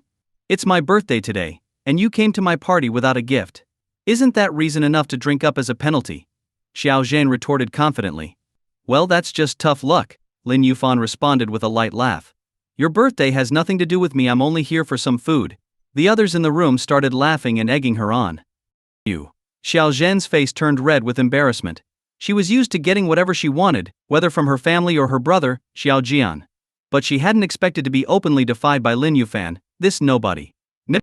"Sorry for being late, Xiao Zhen."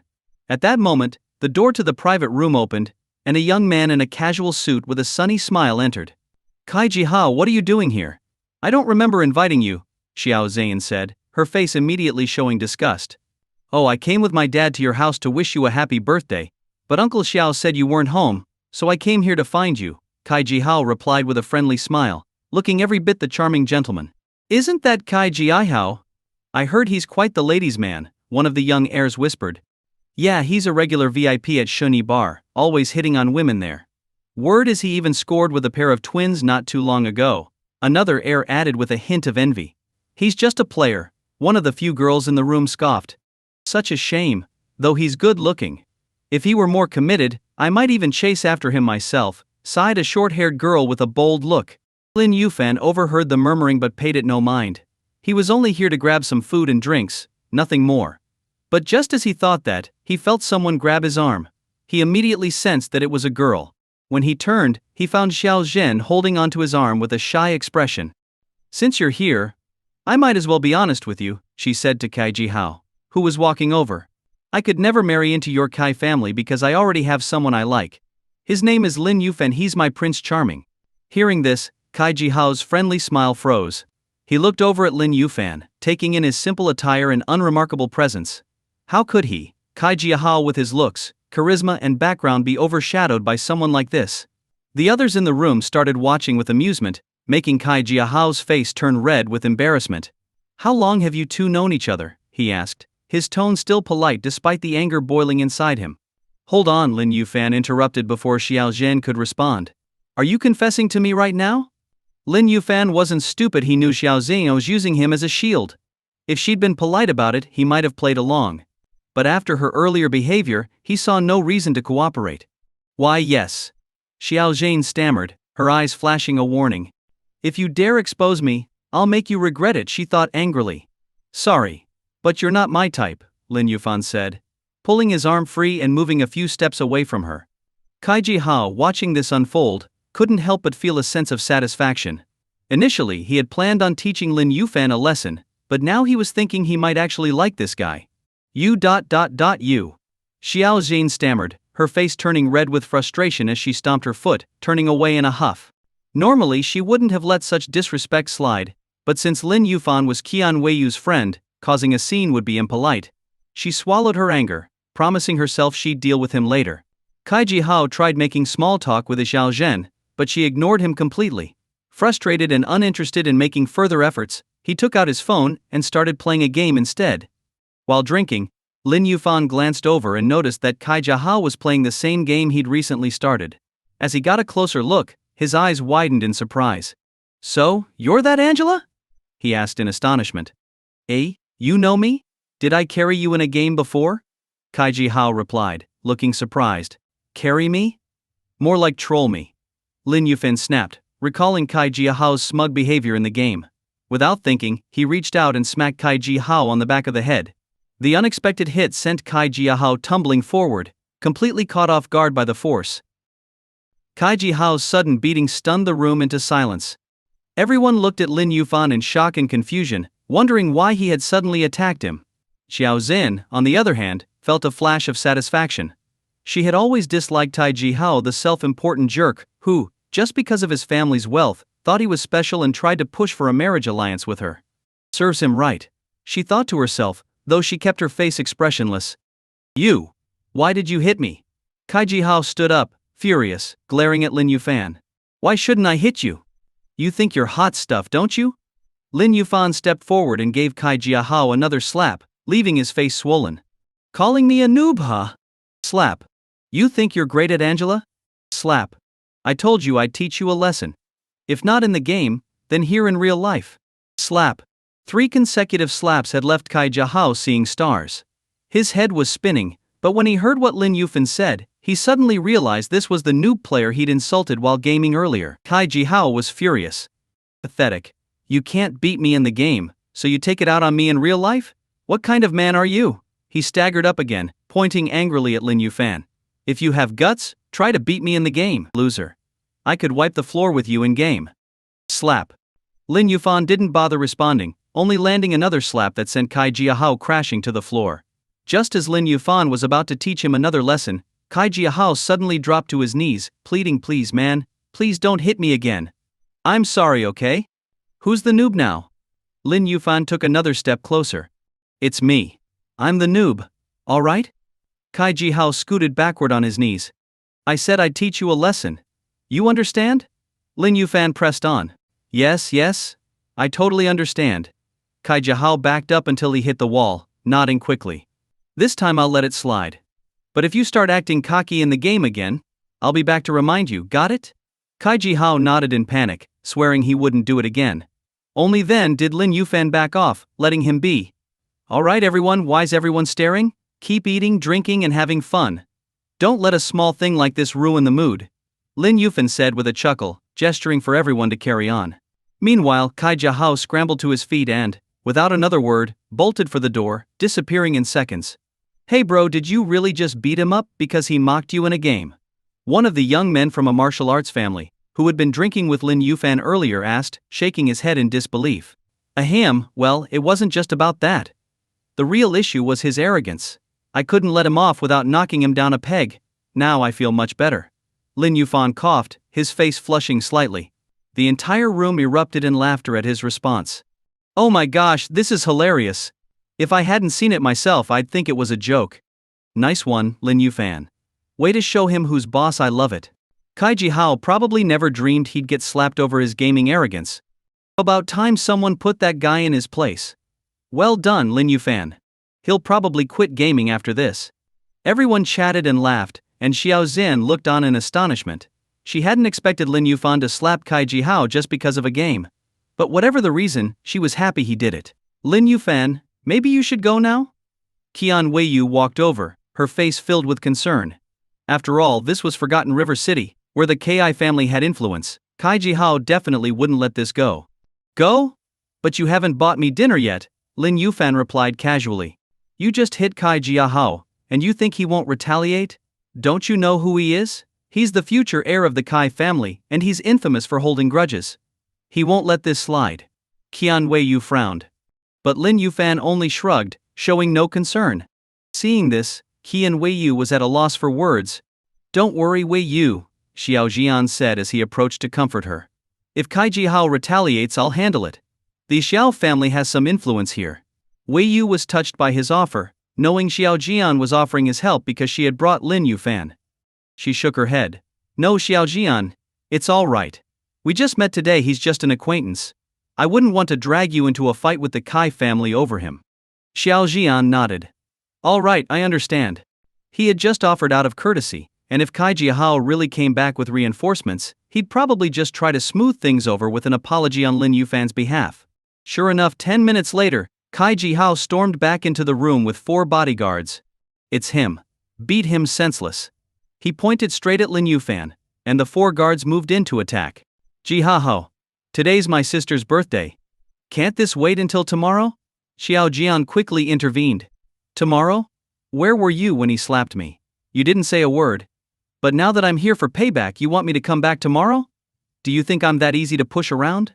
Kai Jihao's face was twisted with rage. His cheeks were swollen from the slaps, making his once handsome face look ridiculous. When Kai Jihao scolded her brother, Xiao Zhan angrily stood up. Kai Jihao, that's enough. I organized this gathering, and everyone here is my friend.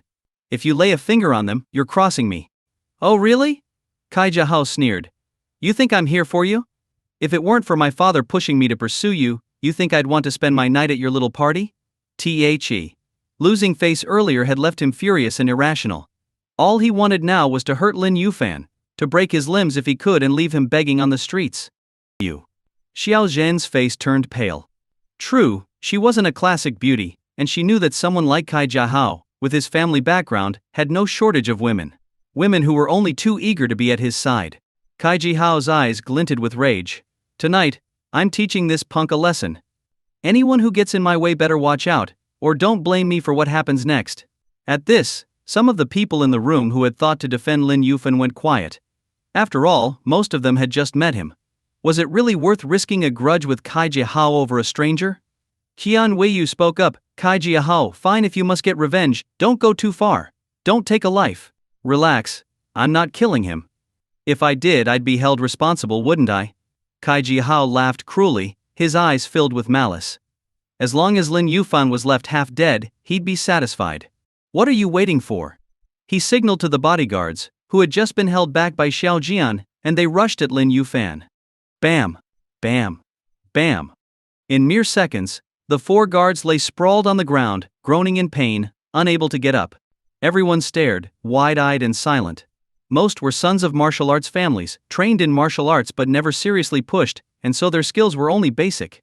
Lin Yufan, with his swift and precise strikes, had taken down 4 trained guards with ease. It dawned on them he wasn't just anyone, he was a true martial arts master. Well, this just got interesting, one of the guys whispered, a mischievous grin on his face.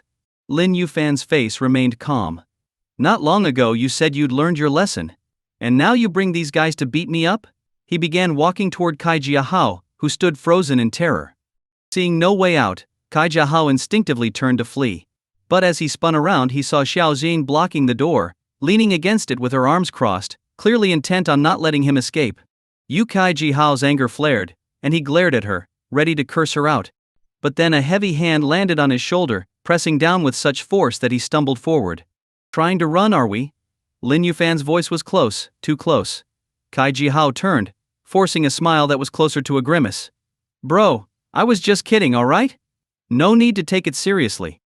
Oh? Just a joke? Lin Yufan chuckled, raising his right hand, fingers spread, ready to strike. Seeing this, Kai Jihao's face turned ghostly pale. I'm sorry, I was wrong, I swear. He dropped to his knees and began begging, banging his head against the floor in desperation, hoping it might spare him another slap. Nothing he'd ever experienced could match the sting and power of Lin Yufan's blows, and he wasn't about to feel them again. So, how are we settling this? Lin Yufan asked, finally taking a seat and crossing his legs as if he had all the time in the world. He watched Kai Jihao with a lazy grin as he took a sip of his drink. Whatever you want, bro. Anything you say. We're all civilized people, aren't we? Let's settle this peacefully, please. Kai Jihao pleaded, sounding like a servant fawning over his master. I'll make it simple, Lin Yufan said, gesturing to the table covered in liquor bottles. Finish all these drinks, and I'll let it go. Kai Jihao stared at the table in horror. There were 8 bottles of liquor and at least 30 bottles of beer. Drinking it all was simply impossible. What? Not willing? Lin Yufan began to stand. No, I'll drink. I'll drink it all. Kai Jihao stammered, grabbing a bottle and gulping it down. He took swig after swig under Lin Yufan's steady gaze. 1 bottle, 2 bottles. Finally, after 10 bottles, he collapsed onto the floor, completely unconscious. Xiao Zane walked over and gave him a few kicks. When he didn't respond, she scoffed. Pathetic. 10 bottles, and he's out. Seeing him unconscious, Xiao Zian felt only disdain. The others were mostly martial arts trainees, and though their training wasn't rigorous, they could usually handle at least 20 drinks. Her brother Xiao Jian was practically infamous for his ability to drink without showing the slightest sign of drunkenness. Hey, you lot, what are you waiting for? Pick up your master and get him out of here, Xiao Zhen told the 4 bodyguards, waving her hand dismissively. The 4 guards, having finally recovered, didn't hesitate to drag Kai Ji Hao out of the room. Just as everyone was about to relax, the door suddenly burst open. 5 figures strode in, each radiating an intense, explosive power. These men were clearly no ordinary bodyguards, they were martial artists. Who are you? A young man nearby demanded, only to be met with a powerful punch that sent him flying. He crashed against the wall and collapsed, coughing up blood before passing out. An inner-strength martial artist. Xiao Jian cried out in alarm. Everyone but Lin Yufan turned pale. A moment later, Xiao Zane stepped forward and said quickly, "The one who hit Kai Ji Hao is right there. This has nothing to do with the rest of us. If you want revenge, go find him and leave us out of it." "Huh, Kai Ji Hao? What does his beating have to do with us?" The bald man with the green dragon tattoo smirked as he glanced at Xiao Zhen, then turned his gaze toward Qian Weiyu and said, "Miss Qian, my master has requested your presence. Please, come with us." "Your master?" Qian Weiyu frowned, caught off guard by the demand, but she quickly guessed who was behind it. "Your master? That would be Zhao Jingchuan, right?" Xiao Jian stepped forward, shielding Qian Weiyu behind him as he spoke firmly to the tattooed man. "I am Xiao Jian, the next head of the Xiao family. Kindly inform Zhao Jingchuan that Miss Qian will be staying here tonight to celebrate my sister's birthday." "The Zhao family?" The tattooed man's eyes showed a hint of hesitation. Previously he would have disregarded the Xiao family entirely, but recent rumors hinted that the Xiao family had forged ties with a martial arts grandmaster. Several ancient martial arts clans had even visited the Xiao family, having supposedly seen the grandmaster's symbol themselves. After hesitating a moment, the man said, "Young Master Xiao, let's not make this harder for each other. How about we come to a compromise? We'll wait outside until you finish your celebrations, and then I'll escort Miss Qian back to my master." Yu Xiao Jian's face stiffened. He had assumed his position as the Xiao family's future head would be enough to send these men away, but he hadn't expected them to insist on waiting at the door. "Miss Qian, I hope you enjoy yourself." The tattooed man gave Qian Weiyu a polite smile, then left with his 4 subordinates, positioning themselves just outside the door. With only one way out of the room, it was clear that unless she could somehow pass through walls, Qian Weiyu would have no means of escaping. Qian Weiyu's face turned ashen. Xiao Jian and the others wore grave expressions, and an uneasy silence filled the room. The earlier light-hearted mood had vanished. "Brother, what should we do now?" Xiao Zhan asked, her voice trembling slightly as she looked at her brother, hoping he would have a solution. But Xiao Jian could only shake his head with a sigh, visibly dispirited. "I don't know," he replied, sounding defeated. "What if we called Uncle Wu and the others for help?" Xiao Zane suggested. Xiao Jian shook his head bitterly. "Do you think it'll work? Those men aren't fools. They're well aware that we might try calling for help." He bit his tongue, holding back his true thoughts. "Xiao Zhen, you overestimate our family. The Xiao family may be respected, but our martial strength barely reaches the peak of inner strength. The Zhao family, on the other hand, has a grandmaster.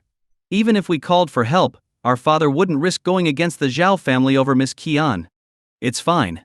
I'm the one they want, so I'll go with them," Qian Weiyu said, forcing a small, bitter smile. Seeing her like this, Xiao Jian's heart ached. Qian Weiyu had been his friend since childhood, the woman he had always dreamed of marrying. And yet, he was powerless to protect her. What now? Xiao Zhan was frantic, seeing her brother helpless and no solution in sight.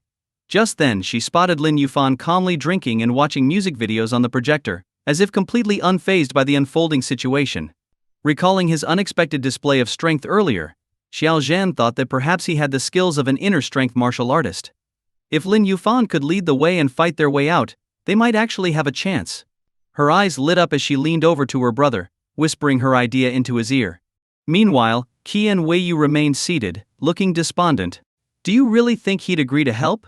Xiao Jian asked, uncertain. He couldn't forget how Xiao Jian had distanced Lin Yufan from them when the 5 thugs had first entered the room. And now, After ignoring him, they expected him to help? Offer him money. Xiao Zhen whispered. Look at his clothes, he doesn't seem well off. They say money makes the world go around. I refuse to believe he wouldn't be interested. Fine. It's worth a try, Xiao Jian nodded after some thought. I'll handle it. Without waiting for her brother's response, Xiao Zhen made her way to Lin Yufan's side and took a seat next to him. Hey, I'd like to discuss something with you, Xiao Zhen said in a low voice. But Lin Yufan didn't even look at her, instead sipping his drink and watching the music video on the screen, as if he hadn't heard her at all. Hey, I'm talking to you. Are you pretending not to hear me? Xiao Zhen huffed, giving him a little push. Lin Yufan raised an eyebrow, turning to her with a displeased expression. Do you not have any manners? I have a name, you know. Fine, I apologize, Xiao Zhen grumbled, trying to keep her temper in check. Lin Yufan, I'd like to ask for your help. But before she could finish, Lin Yufan interrupted, not interested. You. Xiao Zhen was so furious she could barely breathe, nearly lashing out. Xiao Zhen. Show Lin Yufan some respect. Xiao Jian cut in, his tone firm as he approached them. Xiao Zhen opened her mouth to protest, but seeing her brother's expression, she held her tongue. Composed and polite. Xiao Jian addressed Lin Yufan. Lin Yufan, we'd like to ask for your help with something. We're prepared to pay you for your assistance. You want me to deal with those martial artists with inner strength levels standing outside, right? Lin Yufan swirled his drink, looking at Xiao Jian with a faint smile. Xiao Jian was momentarily taken aback. He hadn't expected Lin Yufan to already know what they wanted. That's right. Xiao Jian nodded gravely. They're Zhao family men. The Zhao family has a grandmaster in their ranks. You're asking me to go against them? Money is great, but I'd need to live to spend it. Find someone else. Lin Yufan laughed and turned him down without hesitation. The Zhao family and their grandmaster. To Lin Yufan, they were of little consequence. In fact, his entire purpose in coming here was to take down the Zhao family and their so-called grandmaster. But that didn't mean he'd help Xiao Jian and the others now. When Kaiji Yahao had come looking for revenge earlier, neither Xiao Jian nor anyone else had stepped up to support him. And when the thugs had entered, Xiao Zhen had immediately distanced herself from him. If others treat me with respect, I'll return it 100-fold. But if they don't, they have no reason to expect anything from me. You.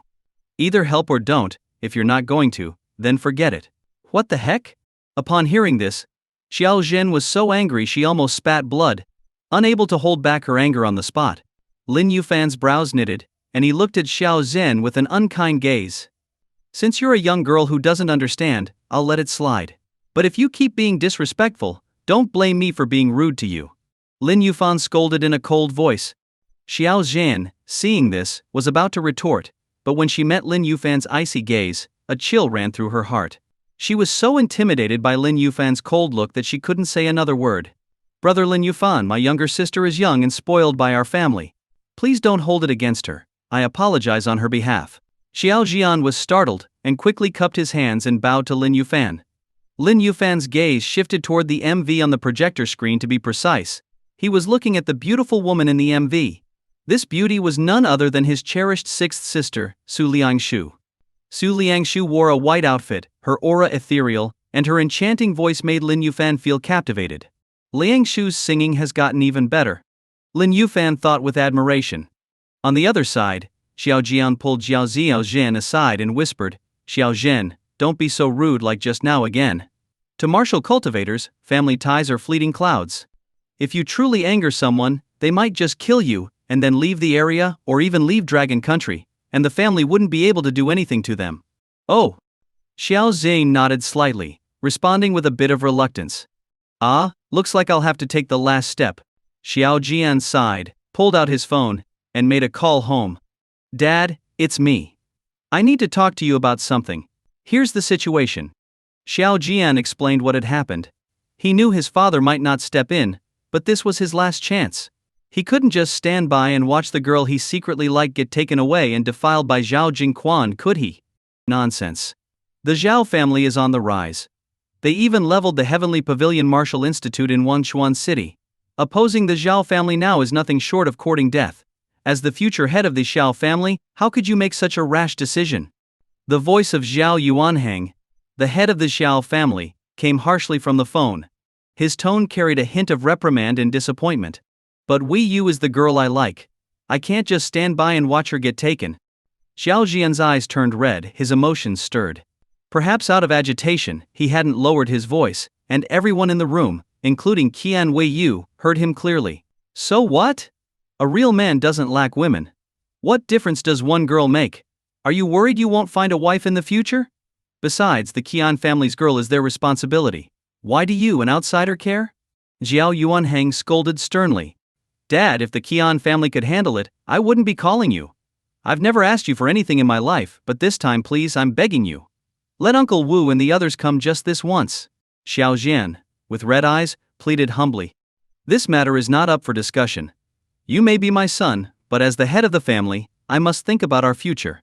To offend the Zhao family over a girl from the Qian family is a decision that brings nothing but harm. I will not agree to it. Xiao Yuanheng finished speaking, not giving Xiao Jian any chance to argue further, and hung up the phone. Dad. Dad. Xiao Jian called out twice, then, in a fit of anger, threw his phone to the ground with a loud crash. The phone shattered instantly, and everyone who witnessed it fell silent. Only a few girls looked at Qian Weiyu with sympathetic eyes. Zhao Jingquan is notorious for his lustful nature. If Weiyu gets taken by him, there's no way it'll end well for her. What a pity. A young lady from an ancient martial family thought to herself. At the same time, she felt fortunate. Fortunate that she wasn't particularly stunning, just average. Otherwise, if Zhao Jingquan had his sights set on her, she would likely end up like Qian Weiyu. Xiao Jian, I appreciate your good intentions. Thank you. As time ticked by, after about half an hour, Qian Weiyu suddenly let out a long sigh and walked over to Xiao Jian. Xiao Jian didn't usually smoke, but now he stood in the corner, smoking one cigarette after another, looking utterly defeated. Weiyu, I'm useless. I'm sorry. Xiao Jian's eyes reddened as he lowered his head, not daring to look at Qian Weiyu. It's okay. You did your best. There's no need to blame yourself. Qian Weiyu gave a faint smile, her eyes brimming with tears. Weiyu, Xiao Jian gritted his teeth, clenching his fists tightly. I've already decided. At worst, I'll marry into the Zhao family. As long as I'm alive, there's still hope, right? Qian Weiyu smiled, but deep down she was determined that if Zhao Jingquan tried to force her, she would rather die in front of him than let him succeed. But she wouldn't tell Xiao Jian this. She knew Xiao Jian well enough to know that if he learned of her intentions, he would stop at nothing to fight against the Zhao family. And in doing so, Xiao Jian and the entire Xiao family would likely meet a terrible fate. It wasn't worth it, not just for her. Weiyu, it's my fault for not being able to protect you. Zhao Jian's face was filled with shame, blaming himself deeply. It's not your fault, really, brother Xiao Jian. In fact, I like you too. Qian Weiyu shook her head, then suddenly reached out and hugged Xiao Jian. Xiao Jian's body shook, as if struck by lightning, leaving him frozen in place. At that moment he was overwhelmed with mixed emotions, moved, elated, yet also bitter and despairing. But soon, all those feelings turned into a single resolve: he would fight, even if it meant death, to protect the woman he loved. A man only dies once, whether lightly as a feather or as weighty as a mountain. To die for a loved one, there would be no regrets. Weiyu, don't worry. As long as I'm alive, I won't let Zhao Jingquan's thugs take you. If they try, they'll have to walk over my dead body. Xiao Jian's gaze was resolute, exuding the air of a hero who knows he might never return. Beside Lin Yufan, Xiao Zhen began to cry quietly. What's with the crying in the middle of the night? Lin Yufan had just finished watching Liang Su's MV, only to have his mood ruined by Xiao Zhen's sobbing. He glared at her, annoyed. Another girl? But his own dear Liang Su was as lovely as a flower, her voice heavenly, while Xiao Zhen, aside from her family background, couldn't compare to his precious sisters at all, and she was so spoiled and willful too. Are you heartless? Didn't you see my brother and Weiyu confessing their love, vowing to die together? Xiao Zhen rolled her tearful eyes at Lin Yufan. Although she had been a willful young lady before, now she seemed like a sentimental little girl. Just then, Xiao Zhen suddenly walked over to Lin Yufan, and with a thud, knelt down before him. Brother Lin Yufan, I beg you please, no matter what, take Weiyu out of here. Xiao Jian, with a man's pride, knelt on both knees, giving up his dignity as he humbly pleaded with Lin Yufan. What are you doing? Lin Yufan frowned slightly. He hadn't expected Xiao Jian to actually kneel and beg him. At that moment Xiao Zhen also knelt down. She finally understood that perhaps only Lin Yufan could help Qian Weiyu escape. Lin Yufan, I was wrong before. I apologize to you. Please help Wei Yu. That Zhao Jingchuan is a shameless lecher, and if Wei Yu is taken by him, she will suffer greatly. Xiao Zhen pleaded with a distressed voice. A few of the other daughters from martial families couldn't help but speak up to Lin Yufan. Lin Yufan, if you really have the ability, please help. Lin Yufan wasn't completely heartless. Seeing both Xiao Jian and Xiao Zhen kneeling, and considering the favorable impression he had of Qian Weiyu, he felt reluctant to just watch her be taken away by Zhao's thugs. As Lin Yufan was about to agree, Qian Weiyu walked over, and as he looked at her, he saw her body soften, preparing to kneel as well. Seeing this, Lin Yufan quickly stood up and helped her up. All right, stop it. Why are all of you kneeling? Do you think I'm your father? Lin Yufan shot Qian Weiyu an exasperated look. Qian Weiyu remained silent, but her eyes were full of pleading, barely holding back tears. Don't worry. The singing goes on, the dancing goes on, the girls, the drinks, all as usual. As long as I'm here tonight, no one can take you. Lin Yufan said lightly. Though he spoke casually, everyone could sense the strong confidence in his words. But Qian Weiyu's face was filled with worry. Besides trusting me, do you have any other options? Lin Yufan smiled, sat back down, raised his glass, and made a toast to Qian Weiyu. I'm really unlucky, just came here for a free meal. And I ended up with a pile of trouble instead. Hearing this, Qian Weiyu couldn't help but stifle a laugh. Despite her heavy and helpless mood, she realized Lin Yufan was right. What other choice did she have? Aside from trusting Lin Yufan, what else could she do? If there was no other option, might as well go with the flow and trust him this once. Could things really get any worse? Resolving this in her mind, Qian Weiyu picked up her glass, clinked it with Lin Yufan's and said, if we get through this night, I'll take you out for a big meal at the best hotel in Wangquan City. Alright, let's hope you follow through this time. Don't drag me to a place like this under the pretense of treating me to a meal. I'm not some drunkard. Lin Yufan smiled and downed his drink. Suddenly, he seemed to think of something, and he gestured for Qian Weiyu to come closer. Qian Weiyu, puzzled, leaned in. Xiao Zeng, watching this, thought Lin Yufan might be taking advantage of the moment, and was about to stop him, but her brother Xiao Jian signaled her to wait. I'll deal with this problem for you, but in return, you'll teach me how to play games and help me level up. How about it? Lin Yufan whispered. Qian Weiyu had expected him to say something serious, only for it to be about gaming. What, you won't agree? Lin Yufan's face darkened. Yes, I'll agree. If you help me with this, I'll help you level up every season from now on. Qian Weiyu quickly promised, afraid he'd back out. An hour passed quickly. Despite Lin Yufan's reassurance that Qian Weiyu would be safe, everyone was still anxious. After all, they were up against the Zhao family. Not to mention the Zhao family itself, but even the 5 strong men with internal energy at the door were a big problem. Lin Yufan might have some skill, but no one could be sure exactly how capable he was.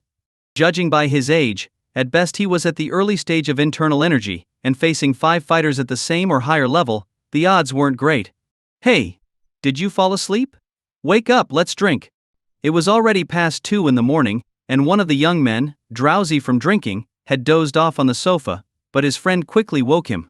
Sorry, got sleepy from the alcohol. All right, let's keep drinking. The young man smiled sheepishly, rubbed his eyes, and continued drinking. But fatigue was clearly showing on his face. And it wasn't just him, everyone except Lin Yufan looked exhausted. Usually they'd have gone home around 1, each to their own families or girlfriends. Since 1 o'clock, phones had been ringing non-stop, with family members or girlfriends urging them to come home. Lin Yufan downed his last drink and stood up. It's getting late. Shall we wrap it up here for tonight? But up to you, Qian Weiyu said anxiously. Look at you. What are you so nervous about? I told you, no one's taking you anywhere tonight. Seeing her worried face, Lin Yufan chuckled, shook his head, and strode toward the room's door. Qian Weiyu and the Xiao siblings quickly followed. The others from martial families also stood up to follow. Miss Qian, had your fun. You really kept us waiting. The bald, tattooed thug guarding the door chuckled, but his eyes flashed with irritation as he saw Qian Weiyu following behind Lin Yufan. Qian Weiyu's face went pale, and she instinctively clung to Lin Yufan's coat, as if afraid he would abandon her. Lin Yufan gave a calm, icy look to the 5 thugs and said, I'm taking this woman under my protection. So, will you leave on your own, or do I need to make you? Hearing Lin Yufan's arrogant words, the 5 men were taken aback, then burst out laughing. Kid, a little booze and you don't know who you are anymore. Protect her. Who do you think you are? One of the men at the early internal energy stage couldn't help but sneer. Shut it. Lin Yufan's eyes turned cold, and with a swift motion he slapped the sneering man. Using only 30% of his strength, but even that was more than enough for an early internal energy stage fighter. With a loud slap, the bald man's neck twisted sharply, spinning twice before he collapsed dead on the spot. With one slap, Lin Yufan killed an early stage internal energy martial artist. The shocking scene left everyone around dumbfounded. A martial artist at the inner strength level, killed with a single slap? If someone said that, no one would believe it even under threat of death. But the truth was right before them an inner strength martial artist had his neck snapped by Lin Yufan's slap. Thinking back to the scene when Lin Yufan had slapped Kai Jihao, everyone couldn't help but think that Kai Jihao was incredibly lucky. If Lin Yufan had used the same force on him, today's date next year would have marked Tai Jihao's death anniversary. Bold move. The bald tattooed thug, who had originally dismissed Lin Yufan as a wealthy kid spewing nonsense under the influence, no longer dared to underestimate him. Killing a martial artist with a single slap, even he couldn't achieve that. Though there might have been an element of surprise, the strength in that slap was undeniable. I won't say this again, so are you leaving on your own, or do I need to make you? Lin Yufan flexed his wrist, looking at the bald thug with a calm expression, as if killing a martial artist was no big deal. What's your honorable name, sir? The bald thug, feeling uneasy, asked. What, you want my name so you can seek revenge later? Lin Yufan grinned, his gaze mocking as he looked at the thug. It's not like that, we're just following orders. Since you're protecting the young lady of the Qian family, we should at least know who you are. The bald thug replied, trying to save face. My name is Lin Yufan. Tell your master there's no need to come after me, I'll pay him a visit myself. He can wash his neck and wait for me. Lin Yufan said casually. Everyone's faces changed drastically. Is Lin Yufan insane? Telling the Zhao family's grandmaster to wash his neck and wait, that's a direct challenge. Xiao Jian and the others looked at each other in shock. Lin Yufan? Very well, I'll pass along your message. Farewell. The bald thug was visibly shaken. Lin Yufan knew the Zhao family had a grandmaster, yet still dared to provoke them, even telling the grandmaster to wait for him. Clearly he had some backing and didn't take the Zhao grandmaster seriously. This was beyond the thug's control, so he cupped his hands respectfully and left with his men. After they left, Lin Yufan turned to Qian Weiyu, who was still processing what had happened, and said, Remember, you owe me a meal. Oh right. Qian Weiyu snapped out of it, and nodded absent-mindedly. Lin Yufan chuckled, shook his head, and left on his own. Lin Yufan, how can I contact you? Qian Weiyu suddenly realized something and called after him. I'm still at the same place. You once called from my phone, so you should have my number. Anyway, I need to get some sleep, I'm exhausted. Without looking back, Lin Yufan disappeared from sight. As they watched him leave, Xiao Xing couldn't help but say, Brother, do you think Lin Yufan's lost his mind? He just challenged the Zhao family's grandmaster. Isn't that suicide? Xiao Jian was silent. Normally he'd think so too, but Lin Yufan had just killed a martial artist with one slap, which was beyond ordinary. Judging Lin Yufan by usual standards didn't seem appropriate. Could it be that Lin Yufan has a master or elder in his family who's also a grandmaster? Xiao Jian wondered. That would explain Lin Yufan's audacity in provoking a grandmaster otherwise. Who in their right mind would do such a thing? Whether he's crazy or not, he kept his word and helped me today.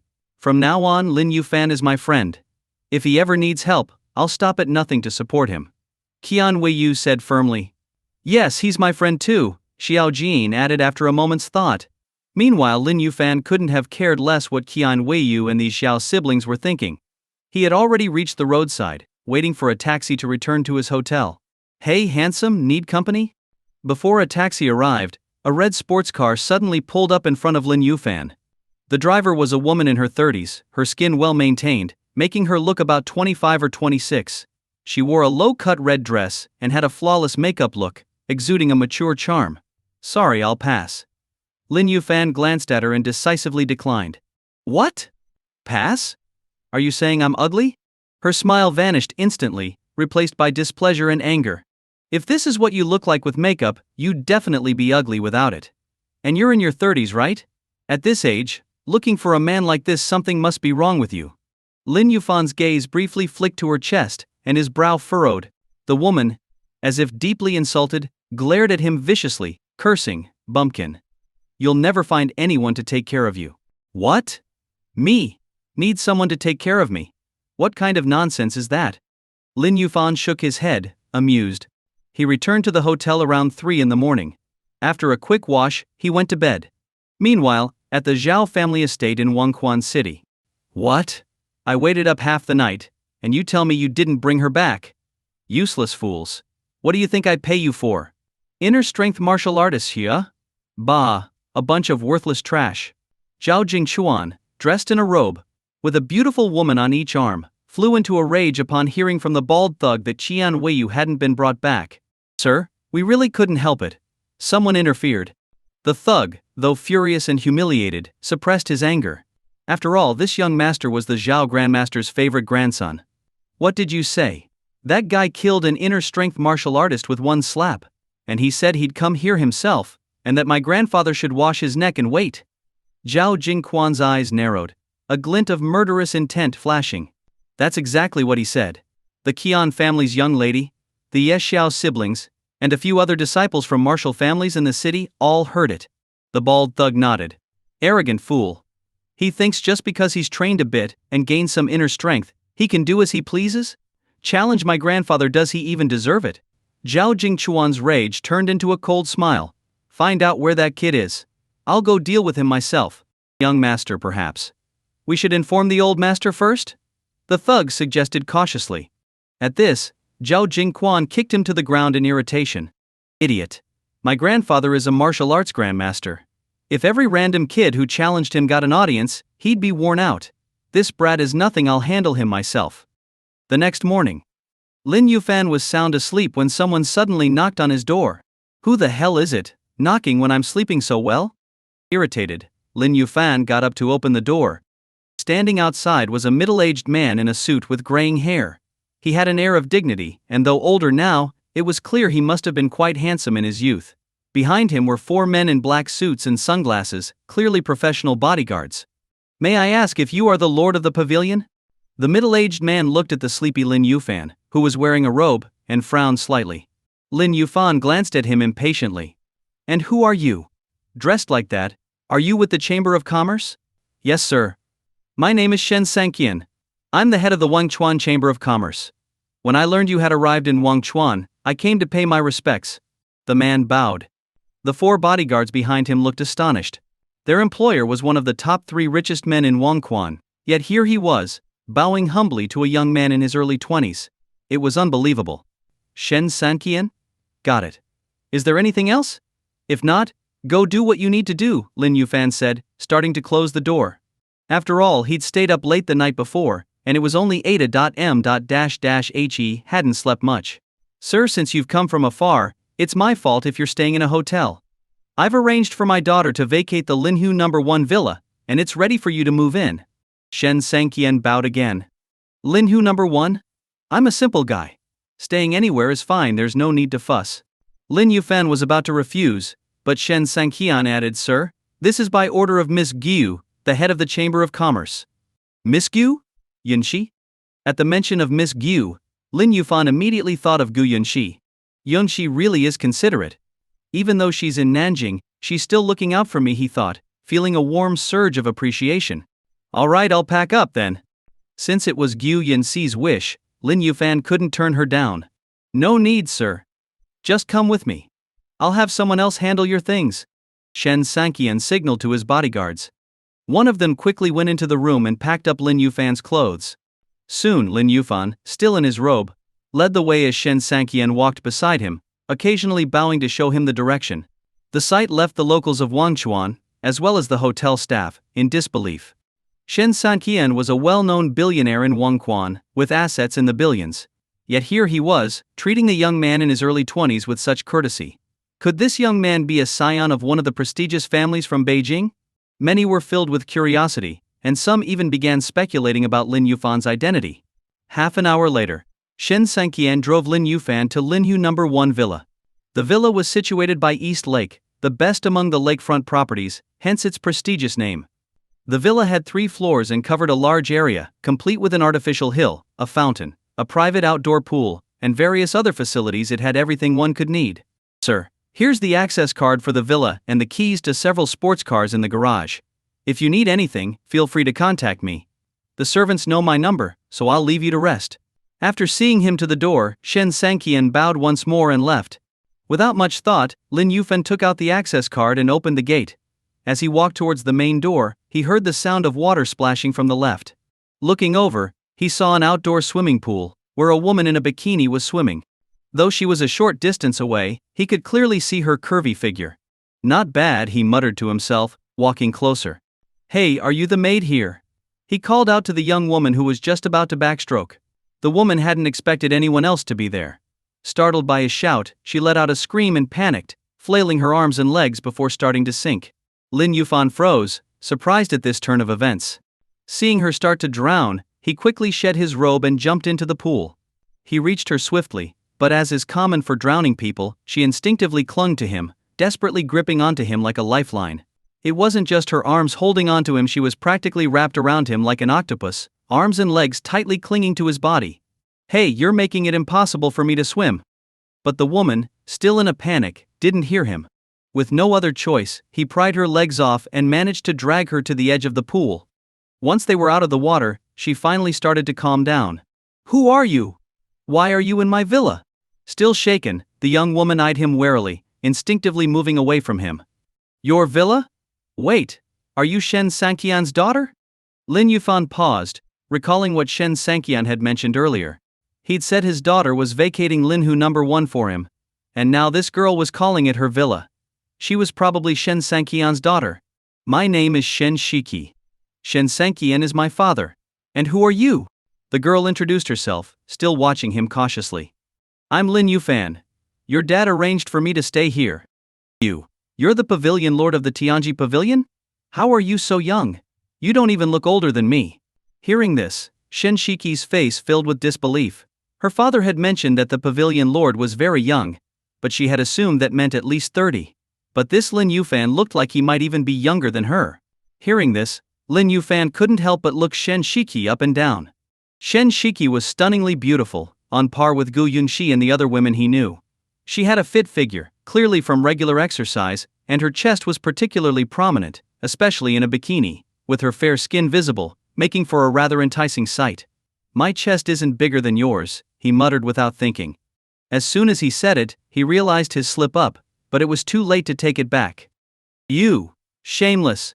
Shen Shiqi's face flushed, and she covered her chest with her hands, glaring at Lin Yufan.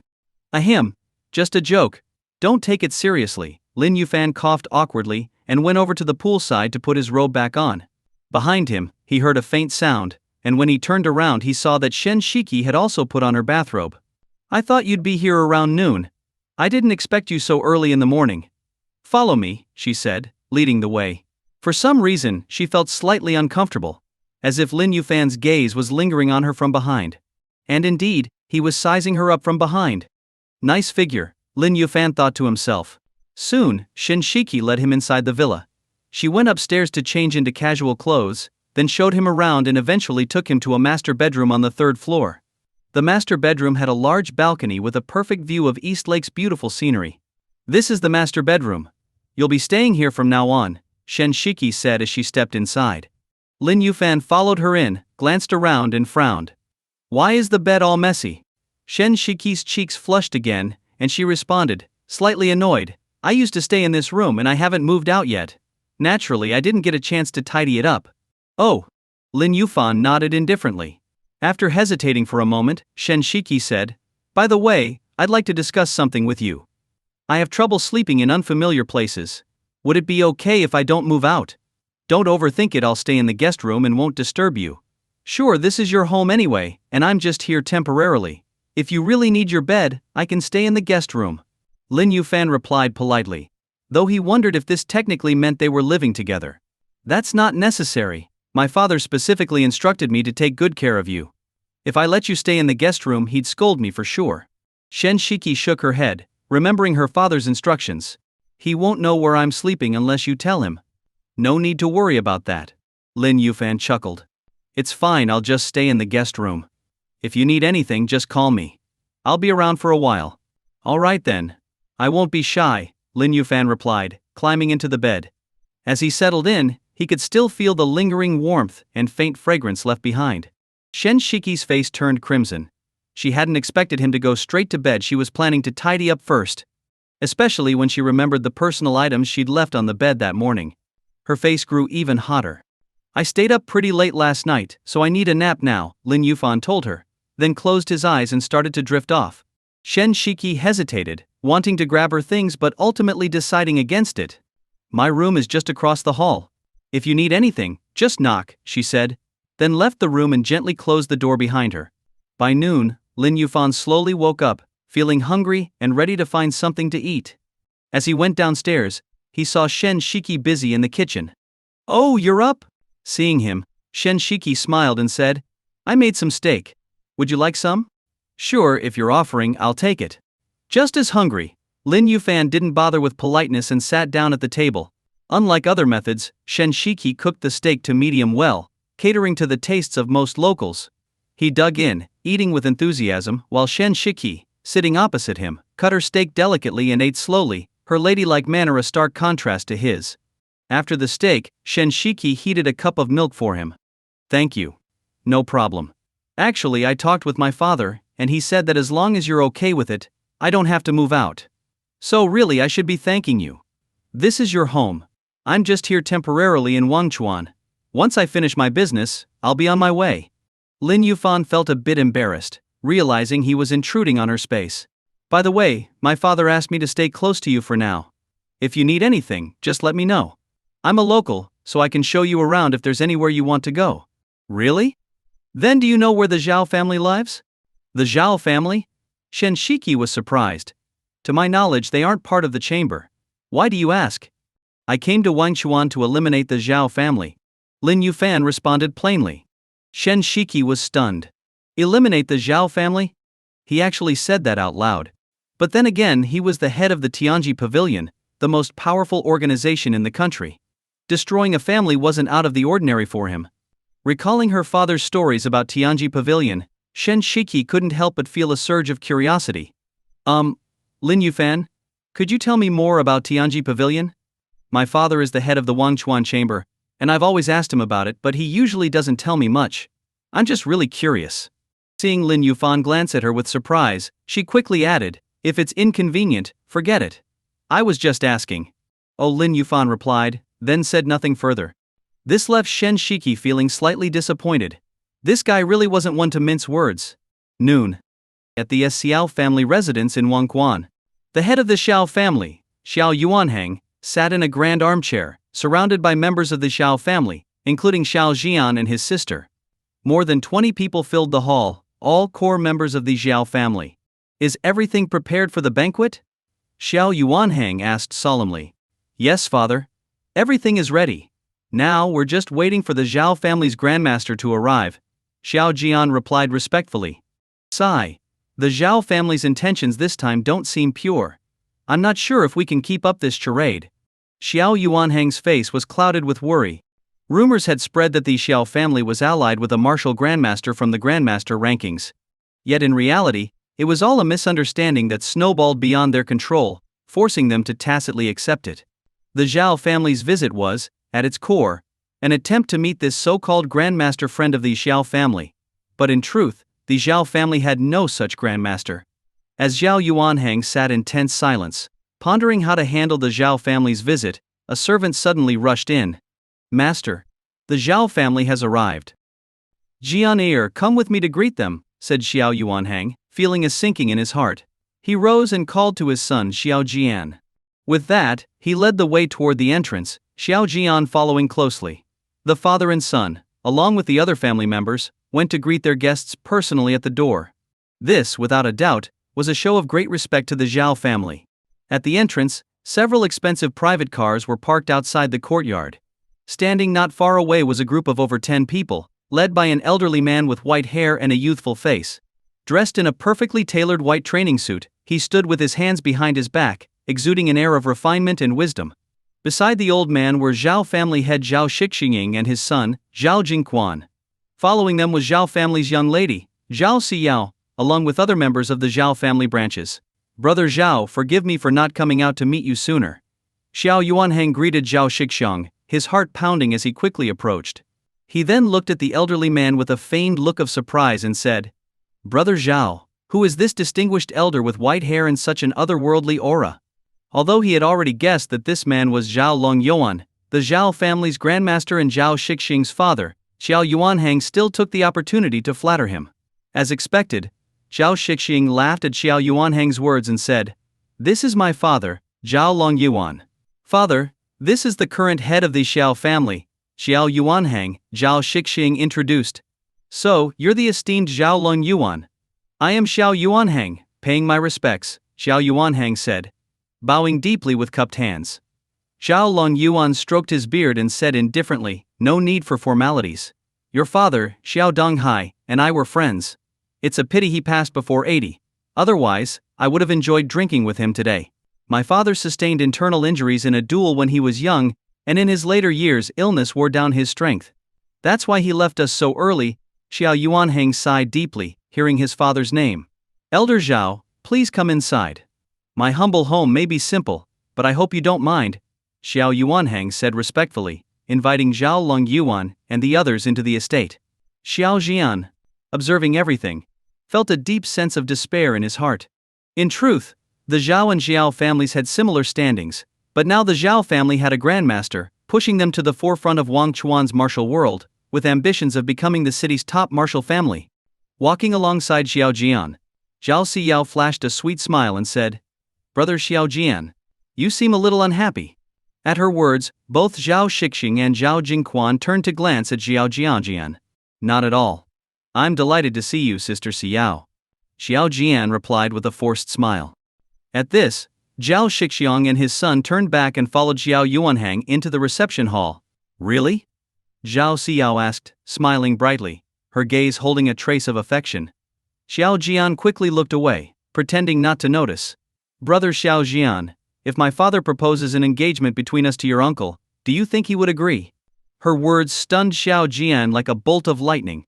With the Zhao family's current influence, his father Xiao Yuanhang would likely be eager to establish marital ties with the Zhao family.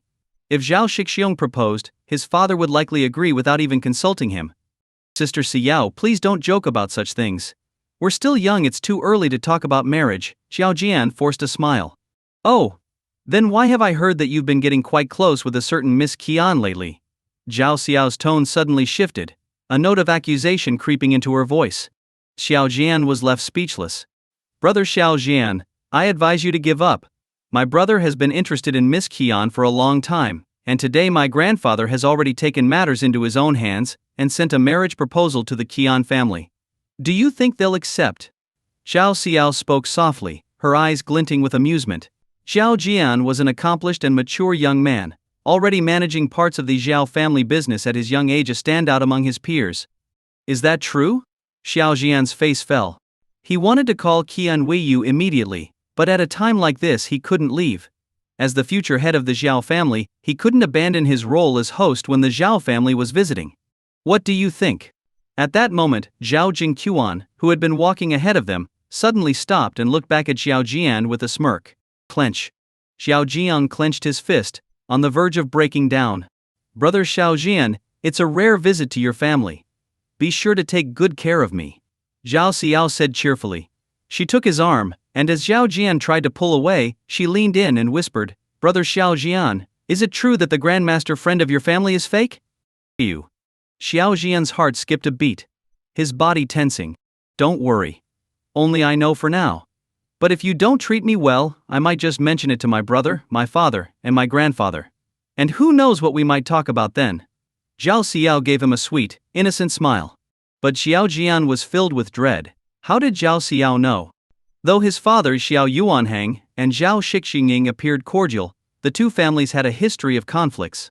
If the Zhao family discovered that the Xiao family had no grandmaster, they might seize this opportunity to eliminate the Zhao family and take over their assets. After all, who would refuse a chance to expand their wealth? "Sister Xiao, don't worry.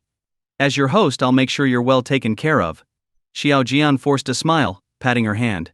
The Zhao family's visit, though officially a courtesy call, was undoubtedly to probe into the identity of the Xiao family's supposed grandmaster. Fortunately, Xiao Yuanhang had prepared a response. Elder Zhao, you've come at a bit of an unlucky time. Just 10 days ago, Master Lin reached a bottleneck in his training and is now in seclusion. As for where he's practicing, I only know it's somewhere on Wuyu Mountain in the suburbs. When I have the chance, I'll visit him. If he's finished his seclusion, I'll inform you immediately. Xiao Yuanhang spoke apologetically. Hearing this, the Zhao father and son exchanged looks, unable to tell if it was true or not. But Zhao Long Yuan, the Zhao family elder, merely chuckled, showing little concern. No problem. When Master Lin returns, please let him know we'd like to visit. Certainly, certainly. Xiao Yuanhang nodded repeatedly. With Master Lin away, I won't stay too long.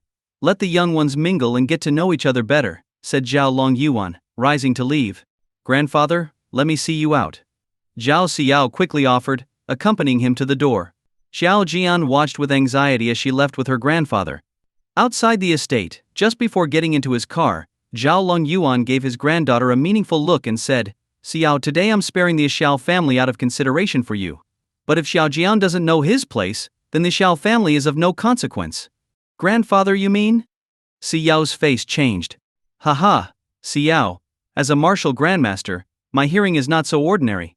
Did you really think I wouldn't hear what you and Xiao Jian were whispering about? With a hearty laugh, Zhao Long Yuan got into the car. Xiao's heart skipped a beat, but she realized that since her grandfather had said so, the Zhao family would be safe for the time being. She set aside her thoughts and casually turned back toward the Zhao family estate. Just as she was about to re-enter, Xiao Jian approached quickly, looking tense. Sister Xiao. Xiao Jian called, his expression serious. Brother Xiao Jian, are you worried I told grandfather that the Xiao family doesn't have a grandmaster? Zhao Xiao smiled faintly. Xiao Jian's silence was confirmation enough. I underestimated grandfather, Zhao Xiao sighed with a wry smile. What do you mean? Xiao Jian's expression grew tense as he watched her. Everything we just talked about, grandfather heard it all, word for word. He's a grandmaster, with senses far beyond ordinary people. He was just playing along back at the Zhao estate. Zhao Xiao's words hit like a bombshell.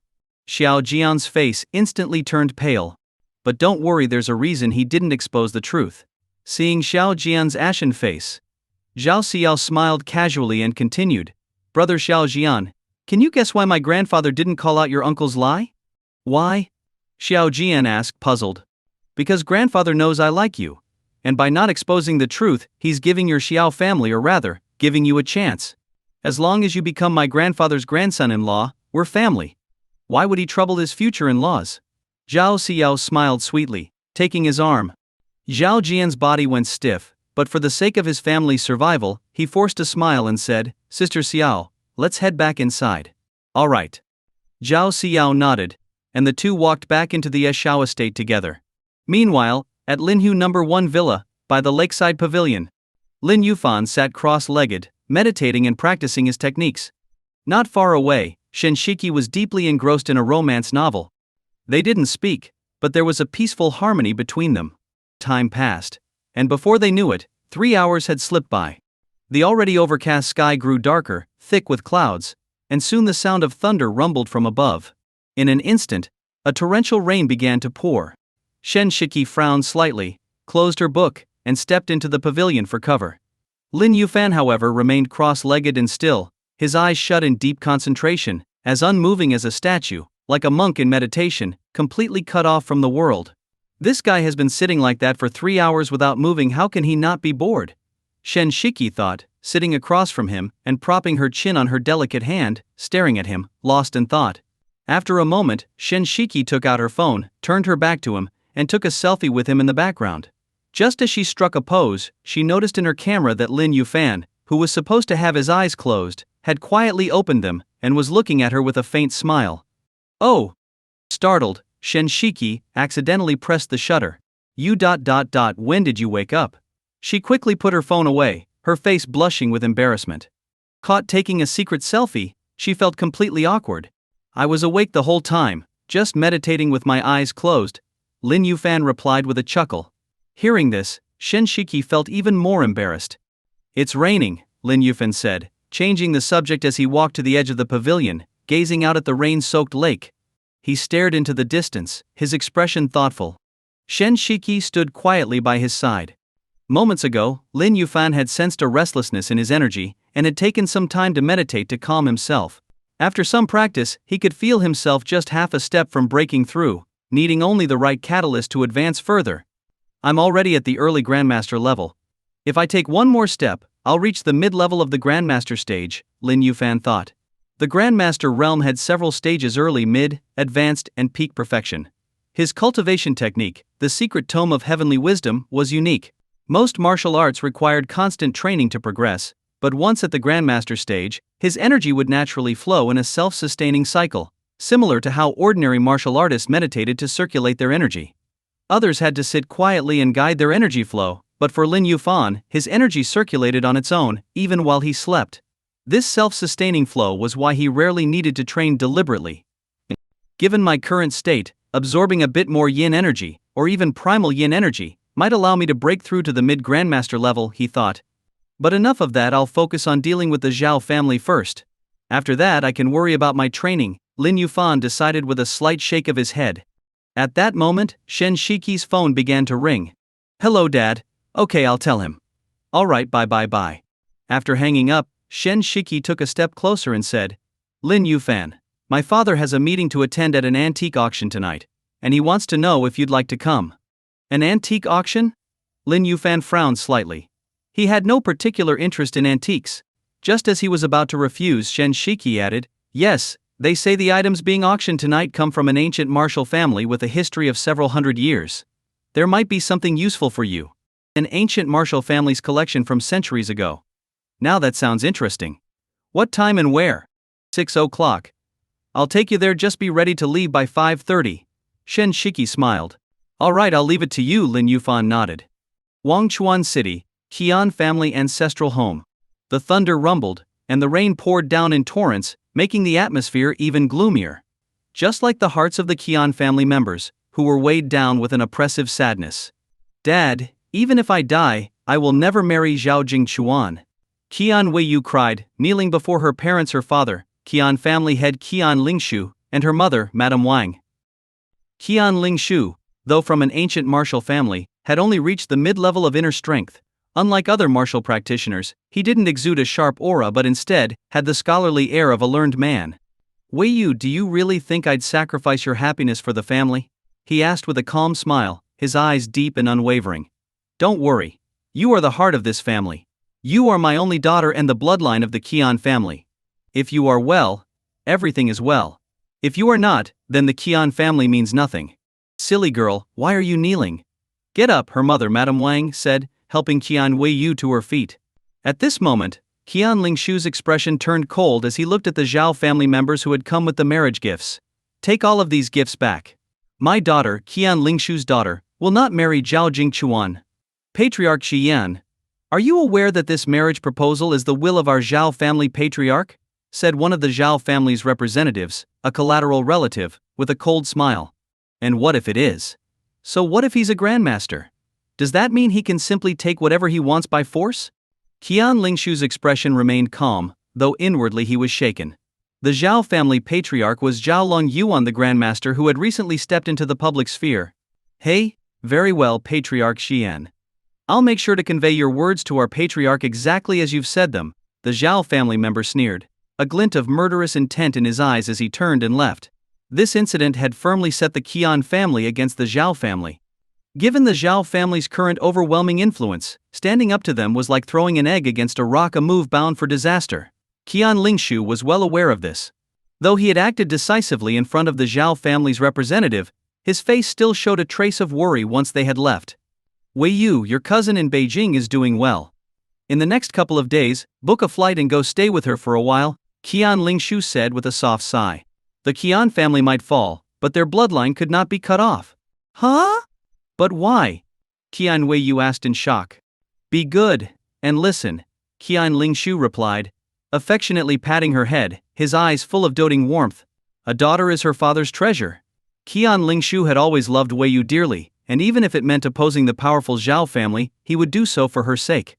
"Dad, I'm not leaving. I want to stay and face this with the Qian family." Qian Weiyu was smart. She could see in her father's eyes the plan he had in mind. "Listen," Qian Lingshu said sternly. his expression growing serious. Wei Yu, follow your father's wishes, her mother, Madame Wang, added with a solemn voice. Go find your cousin, and come back once the family has made it through this crisis. Tears welled up in Wei Yu's eyes. She understood that her parents were prepared to face death. If only our family, like the Zhao family, had a grandmaster to protect us. The Zhao family wouldn't dare to bully us like this. Qian Lingshu sighed, closing his eyes. Although he spoke without much thought, his words struck a nerve with Qian Wei Yu. Yes, if the Qian family had the protection of a grandmaster, the Zhao family's oppression could be easily resolved. With this thought, she quickly formed a plan. She nodded, pretending to accept her father's decision. An hour later, with her bags packed, she left the house. However, instead of heading to the airport, she went straight to the hotel where Lin Yuan had previously stayed. After booking a room and setting down her things, she went to knock on his old room, only to find a different guest inside. Excuse me, is Lin Yuan here? Qian Wei Yu asked politely, thinking the woman in front of her might be an acquaintance of his. Lin Yuan? Never heard of him, the woman replied, scanning Qian Wei Yu with suspicion before slamming the door. Could he have left Wan Chuan already? Qian Wei Yu's face went pale. But she wasn't ready to give up. If Lin Yuan was gone, there was still the Xiao family. Xiao Jian had been her close friend since childhood, and the Xiao family knew a grandmaster. If the Xiao family were willing to help, the Zhao family wouldn't dare trouble the Qian family. Resolved, she left the hotel and took a taxi to the Xiao family estate. When the taxi pulled up, she hadn't even stepped out before she saw Xiao Yuanhang, Xiao Jian, and Zhao family members standing at the entrance together. Among them were Zhao family head Zhao Shixiong, his son Zhao Jingquan, and his daughter Zhao Siyao. Brother Zhao, forgive us if our hospitality was lacking, Xiao Yuanhang said with a smile, bowing respectfully. Ha ha ha, you're too polite, Brother Xiao. Do visit our Zhao family estate when you have the chance, Zhao Shiqing laughed and replied politely. Certainly, I'll make it a point to visit. Xiao Yuanhang nodded with a smile. Brother Xiao Jian, I'll come find you to play next time, Zhao Siyao said, looking at Xiao Jian with a hint of reluctance. Xiao Jian smiled but didn't respond. Then, unexpectedly, Zhao Siyao leaned in, and catching Xiao Jian off guard, kissed him on the cheek. Xiao Jian froze, looking in surprise at Zhao Siyao, who now blushed shyly. In the taxi, Qian Wei Yu watched this scene unfold, her face turning pale and her heart aching as if it were being cut by a knife. Ha ha ha. Seeing his daughter's fondness for Xiao Jian, Zhao Shixiang laughed heartily, looking at Xiao Jian with a warmer gaze, as if he were already seeing a future son-in-law. Xiao Yuanhang's eyes shifted subtly, as if he were considering something. Well, Brother Xiao, we'll take our leave. I look forward to seeing you again soon, Zhao Shixiang said, finally turning to leave with Zhao Jingquan and Zhao Siyao. Once the Zhao family had departed, Qian Wei Yu, holding back her sorrow, quickly got out of the taxi and hurried toward the Zhao family's entrance. Brother Xiao Jian. Xiao Yuanhang and Xiao Jian were about to go back inside when they heard someone calling. Both turned to see Qian Wei Yu approaching. Wei Yu, what brings you here? Xiao Jian's eyes lit up, and he quickly walked over to greet her. Qian Wei Yu glanced at Xiao Jian with a complex look, then respectfully greeted his father. Hello, Uncle Xiao. So, it's young Miss Qian. You two chat, I'll leave you to it, Xiao Yuanhang said, his expression briefly shifting before he turned to head inside. Uncle Xiao, please, I beg you to save the Qian family. Qian Wei Yu suddenly blocked his path, her face full of desperation. What's this about? Xiao Yuanhang asked, raising his eyebrows in surprise. But soon, as if realizing something, his expression froze, and he gave an awkward smile. Miss Wei Yu, if this is about the Zhao family, then I advise you to seek help elsewhere. With the Zhao family's current influence, they are beyond our ability to contend with. Uncle Xiao, your family has connections with a grandmaster. If you could ask for their help, the Zhao family. Qian Wei Yu made one last plea. Ah, Wei Yu, it's not as simple as you think. You'd better look for another way, Xiao Yuanhang sighed, stepping around her and returning to the estate without looking back. Qian Wei Yu stood there, her face pale as snow. The Xiao family refused to help. Who else could she turn to? Wei Yu. Xiao Jian stepped forward, attempting to embrace Qian Wei Yu, but she pushed him away. Brother Xiao Jian, let me ask you, do you truly love me and want to be with me forever? Qian Wei Yu asked, biting her lip, her teary eyes fixed on him, as if trying to see through his soul. Of course. Xiao Jian nodded without hesitation. Qian Wei Yu said, Alright. If you can convince your family's grandmaster to help protect the Qian family, I will marry you. How about that? This. Xiao Jian's expression froze, and he was momentarily speechless. What's the matter? Are you unwilling? A hint of disappointment flashed in Qian Weiyu's eyes. So, all his talk of love was a lie. Maybe he truly cared for Zhao Xiao from the Zhao family instead. As this thought crossed her mind, her heart felt like it had turned to ash. She turned to leave. If no one could save the Qian family, then she would go directly to Zhao Jingquan. All of this stemmed from her entanglement with him. If she agreed to marry Zhao Jingquan, the Qian family's crisis would be over. Wei Yu, where are you going? Xiao Jian grabbed her wrist. To see Zhao Jingquan, she replied, her eyes dull. If you won't help, then I'll marry him. That way, the Qian family's troubles will be solved. No. Xiao Jian's face went pale. No? Just because you say so? Why is it that you can pursue Zhao Xiao but I can't marry Zhao Jingquan? Or are you just afraid of calling me sister-in-law in the future? Qian Weiyu scoffed. Weiyu, you're misunderstanding. It's not that I don't want to help you. The truth is not what you think. Do you really believe our family has a grandmaster? It's all just rumors and exaggerations. Xiao Jian, anxious to clear things up, told her the truth.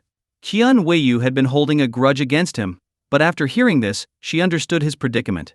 Do you think the Zhao family's visit was really just a friendly call? They only came to test the waters. And now? Zhao Longyuan already knows the truth, Xiao Jian said bitterly. So earlier, when you were acting so close with Zhao Xiao? Qian Weiyu asked in surprise. It was all just an act. I had no choice. Weiyu, don't misunderstand, I have no interest in Zhao Xiao. My heart belongs to you.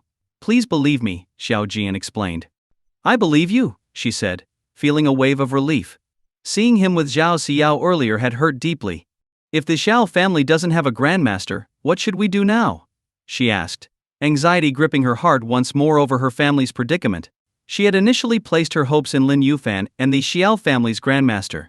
But with Lin Yufan nowhere to be found, and the Xiao family lacking a grandmaster, both her hopes had vanished.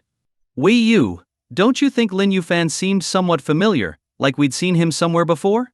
Xiao Jian asked instead of answering. Now that you mention it, yes, he did seem familiar. Have we met him before? Qian Weiyu said, startled. She had felt this sense of familiarity the first time she saw him, but had dismissed it as a coincidence. Now that Xiao Jian mentioned it too, she felt that it was no longer just her imagination, perhaps they had indeed seen him somewhere before. Do you remember the Grandmaster token I mentioned to you before? Xiao Jian said, his tone serious. What about it? Qian Weiyu asked, confused.